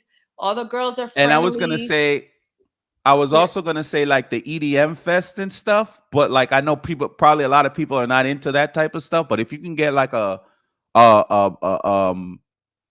if you can get a hotel like right there where the festival is gonna be, like if you know where it's gonna be, you get the hotel in advance, bro. They just gonna be running to you in your arms, bro. I'm gonna tell you, bro. I'm gonna give you the cheap code, man. I should put this on my course, man. I'm about to make me a course so I can maybe. You better make a fucking You gotta have followers to make a course, goddamn it. You gotta have like at least 10,000, bro. Hey, fan, don't disrespect Poppy, man. This is motherfucker. Hey, Pop. I only got 53 followers, nigga. Hey, I only got 53 followers. All right. Poppy, do it for the bitches. Yeah, listen, all you have to do is go to goddamn listen. Hey, Rilla's in here, bro. Yo, Chicago Rilla, man. If you want to come up, man, it would be an honor for me to have you over here, man. But he's right. Art Basel is a really nice time to go there. A lot of different people from all over the world. No. You see, Chicago Rilla is a veteran guy, man. I'm gonna tell you Chicago Rilla is like, you know, when you're like playing. You know, like when you're playing in the minor leagues and you got the major leagues, like the Yankees, all that shit. That's Rilla right there, bro. Let me tell you something, man. The best bitches that you're gonna don't blow smoke up his ass, all right? It's true. Hey, listen. They're gonna be freaky. They're gonna be super freaky. You gotta go to Wet Willie's. I just gave you Wet Willie's. Wet Willie's. First of all, they sell the drinks, right? They sell the drinks. It's like a slushy. It's like a slushy. Full ass drinks. And guess what? This is the best part. They bitches got a G-string on in no time, baby. Yo, but let me tell you right now, right? Them bitches, when you go there, it always be females in there. It be full because the women love getting drunk and they like that little, the little Yeah, drinky. expensive than drinks. This is there, nigga. Them drinks be like $50. Them girls like that little fruity drinks, man. Yeah, man. Hey, Yeah. listen, I'm gonna tell you, bro. Don't sleep on Wet Willie's because we used to have a Wet Willie's here too, and up here, but like they closed that bitch down. Like I think the closest one now is Miami. Over there too. But listen, bro, my Wet Willie's stories or memories, bro, have always been lit. Yeah, I'm not gonna lie. I literally had it the last time I was at Wet Willie's. I literally had a chick almost lick the skin off my face, bro. My Wet Willie stories are always lit, bro. Huh? This her breath smell good, at least? Nah, she was with me. Oh, okay. But that was like, you know how you go out and then like you go out for the first time and then you get it cracking? Like, yeah, that was one of those situations. So you know what? This is why, like, serious note. This is on some serious note right here. The baddest bras in Miami, they're gonna be at Club Live. Look, this is why I tell people like that when people always say Vegas, Vegas, Vegas, I'm like, you have to go to Miami. You have to go to Miami. Vegas is alright, but I love Miami. I love Miami for everything you guys said. Like living there for 8 years, being a part of the party scene, being, you bump into people before you know it, you're on somebody's yacht, you're on Star Island, you're getting drunk. That's what I do, bro. You're having fun, like, hey, and bro. it's Latino fun. You know what I mean? It's Latino fun. Is about love and energy and stuff like that. That's why it's for me, about a lot of fucking and sucking too. Right. And it's liberating in that way because the ocean and you have the sand and the girls, these girls already grew up in islands. They already been Trinidadian for 20 years and then they're showing up in America to be a waitress at Mango's with me. So they're already about the island life. They don't have like a lot of Americanism in them. Like when I worked at Mango's, all my girlfriends were from Brazil, from Italy, from Venezuela, and they were my age. And they grew up in a whole different country, and Mango sponsors you to get your paperwork. So that's how they would apply to become a waitress at Mango's, because they were sponsored and they would be flown in and they had to live in a certain place and things like that. And I would be like, damn, these girls are my age and they don't even speak English that well, but they're a lot of fun. And we would have so much fun working at Mango's, meeting all these different people coming from different places. And after that, when I went to Vegas, I was like, nah, Vegas is I could understand for the American who grew up here, you save your 1 week vacation to go to Vegas, every 6 months. But for me, if a man wants to have a good time, I think he needs to be in Miami. I just don't think Miami could top it. Miami is lit. Miami is lit. Like I said, like usually when I'll drive down there, and the beautiful thing is I could drive down there, see the boat, stay there for the day, and then come back if I wanted to, or stay there for like a weekend and come right back. I don't have to you know what I'm saying? You have a vacation in your own state. In your own state, you just drive a few hours and you could just dip out for a weekend, go down there, have some fun. Exactly. Yep. Exactly. And the same thing, it's the same thing with it's the same thing with like Orlando. You know what I'm saying? Like Orlando, most people go there for Disney, but you just got to know the ins and outs of the city. Yeah, you know what I'm saying? Orlando has come up. It's been. I went to high school in Orlando. I went to Colonial High School in Miami, though. I went to high school. And I remember Orlando don't got shit on Miami, though. No, it don't. But I'm saying you could still. They've really developed it. You could still do like downtown, or Orlando or downtown Church like Street. Universal Studios. That shit is lit, bro. In Church Street Station. That shit be lit at night. You don't see this in Orlando. Bro, it's a lot of that. Bro, you talking about Florida, bro. It's a lot of that here, bro. That's at the right there. You don't see those asses over there. Bro, trust me. There's a lot of that here, bro. Tampa is a lot of fun, too. Tampa's for yes, sir. Dusto's out there. That's what I'm saying. That's what I'm saying. Like I could just slide over to Orlando real quick. I could slide to Miami real quick. It's all G. Hell, I can go. When I went to Cuba, like it was 45-minute flight. Hey, Chaz. Hey, is it Wow, Tallahassee that's or so dope. Jacksonville You the went one to that's more of a Cuba. rough That's part? a cool trip. That's dope. Say, I can't. Both of y'all saying something at the same time. Sorry, I was saying, that's I was saying Jacksonville or Tallahassee. Is that the one that's more of a rough parts or what? You said Jacksonville or Tallahassee is what? Yeah, are they more known as the tough part or rough part? It depends on what Nah, part good, brother. that you're in. Jacksonville is the one that's We got notorious this though for Dominican girl right here. the gang shit and whatever. Like the gang, like the whole I forget those two gangs that's like always in the papers and the police be like raiding and doing all that weird shit. There's two big gangs out there and they got rappers behind them, like known rappers and stuff. That's Jacksonville. Tallahassee be with the shits too though. Tallahassee be ghetto as fuck. You know what I'm saying? But yeah, like I said, I could slide right to Orlando. That's right there. I could slide. And usually, like, I'll fly to Orlando for my international trips, though. My international trips towards like European side. But like the Caribbean and stuff, all that stuff is right there, bro. I just go to Fort Lauderdale or go from here and then just, you know what I'm saying? Just hit that shit. Like I said, Cuba is only 45 minutes away, bro. And they let you bring back 3 boxes of cigars. Damn, it is that close for real? Yeah, it's 45 minutes, bro. When I got on the plane, it was like 8 o'clock. When I got off the plane, it was right before 9. But they fucking that terminal unloading the bags and all that shit, bro. That shit take for fucking ever, bro. That shit take forever, bro. People be pushing and shoving and shit. Right there, that's all for you, man. Bro, that's all here, bro. That's everywhere, bro. That's everywhere, bro. It's just or just Miami's more like Get in there, man. Champagne on that ass, man.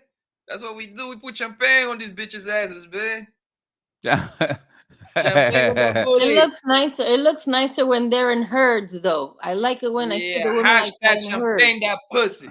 That looks good when it's in a herd. yeah, not when Cuba, Jamaica, fucking Bahamas. Bahamas is right there. Like you can literally, bro, on a 4-day weekend, you could literally take your ass to Fort Lauderdale, get on a cruise ship, go to Bahamas, get off the damn cruise ship, rent a scooter, drive around the whole island on the scooter, get back on the boat, or you know what I'm saying? Do like stayed out there, whatever, or take a cruise out there and fly back. You know what I'm saying? You know how you really win, yo? I'm gonna give you another cheat code, man. When you renting goddamn jet skis. Woo, boy. Oh, hey, guess what though, Poppy? Yo, My cousin owns his own. Hey, listen. Show you something, man. Hold on. My cousin owns his own jet ski business, and he's about to buy a yacht. Oh, in Miami? No, bro. You know I am. You already said you got fam out here. You Central Florida, right? No, I'm in Tampa, nigga. Oh, okay. I got people over there. I'll be. Yeah, you say you got people in Clearwater. My cousin owns his own jet ski business, bro, and he's about to buy his yacht. I don't know if he's. I talked to him like a couple weeks ago, but I don't know if he said he's gonna do it this year or next year. Damn, I just went to Miami, man. What the fuck? Bro, I DJ on his yacht, like for his yacht parties and shit. Every year he does a yacht party. Oh man, yo, that's the cheap code right there. Me and the homies always get together. I'm like, yo, we're gonna rent us a jet, bro. It's gonna be 5 of us. We're gonna bring 15, 20 bras in here. Bro, he's got like, I think he's got like 10 or 11 skis. I don't know. He probably got more by now, but like he's actually got like people that work for him and shit now too. So anytime I go out there, bro, I don't pay for no skis, bro. He killing the game. And then like what we'll usually do is we'll drive from like the bit where his business is at and pull up and then drive for like 7 miles on the skis. Look at that shit, boy. Yeah, she looking right, bro. She looking right. And you can see them things. Woo! Oh, this is what, man, listen. When I get to the $1 million game, man, you're gonna catch me in Boca Raton, man. That's the first play I'm gonna buy me another crib, man. Oh, and you know what's crazy? You speaking of that, there's actual places in off the coast of Florida that you can go to instead of going to like these exotic islands and shit. That thing hanging out to Poppy in the back of the jazz kid. Hey, bro, I'm telling you, bro, that's the lick right there. Look Bro, at that thing running on hey, there. Look. y'all sleeping on the Look all at the that thing, like Chaz, Clearwater, St. Look. Shake that Pete. ass. Look.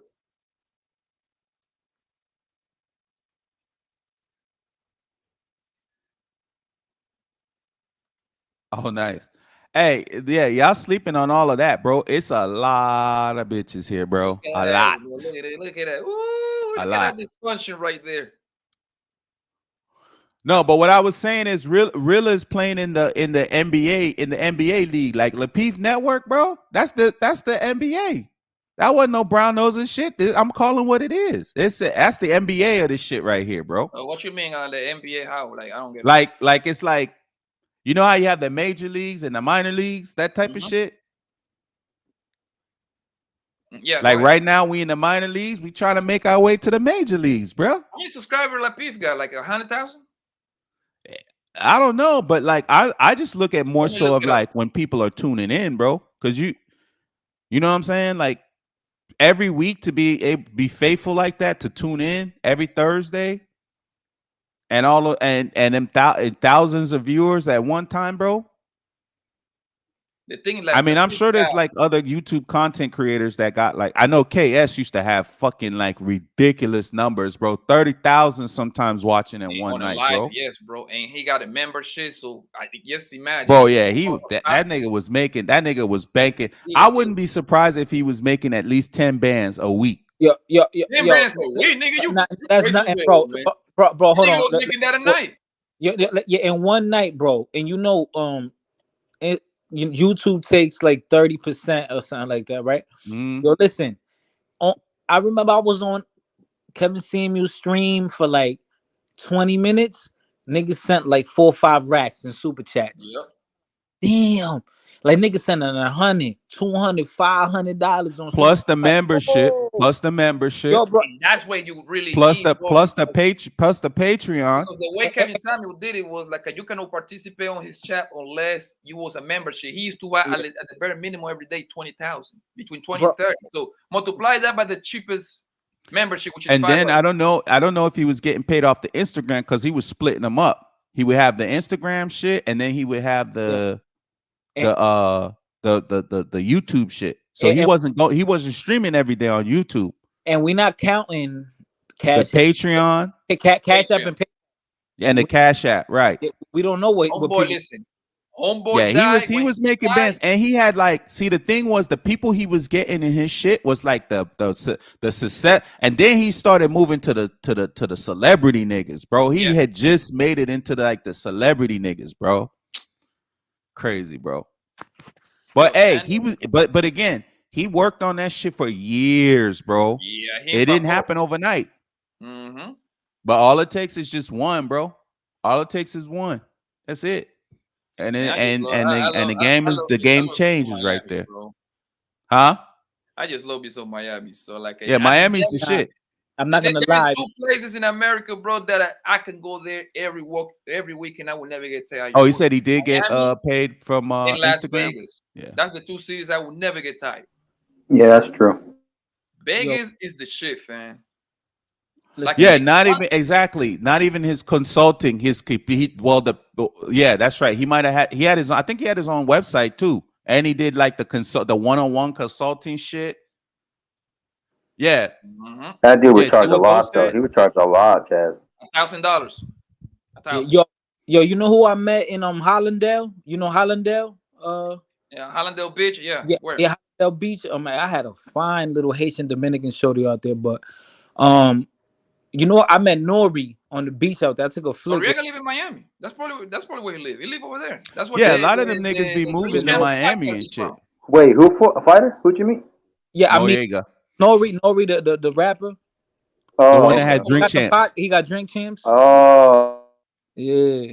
Yo, Lexi, you still here? Yes. Yes. I thought Lexi fell asleep. Who do you meet in Miami, man? Did you meet Alex Rodriguez? You want to know who I met in Miami? Yeah, Alex Rodriguez. I mean, actually, I met Alex Rodriguez in the past, man. And Davey Ortiz and all the niggas. Yeah. Well, I've met a lot of people. I lived in Los Angeles for 13 years and South Beach, Miami for 8 years. So I have quite the history in this life. Hell yeah. So in Miami, I met a lot of people. I had a great time with a lot of people. I lived there like from 2001 till 2007. And then I moved to LA in 2006. And so there was an overlap. And then I stayed in LA till like 2020. So I've met a lot of people. I like to have a good time. And I like beautiful women. And I like them in groups. And I think it's fun when guys get to experience that. And it's fun for the girl too, because you're with a group of guys that are not going to be disrespectful. They're there to have fun and enjoy your beauty. And they're not going to be pervy, because if there's one like that, the fellas are going to take care of him and he's never going to hang out again. You know what I mean? It's not like, it's a win-win situation. So I go to Miami and I go to Vegas to get my rocks off that way. So I like a really, I like a really real freaky. Well, Can you explain what that means, man? Get your rocks off. Hey, yo, Poppy, I hate to leave you, bro. I was supposed to leave a minute ago. But oh man, yeah, I forgot to remind you. Yeah, that was hours ago. But yeah, I had a good time chilling with you on the panel, man. Hey, give me my wrench, you motherfucker. No, I'm just kidding. I don't be using wrenches and shit. Write something in the chat, because that's the only way I can give it to you. That's the only way. No. I'm kidding. Now I'm a fall back. I'm gonna go on my phone so I can hear about Lexi getting her rocks off in Vegas. Oh, nigga, Vegas is a fucking like do a slutty thing, bro. I have a list of shit to do in Vegas, bro. Like I haven't even done yet. Like I have a fucking long list of shit. I know one of the things I always do is anytime I go, I always add an extra scorpion to my scorpion shots. So like I gotta do the next time I go, I gotta do 4 scorpion shots. Vegas, what the beauty of Vegas is them pool parties. Them pool parties be off the chain, bro. Especially the best pool parties. The daytime, the pool parties in the daytime. Yeah. The best pool parties outside of Vegas that I've ever seen have been in Ibiza in Spain. In Spain, they have the sickest pool parties off the islands of Barcelona that will blow your mind. If you guys ever were to go there, you probably would never party in America again. Because Spanish people, European people, they don't hold back. They take like 3 months off in the summer of vacation. They don't just take like 1 week. But what was your question to me, Papi? Like what? Then I forgot. I know it was something. Or how the hell did you get your raw stuff in Vegas, man? We need to hear one of those wild nights. One of those fussy nights. What happens to me in Vegas stays in Vegas, but I will share a little bit. Yeah. What happens to me in Vegas a lot, especially I've been going to Vegas for at least 13 years, living in LA. We just fly to Vegas. We're here in Phoenix. That's nothing but an hour flight. Vegas is nothing for us. Yes. So it's like that. So every time I go to Vegas, I always get hit on by couples, by married couples, or boyfriend girlfriend couples trying to have a threesome. So that has happened a lot to me in Vegas, that I have had interaction. Yeah, Vegas is a fucked up town, man. With other couples, and it blows my mind. Sometimes like usually it's the woman who will approach me. And sometimes tú sabes, they're viejitas, yo. You're just like, I don't think so. Like this lady looks like outside of Vegas, she's a librarian. I don't know. Like she just doesn't look. Her sexy didn't hold up, But you know what it is, Lexi? I'm gonna be honest with you. I'm gonna tell you where you wing at. Beautiful girls love beautiful girls, man. I seen it happen every time I go in the club or the pool party, badass bro, like clockwork.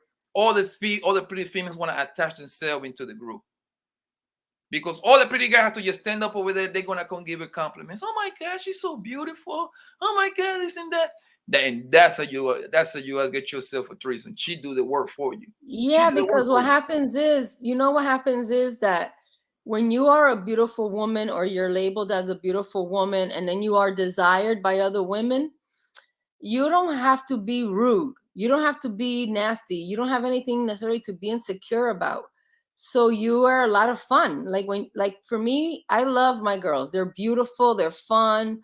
We know we all bring something to the table. It's not like a competition. You know what I mean? But not every woman gets to be in that category.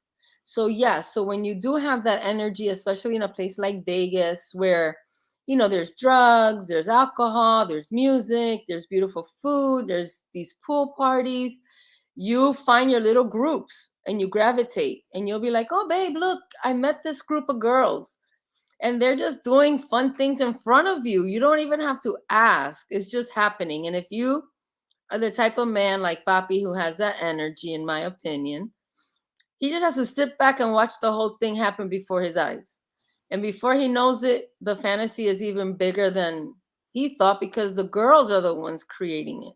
Bingo. And That's one thing I learned, man. Because look, I'm gonna tell you a story, man. The bullshit treason that nigga put together, them bullshit, man. Them bitches didn't even like each other. I'm telling you, man. Every time that a man, because one thing I learned, I'm gonna tell you what I learned, Lexi. You look, when you're trying to put it together yourself, obviously it's gonna be two girls that you know, right? So it's gonna be that friction right there, like like I don't want him to like her, but you see what I'm saying? I don't know if I'm competition. right. Competition anxiety. But no, but it's only a competition if you put it. The man put it together. Yeah, that's what I'm saying. If the man puts it together, it's a competition. But if it happens naturally, yes, it's the most beautiful thing in the world. Because how can it has to? It's so gorgeous to see 1, 2, 3, 4, 5 women kissing, touching, all of that. It's like, damn, women are beautiful. Like women are beautiful, and when you see them in that sexual state as a man, it really kind of blows your mind. I think so, because when I've witnessed it, I'm like, imagine being a guy and watching this. He doesn't even want to ruin it. He doesn't even need to participate. Oh, I sit back and watch. I ain't gonna lie to you. I'm a watcher. Like one's like female on female gets so steamy. I just be on my yeah, right. Just like this, fam. You don't want to ruin the moment. You're like, let them keep doing their thing. I love it. And you just sit back and you take it all in and you wait till it's your time.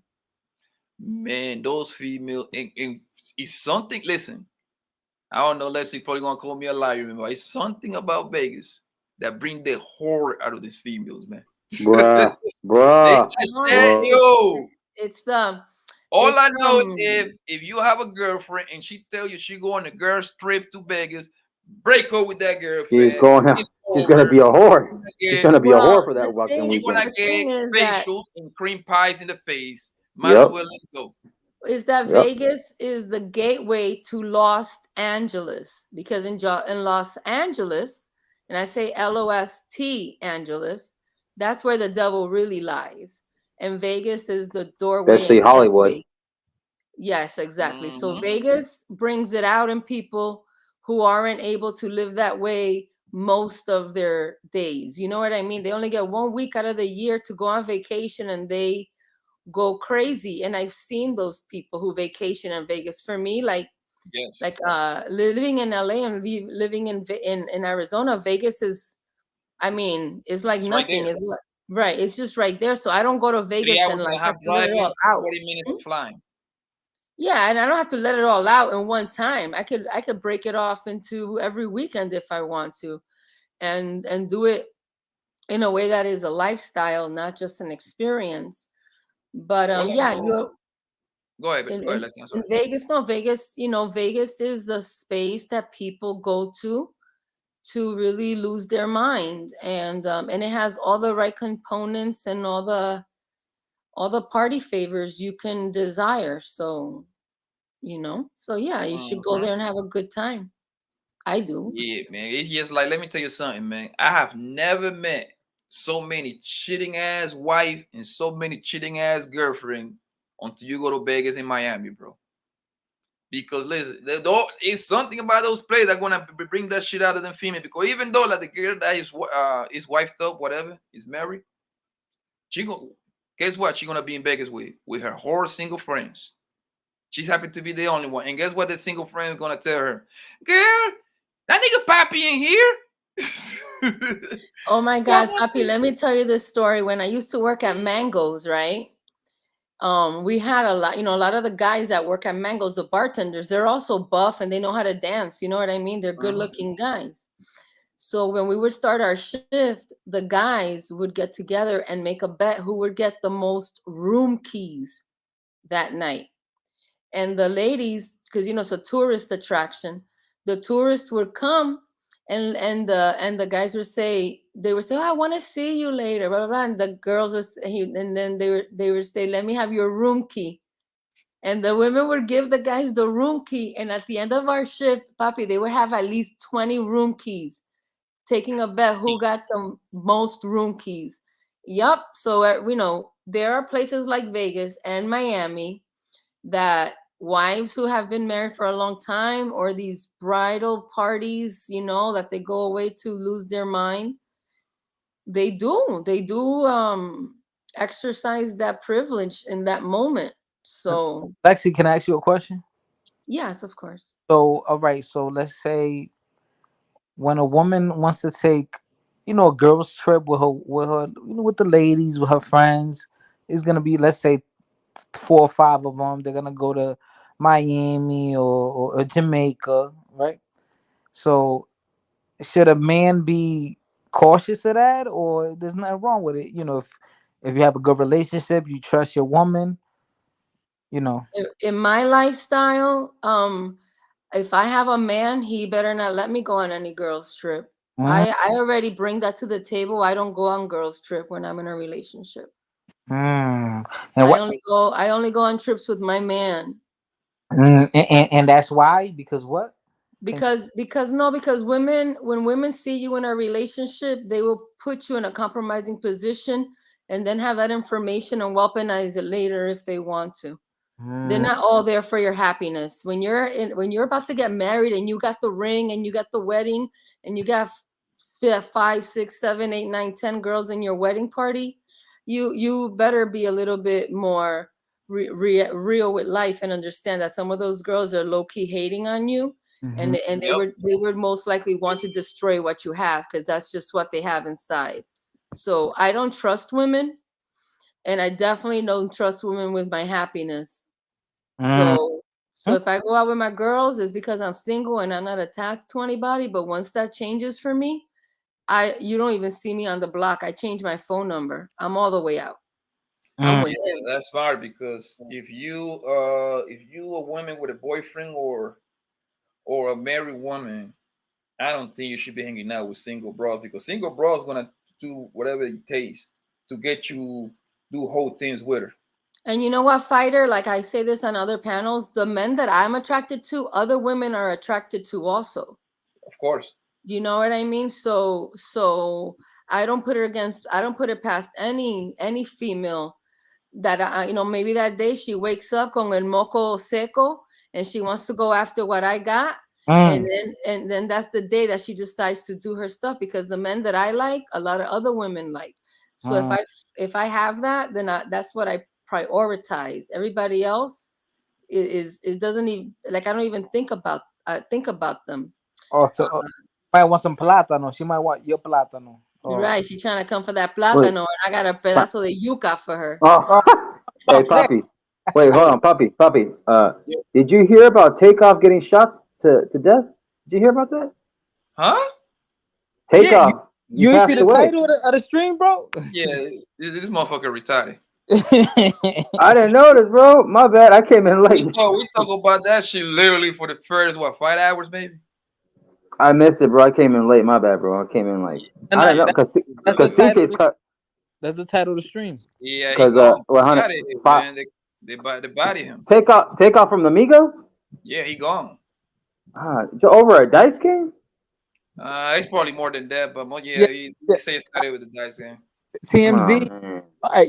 You know TMZ is official, right? Yeah. So TMZ is better than Fox News, CNN, all them niggas, right? Especially when it comes to hip hop. Right. They got so I have one of my friends, right? She lives in LA now. She works for TMZ, and I follow her on Facebook, and she just wrote on Facebook, and she's like officially hot. She gets paid with them. They just re-signed the contract. So she just said that they renewed the contract. So she just told me that Police are saying that Takeoff got in the because they were at a bowling alley. It was like one of those bowling alleys, pool table spots where you could play pool and all that. There was an argument at the bowling alley before the shooting. So it seems like Takeoff got in an argument with someone. So there was about, Where was the one betting? huh? Where was the one playing dice? So he was the one betting. I'm not sure, but what they saying is it seemed like there was an argument at the bowling alley, and then there was like outside, niggas was gambling, and then next thing you know, there was a shootout Yep. at the dice game. Yeah, look at what my man Shine say. Don't interrupt the Shine, little freak. To talk about the we talk about literally about this for like. Shut up, Sean. Yes. Yeah, I was asking a question. Let's see. How many times did a girl went after your boyfriend at the time? It has happened to me twice. How do you find out? The first time I was spying on him and I saw her come to the house and I waited and then I walked upstairs and I saw them in bed. So I put myself there. Yeah, I did that to myself. I had to see it because I couldn't believe it. When you say in bed, like he was drilling her already? Yeah, they were having sex. Did you cry? Oh, I freaking had a whole breakdown. Yeah, it was bad because she was dating his friend. I started dating him and then she met his best friend and then we were like two couples. We would do a lot of things together. We would do a lot of things together and my man was in a better position than her man, even though he was a good guy. So she wanted what I had. So she did that. So yeah, that one, yeah, because he already had bad behavior and I was young at that time. I didn't know really what to do because every time I would ask him about things, he would able to, flip it in my head, like play those mind games. And I didn't have enough experience to know that. And I know what it is. I know why he ended up doing that with her because I wasn't very sexually experienced. And she was a little older than me and I get that now in life. I understand that it wasn't me, but at that time I thought there was something wrong with me. So that was the first time that I witnessed it 1,000%. Another time, it was after we broke up, the guy and I just started to like all of a sudden, like she was talking like in a way that she, like, okay, let me say it like this. When I was with him and I was going through the trouble, I would tell her about it and she would be like, oh, you deserve better, this and this and that, right? So finally I break up with him. And then like 4 or 5 months later, she's like talking about him in a nice way.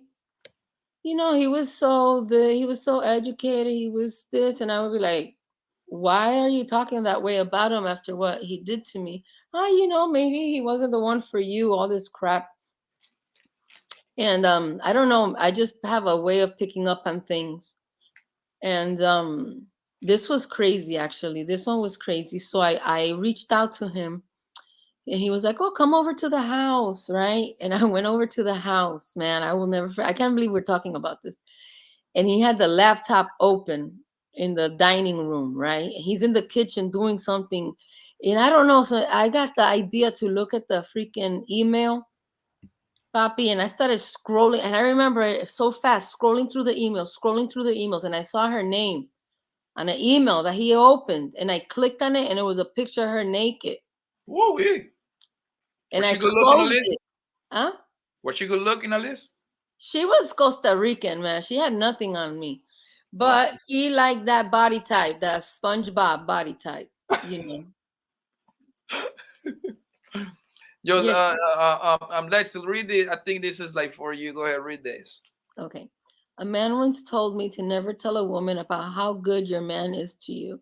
They don't want a man like him. They're going to want your man.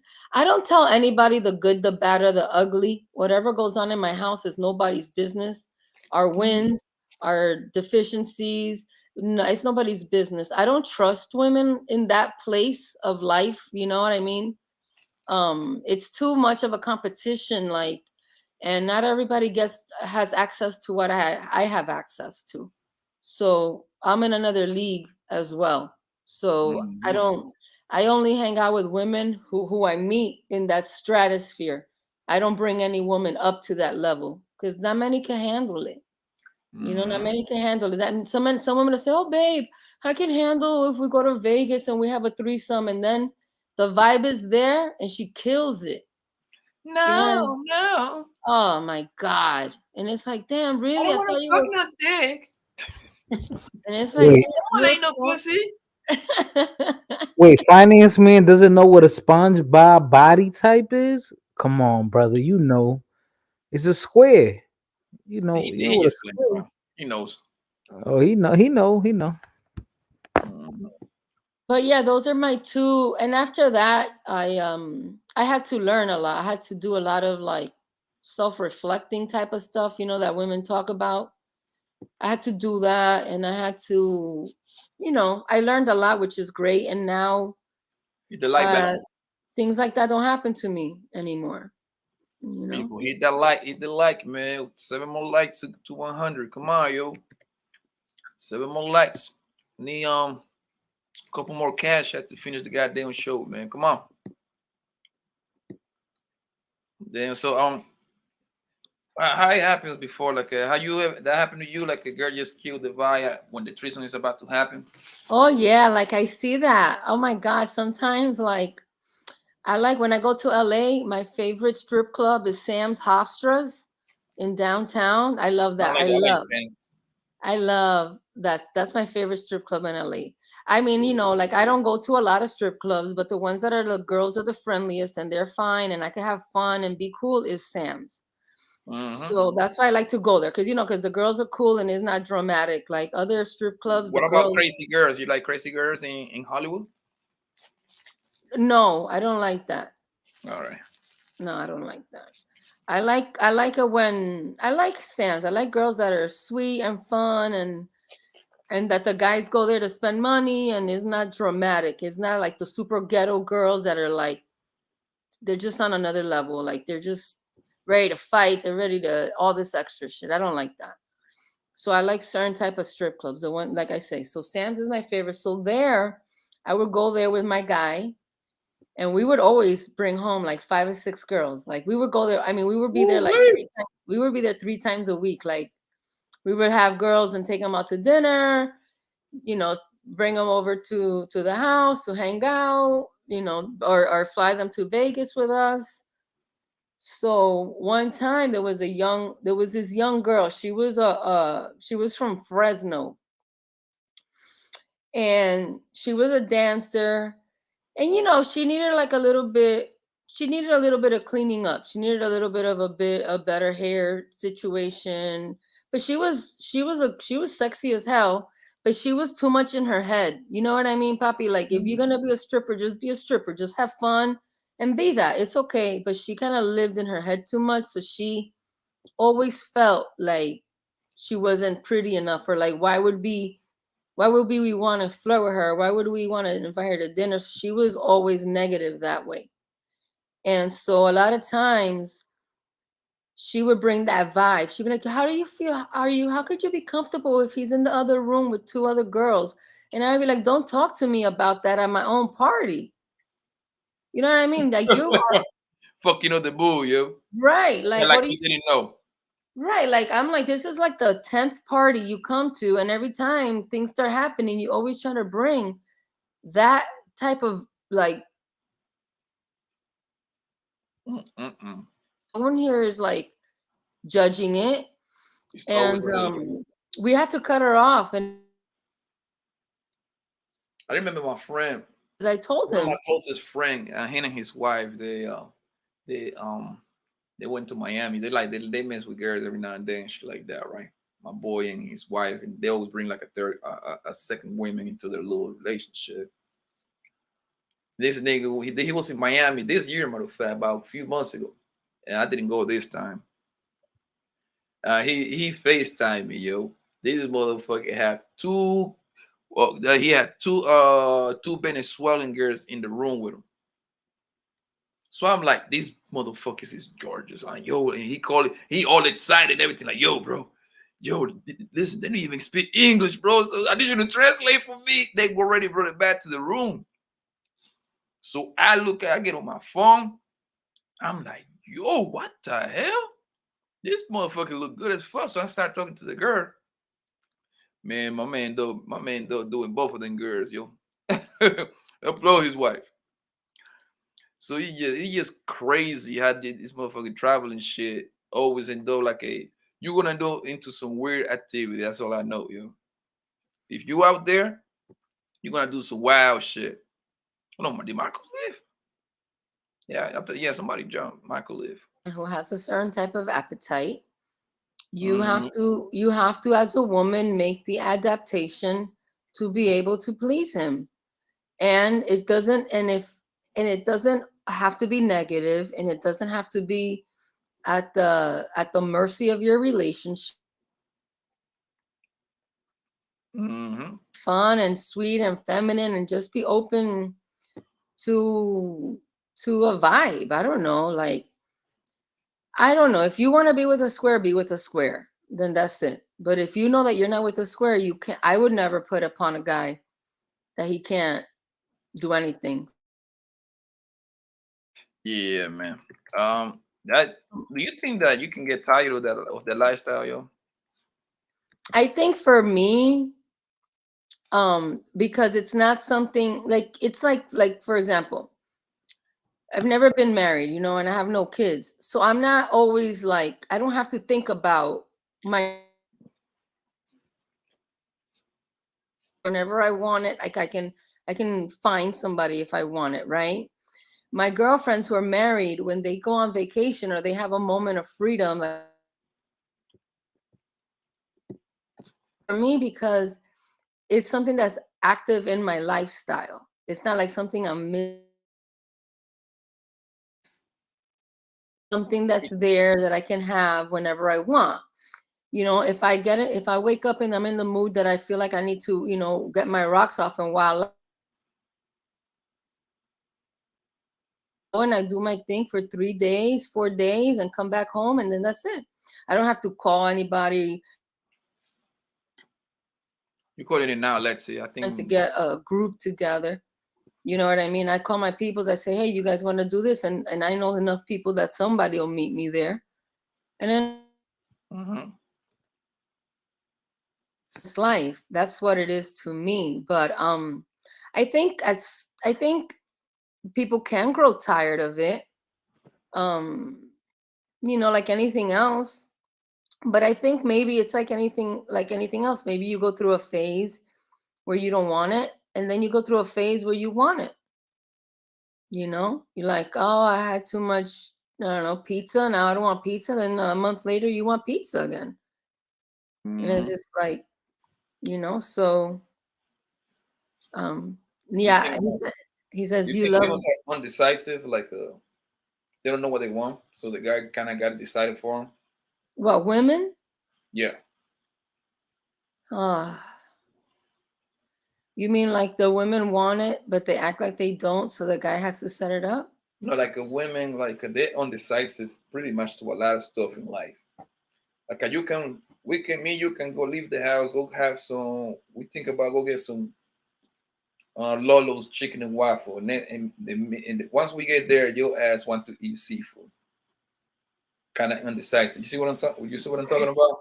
You don't know what. What happens with me, let's say that I'm in an environment where I see a girl and I think she's hot and I think she's checking me out, but she's acting shy and things like that. I'll go make a move. And especially if she has big boobs, oh my God, I'm going to make a move for real. I'm going to follow her to the bathroom. I'm going to break her out of that. I'm going to break her out of that real quick. I'm going to be like, do you want me to get you a shot of something? Do you want to dance? Because if I see it in your eyes and I find you attractive, I'm going to be like a man. I'm going to try. I know myself. That's how I am. And if you're there with a guy, and you're all here with my boyfriend, then I'm not gonna be that interested anymore because it's not about him. But I don't know, with women, if I could see that they want to try it, I can get them to try it. If she really wants to be a bitch and fight it, then then at the end of the night she's like, oh, I want to spend the night, can I come over? It's like, oh, you were nasty all night long, trying to act like you weren't trying to hang out with me like that, and now it's time to go home. And I don't like that, because I don't hang out with women to have emotional moments. I hang out with women to play, not to be like slumber party. I want her to be like naughty as hell. Because after the bubble bath, we're about to we're gonna wrestle. We're gonna wrestle in the bed a little bit. It's gonna be fun. It's Yeah, not gonna oil be up. romantic. Go do that with your man. Do you put oil? Do you oil your body up? Yeah, like you take your shower. I like to take a bath or a bubble bath with her, and then when we're in the bed, we just mutually give each other a massage and talk and get another drink, and then you start bringing that energy into that. And I like it when women get to be like wrestle and be playful. Like, I don't like being with women and it's just romantic. We're laying, that's what's expected. I don't know if you've ever watched porn where the women kind of wrestle with each other and they get like a little aggressive and they hold each other, like choke them out, like kind of like, but I don't watch that kind of porn. yeah, like kind of like, put her in positions the way that most guys do. You can say, do you think females got like a little gay, like a lot of female wants to experience that another girl type of thing, and well, like what, a lot of times when back in the days, right, men would go hunting and the women would stay at the camp together, and after the kids would go to sleep, the women would sit around, drink, tell stories, and cuddle or hold each other. So I think it's natural for women to kind of have that energy come up, and I feel like it's a lot more beautiful of a thing than when two men are doing it. I don't think it's natural for two men to be together, but I think it could be natural. I think it could be.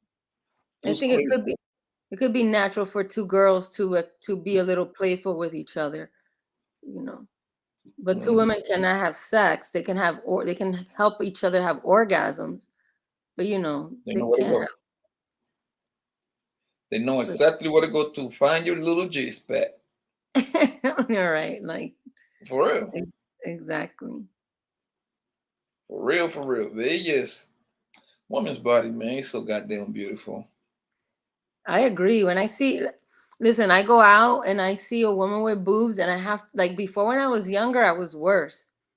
Now that I'm older, I have to control myself because it's like, damn, this freaking 50-year-old woman is freaking trying to get me to show her my tits, But when I was in my 20s and 30s, it was easier for me to get girls naked, because I always would try to get girls topless at least.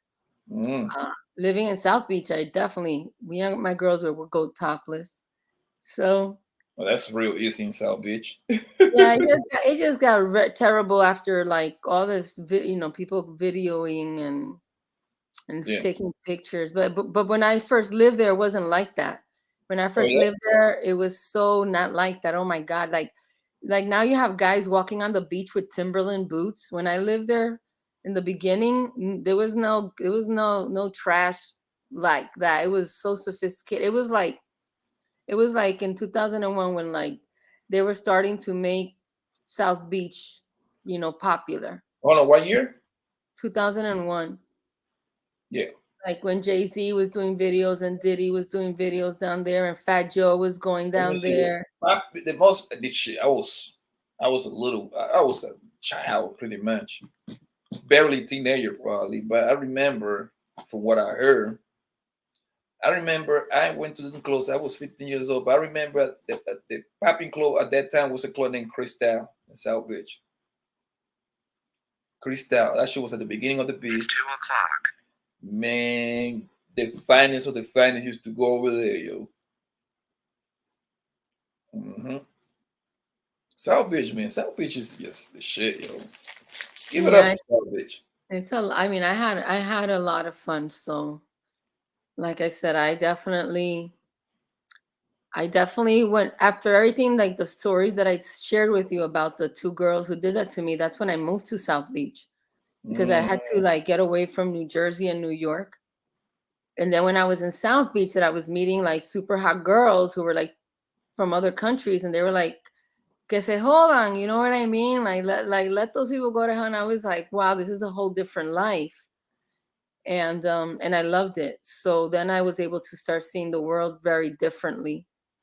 You know, because I was exposed to a lot of things living in South Beach. A lot of great parties, a lot of wealth, a lot of success, a lot of beautiful women who were fun, and it wasn't a competition. And from there, I got to travel into Europe and into the Caribbean for even more exposure into how women conduct themselves outside of some of these U.S. cities.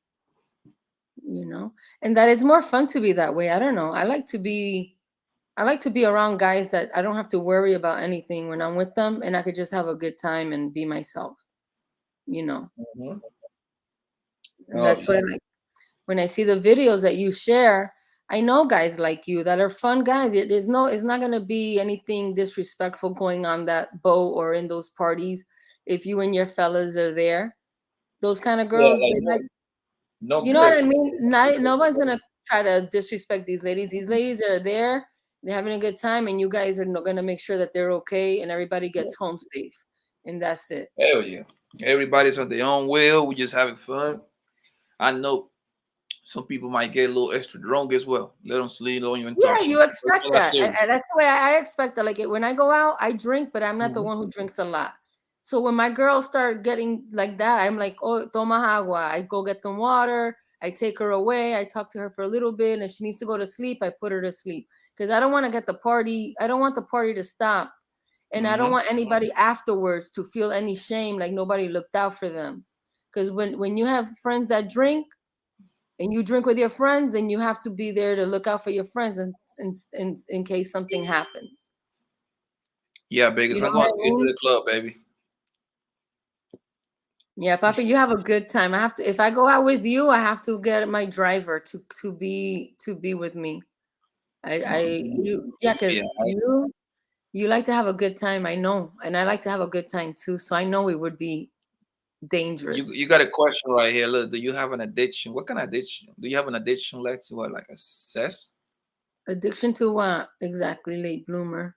Like addiction Hey, Blue to. man, I specify, baby. Addition what to? Getting money? Addiction to some dick, I guess. I don't know.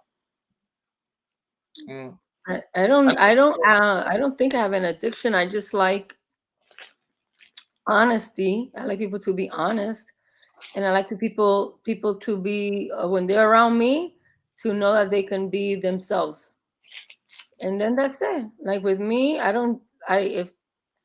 with me, I like to keep the party going. That's how I am. I like to go to bed last, so I don't want the party to end. So I'm always trying to just make sure everybody's having a good time. Everybody's having a good time. If somebody starts to do too much, no, I go talk to them. I move, I just take the time because the memories is what I enjoy. And I don't want the memory of a night out with friends to turn into something negative.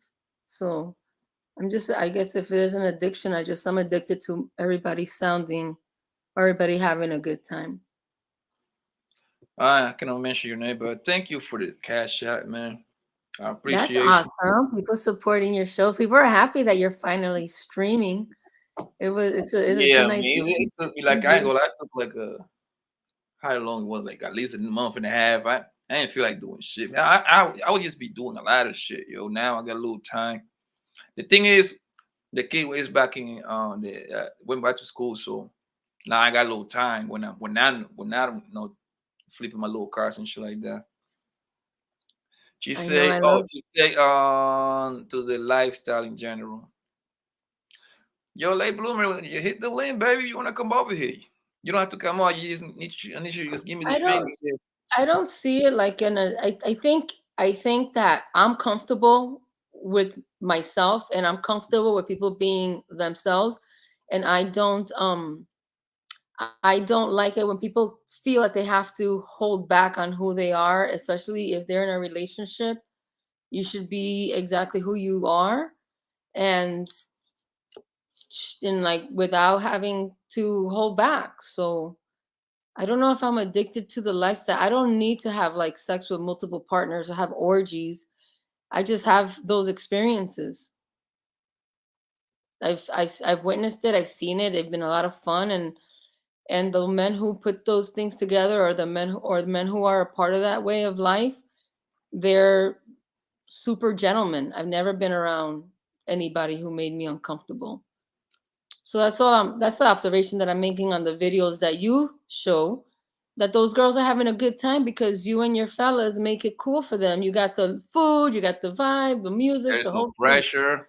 Right. You know what I'm That's saying? it. Like, it's not like, oh, you gotta fuck. Nah, man. Like you Right, do what the fuck right, you wanna do. After the 30 years leaving, they wanna fuck. They call. That's all. right, Hey, where right. you at? Home. Oh, send me the address. I say no more. And if people connect and they have a little private moment, it's all consensual. There's nothing. No one's One thing I getting drugged. learned. One Nobody's thing I getting learned drugged. was that the less like you stop pedestalizing fucking pussy, the more they're gonna give it to you. The more you should like you focus on the pussy, the less the girl shouldn't want to give it to you. I don't know that even I know it doesn't sound fucking make sense, but it makes sense. Yeah, it looks perverted, right? It just You looks look like, thirsty chasing that ass. yeah, that's the word. Yeah, it's like, damn. Like, can I just be Mhm. a girl, and have fun, and you just be a man and have fun, and if Mhm. something happens, I'm cool with it. But it's not like you're not like all up her coochie trying to see it pop. You're like enjoying her body, watching her dance, watch how she laughs, watch how she moves. Whatever beautiful feminine things that she's doing, you let that influence you. You're not like all thinking about Like sex, undressing her. sex, sex, sex. I gotta have sex. I gotta have sex. Nah, Yeah, I don't big right. deal. Because then she's gonna pick up that that's the only reason There's why you're that. being nice, and it doesn't come across as nice. It comes across as rude and disgusting because she knows what it's like when it's from a nice She place. gonna what she gonna pick up is that, oh, he just wants sex, so I know how to control him now. So let me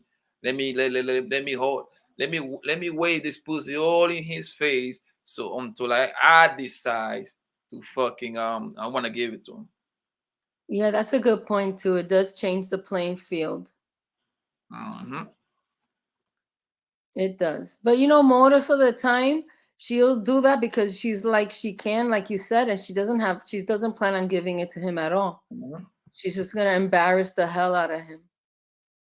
That's why like I don't really like my whole technique, yo. I know people and my boys, we always got everybody got different style how they move. Like me, I don't really like value pussy like that. No, I mean I love it. Don't get me wrong, but I'm not gonna like just make it my whole thing because I know for a fact that female, especially the pretty women, always gonna have guys around.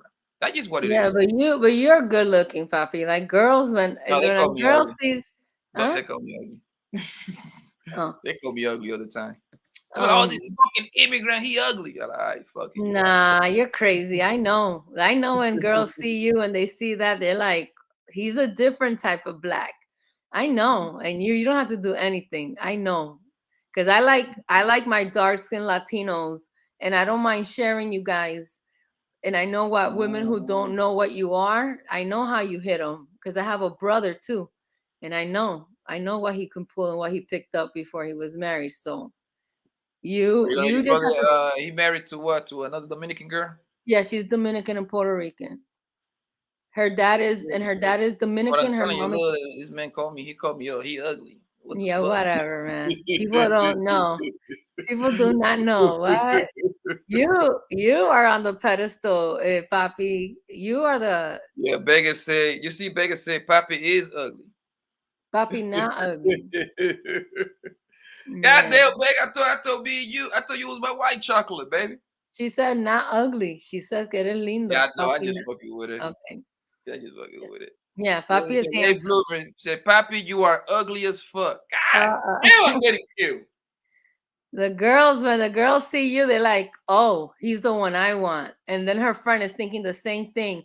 Oh, which one you like? I don't know. And you're like, "What do you think of the one with the green hoodie?" Oh yeah, he's cute. And then the both girls are looking at Papi like, I still got yeah. skill, man. I feel uncomfortable. I feel like I'm being attacked.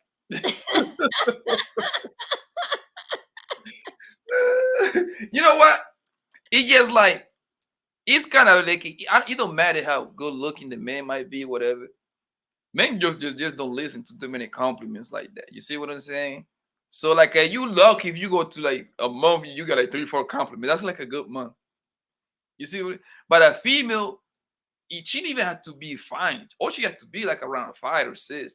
She gonna hear 3, 4, 5 times per hour. Oh, babe, beautiful. They go to the store, they go to the gas station. Hey, I'm gonna pump the gas for you. Yeah, but See what some I'm saying? guys like you have the smile in the face and the look to that you are a total panty dropper, un baja panty, and that's it. That's Don't say like that, right man. there. You Don't make leave your pennies over here. you'll make sisters and cousins fight over you. You make best friends enemies. Certain guys just got that baja panty thing. Yeah, look at my man. My man, what's it? Steve. Let me see. Oh, God damn it, I got it wrong. Stephen Dave, man. He said, "Yep, me too, man. I rarely get compliments, man. Girls don't like me like that." Marcus, man, what's good, fam? What up, bro? I came back. My bad. What I missed? You went to another panel, motherfucker. Where did you go? I went to Red Lipsticks for a little bit, but Well, that's it. I really, came back. she went on. She went on for like 2.5, 3 hours. That's it. But you got the record, homeboy. You got the record, Mister Baja Panties. What is this? Closing thoughts? Or? Let me see. My Instagram only got. I don't got that many followers, but I don't like my social media game sucks. Hey, follow me on the ground, man. If you got any ideas, any type. You got TikTok, Poppy? Talk about, inbox me, send it to me, man. We gonna break that shit down to the teeth. All right. Hey, Poppy, you got TikTok? I just made one. I didn't even know how to use that shit. I literally just made that one like last week. You should make a TikTok. Your first one should be, you know how people go to Miami? For the bitches. Matter of fact, For the bitch. yo, thank you, man. Let me see how the fuck I even get to my TikTok from over here. I'm gonna have to do it from my phone. Are you about to shut it down right now, Poppy, or are you still going? Well, I already got it. Yeah, I only got like one video, man. Trust me. Like I said, my social media game is horrible. Like I don't really. I just post myself when I'm in the club and with my baby. When I'm outside, like I'm playing with the kids and shit like that. Like, what I do, like when she running track, she playing golf now. So I just post like a little old man daddy shit, man. Yeah. Hey, how many hours you need, Poppy, to get monetized? Man, the thing is, I need like, after this video, hopefully I don't got no copyright claim like a music or like that playing. Hopefully I would need like I should be needing about 1,600 now. Like I said, okay. like 1,600. I got to do like another 3, 4 of this, get 500 an hour, and I'll be good. 500 every clip, long ass fucking clip.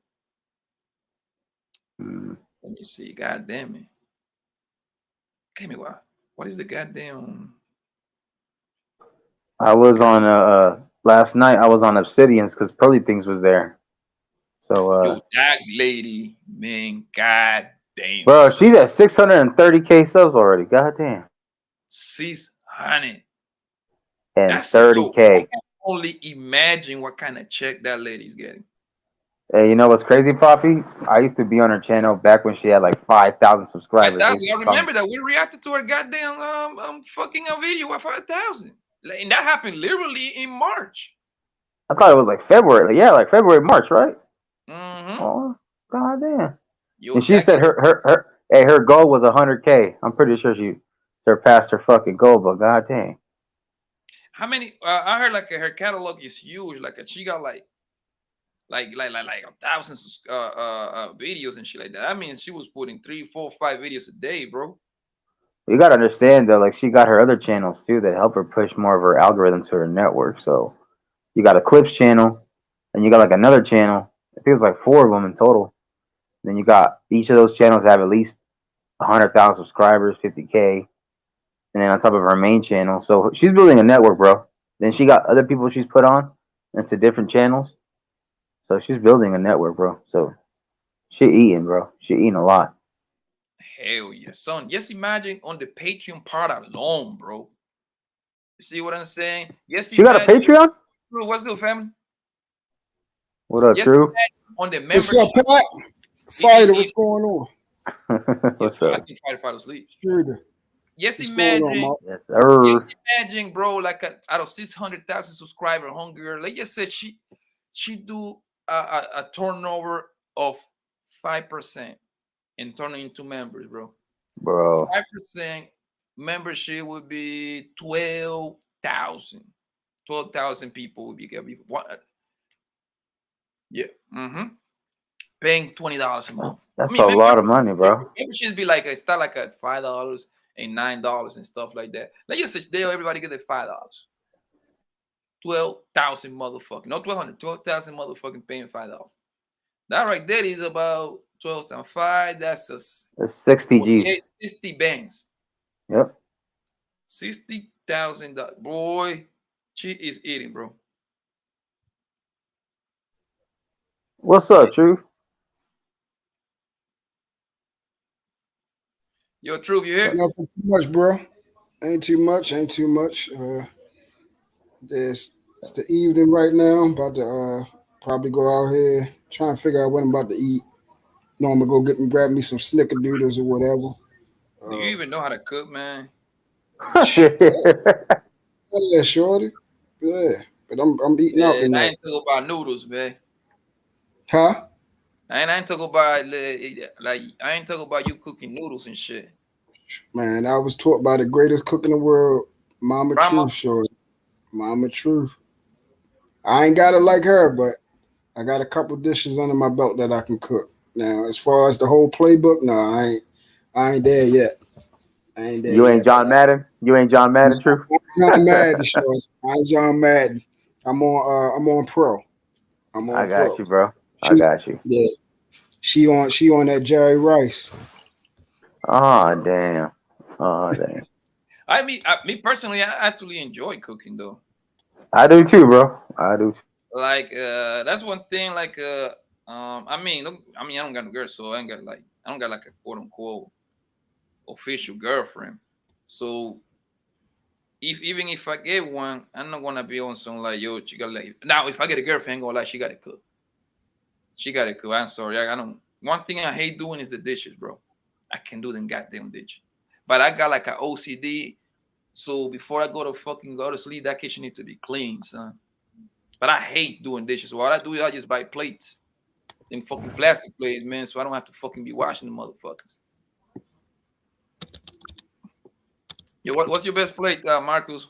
Burritos? No, no, bro. Enchiladas?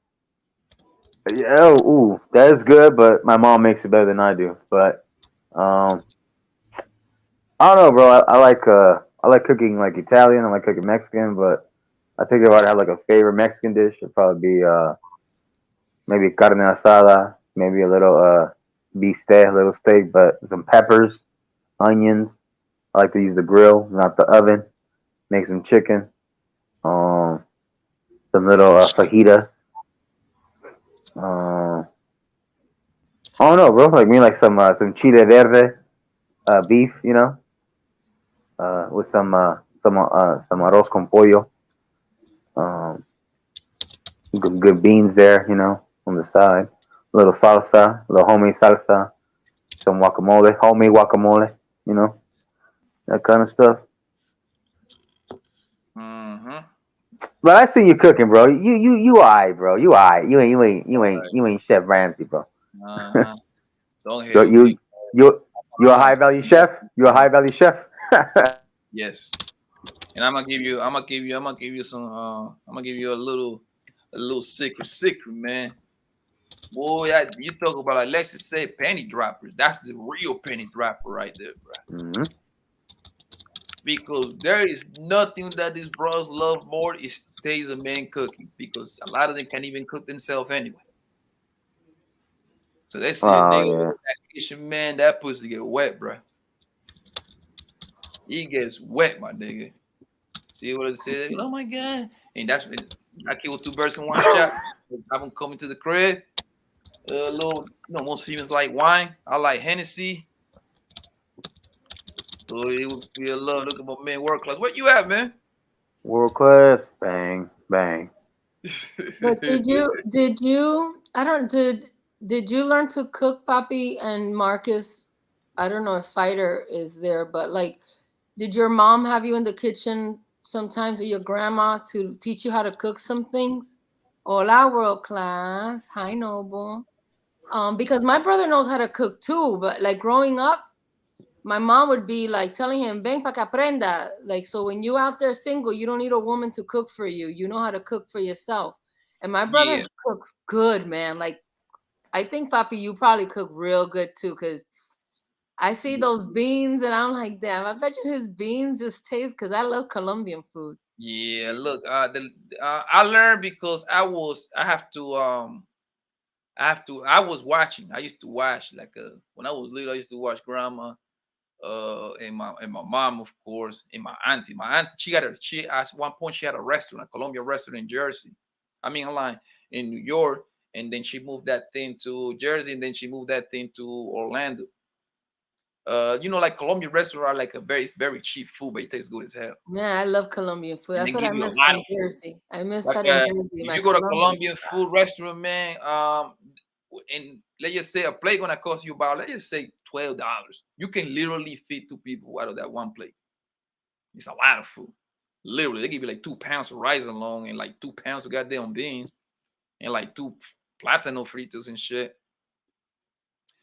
And it just so I wash, and I just keep perfecting the recipe and stuff like that. I don't know. Yeah. Your mama taught you? She taught me some. Some I was watching her and I was just like curious. And then my dad and my mom would say, "Hey, son, sometimes you're gonna have to feed yourself when we're not home, when nobody's home, when you're living by yourself. You're gonna have to learn certain things around the kitchen until you get yourself a woman who, you know, unless she's not making it how she wants to make it with some love and some actual seasoning and shit like that, you're gonna have to learn some tricks yourself." And I was like, all right. So I started off with the simple stuff like breakfast in the morning, like eggs or something. And then I started learning how to cook like the meats and stuff. And I think a lot of guys got to know how to work a grill. Like a lot of guys got to learn how to use the grill. So that's one of the things that my dad taught me, using the outdoor grill, and then using the oven and shit. So, my mom was more indoors. My mom would always be the one cooking. My dad would never really cook. If he knew a few dishes, but my dad would make the ceviche. Anybody who knows ceviche is like basically like a cocktail, but just diced up with the shrimp, camarón, which is shrimp, maybe some they use jaiba. Yeah, jaiba, my imitation crab. I never had real crab. I never had lobster. So that's the one thing that I missed out in life. I haven't had that. So you need to treat yourself. You need to treat yourself to some real crab meat and real lobster meat. Yeah, they keep telling me the surf and turf, the steak with the lobster and stuff, but there's just something about the smell, of raw seafood that kind of gets to me a little bit sometimes. So no, they have to poach it, and then they give it to you nice and tender with garlic butter on the side. Oh my God, it'll melt in your mouth. Yeah. Yeah. Pause. But Marcus, say pause. Pause right now. Pause, guys. Yeah, you took it too long. It took me a while to understand, so my bad. Yeah, but Lexi, to answer your question, that's basically what my parents said.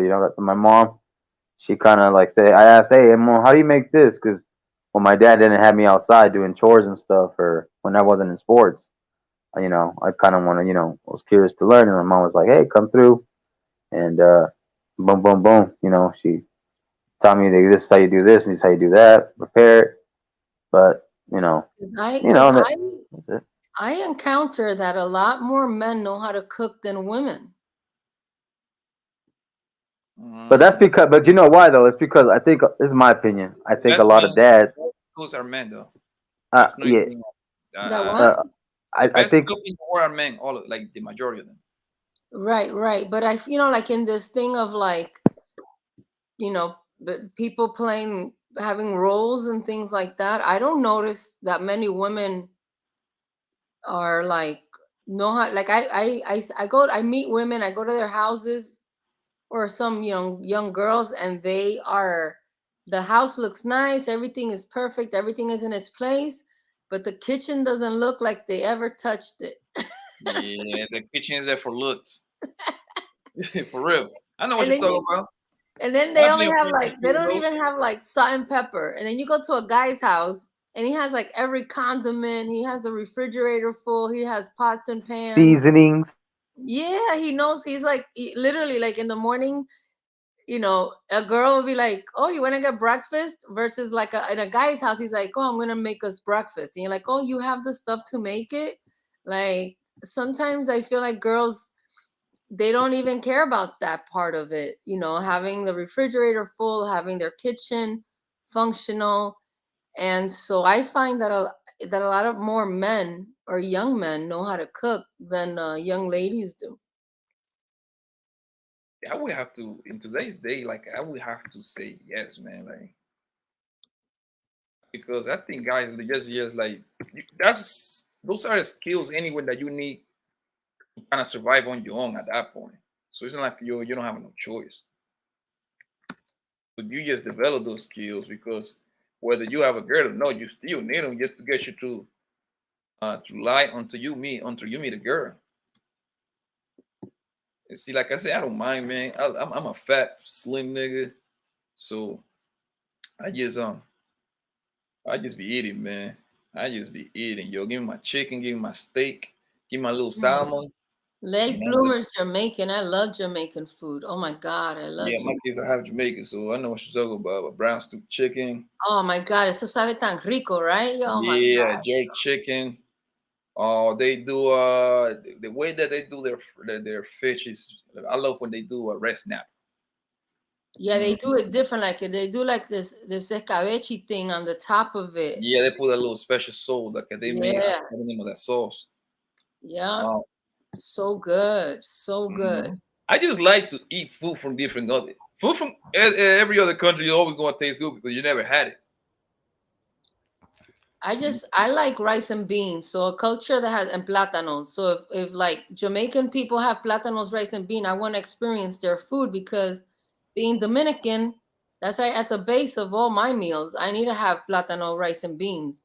Me To too. me, Like, that's a meal right there. I'm happy with plátanos, rice and beans. So that's why I love Caribbean food because like everybody makes their black beans different, but they all taste so damn good.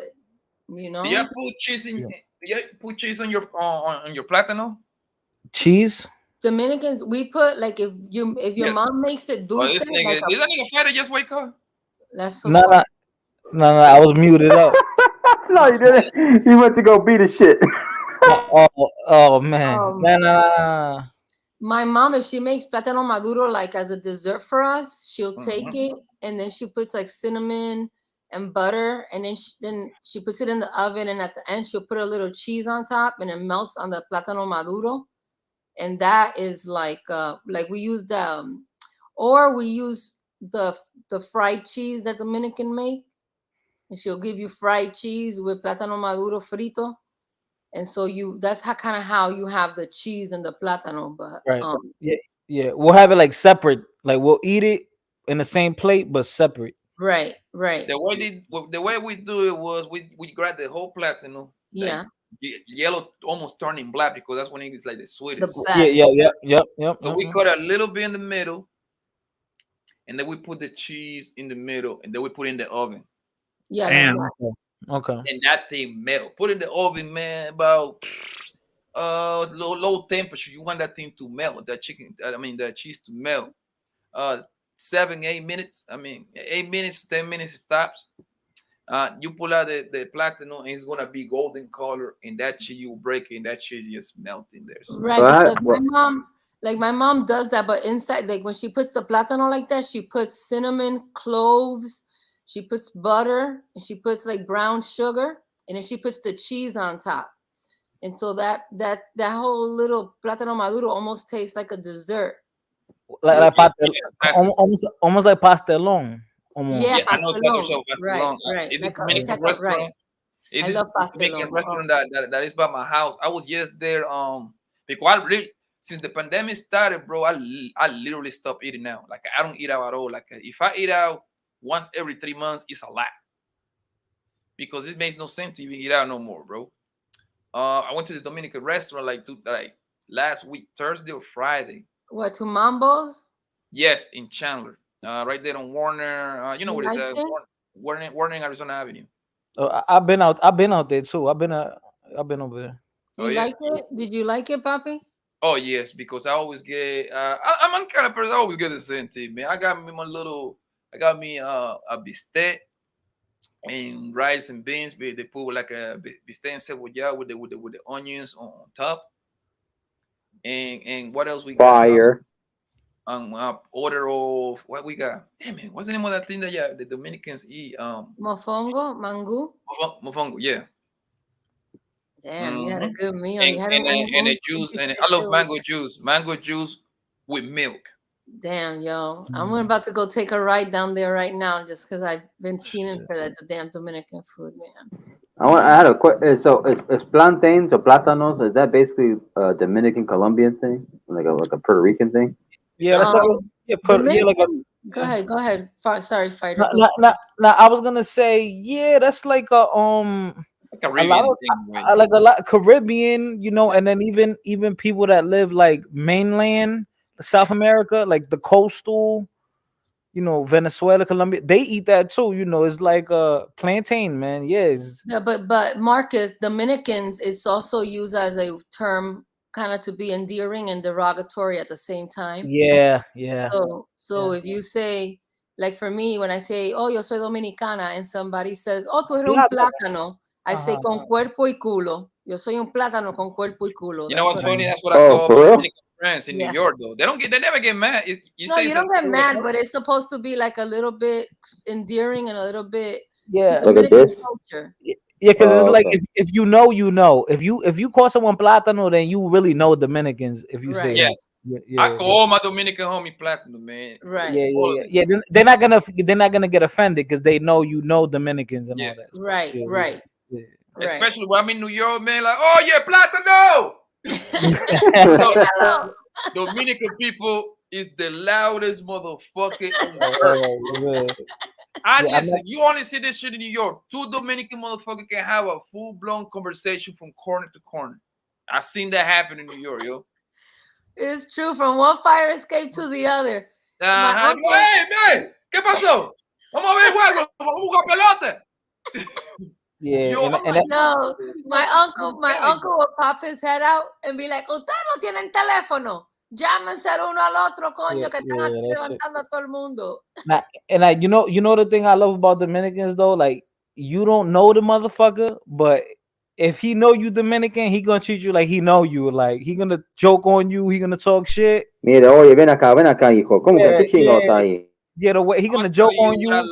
What I like about the Dominicans, man, their mothers, they love. Those are sweet ass ladies, man, to the point. But I think that's more like a Latino mothers. Like they just so fucking full of goddamn love, I guess. Like I used to bring all my homies to the crib, right? Like my close homies, of course.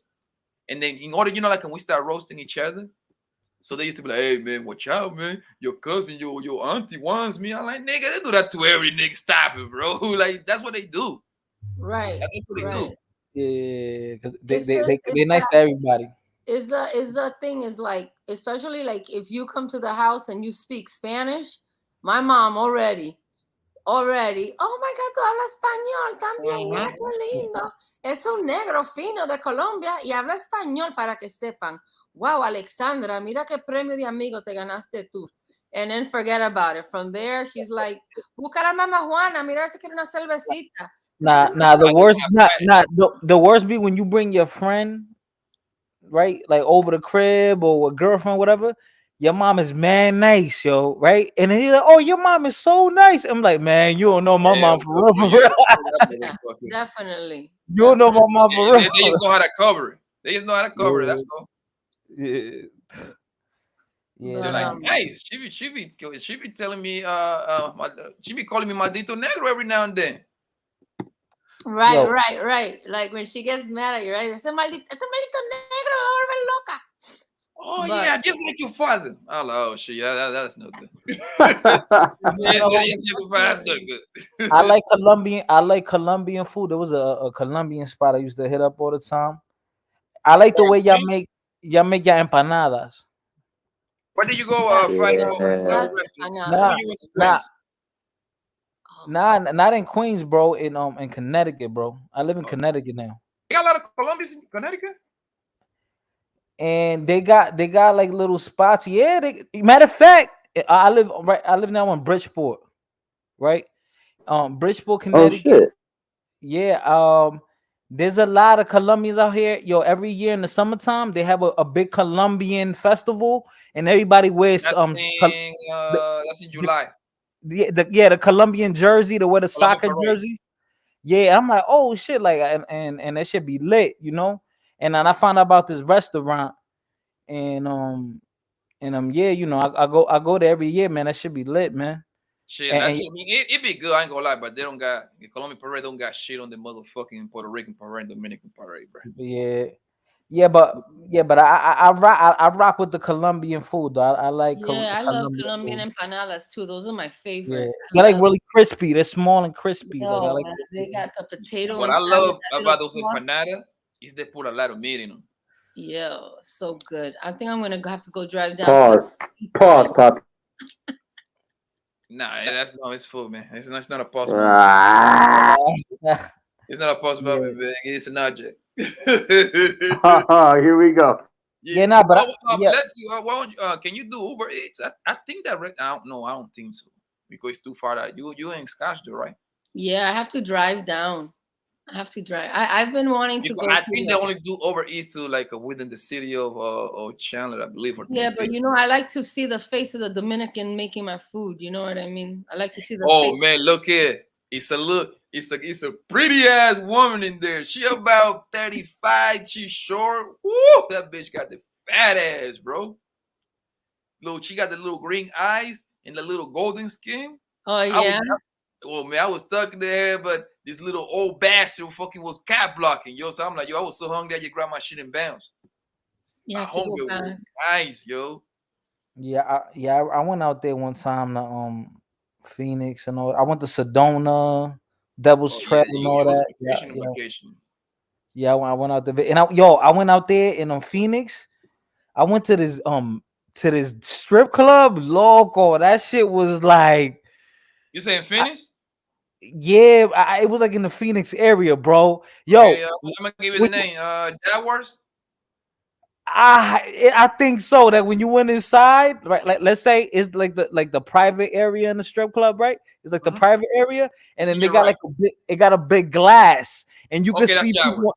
That's Jaguars. Yo, they playing. Yo, they got all the Mexican niggas. They playing the trumpets, la trompeta, yeah. So Oh, you were and there like on a Monday night then. bro, it was like it was during the week. You have to be Monday or Tuesday. They do that like for like 30 minutes. Like it's real fast, and then because they got bro, a Mexican. it was almost like a family event, bro. It was like mad people eating. You went to a stripper's quinceañera. No, they do that because those motherfuckers that I forgot how you call them, like those damn it, banda. Those banda motherfuckers, they come in there to play music for the fucking cartel motherfuckers that come in there. That's why. It be a lot of cartel motherfuckers that go in there. Bro, I went in there, bro, right? And that shit was lit. Like they playing the trumpets, everybody drinking, having fun. I'm like, oh, this shit different out here. And then we was back there. There was strippers back there, chilling with us. Then we went back to the Airbnb. Like, yeah, that Phoenix. Yeah, different. Jaguars is the best street club we got in here. And then we got Access. We have V Live too. V Live. They got them big booty bitches in there. I mean, at one point in my life, man, I was a street club head. I mean, I always been a regular club head, but I like street clubs because they play better music, more underground music. It's more fun. It's more fun when Yeah, everybody. and what the reason why me and the homies, because in the street club is like the food, you get more money for your you get more with your money. Like a bottle of the street club is about like 150. You know what I mean? So because they come down on the price of the bottle, so you can have little ones throw it to the hoes and shit. And the food is always good at the strip club. Oh yeah, especially when you're drunk. Especially when you drunk. Like I don't know who put the idea together, man. Chicken wing, fries, and ass, bro. I think strip clubs are way more fun than going to clubs. And you know what's crazy? Let me tell you what I noticed, because I've been going to street clubs since I was like, goddamn, 15 years old, man. Now, if you go to a street club, it's literally 50-50 men and women, yo. It's literally like a regular club now. A street club became the regular club. Oh yeah, yeah. Like I remember I noticed that change in New York when I used to go to Sin City and Starlet. I used to go over there. I'm like, yo, what the? Like Nigga. I noticed that like around 2012, 13. I'm like, yo, what the fuck is going on? Bobby, I know chicks that they go to Starlets for their birthday. Full They EV, 5 of them, 6 of them, 10 of them. It be no niggas. I used to go to Sue's Rendezvous back in 1998 when I was like 18, 19. Sue's Rendezvous in Yonkers. That shit, like that, yo, I ain't gonna lie. That's before my time. I didn't know where that shit at. That was like a classic joint. Oh yeah, that's where Big Pun. That's where like all those fellas from that era, DMX. They closed it. They closed them like a few years ago though, because it got shot up, and then they closed. Which one? Sue's Rendezvous. So I'm gonna tell you one of the best street clubs in New York. That shit is low key, and I'm glad it's like that. Got the best Spanish slubs ever. They don't even speak English. This bitch is straight off the boat. Smell good. It's Riviera. Riviera. Yeah, that's another one. Yeah, Riviera. Oh yeah. my God. Listen, I ain't gonna lie, man. Them bitches over there make you feel. I know they're stupid, but they make you feel love. Now I'm not even that old, but Sue's just got closed down though. When? Like a few years ago. Oh, They got shot. Yeah, because it got shot up a few years ago. That was Yeah, that was the the first kind of famous strip club mentioned in a lot of the songs. That's kind of where the turn of the century when stripping started becoming something cool.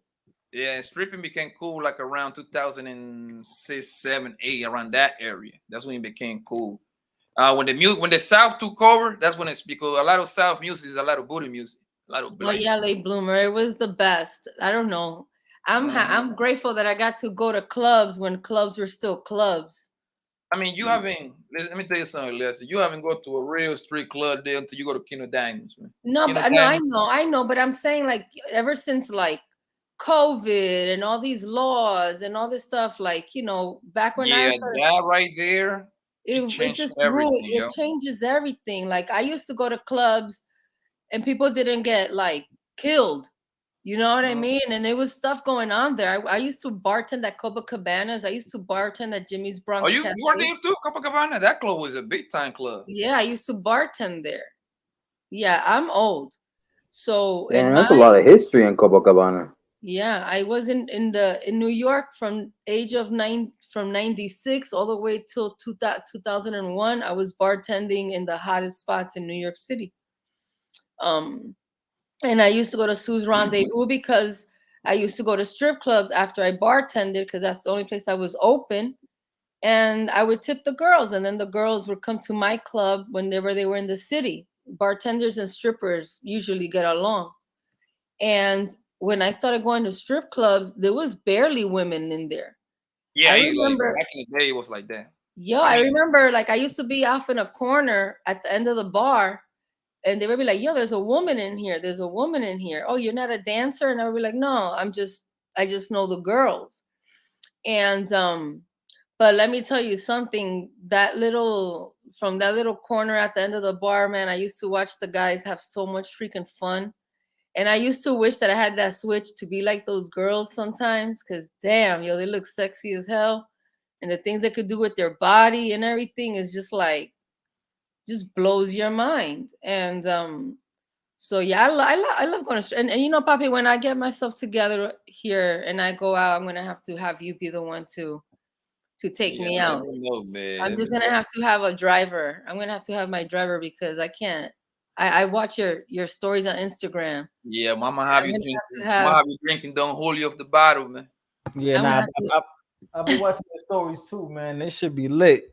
Yo, you need like a chaperone and a driver and an IV in appointment the next day to hang out with Pop. Nah, man, all you need is a goddamn. All you need is Don't Hold you, man. I mean, all you need is eat a good ass meal around 6 o'clock in the afternoon, a heavy one, and that she gonna hold you through the night and get your drink on. To the next day, you're gonna be just fine.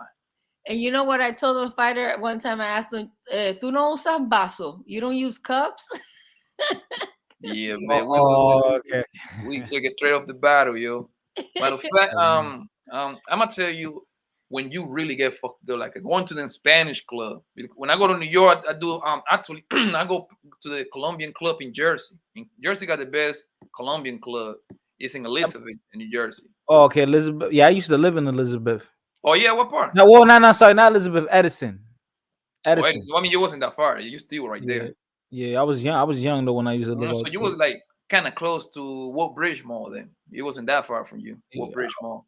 Yeah, I was a young kid when I lived out there. Mhm. But like, when it yeah, comes to New York and Jersey, I know those two places like that because I got so much family that I used to be in both places.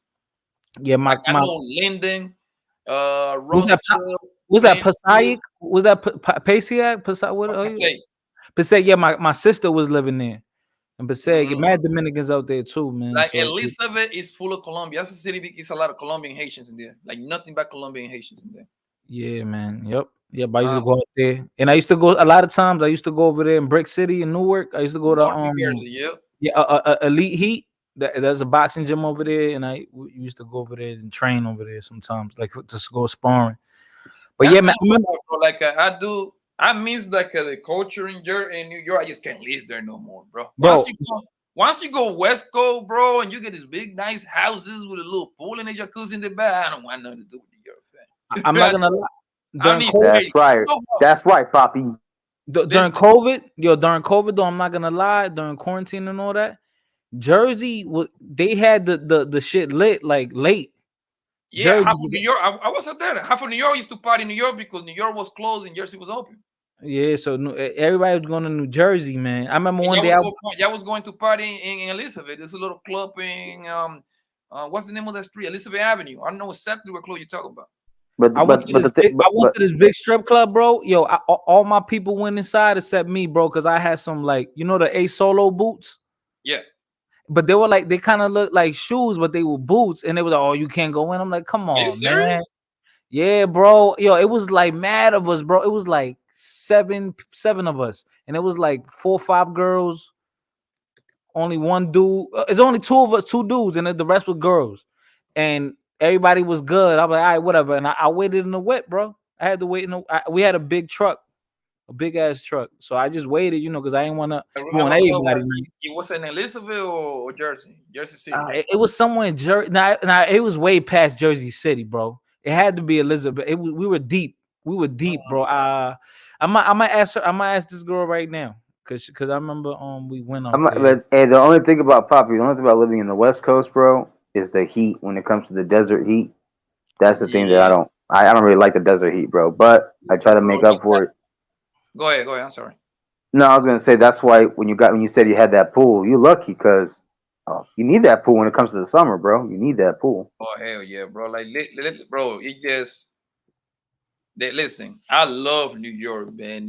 There is nothing like New York, man. But, god damn it, man, New York is a fucking jungle, bro. You have to fight for a fucking parking space. Yeah. You have to fucking, and you know what I hate about that whole thing? That once you park, you have to fucking move your car the next day because the fucking garbage motherfucker coming to that side. Yeah, you gotta be up early. Exactly. Guess what? If you don't move your fucking car, how much the ticket is now? Like $45, I think. Yeah, I feel like it depends wherever you at, man. Be like Mm-hmm. 25, 30, And then 40. you even got you like sometimes you have to park like 3 fucking blocks down the street. And then, oh man, the shit get tough when it snow. And trust me, it's gonna snow from goddamn November all the way to fucking April. I'm not gonna lie, man. Sometimes I just go to the park and I pay that 20, man. Sometimes because I be like, if I don't want to be doing all that. I'll take that little $20 sting sometimes, you know. Now you live in the West Coast, man. Listen, you got plenty of space, and guess what? They don't got no tolls. Oh man, I hate them fucking tolls in New York, bro. I hate them. I hate them motherfuckers. I hate them with that. You don't understand, and I don't give a fuck. Then she was $2-3, and going back and forth to Jersey was fucking $18, man. It was just like that. She was like going back and forth to Jersey like every day. Oh, yeah. You're gonna put a hole in your pocket. Yeah, that $20 toll. Mm-hmm. No joke, man. No, but one thing about New York, man, is that culture, man. Nobody can fuck with New York, bro. Nobody can fuck with New York. It's never a lame night. If you know your city, anywhere you go. Guess what, bro? Like, but guess what about New York, bro? Like, you don't even have to go out. You just on the block posted with the homies, bro. Yeah, on the block, yeah. Yeah, like in the summer, you know, the bitch with the booty out. You just You park hang out in like the, this, and if your mom doesn't let you go downstairs with the boys, you know where the girls get to hang out? On the fire escape. Mm-hmm. Hell yeah, man. Like a summer from goddamn May all the way to September, man. That was like a fashion runway, man. Them girls got their booty out. They doing a little squab in the goddamn. You know, like in New York, you have to fucking walk. So that's why you don't see too many fat bros in New York like that. Not like in the other parts of the country. Yeah, they got shape because they got a lot of walking and all. Exactly. You do stairs. You're doing stairs. Every time you go take a subway, you're going up and down stairs. You're constantly doing stairs. Imagine, like, that's why New York girls got cute bodies because they're thick, but the exercise is legit. It's freaking legit when you're taking that subway going up and down those stairs, man. Even my mom has killer legs because she did that. She did that too. Mm-hmm. It's just like in New York, it's just different, man. It's just I can't do it no more, bro. I don't give a fuck if I get Jeff Bezos money, man. I don't want to live in New York. I probably buy me something in Jersey because you got a little bit something bigger in Jersey than Long Island. That's when you got real money. You got to buy something in Long Island, but that's too away from the city, bro. New York is overwhelming sometimes. It is overwhelming. I have a place in Jersey, Papi. I have a place in Edgewater. Right there. Right in between the GWB and the Lincoln Tunnel. So whenever I go into the city, I can go right there. Yeah, I'm right there because I grew up in Union City. And all the time in Union City, I would always say, like, when I grow up, I'm gonna have a spot in Edgewater. So yeah, it's pretty nice though. It's nice. It's super nice. It's quiet. It's clean. It's a lot of new development in there. Yep, and there's a lot of nice restaurants. It's close to the city, and you have the view. And that to me is as enough of New York than to be back in the in the heart of it. Is watching it from the outside. When you want to go to dinner, you go into the city, you dip in, you dip out, but you don't have to be in that life anymore of taking the train. Because I mean, that was exciting. That was formative. Yeah, when you're young, it's fun. When you're young, it's fun. You know, that freedom we had. I mean, I took the bus and the train 11 years old. Me and my girlfriend went to the village. I remember. And I saw like two men kissing. And I can never. And it was, I took tokens from my mom's purse. You know, it was with tokens back then. And I took 2 tokens because back then your parents bought like a whole lot of tokens. So I took 2 from my mom's token purse. And I remember my girl went to the freaking village and we saw 2 guys kissing. And I remember I was like, oh my God, what the hell? And all growing up, people say, oh, in the village, it's, it's weirdos. And then, and I realized, oh, wow, que atrevida, to be going to the village at that age. Yeah, but you have all the little funny clubs be at. Right. But you have access to the train and the buses and there's a fearlessness that comes because in 2 minutes, you could be in a whole different part of the city. And it is a whole different part of the city. There's people from uptown that don't go downtown. There's people from the east side that don't go to the west side. There's people that don't go down to Wall Street. They're like, no, I don't need to go all the way down there. I do everything in the upper west side. Nah, it was different because my cousin, he used to live in the BX, and then he ended up moving to Queens. And I'm not really familiar with Queens a lot like that, but I used to go to Briarwood, and that shit used to be a whole journey all the way. That's over there by like by Jamaica, right next to Jamaica. Mad, Jewish people out there, and Briarwood. So yeah, like it's a whole different world, and you 2-3 train stops away from a whole different world. Yes, You know what I'm saying? Like completely different so, world. I tell you that. yeah, man. So I mean, that's why New York City, man. To me, that is the greatest city in the world. But yeah, you could get overwhelmed with it. So then, like sometimes when you're a little older, you're like, I'd rather live right outside of it, where it's a little bit more chill. Exactly. But you could just take that little drive, take that little quick drive. Like a lot of, what people, what's the trick now? A lot of people doing, they moving like to the outside, like or Pennsylvania, some weird ass town, or Connecticut, because it's two different ranges, man. It's way different, and you actually get a house. Yeah. In New York, man, people paying $3,200 for a goddamn bedroom apartment, man. That's robbery, man. Yeah, man. You even go out even you go as far, you go Yonkers. They killing you, man. They killing you. Vernon, all that, Rye, all them places right outside the city, they killing you. Man, in the West Coast, bro. Listen, you look like, for example, Phoenix, you got a house, 1,800.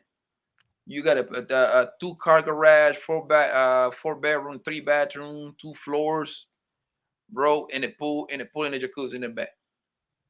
See what I'm saying? So it's just nice, man. Like sometimes, we just, like me and the hobby, sometimes we rent like an Airbnb and shit like that. We just got we just have a bunch of bros come over there. We bring the liquor, bring some goddamn chicken, and call it a day. Yeah, man. Like, it's different, man. Like the thing is, New York, there's no space in New York, bro. There just ain't. It's so fucking populated over there. I love it. Just like when I go to New York, I ain't gonna lie, I end up staying for like a month and a half, something like that. And once I'm broke, man, I gotta go. once a nigga run out of pocket, I gotta go. Yeah, everything costs, bro. Like just to park your goddamn car is $30-$40. Yeah, I don't know what people gonna do. The more and more they want more and more people want cars in New York now. So it's like, what are people gonna do? What are people gonna do with parking? When Elon Musk start fucking making this car like they can fly and shit like that, man, they're gonna have to park that shit, I guess, on their roof or something, on top of the projects. Yeah. Because I like New York, listen, if 200,000 people buy cars over there, extra cars, nigga, there ain't gonna be no space. Let me ask you guys a quick question. Being Latino men, and you too, Marcus, do you guys know how to dance the music from your countries? Oh yeah. I know how to salsa. Yeah, I lost my phone. I would have showed you. I do. I know a little salsa, merengue, un poco de bachata. For real, Marcus? So, all right. So the reason why I had to learn it was because when I was a little kid, we used to have sometimes these big parties, and I remember one time I was put in the middle, and all the adults were sitting down, and the kids were trying to dance. So I didn't know how to dance. So at that moment, I felt so embarrassed. So what did I do? I learned to dance, and one of the things that I learned that women like is a man knows how to dance, and they usually say if a man knows how to dance, he knows how to, dale tu plátano. You know what I'm saying? So, I had to learn. And so when I was a young kid, I was doing hip hop. So I was doing like break dancing, b-boying, pop lock and dropping, like, stuff like that. So, I learned to dance like hip hop, like American, but also a little bit of bachata, merengue. Oh my God, that's so hot. Yeah. And I used to play instruments too, and when I wasn't playing sports, so la guitarra, the drums, stuff like that. So how about you, Fighter? Do you dance? Oh, there's an echo. Listen, I didn't know how to dance at all And like Marcus just said, when you Dominican, listen, they gonna your family gonna embarrass you. So then I started learning. So I started learning my little, mi paseíto, salsa. You go to the side, uh, with the bachata back and forward. Like I learned my little basic shit. I'm not gonna lie. Like I could definitely need some more practice and training, but I definitely learned the basics because when I was younger, they would embarrass me. Like and if you nervous and you don't want to dance, they're gonna press you. Baila, baila, baila. I'm like, oh man, like so. Yeah, I learned the They dance be basics. longer than the motherfucker. Them songs too. You said what?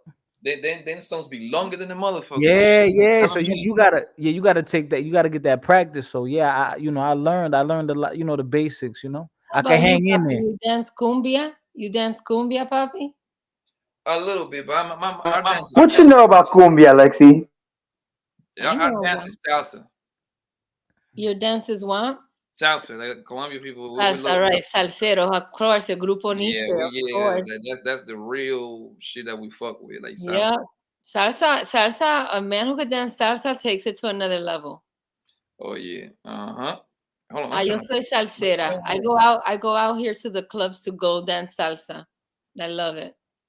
But that's fantastic that the three of you like to, or are fearless when dancing, because it's true.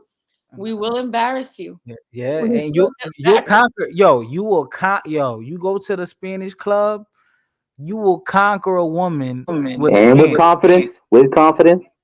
Yeah, it's a free you could romance her, you could whisper shit in her ear. you sing you dance salsa, Listen. bro. And you know that she gonna picture you fucking the shit out of her while you dance. Right. Because I mean, no, No, like it's no, true. Look, bachata is a very freaky dance, bro. my parents are 73 years old. I've been watching my parents dance salsa together all my life. And as a woman, when I see my parents dancing, I know my dad puts it down in the bedroom because he just knows, like, when a man dances salsa, he knows how to seduce the woman. Yo, she's under his spell. It's like a genie in a bottle. So Yeah, there's because that something goddamn dance is like fucking dance, pretty much. right. Yeah, Yep, nah, it's yeah. true. It's That's true. what it is. That's what dancing is. It's intimate. It's emulating sex. So Mhm. That's why, like, those girls be like, they be turning you down till like, nah, enough, because I don't want to rub this pussy on your dick. They're telling Poppy, stop! I'm trying not to be a whore. I think Lemon Pepper Wing 69. I think he's Dominican. But it is 1, 2, 3, up, 1, 2, 3. That's so funny. He called Yeah, me out. Listen, that's a family reunion right there in Colombia. Look, Oh. yeah. Lemon pepper. Yeah, the back and forth. Yeah, that you got to take that 3-step. The basics. That's the basics right there. it That's was what's over. That was for my grandma, like fucking like 90 birthday, some shit like Oh that. my God, this is so cool. That's in Cali, Colombia. It's like over 200 people. I got so many family I didn't even know. I didn't even know half of them motherfuckers.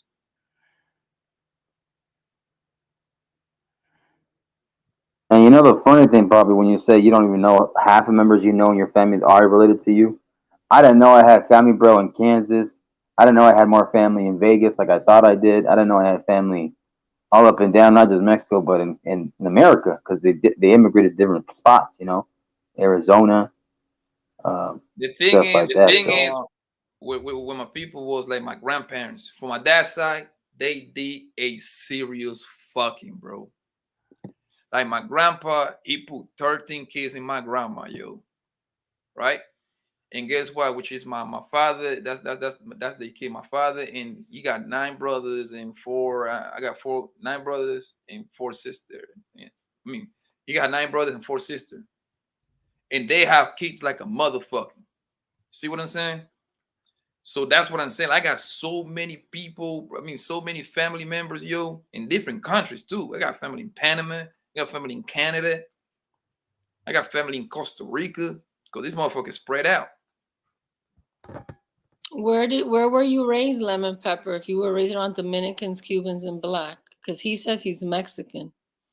So where? Oh, Miami. Oh, okay. You're in Miami Okay, also. that makes that. Yeah, that makes sense. That makes sense. How cool. I love it. I love it. I love it. I love it. Criticate. What damn? Let me see. I ain't never been to New York, but would you guys? So do you guys think like Poppy thinks when he says there's no place like New York when it comes to every other spot y'all been in America? And what? Say And that what? Say again. that again. Because I know Poppy said, "Hey man, ain't no place like New York when it comes to if you're from there, ain't no place like New York comparing to other places." So you guys feel the same way about New York? You know what happens, like Marcus, when like for me that I've traveled to many, many places, like when I tell people I'm a New Yorker, it's like a absolute acceptance and curiosity. Like, so New York is really the capital of the world. It really truly is. I mean, you have so much happening there in the different pockets, in the different boroughs, and then you step into the city. That's why for me, like, I'm from New York City. I'm from Manhattan. Like, I'm not from the outer boroughs, and to me no other borough matters. I'm from the one that matters the most, the island of Manhattan. That's where I was born.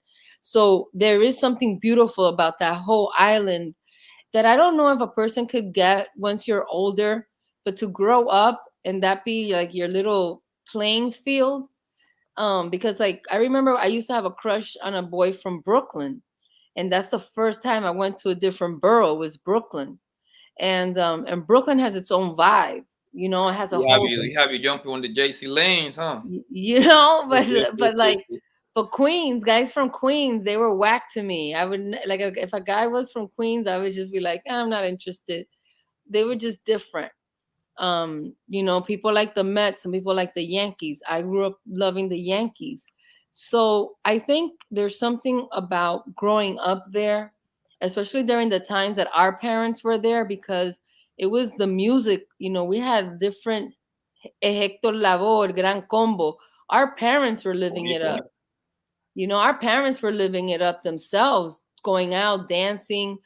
So I just don't think that could be duplicated unless you're in Miami, where our Latin culture just dominates. It just dominates. Like in my building, I had my Indian friend. They're from East India, and I remember loving their mom's butter chicken, but it tasted better with my mom's rice and beans. Like their mom's rice was different. It was because it was turmeric or something different. But my Indian friends eats plátano with everything, Like even in their family for parties, she always makes plátanos because she grew up around Dominicans and she grew up eating plátanos, and it goes with her East Indian food. How could you duplicate that deep experience with somebody who's just your Indian neighbor who you don't grow up in the same building, you know? Yeah, I don't I knew this dark skinned girl, man. That's in I was, Colombia right there, like a block party right there, yo. That's in the streets outside. That's in Cali, in Cali, Colombia. Yeah.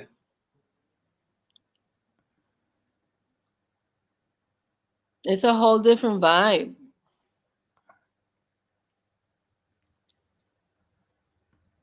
It's funny you say that, Lexi, because I don't like because me being a Californian, like I grew up all up and down California, but when I go to LA, I don't look at LA as this big grandiose thing, like Big old asses.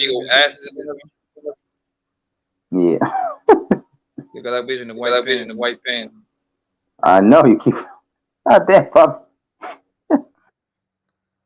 I think you're echoing, Marcus. Oh, you froze. Is that me or Poppy froze? Blanco froze, man. Am I echoing now? No, you're not echoing anymore. Oh no, I was saying because like Lexi, because I don't feel that way about LA. Like to me, I don't have that. Maybe it's because I didn't grow up a lot in LA, but even when I would visit and chill there in LA, I wouldn't feel like that lavish lifestyle or that like the way that y'all talk about New York. I can't say the same for LA. You know why? Because compared to Cali to New York, in New York everything is dense populated, everything is close. We're all like stacked up on each other. But look, if you go to, this is what I'll say to you, Marcus. If you go to New York or ever plan to go to New York, if you have a favorite basketball team that you like, go see them play the Knicks. Or if it's a favorite football team, go see them play the Giants. Center it around an activity that is going to be that exciting for you. And you're going to see an energy in that city on another level because sports are big. If it's a concert, and center your vacation on that, and then do those classical New York things like the tourist ride or the Statue of Liberty, if that's what your interest is, or the museums, which are amazing. And then find the restaurants that you're interested in trying or general areas that you want to experience. Like if you wanted to go to the Village because you heard about the Village, or if you wanted to go by Columbia University and see the church there. You know, it's there's those things to do, but I like to center it around an activity. It makes it more fun that way. And then I would suggest, do not feel like you have to stay in New York. You could stay in New Jersey. There's a lot of beautiful Airbnbs in New Jersey, right outside the city, or you could stay at the W Hotel in Hoboken. Hoboken is right across the river, and there's Airbnbs in Hoboken. So, and then don't be afraid to take the subway or the ferry into the city. That's what I would suggest. I don't suggest for people to stay in Manhattan when they visit New York. Hell Yeah, no. that's not because then you stay in Manhattan, you're gonna stay in that little ass hotel Right. at the W, and it's gonna be $150 a night. expensive. It's gonna be expensive, and that shit tight. You're not gonna be want to chill there. I mean, if you go on vacation, you don't want to chill in your hotel room, but that shit is like little as fuck. That shit's stressful. But yeah, But look, like yeah. people like Papi, you and I, we could tell people about the Jersey side. You know what I mean? People don't know the benefit. Right there, you still want to be 20, 30 minutes away. Yeah, it's like people don't know the benefit. If you stay all along the river from Fort Lee down to Jersey City, you will enjoy Manhattan so much more than if you stay in Manhattan. Yeah. You know? Shit, just going to the Holland Tunnel, shit, that should be an experience. Because staying in the city, unless you're from New York, is a lot for anybody who's on a vacation. I wouldn't stay in the city, not from there.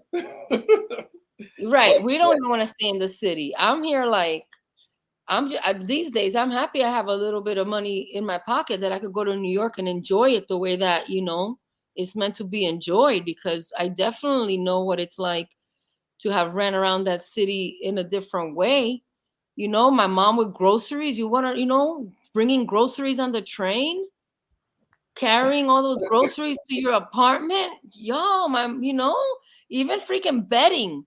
My mom would be like, yo, we're going to the Bronx to go to Kingsbridge shopping, a whole bedding, those bedding in a bag, carrying that whole thing all the way back to 108 and Broadway, in the subway, up the stairs, up the street with that big old thing. Like, not everybody went through that. People's parents had cars.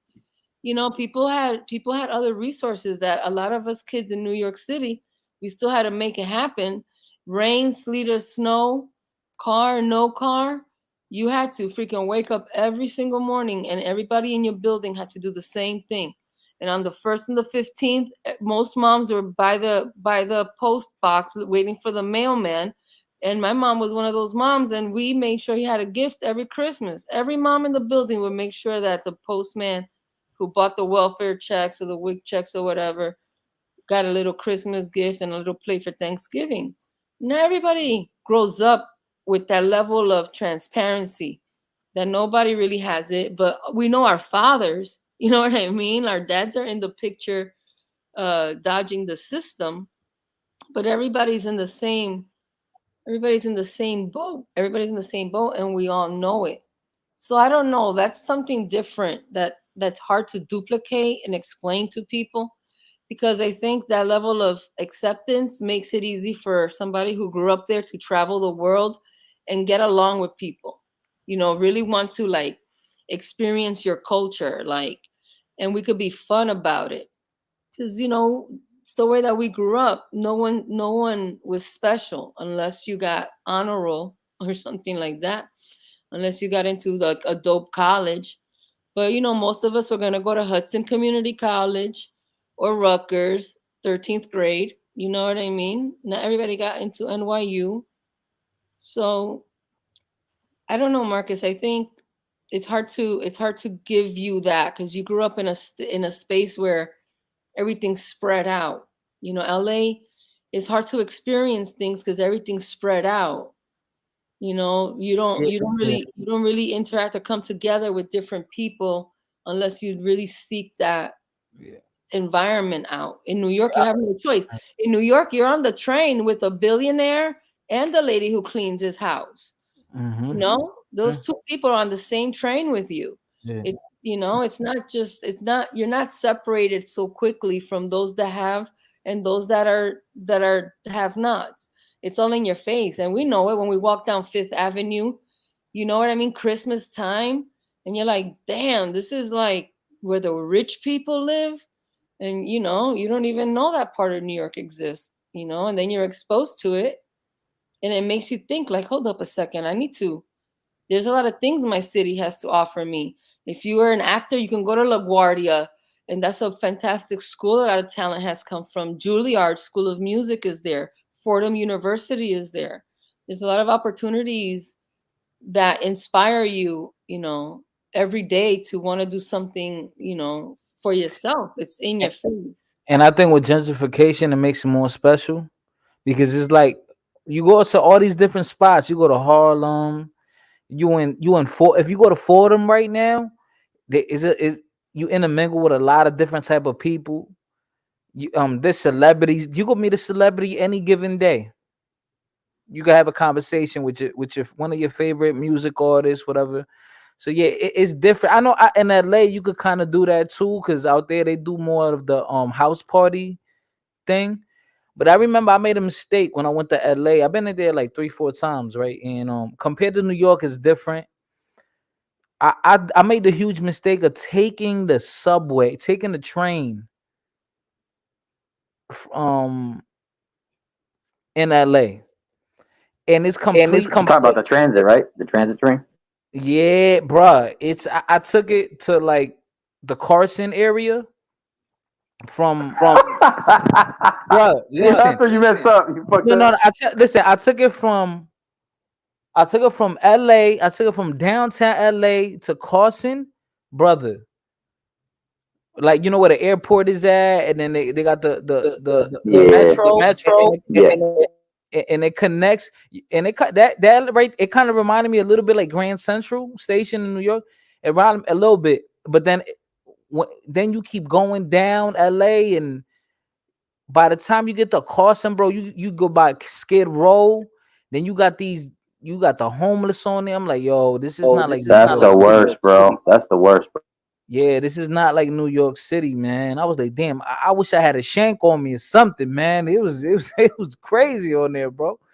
It was crazy. You see, and you be seeing all the needles and stuff out there, and you be seeing people be literally get robbed, like straight up by homeless people. Brother, I was on that train with a suitcase in a book bag, looking out of place like a motherfucker. Marcus, if you in another city in the United States that sets the standard and has its own culture, like New York City is another best city out there. The second city is Chi-Town. Chicago Chicago is amazing. Chicago is a trend-setting city.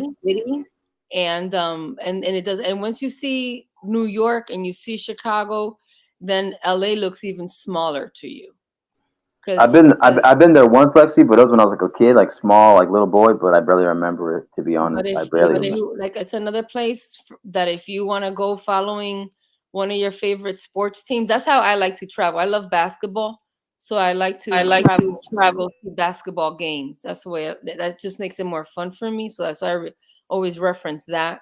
To Chicago, I went to go see a basketball game, and and it's just another one of those cities that has its own culture, it has its own history, and I think sometimes for me, the reason I like it is because it has that mobster feel. You know what I mean? Like it just has that like you The can Al feel that. Capone, the Al Capone. Yeah, it has the Al Capone thing going on, and I like Italians and I like Greek boys, so it gives me that authenticity for my Italianos and my Greek men. Donne está mi italiano de Sicily, de Milano. And it gives me enough of that Jersey, New York vibe that I like with my Italians and the food, and I love Italian delis and things like that. So, Yo tengo familia de Catania. Tengo familia de Catania, Sicily, de Montiel. well, I wouldn't be surprised if you really do have Italian ancestry. Mhm. But yeah, LA doesn't have that. LA is like a No, they place got that pays. Mexican. Well, LA is a place that pays for its subscribers. You know what I mean? Miami is another city that I love because it doesn't even feel like you're in the United States of America.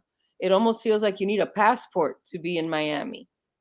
It's so Yeah, different. I agree with that. Like Miami is kind of like an island without leaving the country. Right, Real. right, That's the closest thing that you can come to an island without leaving the country. right. But New York and Chicago, I think, are two cities that any American should spend some time in. And and then that's it. I don't know. I don't know if that's enticing to you. What about Vegas? Have you been to Vegas, Lexi? Yeah, I've been to Vegas a lot of times because I lived in LA for 13 years. So I would go to Vegas probably 5 times a year, maybe more, maybe 5 to 8 times a year when I lived in Los Angeles. Because a lot of my friends would, in LA, the clubs close at 1 o'clock, 1:30, and then you get on that last Southwest flight at 1:45 to Vegas, and you get to Vegas already drunk and dressed. So I've been to Vegas on a lot of different, like popping up like that. And then with friends visiting town and meeting them in Vegas. So Vegas is a lot of fun. It's just too American for me. I don't like Yeah. frat boys. I don't like hanging out with frat boys, and I don't like hanging out with. I don't like girls gone wild. Girls that don't do pedicures, and they don't. They have like flip flops, and they don't do pedicures. I don't hang. It's too many of those in Las Vegas. So Nah, yeah, that's really that's what Vegas is though, for real. Like she explained it to a T. Vegas, yeah, man. I remember when I was in Vegas. The last time I went to Vegas was crazy. Um, I fought my friend. We stopped talking after that. We never spoke after that, and it was a group of us. And then I almost fought a Marine because it was like it was a week. It was like in November, right? And all the Marines were there. It was something going on. It was like Oh, was it the Marine Corps ball in November? yes, yep, November. Yeah. Yep. And this was right before COVID, 2019, the last time I was in Vegas. And they were there, and then I remember, they were carrying, there was these two Marines carrying this other Marine, the other Marine that was not, bro, Alicia, I'm a boxer. Like somebody would have knocked out. So then the dude was drunk. They were carrying him. They were basically carrying him with two dudes on the side of him. And that's embarrassing for them because you in a whole they're in their outfit when they go to the ball. They're in their whole outfit. It's called the dress blues. The dress Yeah, blues. in the uniform. So when they were dragging him, I had my phone out, and I was recording on Snapchat. Yo, by mistake, the shit deleted. I was tight. And then so then the dude got mad, right? And the dude that was getting dragged, he came up to me and he was like, "Yo, what you doing? Record, yo." And I was about to swing on him. My boy said, "Yo, stop, man. Come on, man. We're gonna get in trouble." And Vegas is different, they got cameras everywhere. And I stayed at Caesars, and Caesars that spot is nice. A lot of people there, whatever. And they came through, mad like the workers there with the walkie-talkies came. Yo, we had to skate. I had to skate out. I had to keep walking. And one of the workers there, he kept taking me like, come on, bro, walk this way, because if not, you're gonna get in trouble. But yeah, bro, everyone gets drunk there. Because the police is always trying to lock you up right there on the strip. Yeah. And it wasn't even in the strip. This was by the tables, like by where they were like gambling at and all that. And yeah, but bro, it's just too much. Like the only thing I don't like about Vegas though, man, is you can, it's hard to talk to a regular chick. Like most of them is out there selling the box, man. That's the only thing. It's like sometimes you don't know if it's just a regular girl having fun out there, or if it's just a chick. They gotta get paid though, fighter. They gotta get paid. Yeah, they gotta get paid. But for me, I'm like, damn, like that's not what I'm looking for. When I go to Vegas with my girlfriends, Marcus, we use zip tie. We zip tie one girl to the other, and that's your zip tie partner for the night. And you do zip everything. tie. Oh, like a battle buddy. Yep. Yeah, because we do mushrooms, and then we and so we zip tie. You have your battle buddy. I never heard that, but I love it. And then we usually a group of 10 of us, and then you just go have fun, and you have somebody who's with you, and we make sure our phones are ready and everything is right, and then we do our mushroom, and then we go enjoy Vegas. Damn, Vegas on shrooms. That's something I gotta try. The best, yo. It is the best. I've done shrooms before, but not in Vegas with all them lights. That's different. You have to do it, and then you have to have like a buddy. You know what I mean? Somebody to bug out with you. You know what I mean? So you bugging out all the time, and like my girl, she's always my battle buddy, and like we go to the bathroom together. We freaking move together, and so you have somebody to bug out with, and it is a true bug out, and nothing happens. You're safe. Everything's good. You're still having a great time, but you're safe, especially when you're trying to let yourself go, because there's nothing worse than being like in a town like Vegas or on vacation, and you have to hold back. For me, but you know what I heard?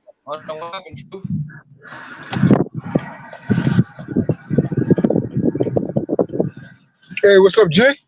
What's going on, man? Hey, man, you guys been on here for a long, y'all been hanging since the beginning of this morning, shorty. Yeah. I know Quavo. I think give me like 500, 600 hours out of this bitch. I see. What's the word though? Oh, you're talking yes, New York versus everybody. You're trying to promote that. Yeah, New York versus everybody. Like, say how good. I mean, obviously with the fucked up, we don't got no space in New York and shit like that. So we talk about food and traveling and shit like that. Yeah. So you said what happened? You said what happened in New York? Like how expensive New York is. How fucking, how cool, like how New York is got like their own culture. You see what I'm saying? But the thing the only thing about New York is that the whole like paying for tolls and shit like that. How expensive it is, pretty much. Oh yeah, like that situation, like New York is just, it's like the east coast of Los Angeles, man. It's like it's very bad, highly expensive. The goddamn my apartments are small as hell. Yeah, you're gonna pay you're gonna pay like $3,500 for a 1-bedroom, and like the land out there, the street, the curbs, everything out there is expensive. The parking is expensive. Like you gotta have bread, but not just that. Here too, like everything has skyrocketed. It ain't as bad as that, but like it's still bad. We talk about 2 racks for a 1-bedroom and everything like that. So. But I'm gonna tell you this. Living in New York for 1 month and you being outside, is worth like 2 years of life experience. I'm not gonna lie, man. I'm not gonna lie. You're gonna see a lot of things go on. Shit, one day I'm gonna try to do a vid. I'm gonna grab some glasses that record, and I'm gonna take y'all around Baghdad out here, short. Y'all gonna say like, what the fuck? Yeah, I've been to Baltimore twice, but like never to chill there. I just went there to like because I went to I stayed in DC. I stayed in Southeast DC. That's the hood out there in DC. I never got to chill in Baltimore because I just don't know nobody out there. But I went to go get gas out there because then I had to make a pit stop to go to DC. So I stayed out in DC. I had an Airbnb in DC and shit. And I saw the zombies over there in Southeast. So yeah, that's crazy in DC. Yo, everybody keep talking about the wire. I said that shit ain't do shit justice at all, dog. Like that wasn't even nowhere close. Like nowhere close. That's why I said I'm gonna show y'all. I'm gonna show y'all what's really good out here. Show y'all the war zone. Show y'all dead people walking out here.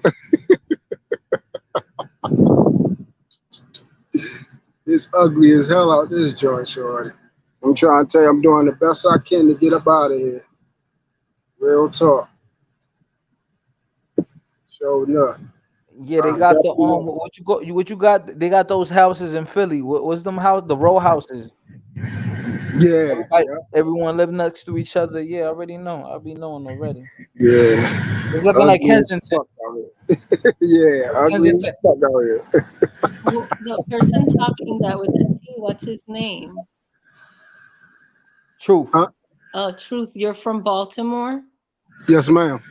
My ex is from Baltimore. He grew up in Mosher. Oh, Moses Street? Yep. Yeah. Yeah. Oh, you had a thoroughbred. Well, his mom was a teacher. There was a school right by there, and his mom was a teacher there. And he went to he went to Cornell, and then he went to Wharton School of Business, and he's a very well respected man in the finance world, and he grew up there.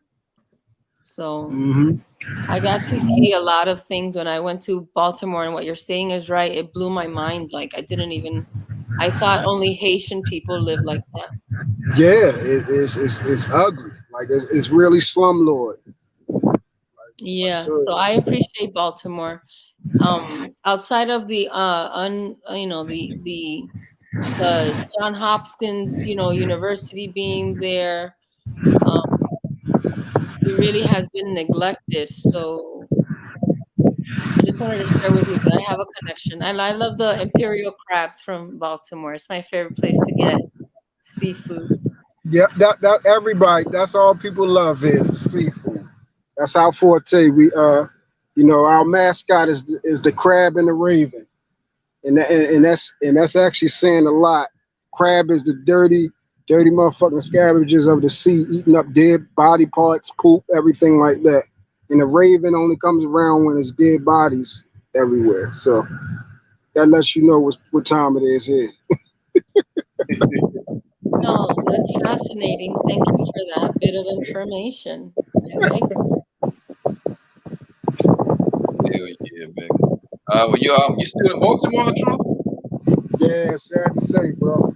Sad to say. Yeah.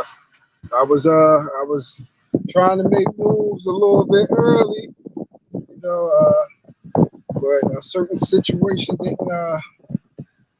didn't pan out, shorty. So yeah, I'm still here, for right now, at least for the next couple years, 2 years or whatever. But I'm gonna be out of here within 2 years. When you go ahead and to down south? Nah, I'm trying to go to Pennsylvania. I'm definitely not going down south. That's where the racist people are. Yeah, don't go to fucking Alabama or Mississippi or shit like that. That's where the racers at.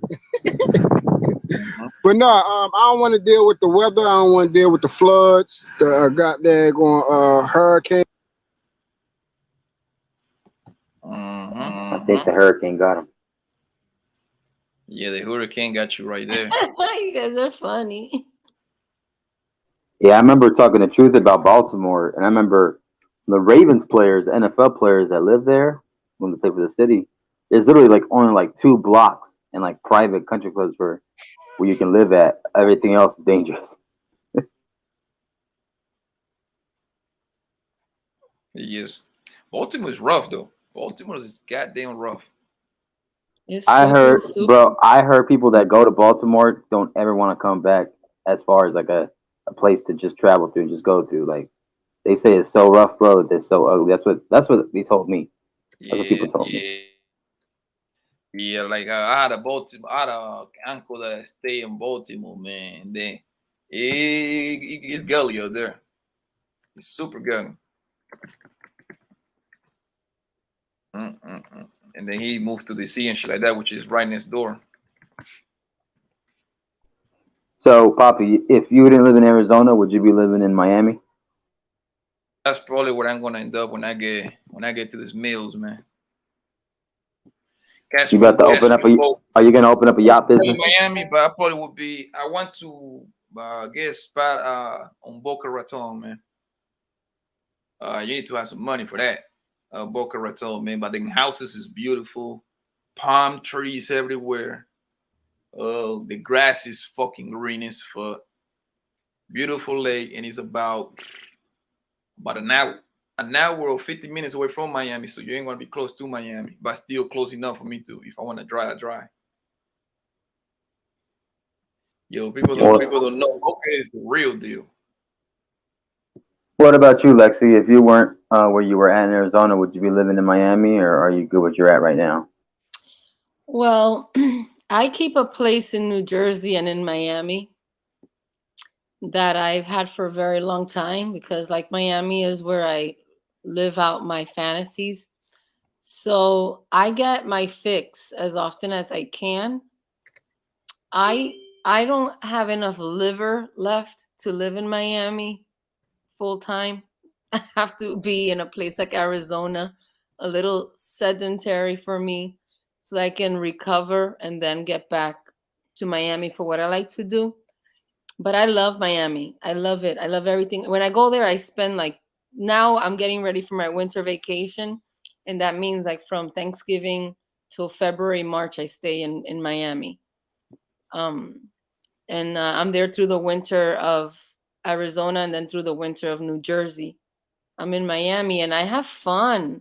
And and me and my friends, we'll take a quick trip to the Bahamas. We can even go. We've gone to the Bahamas on their boat, where we just show up in the Bahamas. There's nobody checking your passport, and you pull up into a restaurant. You have dinner, you have drinks, and you keep it moving. So I love Miami because I love being with my Latino people, and I feel safe, comfortable partying and drinking and dancing around them. So yeah, it's hard for me to get Miami out of my soul. But I love Yo, can y'all hear Arizona. me? Yeah, we could hear you, Truth. Oh, I ain't know where something was messed up with my daggone phone. What? You said you're in Miami now? Nah. No, I'm not in Miami now. I used to live in Miami for 8 years, and Papi was just in Miami last weekend or 2 weekends Oh, ago. where you rest at now? I'm in Arizona. Oh, you in okay, you're in Arizona and everything like that. Yeah. Y'all know each other? We have never met in person, if that's your question, but we Oh, are. okay. Yeah, But cool. Okay. But Papi is Colombian. I'm Dominican. Marcus is Mexican, and Fighter Complex is Dominican. So we were just talking about Miami and the Latino way of life. Oh, you Dominican? Yes, sir. Oh, okay. How old are you? I'll be 46 on Saturday. Oh, you be 46? Yeah, on Saturday. Okay. Are you married? No, I've never been married. Okay. You have children? Nope, I don't have any children. Oh, was that by choice or just By situation? choice. By choice. So you don't want children? Never wanted children. Nope. Oh, damn. Oh, so you just like to have fun? I love to have a great time. Yes. Yeah, Damn. yeah. I know what time that is. Yeah. Well, I don't know. I don't know what time you're talking about, but I'm not out there like trying to be crazy. But I like to enjoy life, and I get to travel and I get to experience things that most people don't, and it's because of the choices I made for my personal self in my life. So I can't apologize for that, but it doesn't take away from me having integrity, having a brand, and caring about my reputation. Your birthday is this weekend, Lexi? Yeah, on Saturday, on the 5th. What you got going on? Tú sabes, I've been partying since Sunday. Today I'm trying to recover my liver. Did you do you hit Scottsdale last night for like Halloween? Yeah, I went out there. I was in Kierland. I think I texted you when I was in Kierland. In Oh, Kierland okay. How was Commons it? over here. It's Zinc. I was at Zinc. How was it? It's good. You should go there. Hay mucha viejita con dinero ahí. Get yourself a sugar mama, probably like a high Muchacho, value. ahí te busca un plan de retiro. Ahí te busca un plan de retiro ahí. Yeah, you think I don't think girls gonna be like I don't qualify. No, mijito, tú te vas ahí, tú sabes, buen mozo, tú sabes, con poloche, tú estás con tu poloche y tus baones limpios ahí, bien nice. Esas viejitas se vuelven locos contigo. What like a bunch of white ladies? Sí, con mucho dinero. Like what Lexi are they white? Is that like in North Scottsdale, right? Yeah, ahí en Greenway and Scottsdale. Yeah, that's by the car dealership. I know where that at. Yeah, there's a lot of car dealerships in that area. Yep. It's a Yeah. lot. It's a cool. I like it. It has like the Kierland Common has a lot of like you could walk to the little bars and the little restaurant. There's a few little spots in there. Yeah, Alicia's telling you happy birthday in advance, man. Oh, thank you, Alicia. Thank you so much. Yeah, so Yeah, I have it's Scorpio season. Scorpio. Well, what is a scorpion? Like what is like I don't know shit about zodiac joints. Well, we are the most passionate and the best lovers of the zodiac. We have two forms of weapons, which are our claw and our stinger. No other animal in the zodiac has that. You believe in zodiac signs, Lexi? Well. Ah, fuck. You know what happens when I lived in Los Angeles, I didn't know anybody. And when I started getting along with people, I would find it curious. And then other people I didn't get along with, and I got curious about that even more. And I would get around certain people who would say their sign, and I would be like, "Ooh, I don't think I get along with Geminis." And then it just kind of turned into that for me, that at certain signs I love them. It's automatic. And other signs I'm like, nah, peace out. I don't care if you die. Suffer and die. And your seed too. You guys are nasty. Ooh, somebody needs to grab that on the moderator thing. Somebody posted something. So I know about Scorpios, and I know about myself, and other Scorpios have similar traits. Yo! Can y'all hear me? This shit is fucking up again. Oh, now we can hear you again. Where you at, man? At the tunnel? No, I ain't in the tunnel. I'm out driving, grabbing me some eats. But yeah, you believe in that zodiac shit, Pat? Nah, bro. Come on, man. Oh, I'm about to say, I bro. believe that men. That I mean, you hear it nowadays. A lot of men talk about zodiac sign, but I think they just want like that's more like game. Yeah, close to the females. exactly. Niggas saying that shit they can't even fucking read. Yeah, no, you're right, Truth. Because when a guy comes to me with that kind of stuff, I'm like, oh, give me a break, dude. Like, really, you're gonna play that angle?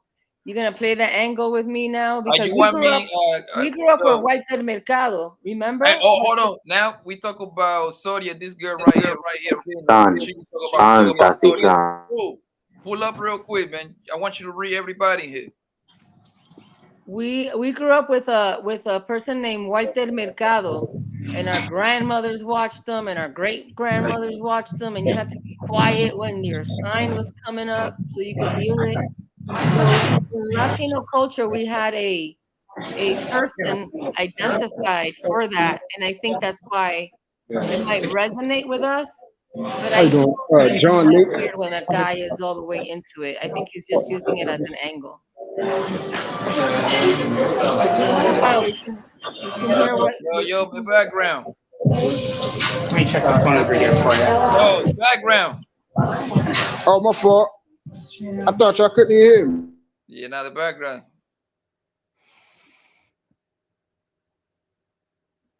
But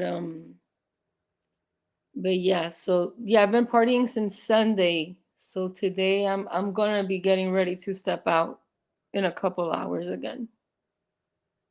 Yeah, you're gonna be working at that club, huh? All right, look, let me read your. You said you a Scorpio, right? A damn stinger. Yeah. Are you a Scorpio? Yeah, I am vengeful. I'm dangerous. I'm homicidal. I'm Yeah, homicidal, and I'm a great assassin. And if I don't get you today, and I don't get you tomorrow, I'll get you in 20 years. I'll never forget. That sound very Damn, terrible. that sounds so appealing and attractive. Yeah, I'm about to read your sign right now, man. Look, let's just it's in a Scorpion. Did I get that right? Yes. Okay, good. I got at least got one right. She wakes up every day. She eats breakfast and then she brush her teeth, jump in the bath, log into her computer, do a little what else? She is a human being that eats 2-3 meals a day. She is you giving me the vibes of you Dominican, right? Toxic femininity. Give me time to Getting Latina vibes, right? Am I right or wrong? Wow, you must be clairvoyant. Yes. Yeah. Tell me more about myself. She is she Hey, Lexi, amor, mucho amor. She's in the desert. She's somewhere in Venus. the California area.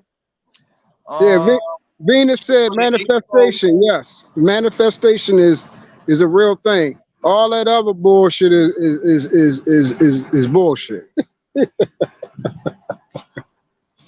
Con mucho amor. Yo, this girl right here. Amor, mucho You know how to amor. read people's sign. Yo, Rule, get your ass over here, man. Hey, she said she in Arizona, right? No, yeah, Lexi it is. Yeah. Okay, yeah. All right. So, that's her name, Lexi. Yeah, Lexi Sexy. All right, February. Me and Pap coming down Arizona, Lexi. You gonna show us some of your Dominican friends? You mean when he says Pap, he means you, Papi? Yeah, that's what. Papi's already here. Papi's already here. He's in Arizona already. Yeah, I'm in Phoenix. Oh, I'm with Lexi right I now, thought man. you was in. I thought you was in Dallas. I thought you was in Texas or something like that. No. I talk about this, but nah, hell no. I mean, shit, Oh, don't get me wrong. oh, you in Phoenix? All right. Well, I guess I'll be the one that's coming down. We're gonna come down to have a good time. But I could be sitting next to Papi on that couch in 30 minutes or less while he's still on the live. Hey, don't play with me, girl. He said don't play. Don't play. He don't play no games now. Right here, girl. I put girls through psychiatric evaluations right here. It's dangerous, man. It's dangerous. I want to be invited to one of your parties, but to be a voyeur, not to be an exhibitionist. No, I want to. Yeah, I got you. Hey, Lexi, I want a good because y'all Dominican women are actually the good ones are actually loyal and sweet and everything like that. So I need me a good one. You got me? And you're in Baltimore? Yeah, but I make that trip for a good woman. You should go to Jersey. No, hell no. I've been to Jersey. No, hell no. No. So then in Philly, go to Lancaster, PA. No. See, you take me to all the places I've been at already, and it ain't no good females out there. I said good, not people that like to have fun, not the ones that you like to consider nice. I said good women that want families and all that good stuff. So a good Dominican woman. Maybe you need to go to where Jenny is in Massachusetts. Okay, wait, who's Jenny? Jenny Morena. She's Dominican and married. Okay, and she and And, and she's a oh, moderator.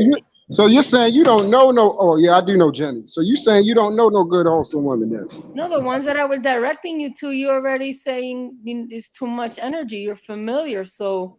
Well, you said the only good one was married. Do a rule. You evaluate me, baby. No, the best ones, the best Jersey, the best Dominican girls to me are in Massachusetts or from Jersey. Narcissist stuff. Okay, so check this out. Check this out. I'm gonna come down Phoenix. To holla, I gotta holla at Pap anyway, because I said I'm gonna link up with him one day. So I'm gonna come down there. We gonna parlay, and then since you know the females out there, you gonna be my tour guide. We're gonna take a trip out Massachusetts. Ray, all right, what's up, family? All right, Lucky. Bye, bro. All right. Well, you have to submit your documentation to see what you qualify for. You gotta show your resume. That's how you do it. Because if he qualifies, we can get him one straight off the island. Oh, I said in Massachusetts. I know, but listen, why not go to the highest bidder? If your paperwork looks great, we can get you one right out the right. One so you can take me to the DR. So you can take me to the DR and get a good one. Okay, word. I'm gonna hold you to that. You got family in DR? Who, me? Yeah, you got like you still got. Oh yeah, I go to DR. I go to DR like at least 4 times a year. Oh yeah, I'm gonna hold you to that, Lexi. I was just I'm there coming in to grab you, February. and you're gonna take me to Then when I go DR. to Miami, when I go to Florida, I go to DR because I take my mom, especially like in February for her birthday. So I go to DR a lot because my mom's side of the family is still there, and they live comfortably. My grandfather is a judge and a retired professor of law, so he's very well connected. And so DR is an awesome experience. If you come with me, I'm gonna take you to the nice places. You're gonna meet the nice girls, and you can find one that is worth it. That's worth your time, energy, and you might move to DR. Why I'm gonna not? tell you, yo, when I was out there, fam. Oh my God, man! I was what is it, Punta Cana? Woo! Boy, son. Yo, true, man. I don't know you ready for Punta Cana, man. You gonna get them bitches spreading you by looking at them. Them girls is dangerous out there, fam. Oh my God, you're hilarious, but it's true. Because Them girls is dangerous over there, man. my Punta Cana cousin- and Puerto Rico. Oh man, it's dangerous. Puerto Rico is fun as hell too. I love PR. But in Punta Cana, my cousin has an excursion company, and he does it for the football players and everything, Papi. So if you ever go to DR, What resort they stay at? well, he doesn't stay at a resort. He usually gets them a villa by the beach, and then but he sets it up for them with the airplane coming in and everything, right? And I was just there in February, and I went to one of the parties, and I was like, yo, man, men have a good ass time, especially when they got some money. You know what I mean? It's like you go to DR, you can get a dope house. The girls in the house will clean, cook for you, wash your clothes and iron them, and they will have sex with you. I did. No, I see. I ain't trying to have a good time and have all. I said an actual decent woman, man. Okay, well, we can get you that too. Yeah. All that shit. I need that, man. I done had enough fun in my How old are life. you? How old are you? I'm 38. Oh, you're ready. You're ready. Oh yeah, I'm definitely ready, babe. I'm definitely. That's I've dope. been ready. I'm gonna hold you to that too. We're going to the DR. Yeah, we go to DR, man. DR. February. Damn, that'll be damn. Let me tell you something. If you're serious, you'll I'm find dead a serious. wife. You go to I'm dead PR and DR, man, and you stay in the nice resort. And you talk to those girls, you'll be surprised. You'll be like, "Oh, I don't like Mexico. I will not go back to Mexico ever again. I'm done with Mexico." There are a few times You don't like Cancun?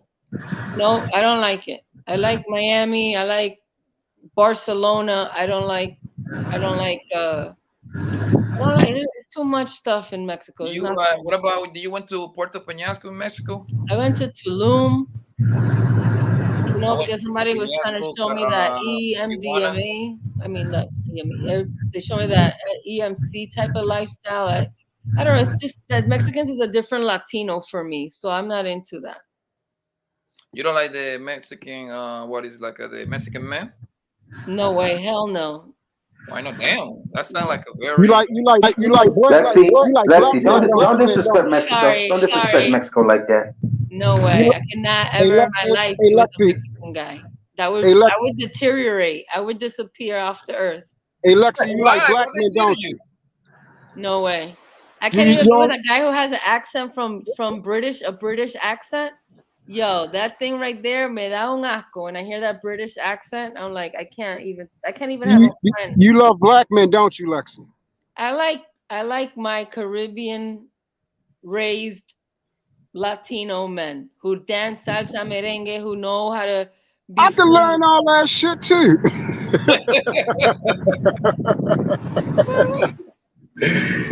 That'll be something for you to teach me that, merengue. My girl rule is asking your question. Why you don't like Mexican? Because they are short, Lexi. No, because you know what it is? I don't like the sound of their voice when they speak Spanish Mexican. I can't stand But you don't like it. Marcus, boys? But he doesn't speak that much Spanish to me, so I could tolerate it. Marcus is a black Mexican. So me dolió mi corazón, Lexi, cuando dices eso. Me destruiste mi corazón. Destruiste mi corazón. ¿Por qué? Marcus is a Niger Mexican. What? Yo, man. I ain't gonna lie, man. One thing I noticed about the Mexican girls, a lot of Mexican girls, they got that Middle Eastern look. I came across a lot of girls that look like Middle Eastern. They Mexican. They got that cut too. One thing I noticed, bro, and I know Marcus is probably gonna get mad. Like when you put a baby on a Mexican girl, boy, that body disappear. Sometimes depends on how they're eating and how they're working out. Man. Now, when you put a baby on a goddamn a black girl, African American girl, or a goddamn Puerto Rican girl, this that body is still gonna hold up. I don't know. It's like in your DNA. I don't know why it's that way. Yeah, hey, Lexi. Like they be beautiful as fuck. Hey, man. Lexi, I need a youthful one because I need about like 4 or 5 more babies. You dig? Yeah, you're right, Venus. They're not as dark, but they got that look. That's what I mean. They be having like the face structure. Yeah, I need about 4 or 5 babies. What is he saying? He needs 4 or 5 women? Is he saying? Man, yeah, 4 or 5. You need to just start. Let's start with one. Just start with one. You know, let's see. Let's start with one and see how that works out for you, and then we can get you a herd. All right, bet. You hook him up one of your cousins? No, I don't think so. Why not? What's wrong with that? What's wrong with your cousins? You don't speak Spanish. We like our Latin. We like Marcus our Latin. Marcus is going to teach you. We like our Latin guys. So let's see. Your cousins in the island, or they here? They're in New York. Hey, they would love me. I'm trying to tell you, she'll love me. No, I know how my cousin is. You have to be able to dance salsa. Lexi. Truth is trying to be a high value candidate. Dance her down. He wants to be a high value candidate. That's it. Oh man. But you know, truth, you know where to find them. So I mean, no, I don't know where to find. I ain't gonna lie, man. I know where to find the area. I know where to find, but I don't know where to find decent women. Here goes one. What's his Truth, man? She No, say it ain't no decent women on YouTube. You don't think so? No, hell no. Oh my All right, God! okay, Don't hold say on. Now that. we're gonna put that to the Yeah, test. yeah. Hold You on. made me disagree right there, brother. No, we're gonna put that to the test. What Just a about little bit. y'all, And I'm supposed to now feel inspired and enthusiastic about introducing you to somebody when I'm a woman on YouTube. Damn. You Man, said that sounds say that like again. a fraudulent statement. I just want to let I you know that can't hear in my you. urban dictionary, I can't hear you. no, I listen to me. can't I'm trying hear to help you. you out. I'm trying to I help you can't. out. In my I urban can't hear dictionary, you. you What missed did you say? it. You missed it. You missed it. You dropped the All I ball. hear is you. Dropped the All I ball. hear is Drew? you saying something. We're gonna put that to the test, bro. You had me at hello. Now you lost me at goodbye. Now listen, No. hold on 1 second. Hold on, Leslie, baby. Listen. This is what we're gonna do. I'm gonna give you some names. You tell me. You know what you think about the little Jamaican girl? She's a beautiful woman. What's her name? Chantel Simon.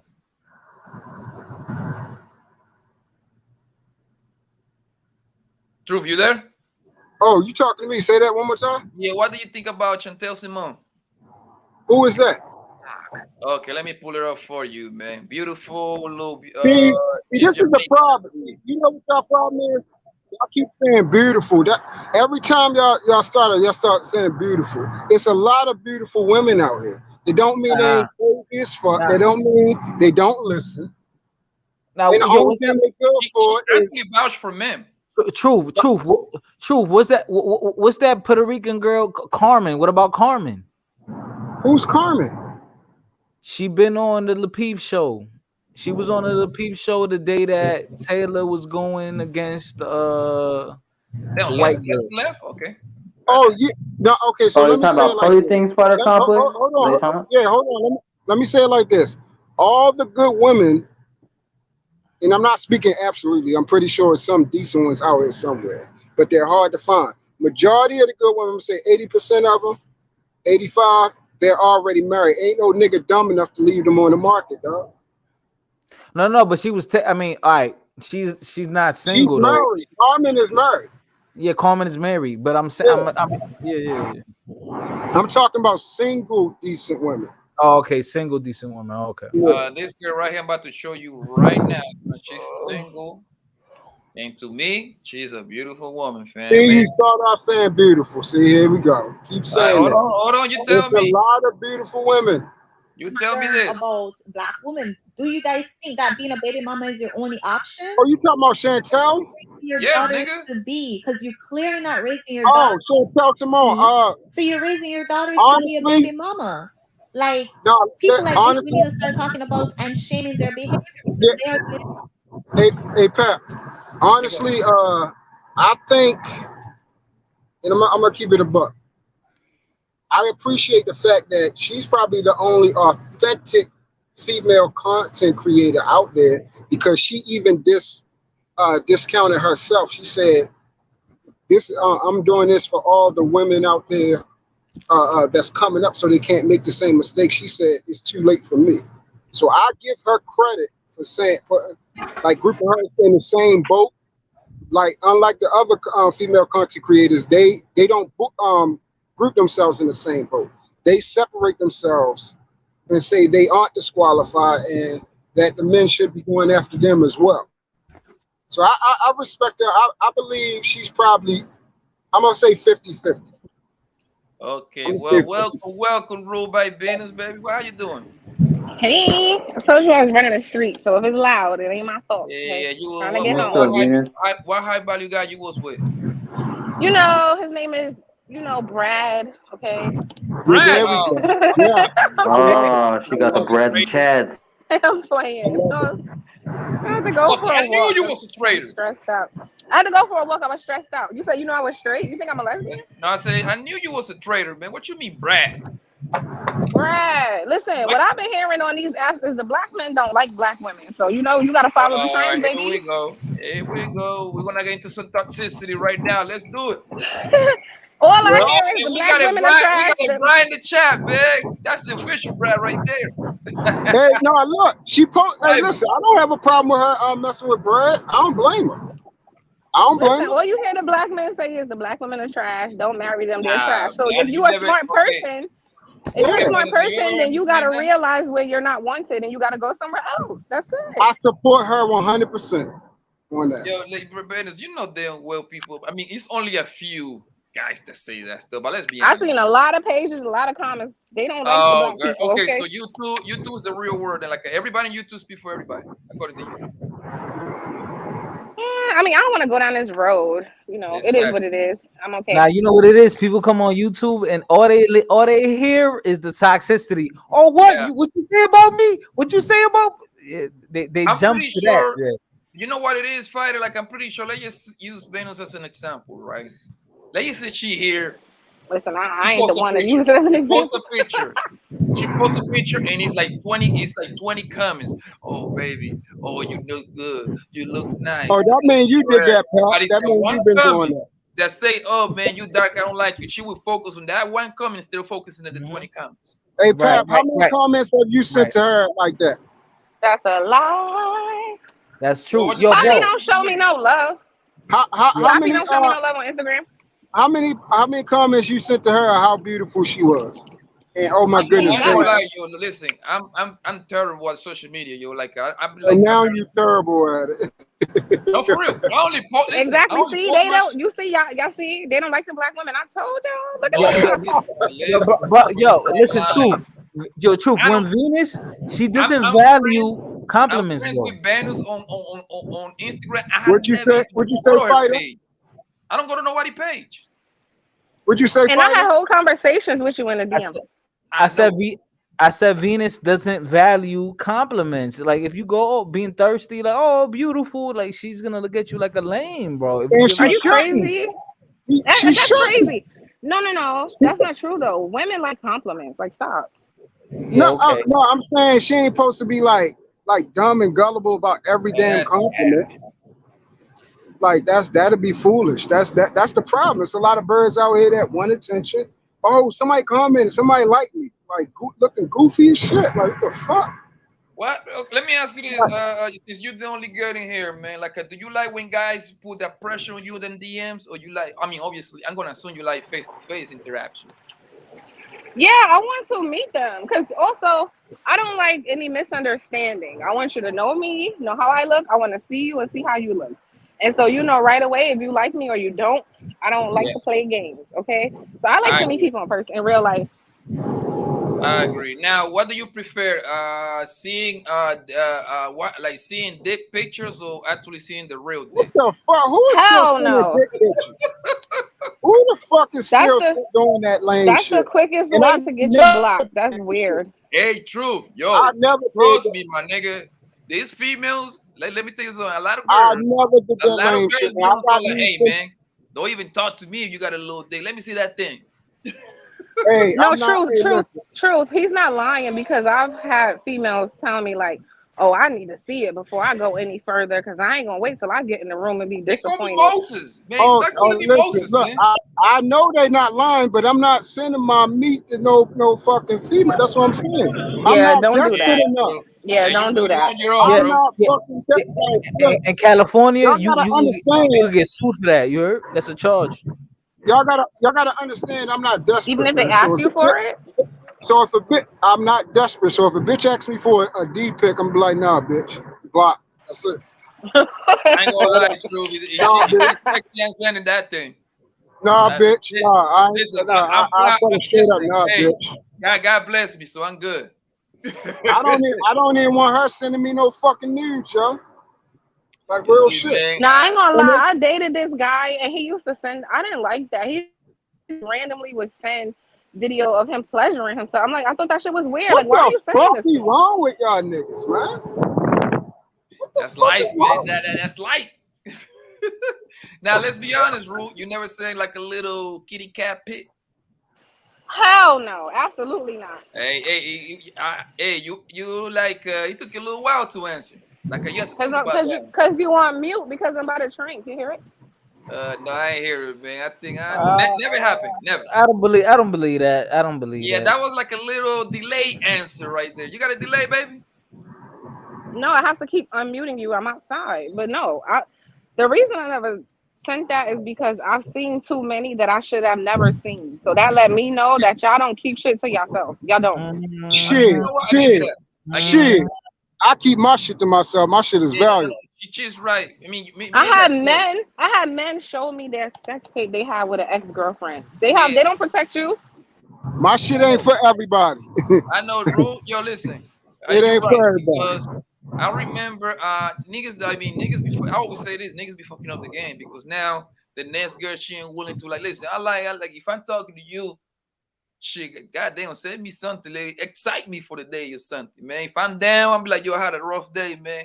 Here, Poppy, it's for you, man. I'm like, oh shit. But a lot of niggas fucked up the gang and shit like that. Like you even be having niggas on this page fucking trying to send like expose. I saw somebody news like 2 weeks ago. In here? No comment. But trust me, people can't be trusted. Oh, I know you talk about. Oh, okay. But hold on, y'all was championing the niggas, so that's your fault. Listen, I didn't say no names. So I don't know what you're talking about. You talk about. I don't give a fuck. Y'all was championing the nigga, man. And that who was I championing? Who are you talking about? Yeah, you know who I'm talking about. If you talking about Darrell, I'm not talking about Darrell. So hold on, man. It's more new pictures popping up over here. Listen, YouTube is like the love connection on the low, okay? Hold on. Hold on. Hold on. Y'all said Darrell sent some news. Like the nigga. No. I said I saw somebody's, and then he's assuming it's Darrell because Darrell been threatening, but I'm not talking about Darrell. Yeah, that nigga be saying like he want to pull lucky shit out there, man, like a fucking weirdo. The hell Yeah, is I don't know. going on? I don't know about that. I don't know. So, oh man. Yeah, man. He just by like, I don't know, Venus, man. I think the answer was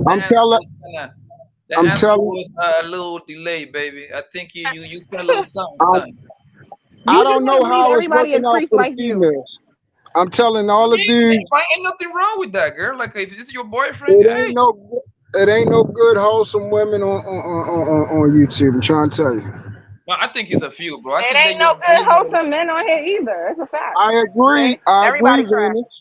I agree. We on the same page, love. Thank you. I appreciate that. I appreciate that. Shit.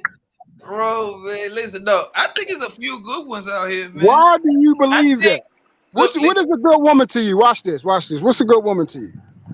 A good woman to me is a girl with a fat ass. Yeah, there we go. Yeah, yeah. It's a lot. It's a lot of that shit on here. Pussy. No, I'm just playing. Yes, it's a lot of that. It's a lot of that. Now let me get serious. For me, a good woman, obviously, she have to know the basic. You know what I mean? Cook and clean. I mean, blah blah blah. Even though I can do that myself. Somebody that keep it clean outside, got a clean face outside, but she's the freak diggy in the inside type of shit inside the crib. A good woman is. I like how her interaction will be with her father. That tells you a lot. Her father and her parents, period. Her mama, her daddy, her brothers. That's a good indicator right there, bro. You know what I'm saying? I want to hear truth definition because he always saying this. I Ain't want to no know good. what truth That ain't no good. That ain't no good woman. You ain't say she couldn't be dirty. You ain't say she no attitude, no rebellious nature, no disrespect. Didn't talk a daggone lot. Think she gonna stand up to a daggone man. Won't shut the fuck up. You ain't say none of that. That's not a good woman, Pat. Yeah, but I ain't finished the whole thing, bro. Like I would just give you a little thing, but go ahead, you give us that definition, boss. No, I thought you was done. No, I ain't done, nigga. It's like a joke. That list is long. It's a lot more. In order for a girl to like be my woman, nigga, for example, she have to do what everything I say, bro. Like ain't no delegate, man. I run dictatorships over here, man. My man, there we go. There we go. All right. Taurus and Taurus are the worst. No, hold on. Before you get your blood pressure, hold on. My dictatorship is pretty good because look, you're gonna get everything you want. It's like, listen, the problem with your girls is, niggas, we don't want pretty much nothing. We just want like the bare minimum, something simple, yo. Yes, feed us, fuck us, shut the fuck. That's it, man. You do that for a man, yo. that she can, that you will have a My sister. man, that's my dog. That's my dog. That's my dog. So There y'all we mean go. to tell me out of all these women out here, y'all didn't find nobody who can do that? No, hell Yeah, no. Or Because yeah, all you y'all can. talk too I damn just not much. in the market for that right now. or No, is it hell that no. y'all require way more than that and y'all not being honest about it? No. I'm gonna tell you what I require. I'm gonna keep it 100%. Like, I'm trying to get married. She has to have an actual, authentic relationship with God, not no Christian feminism. So that right there, discredit like 95% of the women in this goddamn world. 'Cause they don't even know what they even serve. They're just saying Jesus or God or anything like that. Or my pastor said. They doing shit like that. So that disqualifies them because I need that. Then on top of that, she has to understand what a man actually is. She has to understand how a man moves, how he talks, when he needs time. And like Pap says, she got to be willing to do everything that I ask her to do within reason. And I'm not talking about nothing to disrespect herself, to break the law, or to, disrespect God. There should never be a reason for her not to do what I ask if I'm willing to do whatever she asks me to do.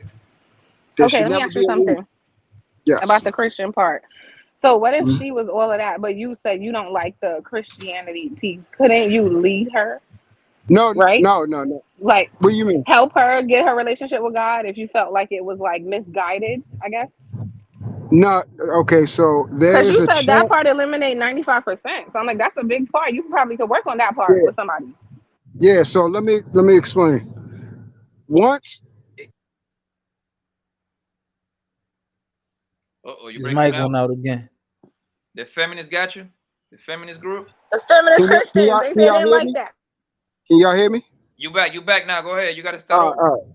So I was saying that the word says train up a child in the way they should go, and when they're old they won't depart from it. She has to at least have a foundation. Now let's say like she started off with her grandparents, her mother, or whatever. They the ones that took her to church. So that means her foundation comes from them. It's not her actual relationship. So I can start from there. But the problem is a lot of these girls, they don't even know what they even trying to serve. They don't understand the word. They'll read it and they'll pray with you, but they will not do what the word asks. They do not follow God. They just want to say, "Yeah, I'm a Christian to be with you." That's what they're Wait, gonna say. Oh yeah, can I agree with you real quick? This is my last thing, Poppy, because he's right about this. I don't call myself a Christian per se, but I have some family members who are severely Christian, right? Go to church every Sunday, and they don't even understand the word better than me. So it's like, what are you even going there for? You're not really retaining exactly. anything. No, I agree with Thank you. that. Exactly. So once that happens, then it's out the door because if you do not fear God, bro, you're not gonna reverence me. If you don't adhere to the person that holds your daggone breath, provides you with purpose, gave you life, gave you the people that you love, how the hell you gonna reverence and respect me? We're always gonna be looked and viewed as equals, and I'm not. And my idealism is that men and women are not the same. I got to carry on a way heavier weight, way heavier burden, deal with who you are, take care of the children, take care of our family, and protect us from all things. So you're going to have to understand you're going to have to fall under my leadership, and you're going to have to allow me to rock this thing out. And we're going to be good, but you just got to follow directions. And a lot of women have a problem with following directions and also not being liars. Y'all love lying. Even small things, I'll be like, yo, did you drink a glass of water today? Yeah, I did. I ain't drink no damn water all day. Like I don't love literally, just lying, lying. but I mean, I understand. Yo, I hate Ben, liars. what is I mean, hold on. Let me go with the guys. Like, let me go jump on Marcus and then fighter. You still here? Yeah, I'm right here. I'm right here. With Marcus, well, you go, man. What is a good woman to you, man? Answer Ben's question. Say it again, bro. Can you repeat the question? What is a good woman to you? I think a good woman is a woman who, when you go through the rough times and the bad times, and they're still there, they're still loyal, and I think they understand and just being grateful. have some gratitude and being respectful, bro. And I think with that is appreciation and love. You know, I think that's what love is, bro. That's what true love, I think, my opinion. Okay, does the religious background matter? I mean, it's a plus. It's a staple. It's a staple for me. It means that she has some type of morals and values. You know, how she was raised. So, you know. All right, yeah, that's it. And yeah, I mean, she got to be obviously attractive, and how she looks is a reflection upon herself. If you look good, you feel good. You care about your looks. You care about yourself. It shows some type of self-respect for yourself. You know. Okay, that's a good answer, man. Good, beautiful answer, man. You done? Yeah, I'm done, bro. So let's go with my man Fighter, man. And let me remind you, good woman don't talk about the prostitutes that you smash in Dominican Republic. Nigga, I would never, man. I would never. I would God damn, fire complex, not the hookers. Yeah, listen, man. I would Hookers never. are good women too, but okay, that's a conversation for me. I can't, man. That's for the patron. It's against my religion. You heard? It's against my religion.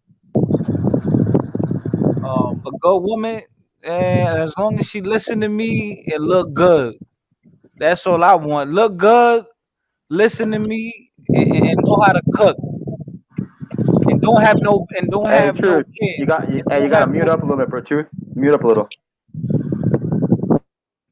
That's my main requirement. Look good, don't have any kids, and listen to me, and that's it. That's all I ask for. All right. Look at my girl Alicia, man. A good man is what you say? For a person like me, a good man knows when to tell me no. You see that woman right there?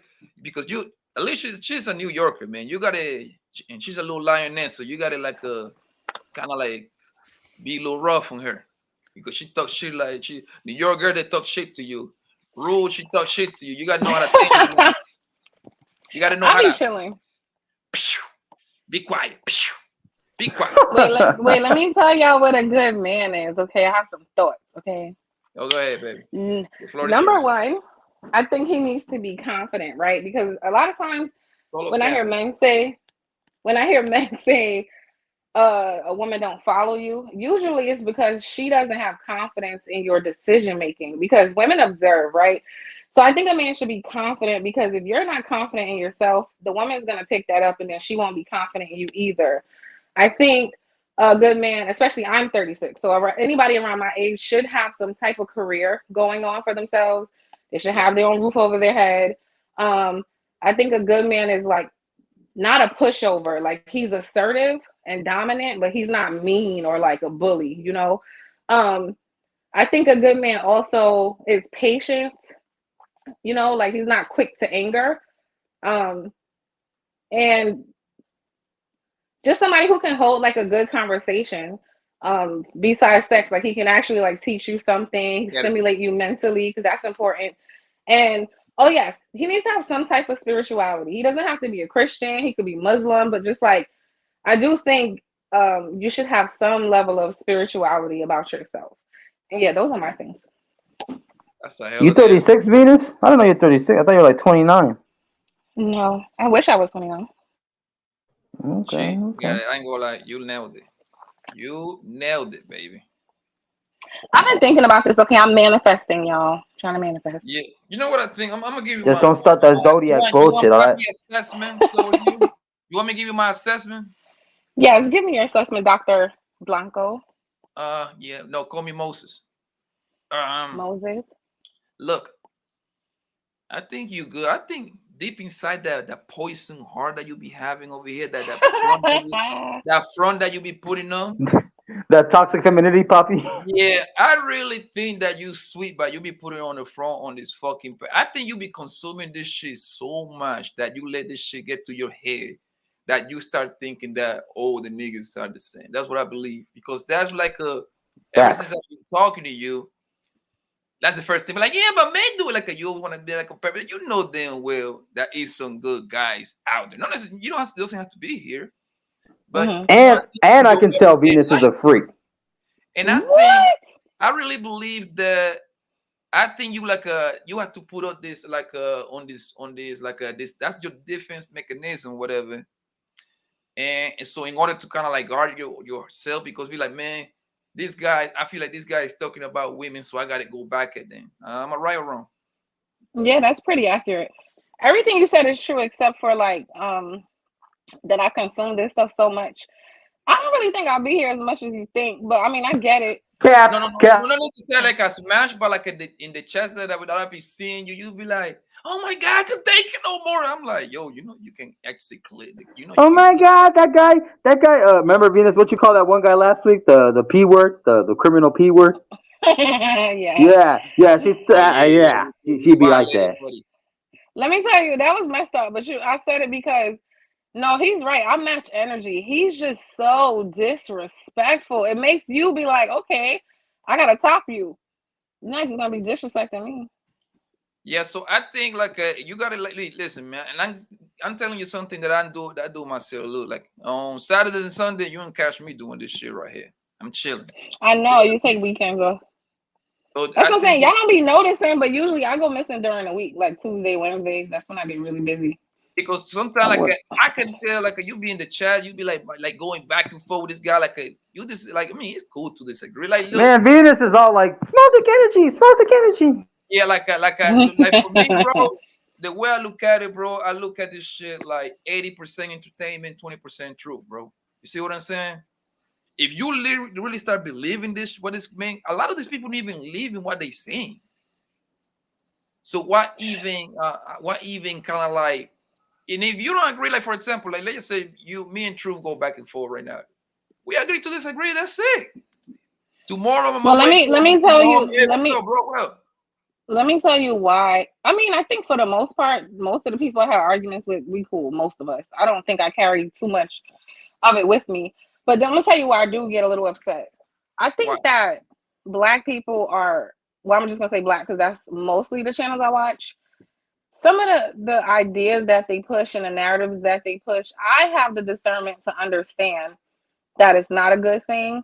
But I feel like a lot of the audience don't have that level of like intellect to differentiate, and I kind of feel like they be poisoning people with all of the stuff they say. Because anything you consume over and over and over and over, unless you have discernment and you understand, you will start to believe.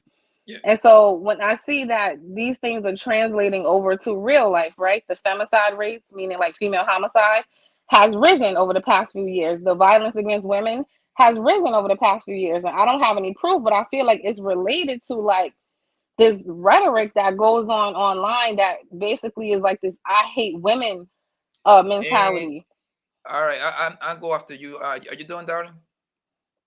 Yeah, so I would just tell you that would be the one thing that really does bother me when I see people who I know they know better, and it's thousands of people watching you, and you're just telling people it's like watching people exploit their own community for money. It just, I don't know, it bothers me a little bit. Okay, Poppy, can I interject real quick? Poppy? Go ahead, boss. Hey, I'm just gonna say this, Venus. I understand where you're coming from with the whole femicide thing, but we all know that male homicides outrule and overmatch all the other ones, and understand that male on male violence is even higher than what it is for women. And to be honest, we know that domestic violence cases, we know that the lesbos have the highest of them all. Yeah, there's domestic violence, then there's murder. You see the difference? Yeah, I understand that. Women aren't killing each other. Don't say the word. But oh, sorry. Deletion. Just say deletion or homicide. Gotcha. So look, okay. Here's the thing, Venus. Here's the thing. I know you said femicide. That's what you call it. Well, that's what they call female homicide. All right, femicide. Yeah. I know that's a real thing, but let's be honest. A lot of the girls that be getting deleted, they into some street shit. I know a lot of them, bro. You think so? I know so. Trust. Listen, I'm in tune with the streets, man. So I know what's going on out there. Listen, when you see a girl, not all of them, of course, but a high percentage of the girls that you hear that getting clapped out of here, I promise you, they setting niggas up to get robbed. They drugging these niggas to rob them. Guess what? That man is still gonna have a clap back. That when he gonna see you, he gonna give it to you. Now, Can you judge the man for like clapping on some girl to rob him? I don't got nothing against it. I'm gonna tell you why. Because you involve if you as a girl, I don't promote no violence towards a female and towards a kid. To me, those are out of the equation. You see what I'm saying? I engage with guys, but I always say females and kids, they're completely out of the question. However, if you are ruled by business, right, and you go ahead and set up, and my man on Friday here in New York, you get this man the impression that you're dating whatever, and you take this man to his house, and you drug him, and you call your real boyfriend to rob him. At that point, just know you part of the street, and most likely he's gonna dump on you when he see you next time. You see what I'm saying? You understand it? Yeah, of course, but a lot of those stories of these be girls, spouse. No, listen to me. A lot of those stories be spouse related too, like baby mama, wife, kind of like the that's what I'm saying. man Like, is I know hurting somebody their was lying, but, like, woman. a lot of those stories, they girls be getting on some street nasty shit. Because listen, I know girls that be setting niggas up. Hell, you don't have to take my word. The biggest artist, what's her name? Cardi B said that herself. I used to draw niggas to rob and have the homies come rob.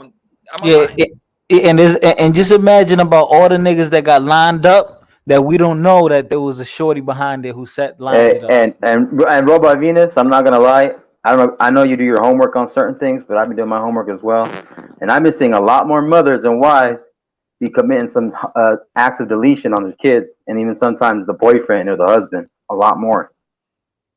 I gotta look into that. I don't know. Yeah, but my point. But hey, here's the thing. I don't know. Hold on, let me finish so you can finish. Hold on, look. The thing is that the stats is never gonna tell you why Hungary got smoked. All they're gonna show you, oh, she got smoked. We're looking for suspects. Blah blah blah. That's what they're gonna tell you. But trust me, the story behind it, not all the time, but a lot of times, Hungary was on street shit. Hungary probably was moving a brick for somebody, and she called her new boyfriend, yo, here's this brick. And guess what? Homeboy now is coming after your head. You see what I'm saying? So, but you want to see none of that shit on whatever stats you watching. Well, yeah, I don't know who does more of what, but just to answer you guys' questions about what the one thing that does bother me, it doesn't have to even relate to women. I just don't like seeing Black people just completely lie to other Black people, because some of those people in that audience look up to these men. Some of them are younger, and it's a lot of like garbage that they speak. And then I'm noticing, just if I go from channel to channel to channel, how much of a follower just people are. Like literally, I watch one person say something, and then I go to another channel the next day, then that man repeats it. Then another channel the next day, then that man repeats it. And it's a lie, and it just spreads around like wildfire. And so, I mean, there's nothing I could really do, but that would be, if anything, that would be the one thing that bothers me, because I actually do care about my people, and I don't think you should be just telling people because you hate women that now, like I was listening to your stream earlier, and Scam said he wants to get married, and somebody jumped in to say, well, don't marry nobody Black. It's shit like that. Like, why?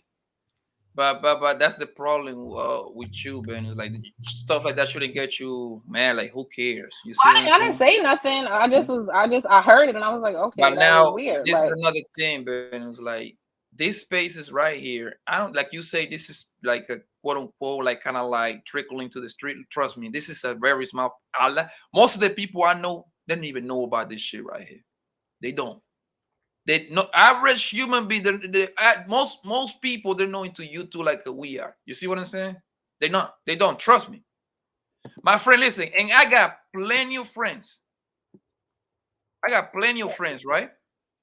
That I'd ask them, yo, what do you know about red pill?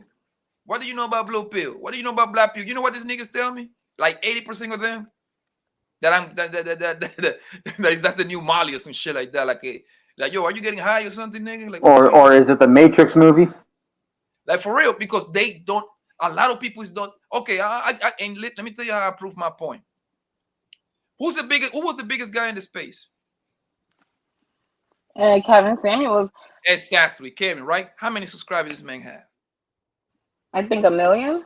Exactly. How many Black people is around? I don't know. How many Black people? 48 million counting. So, I think you're missing my point. Listen, I understand it, but go ahead. Okay, let's just say I go listen to Cynthia G all day, right? and then I get it in my head, you know what, I hate these black men, blah, blah, blah. That's not going to stop me from spreading that around to the people in my real life.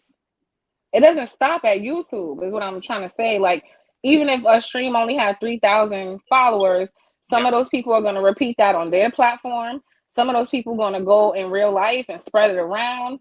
And like, it just kind of, it expands. And now, I don't know. I just think it's dangerous. That's just my opinion. I think it's dangerous. I get your point. I guess, and let me, before I let, what's in, Lexi, I think came back. Thank you for coming back, darling. And I think my girl Alicia here. Listen, I'm gonna be honest with you, girl. A lot of people, they don't really, and listen, like you say, like you listen to Cynthia G and you start spreading, trust me, yeah, that message isn't going too far, man. Like, your homegirl's gonna look at you like, you hate what? Girl, you on your own, man. I love my niggas. You see what I'm saying? Like, you know that and I know that. But think about like how many followers she have. And listen, I watch Cynthia G sometimes. But like, I'm not just somebody who's just gonna take everything anybody says and run with it. Yeah, Ru, but look, like out of all those people, they be having like cartoon like pictures and stuff like that because they don't even want to be associated over there. They just over there just they probably got done wrong by the boyfriend, whatever.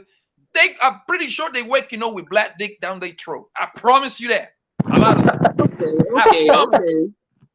I guarantee it, yo.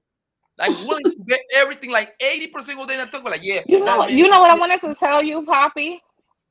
You know what I wanted to tell you? I wish one day you would listen to her. Just one day. Just to give your objective. I think you should review one of her videos, actually. I did. Too strange. She's a piece of shit. I just don't say nothing in the chat because they would eat me alive. She's a piece of shit. I don't think she is. That's the okay. Listen, darling. Okay, I might just tell you one thing. I'm gonna let the two girls go. Listen, every time that a human being, especially a women of color, say the lead black baby boys that look like me, right? You automatically disqualify, yo. There is nothing else to talk about here. That's it.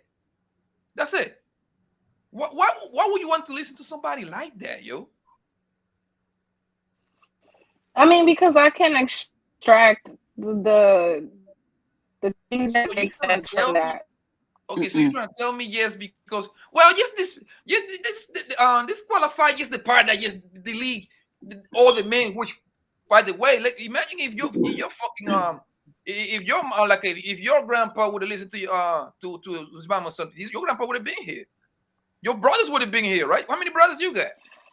But here's the thing. Hey, I have 4 brothers. But you know what's funny, but here's Poppy? the thing. A lot of the women on her channel, even I have 4 brothers, but even a lot of the women on her channel don't agree. You have your 4 brothers. But I'm saying a lot of women on her channel even challenge her on that idea. Like, we don't support everything she says. They even being in there, they empower her. They giving her what she needs, which you did already. Like, okay, let's flip it, yo. Let's just say if I start saying that, like, oh, you motherfuckers start deleting black baby girls, then what? As soon as you're pregnant, 3 months on, they tell you as a girl, go delete that thing. Then what? How you gonna look at me? To me, it's the same as me sitting in. I'm not gonna say people name, but certain men's chat on this space. When I hear them talking about stomping women out, when I hear them talking about, oh, leave her with the baby. When I hear them advocating for domestic violence, like, I don't know. Do you realize some of the things these men say? So I look at it like, if I could listen to them, I could listen to her. They all say trash stuff. I'm gonna be honest with you, Benos. I don't know what channel. That sounds like some dark ass channel. I don't hear that. Oh, okay. I have to interject there. I don't want to say no name, but there's people that put it that way. CTG got you. I'm losing you. Hello? Yeah, go ahead, Alicia. No, I have to interject there because Poppy, when we first met on Duke and Don's channel, and there were a couple of streams in where this man killed his ex-wife, and then turned and killed his the mother of his. Please don't interrupt. No, say delete. Alicia, you gotta say deletion. Oh, I'm sorry. Delete. Extinguished. His other partner, who was impregnated with his child that was not born yet, and live streamed it. I vividly recall everyone in Duke and Don's channel, every man, not, I won't say advocating, but I'll say trying to find a reason for why Justifying. he They were may have been justifying it. correct in ending her life, their lives. And for me, the only people who actually ended up suffering were the children. And no one in that stream thought about it. Everybody kept screaming about, well, you don't know what she did to him, and you don't know what she did to him. What child deserves to have their mother taken from them? Like, you mean like is it like a custody battle or something like No, that? no, no, I no. know, You heard I know what exactly Wait, Alicia let what I me talking. tell said. you. Hold on, I time do out, time out, too. time out. Pause. I know what you're talking about, Alicia, but I You just know want to be exactly fair. what stream I'm talking about. I know what I'm talking. I know what you're talking about because we were there in the chat and some people were on the panel. But there was And I many other couldn't content believe it. creators. I couldn't There, believe it. Because you know what? No child deserves to lose their parent on any spectrum in a violent manner. No child Alicia, does. And you're that's talking. what, Marcus. Hold Yeah, on, let hold her on, go, hold then on. you You're, go, Marcus. Go well, ahead, I was man. gonna. Okay, go for it. Go. Yeah, go ahead and finish. No child deserves to lose their parent in any fashion in that way, mother or father, because there are women who have done the same thing because they were jealous of the other partner coming in and they felt that they no longer had the place. Like I don't care what happens, if as long as there is no physical harm that came to you, your life is not in any immediate danger. You don't have the right to take that parent away from their child. But yet and still on Duke and Don's channel, everybody was like, yeah, let's do this and yeah, let's do that. But nobody said anything about that. And it's not And right can I on add any to that? spectrum. That's the Marcus was reason going I to. literally stopped. I just want to add this one That, part. That's literally the yeah, go reason, for that it, same bro. story. I stopped watching Lead Attorney. I remember that day. I could not believe the lead attorney was up there justifying this man deleting. He deleted his wife already. He was on the way with the kids in the car to the ex-wife With house them in the car. to delete her But yet too, and right? still they found a way to Oh, I justify remember him that part doing of that. the story. Wait, but I just want to say this last Say part. And what, this is the Poppy? part. Wait, I just want to say this last part. And this is the part that really made me not support the lead attorney anymore. Yeah. Because he was sitting there justifying this crap, right? So he was like, oh, because of the child support, da da da da da. All the men in the chat was just going. Wait, but this is the part that's funny. I looked into the story later, and you find out that that woman went to court several times for order of protection against him because he was beating her. But those men didn't even think about that. All they said was, well, she Nobody must thought to have correct did it. this. So my point is, Nobody it's a thought to lot. correct it. And I'm not going to say the other people's names, but you know them. There's a lot of men in these space who advocate for violence. So I don't feel bad about listening to Cynthia if I can listen to any of them. That I can't support. That I cannot support as the mother of a black son. I cannot support that because when I heard her say that out of her mouth, delete all black men, and I have brought a black son into this world, and I went through shit. I went through hell to bring that boy into this world. I wasn't even supposed to have children. That boy was the reason that I know what love is. So that right there shut me down completely from her. Completely. My only thing is like if you're quick to, and I'm not speaking directly to anyone, I'm just saying, but if anyone is quick to denounce a man because it seemed like he was hurt in his past and he's being bitter and he can't get over it, if women are quick to call that guy out, right, they should be able to call out the women that say preposterous things like that. I think I just did that. Yeah, no. I'm not. I'm not directing it to you. That's why I'm not directing it to you because you're saying exactly my point. Like, but there's women that they don't call it out, and it's like that goes through one ear and out the other when they hear when she says things like delete, and we should be fair. You know what I'm saying? We should be fair to both sides. That's what I'm saying. Absolutely, I agree with that 100%. Lexi, what you have to say, baby? You still here? Sorry. No, I'm here. I'm listening. What is there? Like, is a question or what do you want me to answer? Okay, I don't know. I'm I don't know just if you're listening. familiar. Well, I don't know. first of all, nice to meet you, Lexi. I'm Alicia. Hi, Alicia. Hi, Venus. How are you? Hi, Lexi. I didn't talk to Doing her great, forever. doing great. That's what's up. Okay, okay. Well, Papi, look at all the girls. You got so many girls here now. Now they call me ugly. Venus called me ugly as fuck, and Alicia called me I ugly. never in my life called this Poppy, man. shut the fuck up, because you know I've never Yeah, said you those see how words they in my talk to life. me, man? God damn, and I thought I was an alpha. No, because ooh, I gotta that's what you take get for on my thinking. masculinity so they can talk to me correct. Yo, god damn. That's what you get for thinking. Yo, look, I don't know if you're familiar with Cynthia J, but if you ain't familiar, this is a girl, a black woman, African American woman that kind of got like a little hate towards me.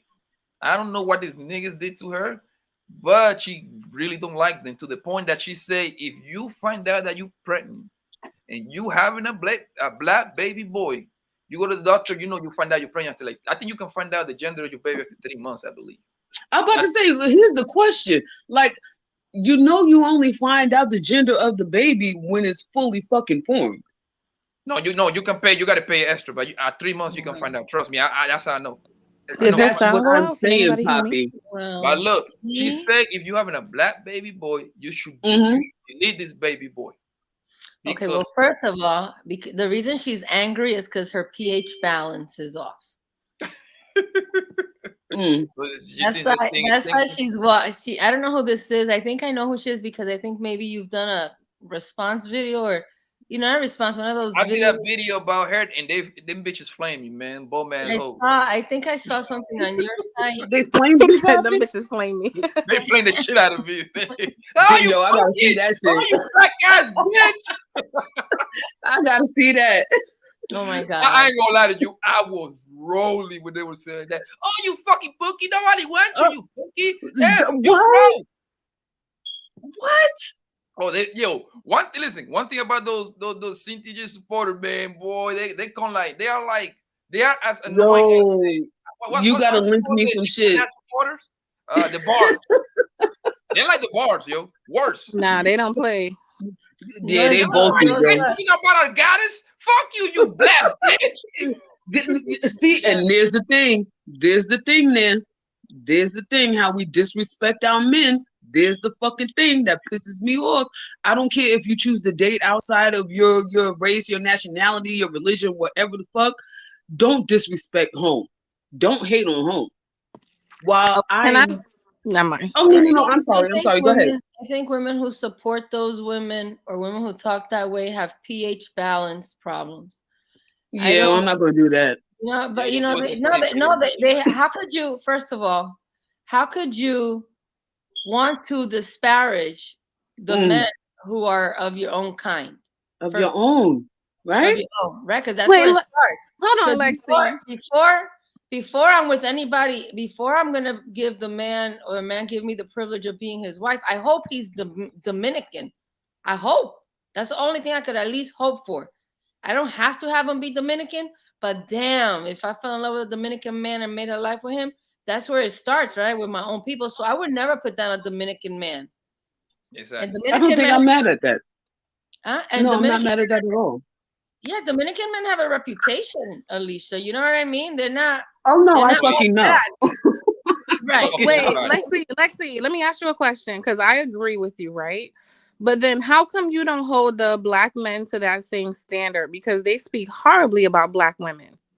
Because it's not on her to hold our men accountable. Well, it's not on her. I'm asking. Wait. I'm asking her a question. Can you let her answer? I respect that.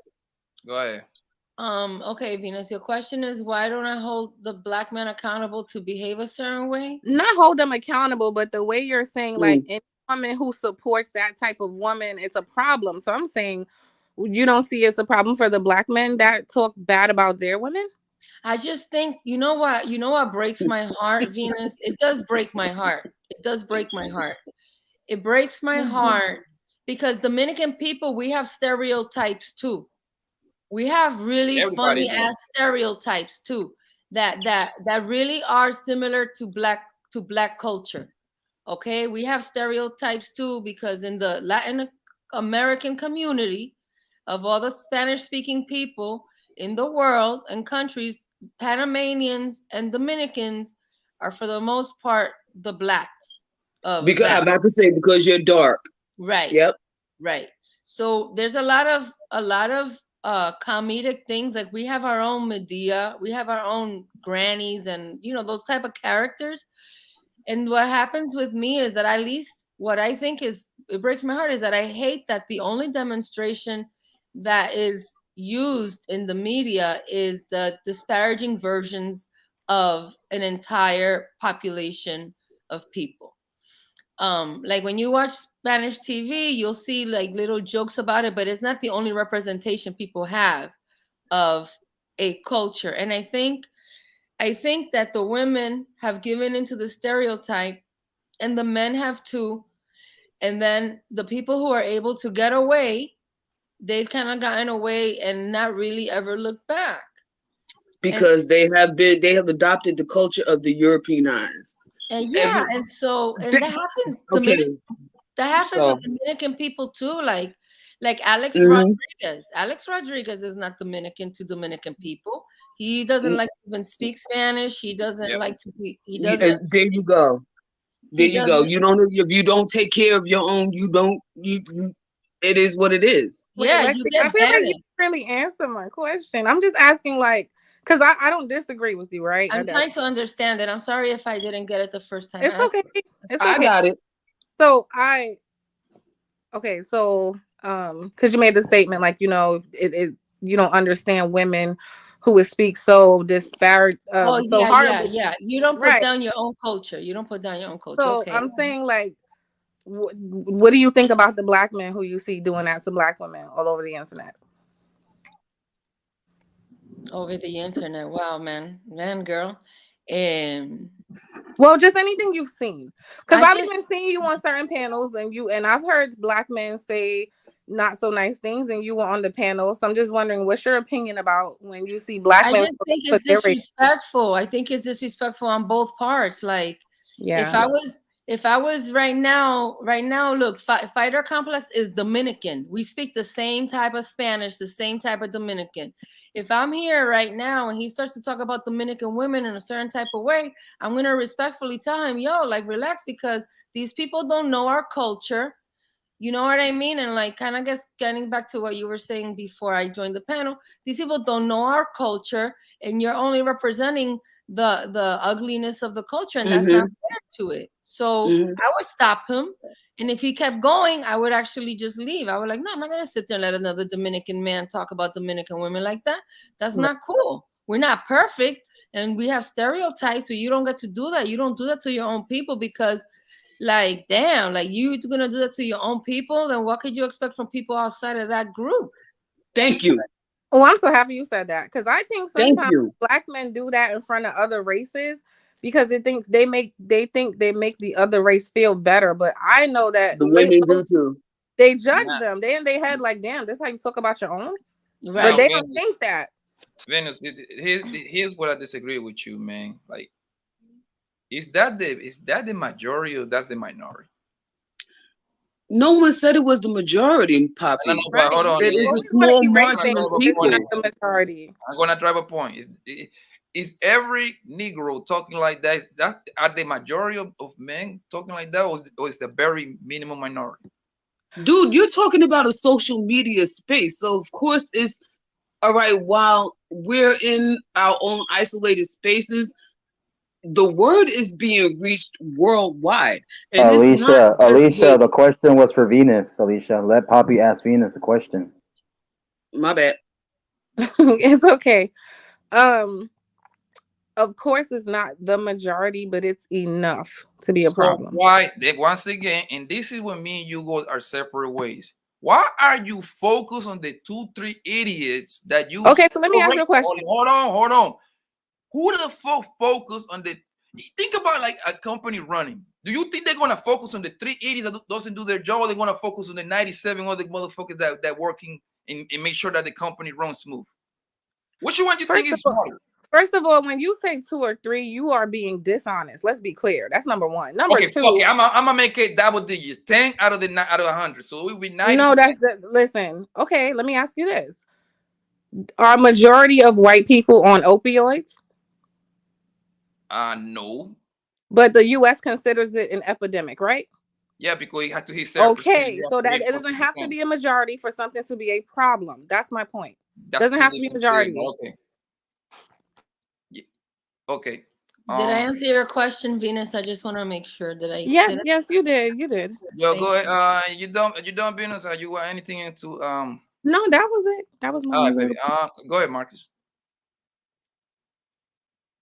You see, my Marcus saying the same thing. Marcus White. He like the loudest always in my I never okay, look. I'm gonna give you the perfect example, yo. Look at Lucky's comment. Look what Lucky said. Do you know that it's like two-headed babies born like every now and then? Right? Poppy. You be making Yes or false no? equivalencies. Do Yes. you know it's two-headed babies born every other day, right? Yes. Do you see motherfucking Gap or Polo making shirts for two-headed babies? We're not talking about They really don't count because they're not the majority. Okay. All right, Poppy. My point is, baby. Well, let me ask you a question. How do you think something becomes a majority? How does that happen? How does that happen? They don't start that way. A strong voice. I start like overruling everybody else. Right, because at a certain point, Black people were ahead of Latin people in the country we were more than them. Now we're not, right? So just because you are a minority, you could surpass somebody else. That doesn't mean anything. All right. Actually, Latinos in the next few years are about to be like the majority here. So Actually, being a minority, eventually you can become a majority. Is my point. Does that make sense? No, what I'm saying is that the Latino out of the minorities, the Latinos are the majority the whole time. It's 57 million that count. We didn't even counting the illegal ones, and it's about 50 million Black people. So it's been the majority for a minute already. I don't know what else to say. Like, you're not trying to see the point, and I mean, we just think differently. So I mean, I understand, but it's not as minute as you think it is. Is what I'm trying to. I want you to give me a name. Which guy you think is the loudest saying that fucked up shit? I don't know. I just hear the rhetoric in so many different places. I don't really know, and I'm only around 3 or 4 channels. That's the bad thing. But just different people. Different. I don't know who that is, but different panel members. Even like I said, I heard somebody on your stream say it today. I don't have to be on a lot of channels to hear a lot of men pass through and hear the rhetoric. I hear it all the time. Can you repeat what they say? Maybe I made Cam said he wants to get married, and then somebody jumped in. He wasn't asking for advice, but somebody jumped in to advise him. Well, don't marry nobody Black. And this was, I'm assuming, a Black person who said it. You assuming? So you was even looking? I was just listening. I was doing stuff, but I heard it because I even heard. I need to know what you were doing instead of. I even heard Thanos jumped in and stopped him in his tracks, and Thanos was like, "No, we're not doing that over here." But my point is, I don't have to be on 20 different channels. If I listen to any of you guys' channels long enough, somebody pops up with that bullshit. It's a lot of people saying that. It's not 3 or 4 like you think. It's not. Okay. I get your point, darling. I get your point. Yes, I just want to let you know, man is great. You see what I'm saying? Most men are good. Just know that. They just want their dick sucked. They just want some food, and they just want some fucking peace. I don't think it's that much to us. Do you think that's too much? Hey, Venus, where are you located, if you don't mind me asking? I'm in New York. And you? She lying. You're not Latina. I'm sorry. You're not Latina. No, I'm Black. Have you ever dated a Dominican guy? Half Dominican guy. Yeah. Damn, that's what I think. I think you should just go to a nice Dominican guy, man, because. Oh, she be talking about divesting all the time, so I'm pretty sure. Yeah, my God, like whatever the hell is going on over there, I think Venus is like she consumed this shit too much, man. That's what it is. No, she's like it's not about consuming anything. I have a brain. I have ears. I can see what's going on. Listen, it's true. Like sometimes you it's like. You know, it kind of is very disheartening to hear people of your own kind talk about people of your own kind. That shit bothers me. Like, don't talk to me about Dominicans. Like, we're nationalists. I'm American. I was born in America. But so this is like the emotion part, because I mean, the reason I say that is because look, you know what people say about Colombian guys? Like, we're nothing but drug dealers and shit. None of that shit bothers me at all. Like, I know that, but it's not cool. To me, this is the way I look at life. Like if you're not pointing me out like you, papi, I don't give a fuck because I mean you don't want no smoke. You see what I'm saying? Once you say you, then we maybe then for a we woman, get maybe for a woman it's a little different. and that's For what I'm saying. me, Yeah. yeah, I think for me, if I have a Dominican guy putting down Dominican women in front of me and I tell him I'm Dominican, I'm gonna be like, damn, how were you raised? Like, who raised you? Because you could, you just, it's your people. You just not gonna, I don't know, you don't take it there. I don't know. I don't Yeah, know hold if on. that's At least you say that. That's cat. What is cat, baby? Only black people say that, by the way. Because listen, can you say something about Jewish people? Do they say, well, you're not talking about Don't me? say that word, No. God damn it. Little hats. You're not gonna get in trouble for saying that word. But okay, little hats. No, yes, we do. Little hats. If you say something about little hat community, they don't say, well, he wasn't talking to me. No, you're a problem. You say something about one LGBTQ, they don't say, oh, he wasn't talking to me. No, you're a problem. Everybody else seems to understand that you need to stick with your group, but black people want to be, oh, well, they're not talking about me. That doesn't make sense. That's not how that go. I mean, that's how I approach it, but maybe I'm wrong. I don't know. Go ahead, Alicia. What you saying? Like, No, you know what? Damn, I actually Poppy, having me forgot what gone. you had said, oh, Poppy. goddamn, You Marcus. said something. After Alicia, You bro, said, give me a thing. She said I was capping. What I was capping yeah, about? you said something a little while ago, and I'm like, wait a minute, no, that's that. I forgot what it was. Shit, I've been drinking. What you drinking? Hennessy or Jack Daniels? Jack. Oh, damn. Drinking Jack. Somebody, I like Jack Daniels. Go ahead, Marcus. No, I was just gonna do a little pushback and a little I'm not gonna say cap, but I'm gonna say disingenuous what Alicia and Venus were saying because wait a minute, I didn't even say anything. It was back then before I dropped out, Alicia. Remember, baby? Remember, baby? Before I dropped out? No, baby, me now. Shit, Is this Marcus? This All All right, I love you. Go ahead. You know, I love you too. But let me just say this real quick. starting. Let me just get it out real quick, and I'll let you ladies run the do your thing. But No, I'm gonna mute myself. all right. So back then, you brought up the example of Duke and Don and the guy that was supposedly deleted him, the baby mama, which he did. But he Not also deleted supposedly, himself. motherfucker. He did. He did. Okay, I just want to make sure we put that out there. Poppy, shut the fuck No. up. He and I love you so much, but you know damn well. Now stop it. You ain't gonna Well, he disrespect me confessed in my on own camera, goddamn house. Poppy. Don't make me put you in a chokehold now. Ooh, please. Oh, she said please, like she wants it. Oh, damn. I know she's doing that Jack Daniel. Go ahead, Marcus. All right. No. Oh, goddamn. No. I was gonna say you said that we were in Duke and Dawn, and there was people supposedly advocating or trying to justify what the guy was doing. But that's cat because there was plenty of them, including myself. If I was on the panel, remember it correctly. How would you feel if I said that I fucking screenshotted the shit? Screenshot is one thing, and another thing is The wait, you talking about the chat? You talking about the chat? The conversation, yes, I did because I couldn't believe it. Yes, I screenshotted the shit that some of y'all were saying. How do you screenshot a conversation but you don't download the video? Why would I download the video when I just needed what you were saying? What do you I don't need the whole video. Alicia, I just need the bullshit that people were saying, like but saying Marcus, that it was okay. I don't need the whole video. I just need screenshots. Go ahead. My point, Venus, was that there's plenty of men that were calling out the bullshit on what that guy did, including myself, that was wrong what the guy did. And I never once justified what he did. I was just trying to understand I don't deal with what the dick licking happened, shit. Because come on, what happened, and when what it led to, the great details, before what he did. That's what I was asking for. Okay, you done, Marcus?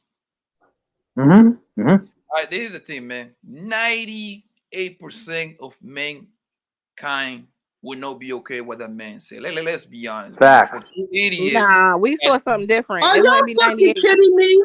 Jesus Christ. No. Are y'all kidding me? You trying to tell me that I wasn't there for that live stream to experience what I That's not what we experienced? said. That's not what we said, Alicia. That's not what we said. So please break it down to me. Explain it in layman's terms for me. 99% of mankind is not gonna co-sign. It doesn't matter what 98% of mankind did. 92% of mankind was advocating for that shit. All right. Cap. 2% of that mankind was fucking advocating for that shit. Come on now, Marcus. Come on. For real?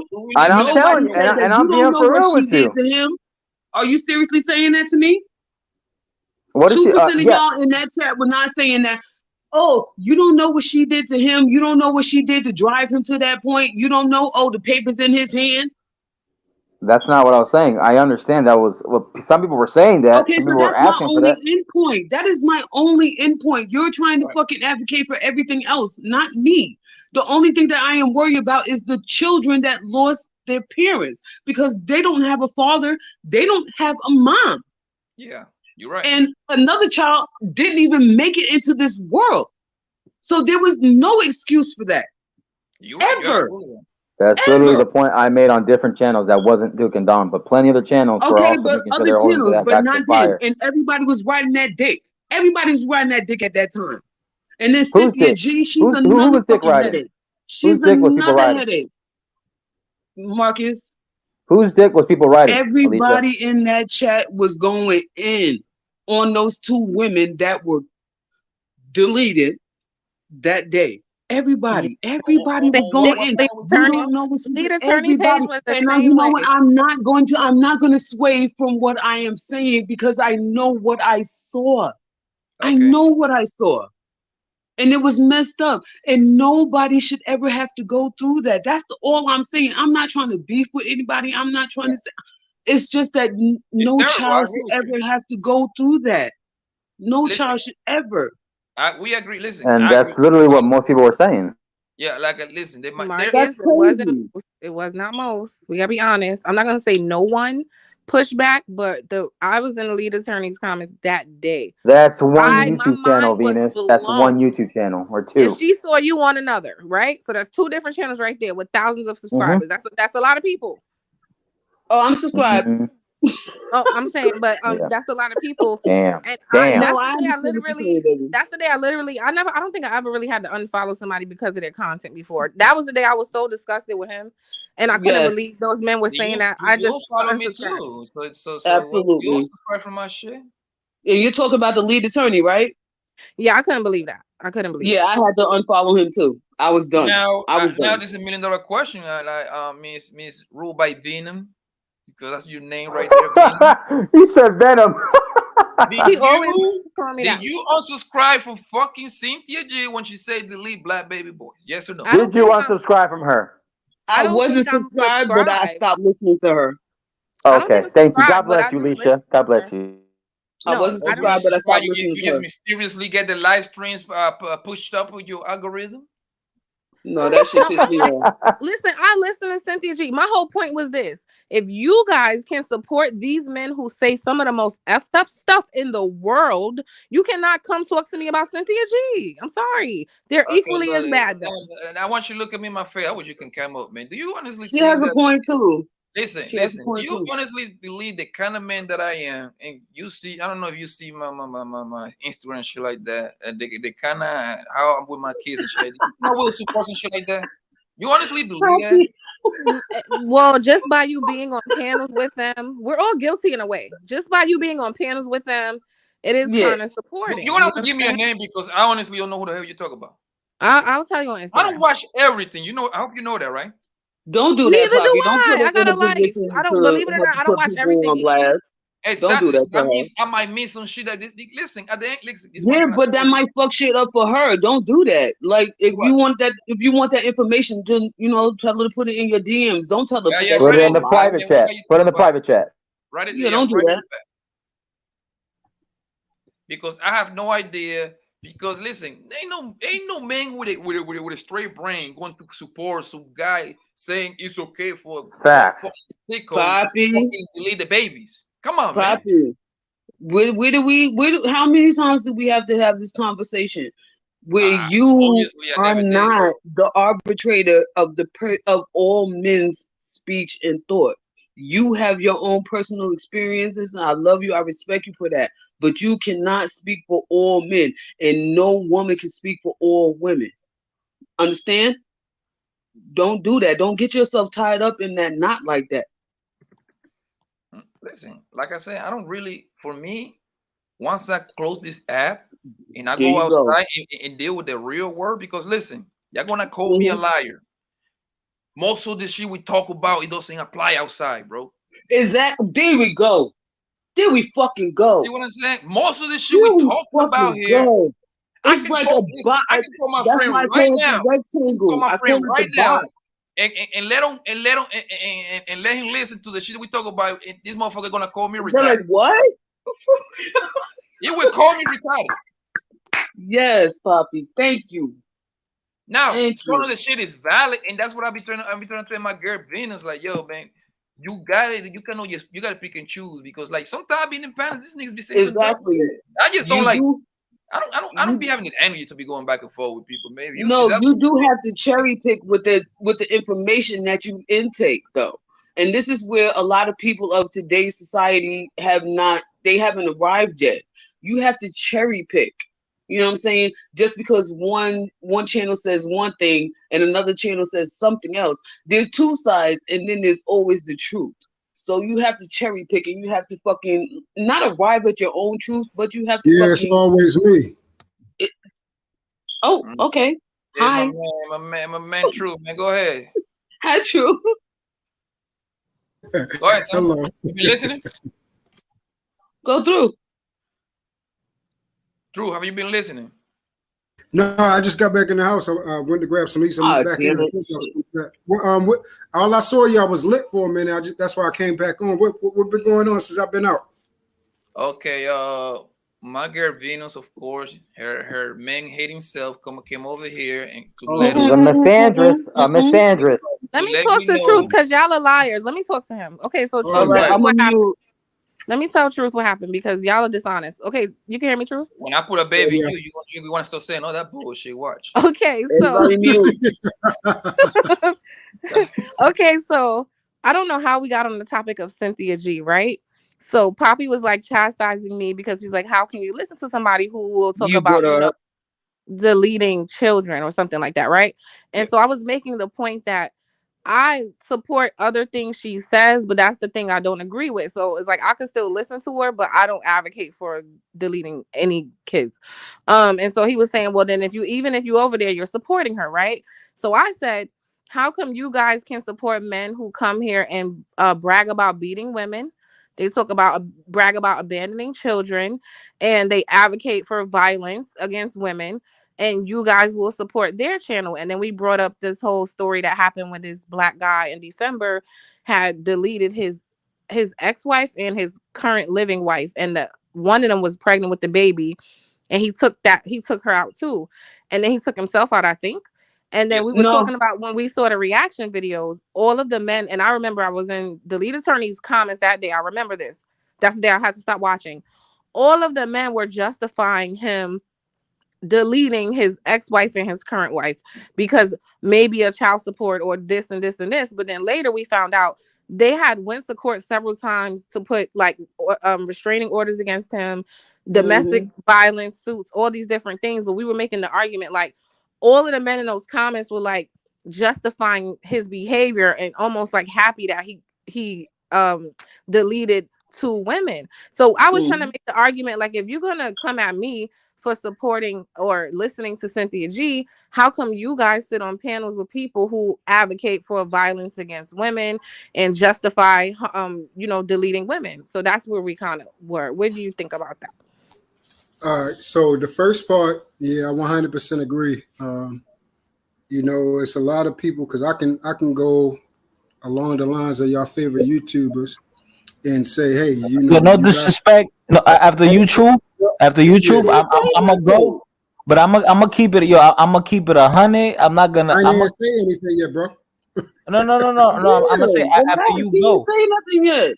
Wait, damn! I ain't even what. Yeah, I'm saying after he goes, I'm gonna go, and then I'm gonna keep it 100. And I'm keep it 100 after you go. Yeah, okay. Got you, fighter. I got you. Yeah, no doubt, no doubt. Yeah. All right. So in the first part where she was saying, we can't, me and Venus go back and forth about a lot of things too. But even back when she used to be bless me, you feel what I'm saying? So as far as we listening to things, again, we can't say that she's wrong, because we listen to people that if I said, hey, I can go to a video and say, hey, you support this? and you would say, hell no, I don't support that. But you will continuously watch the person because majority of us is on here for entertainment, and she's saying the same thing. Like, it's just something to watch. I support her on other things, and I don't support her on this specific issue. For me, anybody deleting babies and stuff like that, I'm not with that. Like, you know, I'm not with that for me. And I have a very disdain for anyone doing anything to a child, whether it's inside the womb or out. As far as the guy that deleted the woman, I can't preference my comments for other men. But as far as I didn't agree with what he did because it's wrong. Like you said, she was pregnant and he did that. But where I do not hold no sympathy, that's why I said, let me preference that first. But where I do not hold no sympathy for the woman that passed is because of the fact, number one, she could have got out of the situation. Number two, also, we do not know specifically what that woman did to that man. Okay? That do not give her to deserve to die. So let me preface that again while I'm going through this, because I know how y'all hear one thing, y'all take that one and then say, oh yeah, he said she deserved to die. No, she don't deserve to die. If she was alive, I wouldn't be mad that she's not dead. Okay? What I am saying is there are reasons and causes that probably caused her to be deleted or be put in that situation. If a man was on the other end of it, I saw women doing the same thing, Venus, when a man died. And what this man, I don't even agree with. But it was so many men, a woman on this day, which was a day after my birth, well, 2 days after my birthday. Kevin Samuel? And this man passed. And the women around the world were cheering. So it's a lot of disgust on both ends. That's why I'm saying a lot of people are hippo. A lot of people are that's hippos. true. I saw it. Yeah, it was dirt. It was. I don't even agree with the guy, but dag, come on now. Right. I'm not saying either one is worse than the other. I'm just saying don't judge me when we all supporting trash people. That's my whole thing. Right. I agree, and I agree with you with that. I agree. All right, go ahead, Fighter. What you was about to say, bro? Oh yeah. No. What I was gonna say is all right. So an example, I know a story. Well, actually, I know the person that did it. Actually, to be more, well, this woman was dating a man. The dude did a grimy, like shorty was holding him down. He moved the route. They moved across the country. She gave up her career. She did everything for their relationship, right? And then this dude turned around and got another woman pregnant. And then you know what she did? And they had a kid together. She went out of her rage and anger, whatever. She went off and off them. Sandy, I know you lost. I'm about to explain. You gotta listen. She went off and off the dude, and then she tried to off herself, but she survived. She didn't die. She survived. And guess what? Now she's locked up for the rest of her life. So when I heard that story, I'm like, damn, I understand why she did it. I'm not saying it's right or wrong. I understand why she did it, but she's stupid. Move on, take your baby, and then you can have another life. But I can understand why she did it, but it's dumb. You could get a whole nother nigga and live happily ever after. When I saw that story of that dude where he offed those women, I'm like, oh, I see why he did it. I don't agree with it. There's definitely other methods, but he ruined his life over a temporary situation. But I definitely see why he did it, because a lot of times women get away with shit. And sometimes all the man could do is just take the L and move on. You can't beat a Hey, rug. Fighter, hold that thought for a minute, because I want to show everybody something. Please tell me this is a female in here, finance man, or what that say? Is that a female? That's a man. It says it's a man. man, even though Do it's you not right. see what that dude is writing, yo? No, hold on. let me take Please look at what he's writing. It's something. This is what I'm talking about. There's something completely wrong with people. Well, okay, we don't want to No, block you, but Doug. like, Hey, Doug. No, you wouldn't. I'm trying to tell you, Shorty. I'm a totally different type of animal, Doug. Trust me. I'm trying to tell you, you wouldn't. You wouldn't. You on here saying some fuck nigga shit. What the hell? Anyway, continue, man. You You'll fight wouldn't. I'm trying to tell you. Nah. So like the moral of the story is that I can understand why people like behind stories, like when you see news articles or whatever, like, oh, such and such got killed on this block, and I'm like, oh damn, I knew that kid. And then like all you see is like, damn, like they killed that young guy. But behind the scenes, this nigga was a grimy nigga. He was robbing people, graping, doing all type of stuff.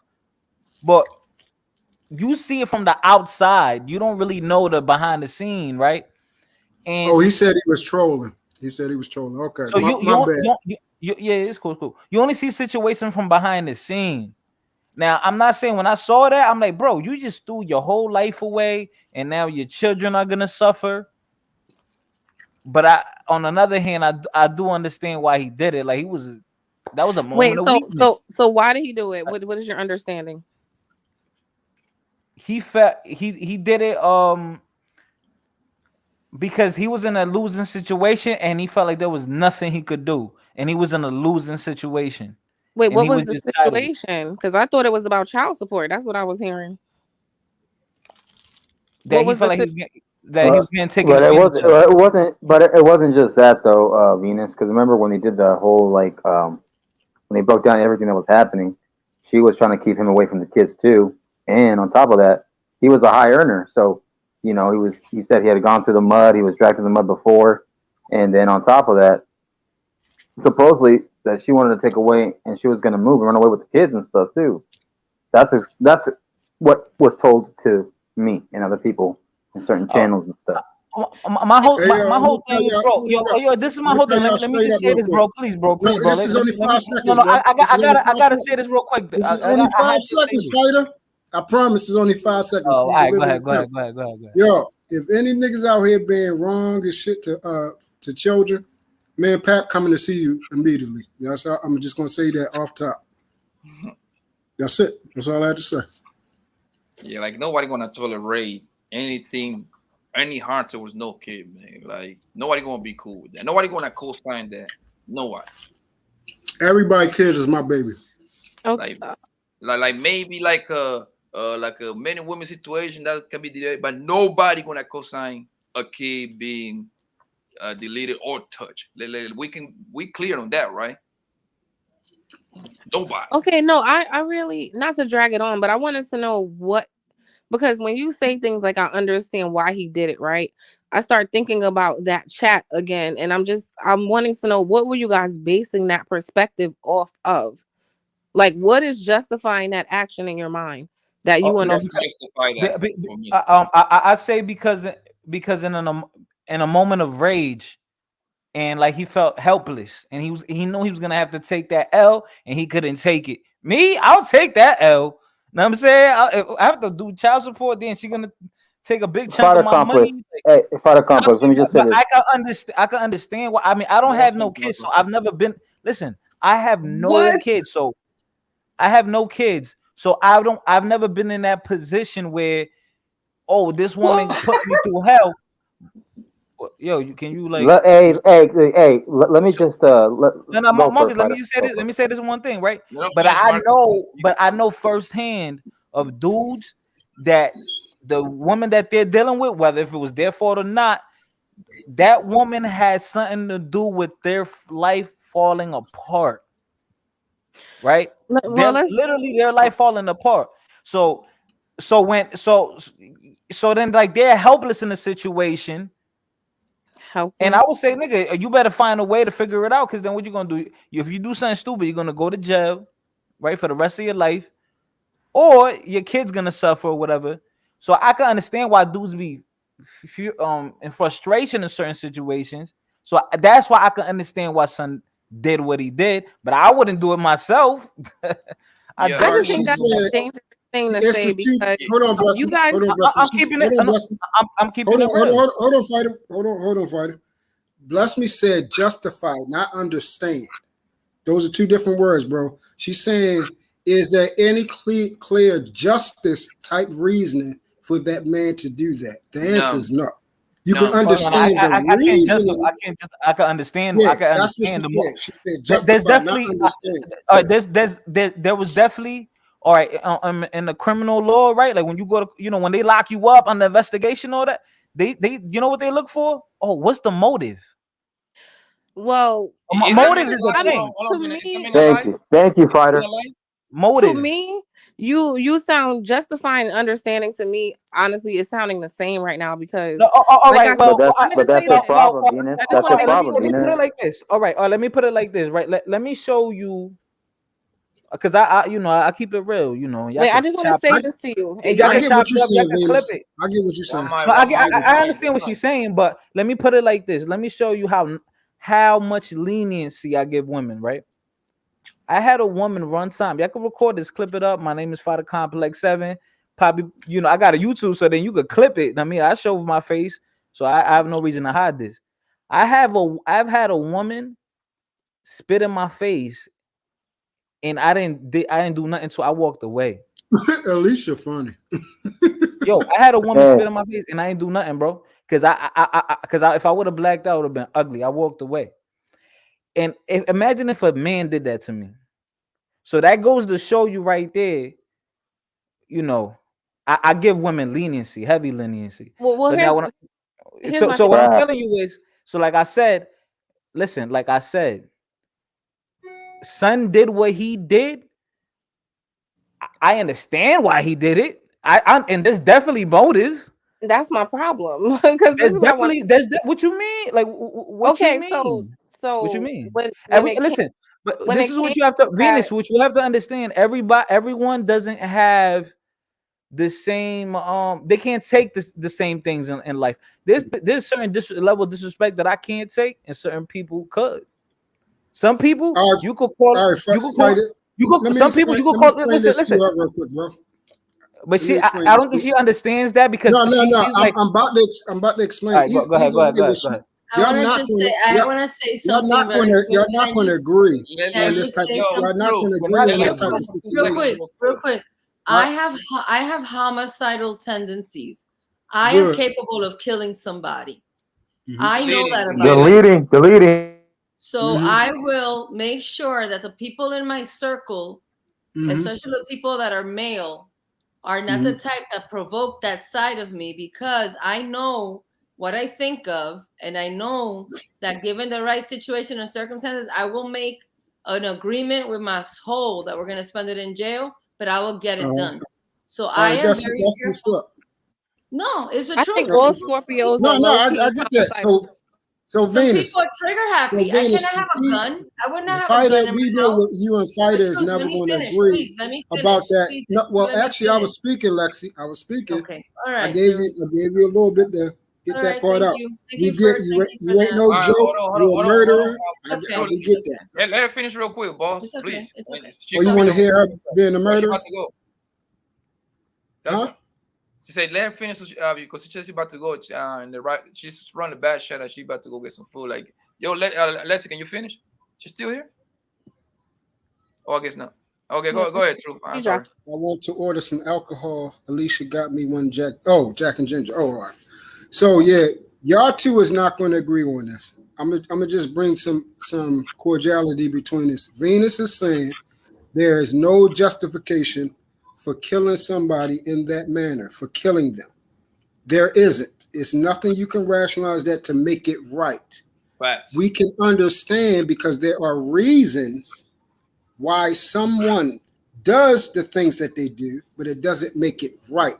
That's what Venus is saying. It's nothing you can say to make it right. You can understand, you can give reasons, you can give examples, you can give anecdotal evidence, you can show clips on the news of certain situations and all that. As long as she's saying if the roles was reversed and if that happened with a guy and the woman had caused that problem, you wouldn't agree with that either, Venus, right? Heck no. Okay, we good to go then. Wait, but this was my final thing I just found interesting about all of you, right? Because part of you guys' understanding is coming from the history that you know of with the guy, like, right? Like what he was going through, his experiences, whatever. But none of you considered what the women were going through. And that's why I'm like, why do you understand? Because then I'm You looking at it never like, asked oh, me, Venus. Hold up, Venus. You just messed it all up. I thought we agreed. Yes, no, Venus, listen. I'm all the way with you on this one. And there nobody's is letting me get to nothing that I just got man could have one point. justified to tell me to do that to that woman.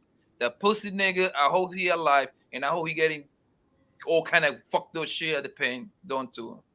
Nothing. He's an animal, yo. You see what I'm saying? He's a piece of dirt. So Right. like, what else? Yeah, I don't understand. Like, what else you want me to agree on here? I'm on. If I could ever get to it, you might know. All I Like, was go saying, and it wasn't you, because I didn't hear you say it, but they were saying they understand. I was just saying you're understanding based off of you're considering his history, what he went through, and I still didn't really get an answer. I guess it's child support. I don't know, or people wanting to move across state lines was understandable to take somebody out, or spending a lot of money in court. But then when Well, they took the women who have restraining orders already, domestic violence cases already, to me, I can go, well, I can see why somebody would want to move away and take their children because he's dangerous. Yes. But nobody's considering that. It's just like, well, we I can see did. why he did that. I did. I considered it. That's why I said vice versa. That's why I asked you. I said, as long I will agree with you, as long as on the opposite end, which means both people flip flop, you wouldn't agree that the man was deleted. Correct? Yeah, but let me say it, bro, because I'm the one. I'm the one that's saying the statements that she may find like controversial or whatever, right? Now she's quiet now. See. Well, because I don't think you got my point, but I think we're gonna just keep going in a circle. No. I get your point. You saying understand the evidence. You saying his history. I'm talking about. Listen. First of all, I didn't even know his history. I'm saying if you got a man and a woman, the options. No history. I'm gonna say no history. The man deleted the woman. Domestic violence. We ain't gonna go deep in their history. He would be wrong. So that's the morality part. So we don't have to talk that part out. Now, there are reasons why people do things. That is an absolute fact. That means something did cause you to do certain things, whether you have an attitude, whether you're having a bad day, whether you're fucking retarded. It's still a reason. It's when you go to court, they want to know why this happened. So somebody will go to the stand and say, hey, I was having a bad fucked up day and I got motherfucking psychosis, so I chopped the motherfucking head off. That's still a reason. That doesn't make it right. So that's why I said words mean things. And now, not only was Fighter convoluting, you're doing it too. Because now you're not separating right from reason. You're bringing both of them together. Now you basically, I was agreeing with you, but now you contradict yourself. So now both of you guys are saying the same thing. He's just saying it from the male and you're saying it from the female. Yep. Not exactly right, but I mean, I don't know. I'm not. I'm not. You did contradict yourself, Venus. That's not lie. That's not cap. How Venus, the nigga is a piece of shit, baby. Trust me. The nigga he deserves everything fucked up happening to him. Like what? Like there is nothing else here to agree no more. Like the nigga is whack, and I hope if he in the pen, I hope this niggas is doing all kind of. Well, he deleted himself, Poppy. Yeah, he deleted himself. Yeah. He offed himself. Nobody, at least a real man. Hell, you don't even have to be a real man. Just a man with principle. We never co-signed that, yo. Just a man. Just you don't even have to go that far. Just a man that knowing that there's a future, like there's more to life than that moment. Like you don't even gotta go that far. I was just gonna add a layer. A woman does it. If she does that, she's considered a hero in his eyes. Yes. In this day and age. But for men, we're gonna be a villain. And like I said, that's granted. However, but that's funny because it's hypocritical and there's a double standard. There's a sexist double standard when it comes to men in the news because they want to be called the villains. However, the woman, because I've seen many women and I've seen numbers, and I've dealt with court. I've been working in the court system before. I've also seen many people that I know that work in the county and they go to caseworkers and stuff. And I've literally seen a woman trying to delete her baby and trying to flush the baby down her own toilet. No, Now, and you know, I've seen, you know what the and excuse guess is, what? Hold on. Marcus, you know, but Marcus, you know the excuse, right? Oh, part Hold of up, Marcus cooking. Marcus cooking. Hold on. And guess what? Marcus White said a great point, because there was other couples in the U.S. where the woman did burn, just like in the UK, did burn the kids alive and the husband and lit the car on fire, which is arson, deletion, homicide, child deletion. But we didn't hear that. But we don't hear it that much. But we got to make sure we watch The Shade Room. We got to make sure we watch TMZ all the time. We got to make sure we watch all this Hollywood shit. But how come is it that it's just the guy, but not the woman? Wait, so what's you're saying that those women were looked at as heroes? That's what you think? Sometimes, Venus. Sometimes we see that shit, and we hear that shit a lot. Marcus, I'm gonna give you a prime example. Shout out Yo, to Venus, feminism. I'm gonna give you a one prime example. Lisa Left Eye Lopez.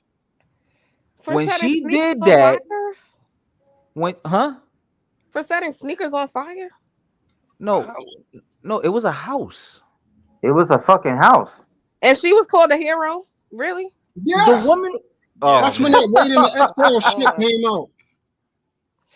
Wait, the XL came out before that. You had women Venus champion that That's shit. what the video went to. They even made Venus. They even made songs about it and stuff like that. Like was the one that Yeah. When? I didn't hear no song about that. I mean, this is so old, girl. Like this is like goddamn Venus, and you're 36, and you're 36. Nobody was celebrating those women. Hold up, I don't lie. I tell the Venus, truth. you're 36 years old. You've been on this earth for 36 years, and you didn't mean to tell me you haven't seen shit like this. I have See, you're laughing. You're laughing because you know it's true. She's laughing because she knows it's true. It felt like my father was yelling at me just now. Lorena Bobbitt. Yo, Lorena, I'm sorry, my bad. I apologize. I didn't mean to yell. I just gotta talk it's loud. funny. I don't care. Fighter complex and truth gotta talk loud. I gotta overtalk them.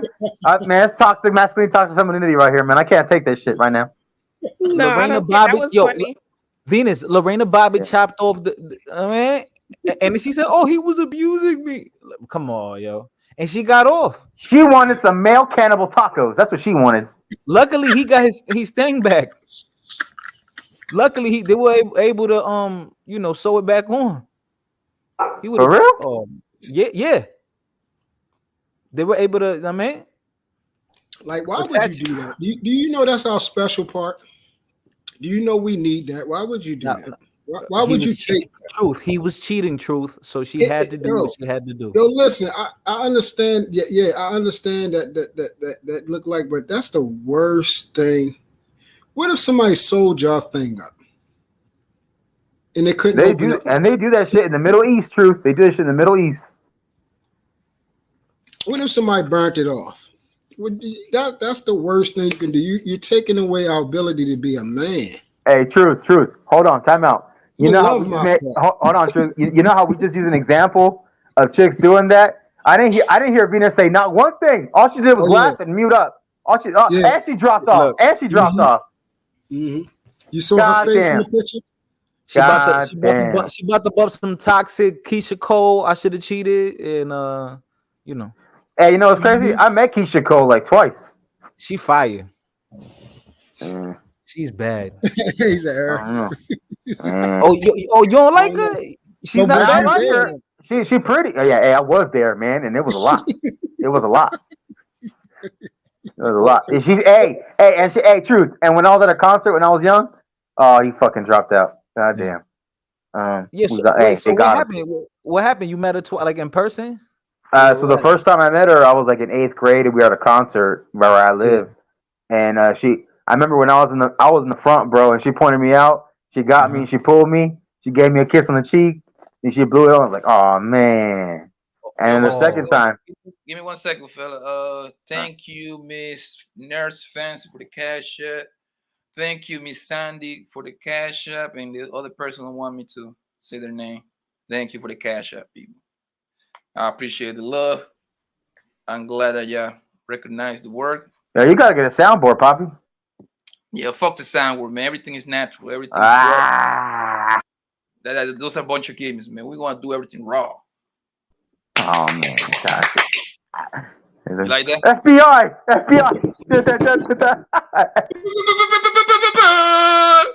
Thank you, Oh, Miss Yeah.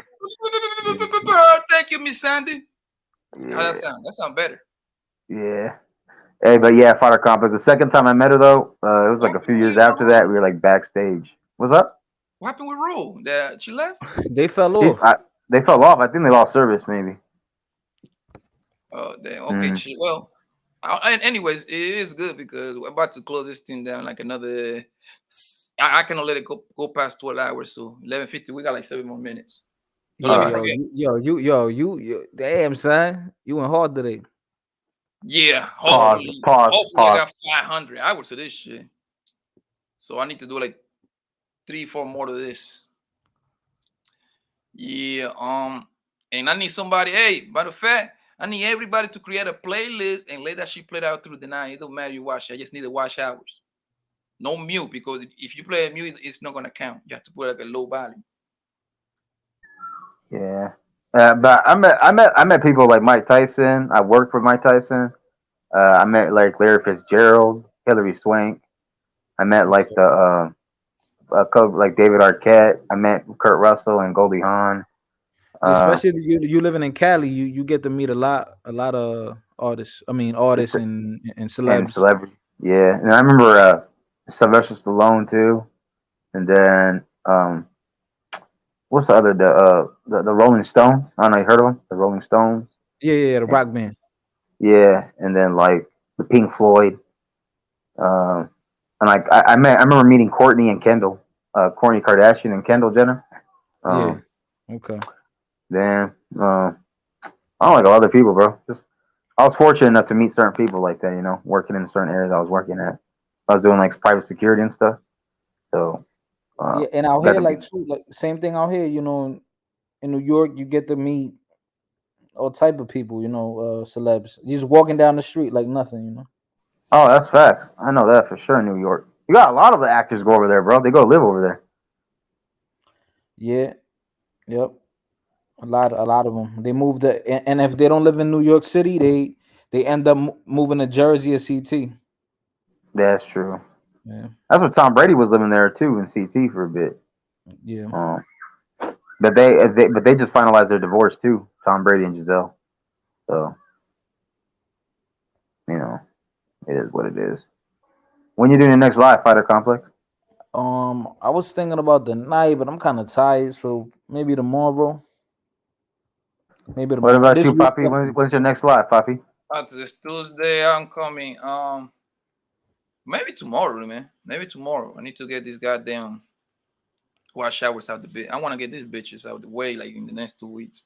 Yeah, get if I go hard this week, I can get them out this week, man. Yeah, definitely. You go and they get monetized. You already monetized Fighter? Yeah. I've been monetized. Yeah, I just been like, I be taking breaks off YouTube. You know, I go hard for like I go hard for like a month, and then I just fall off for like months, and then I'll come back. I'll drop a video or two, like you know.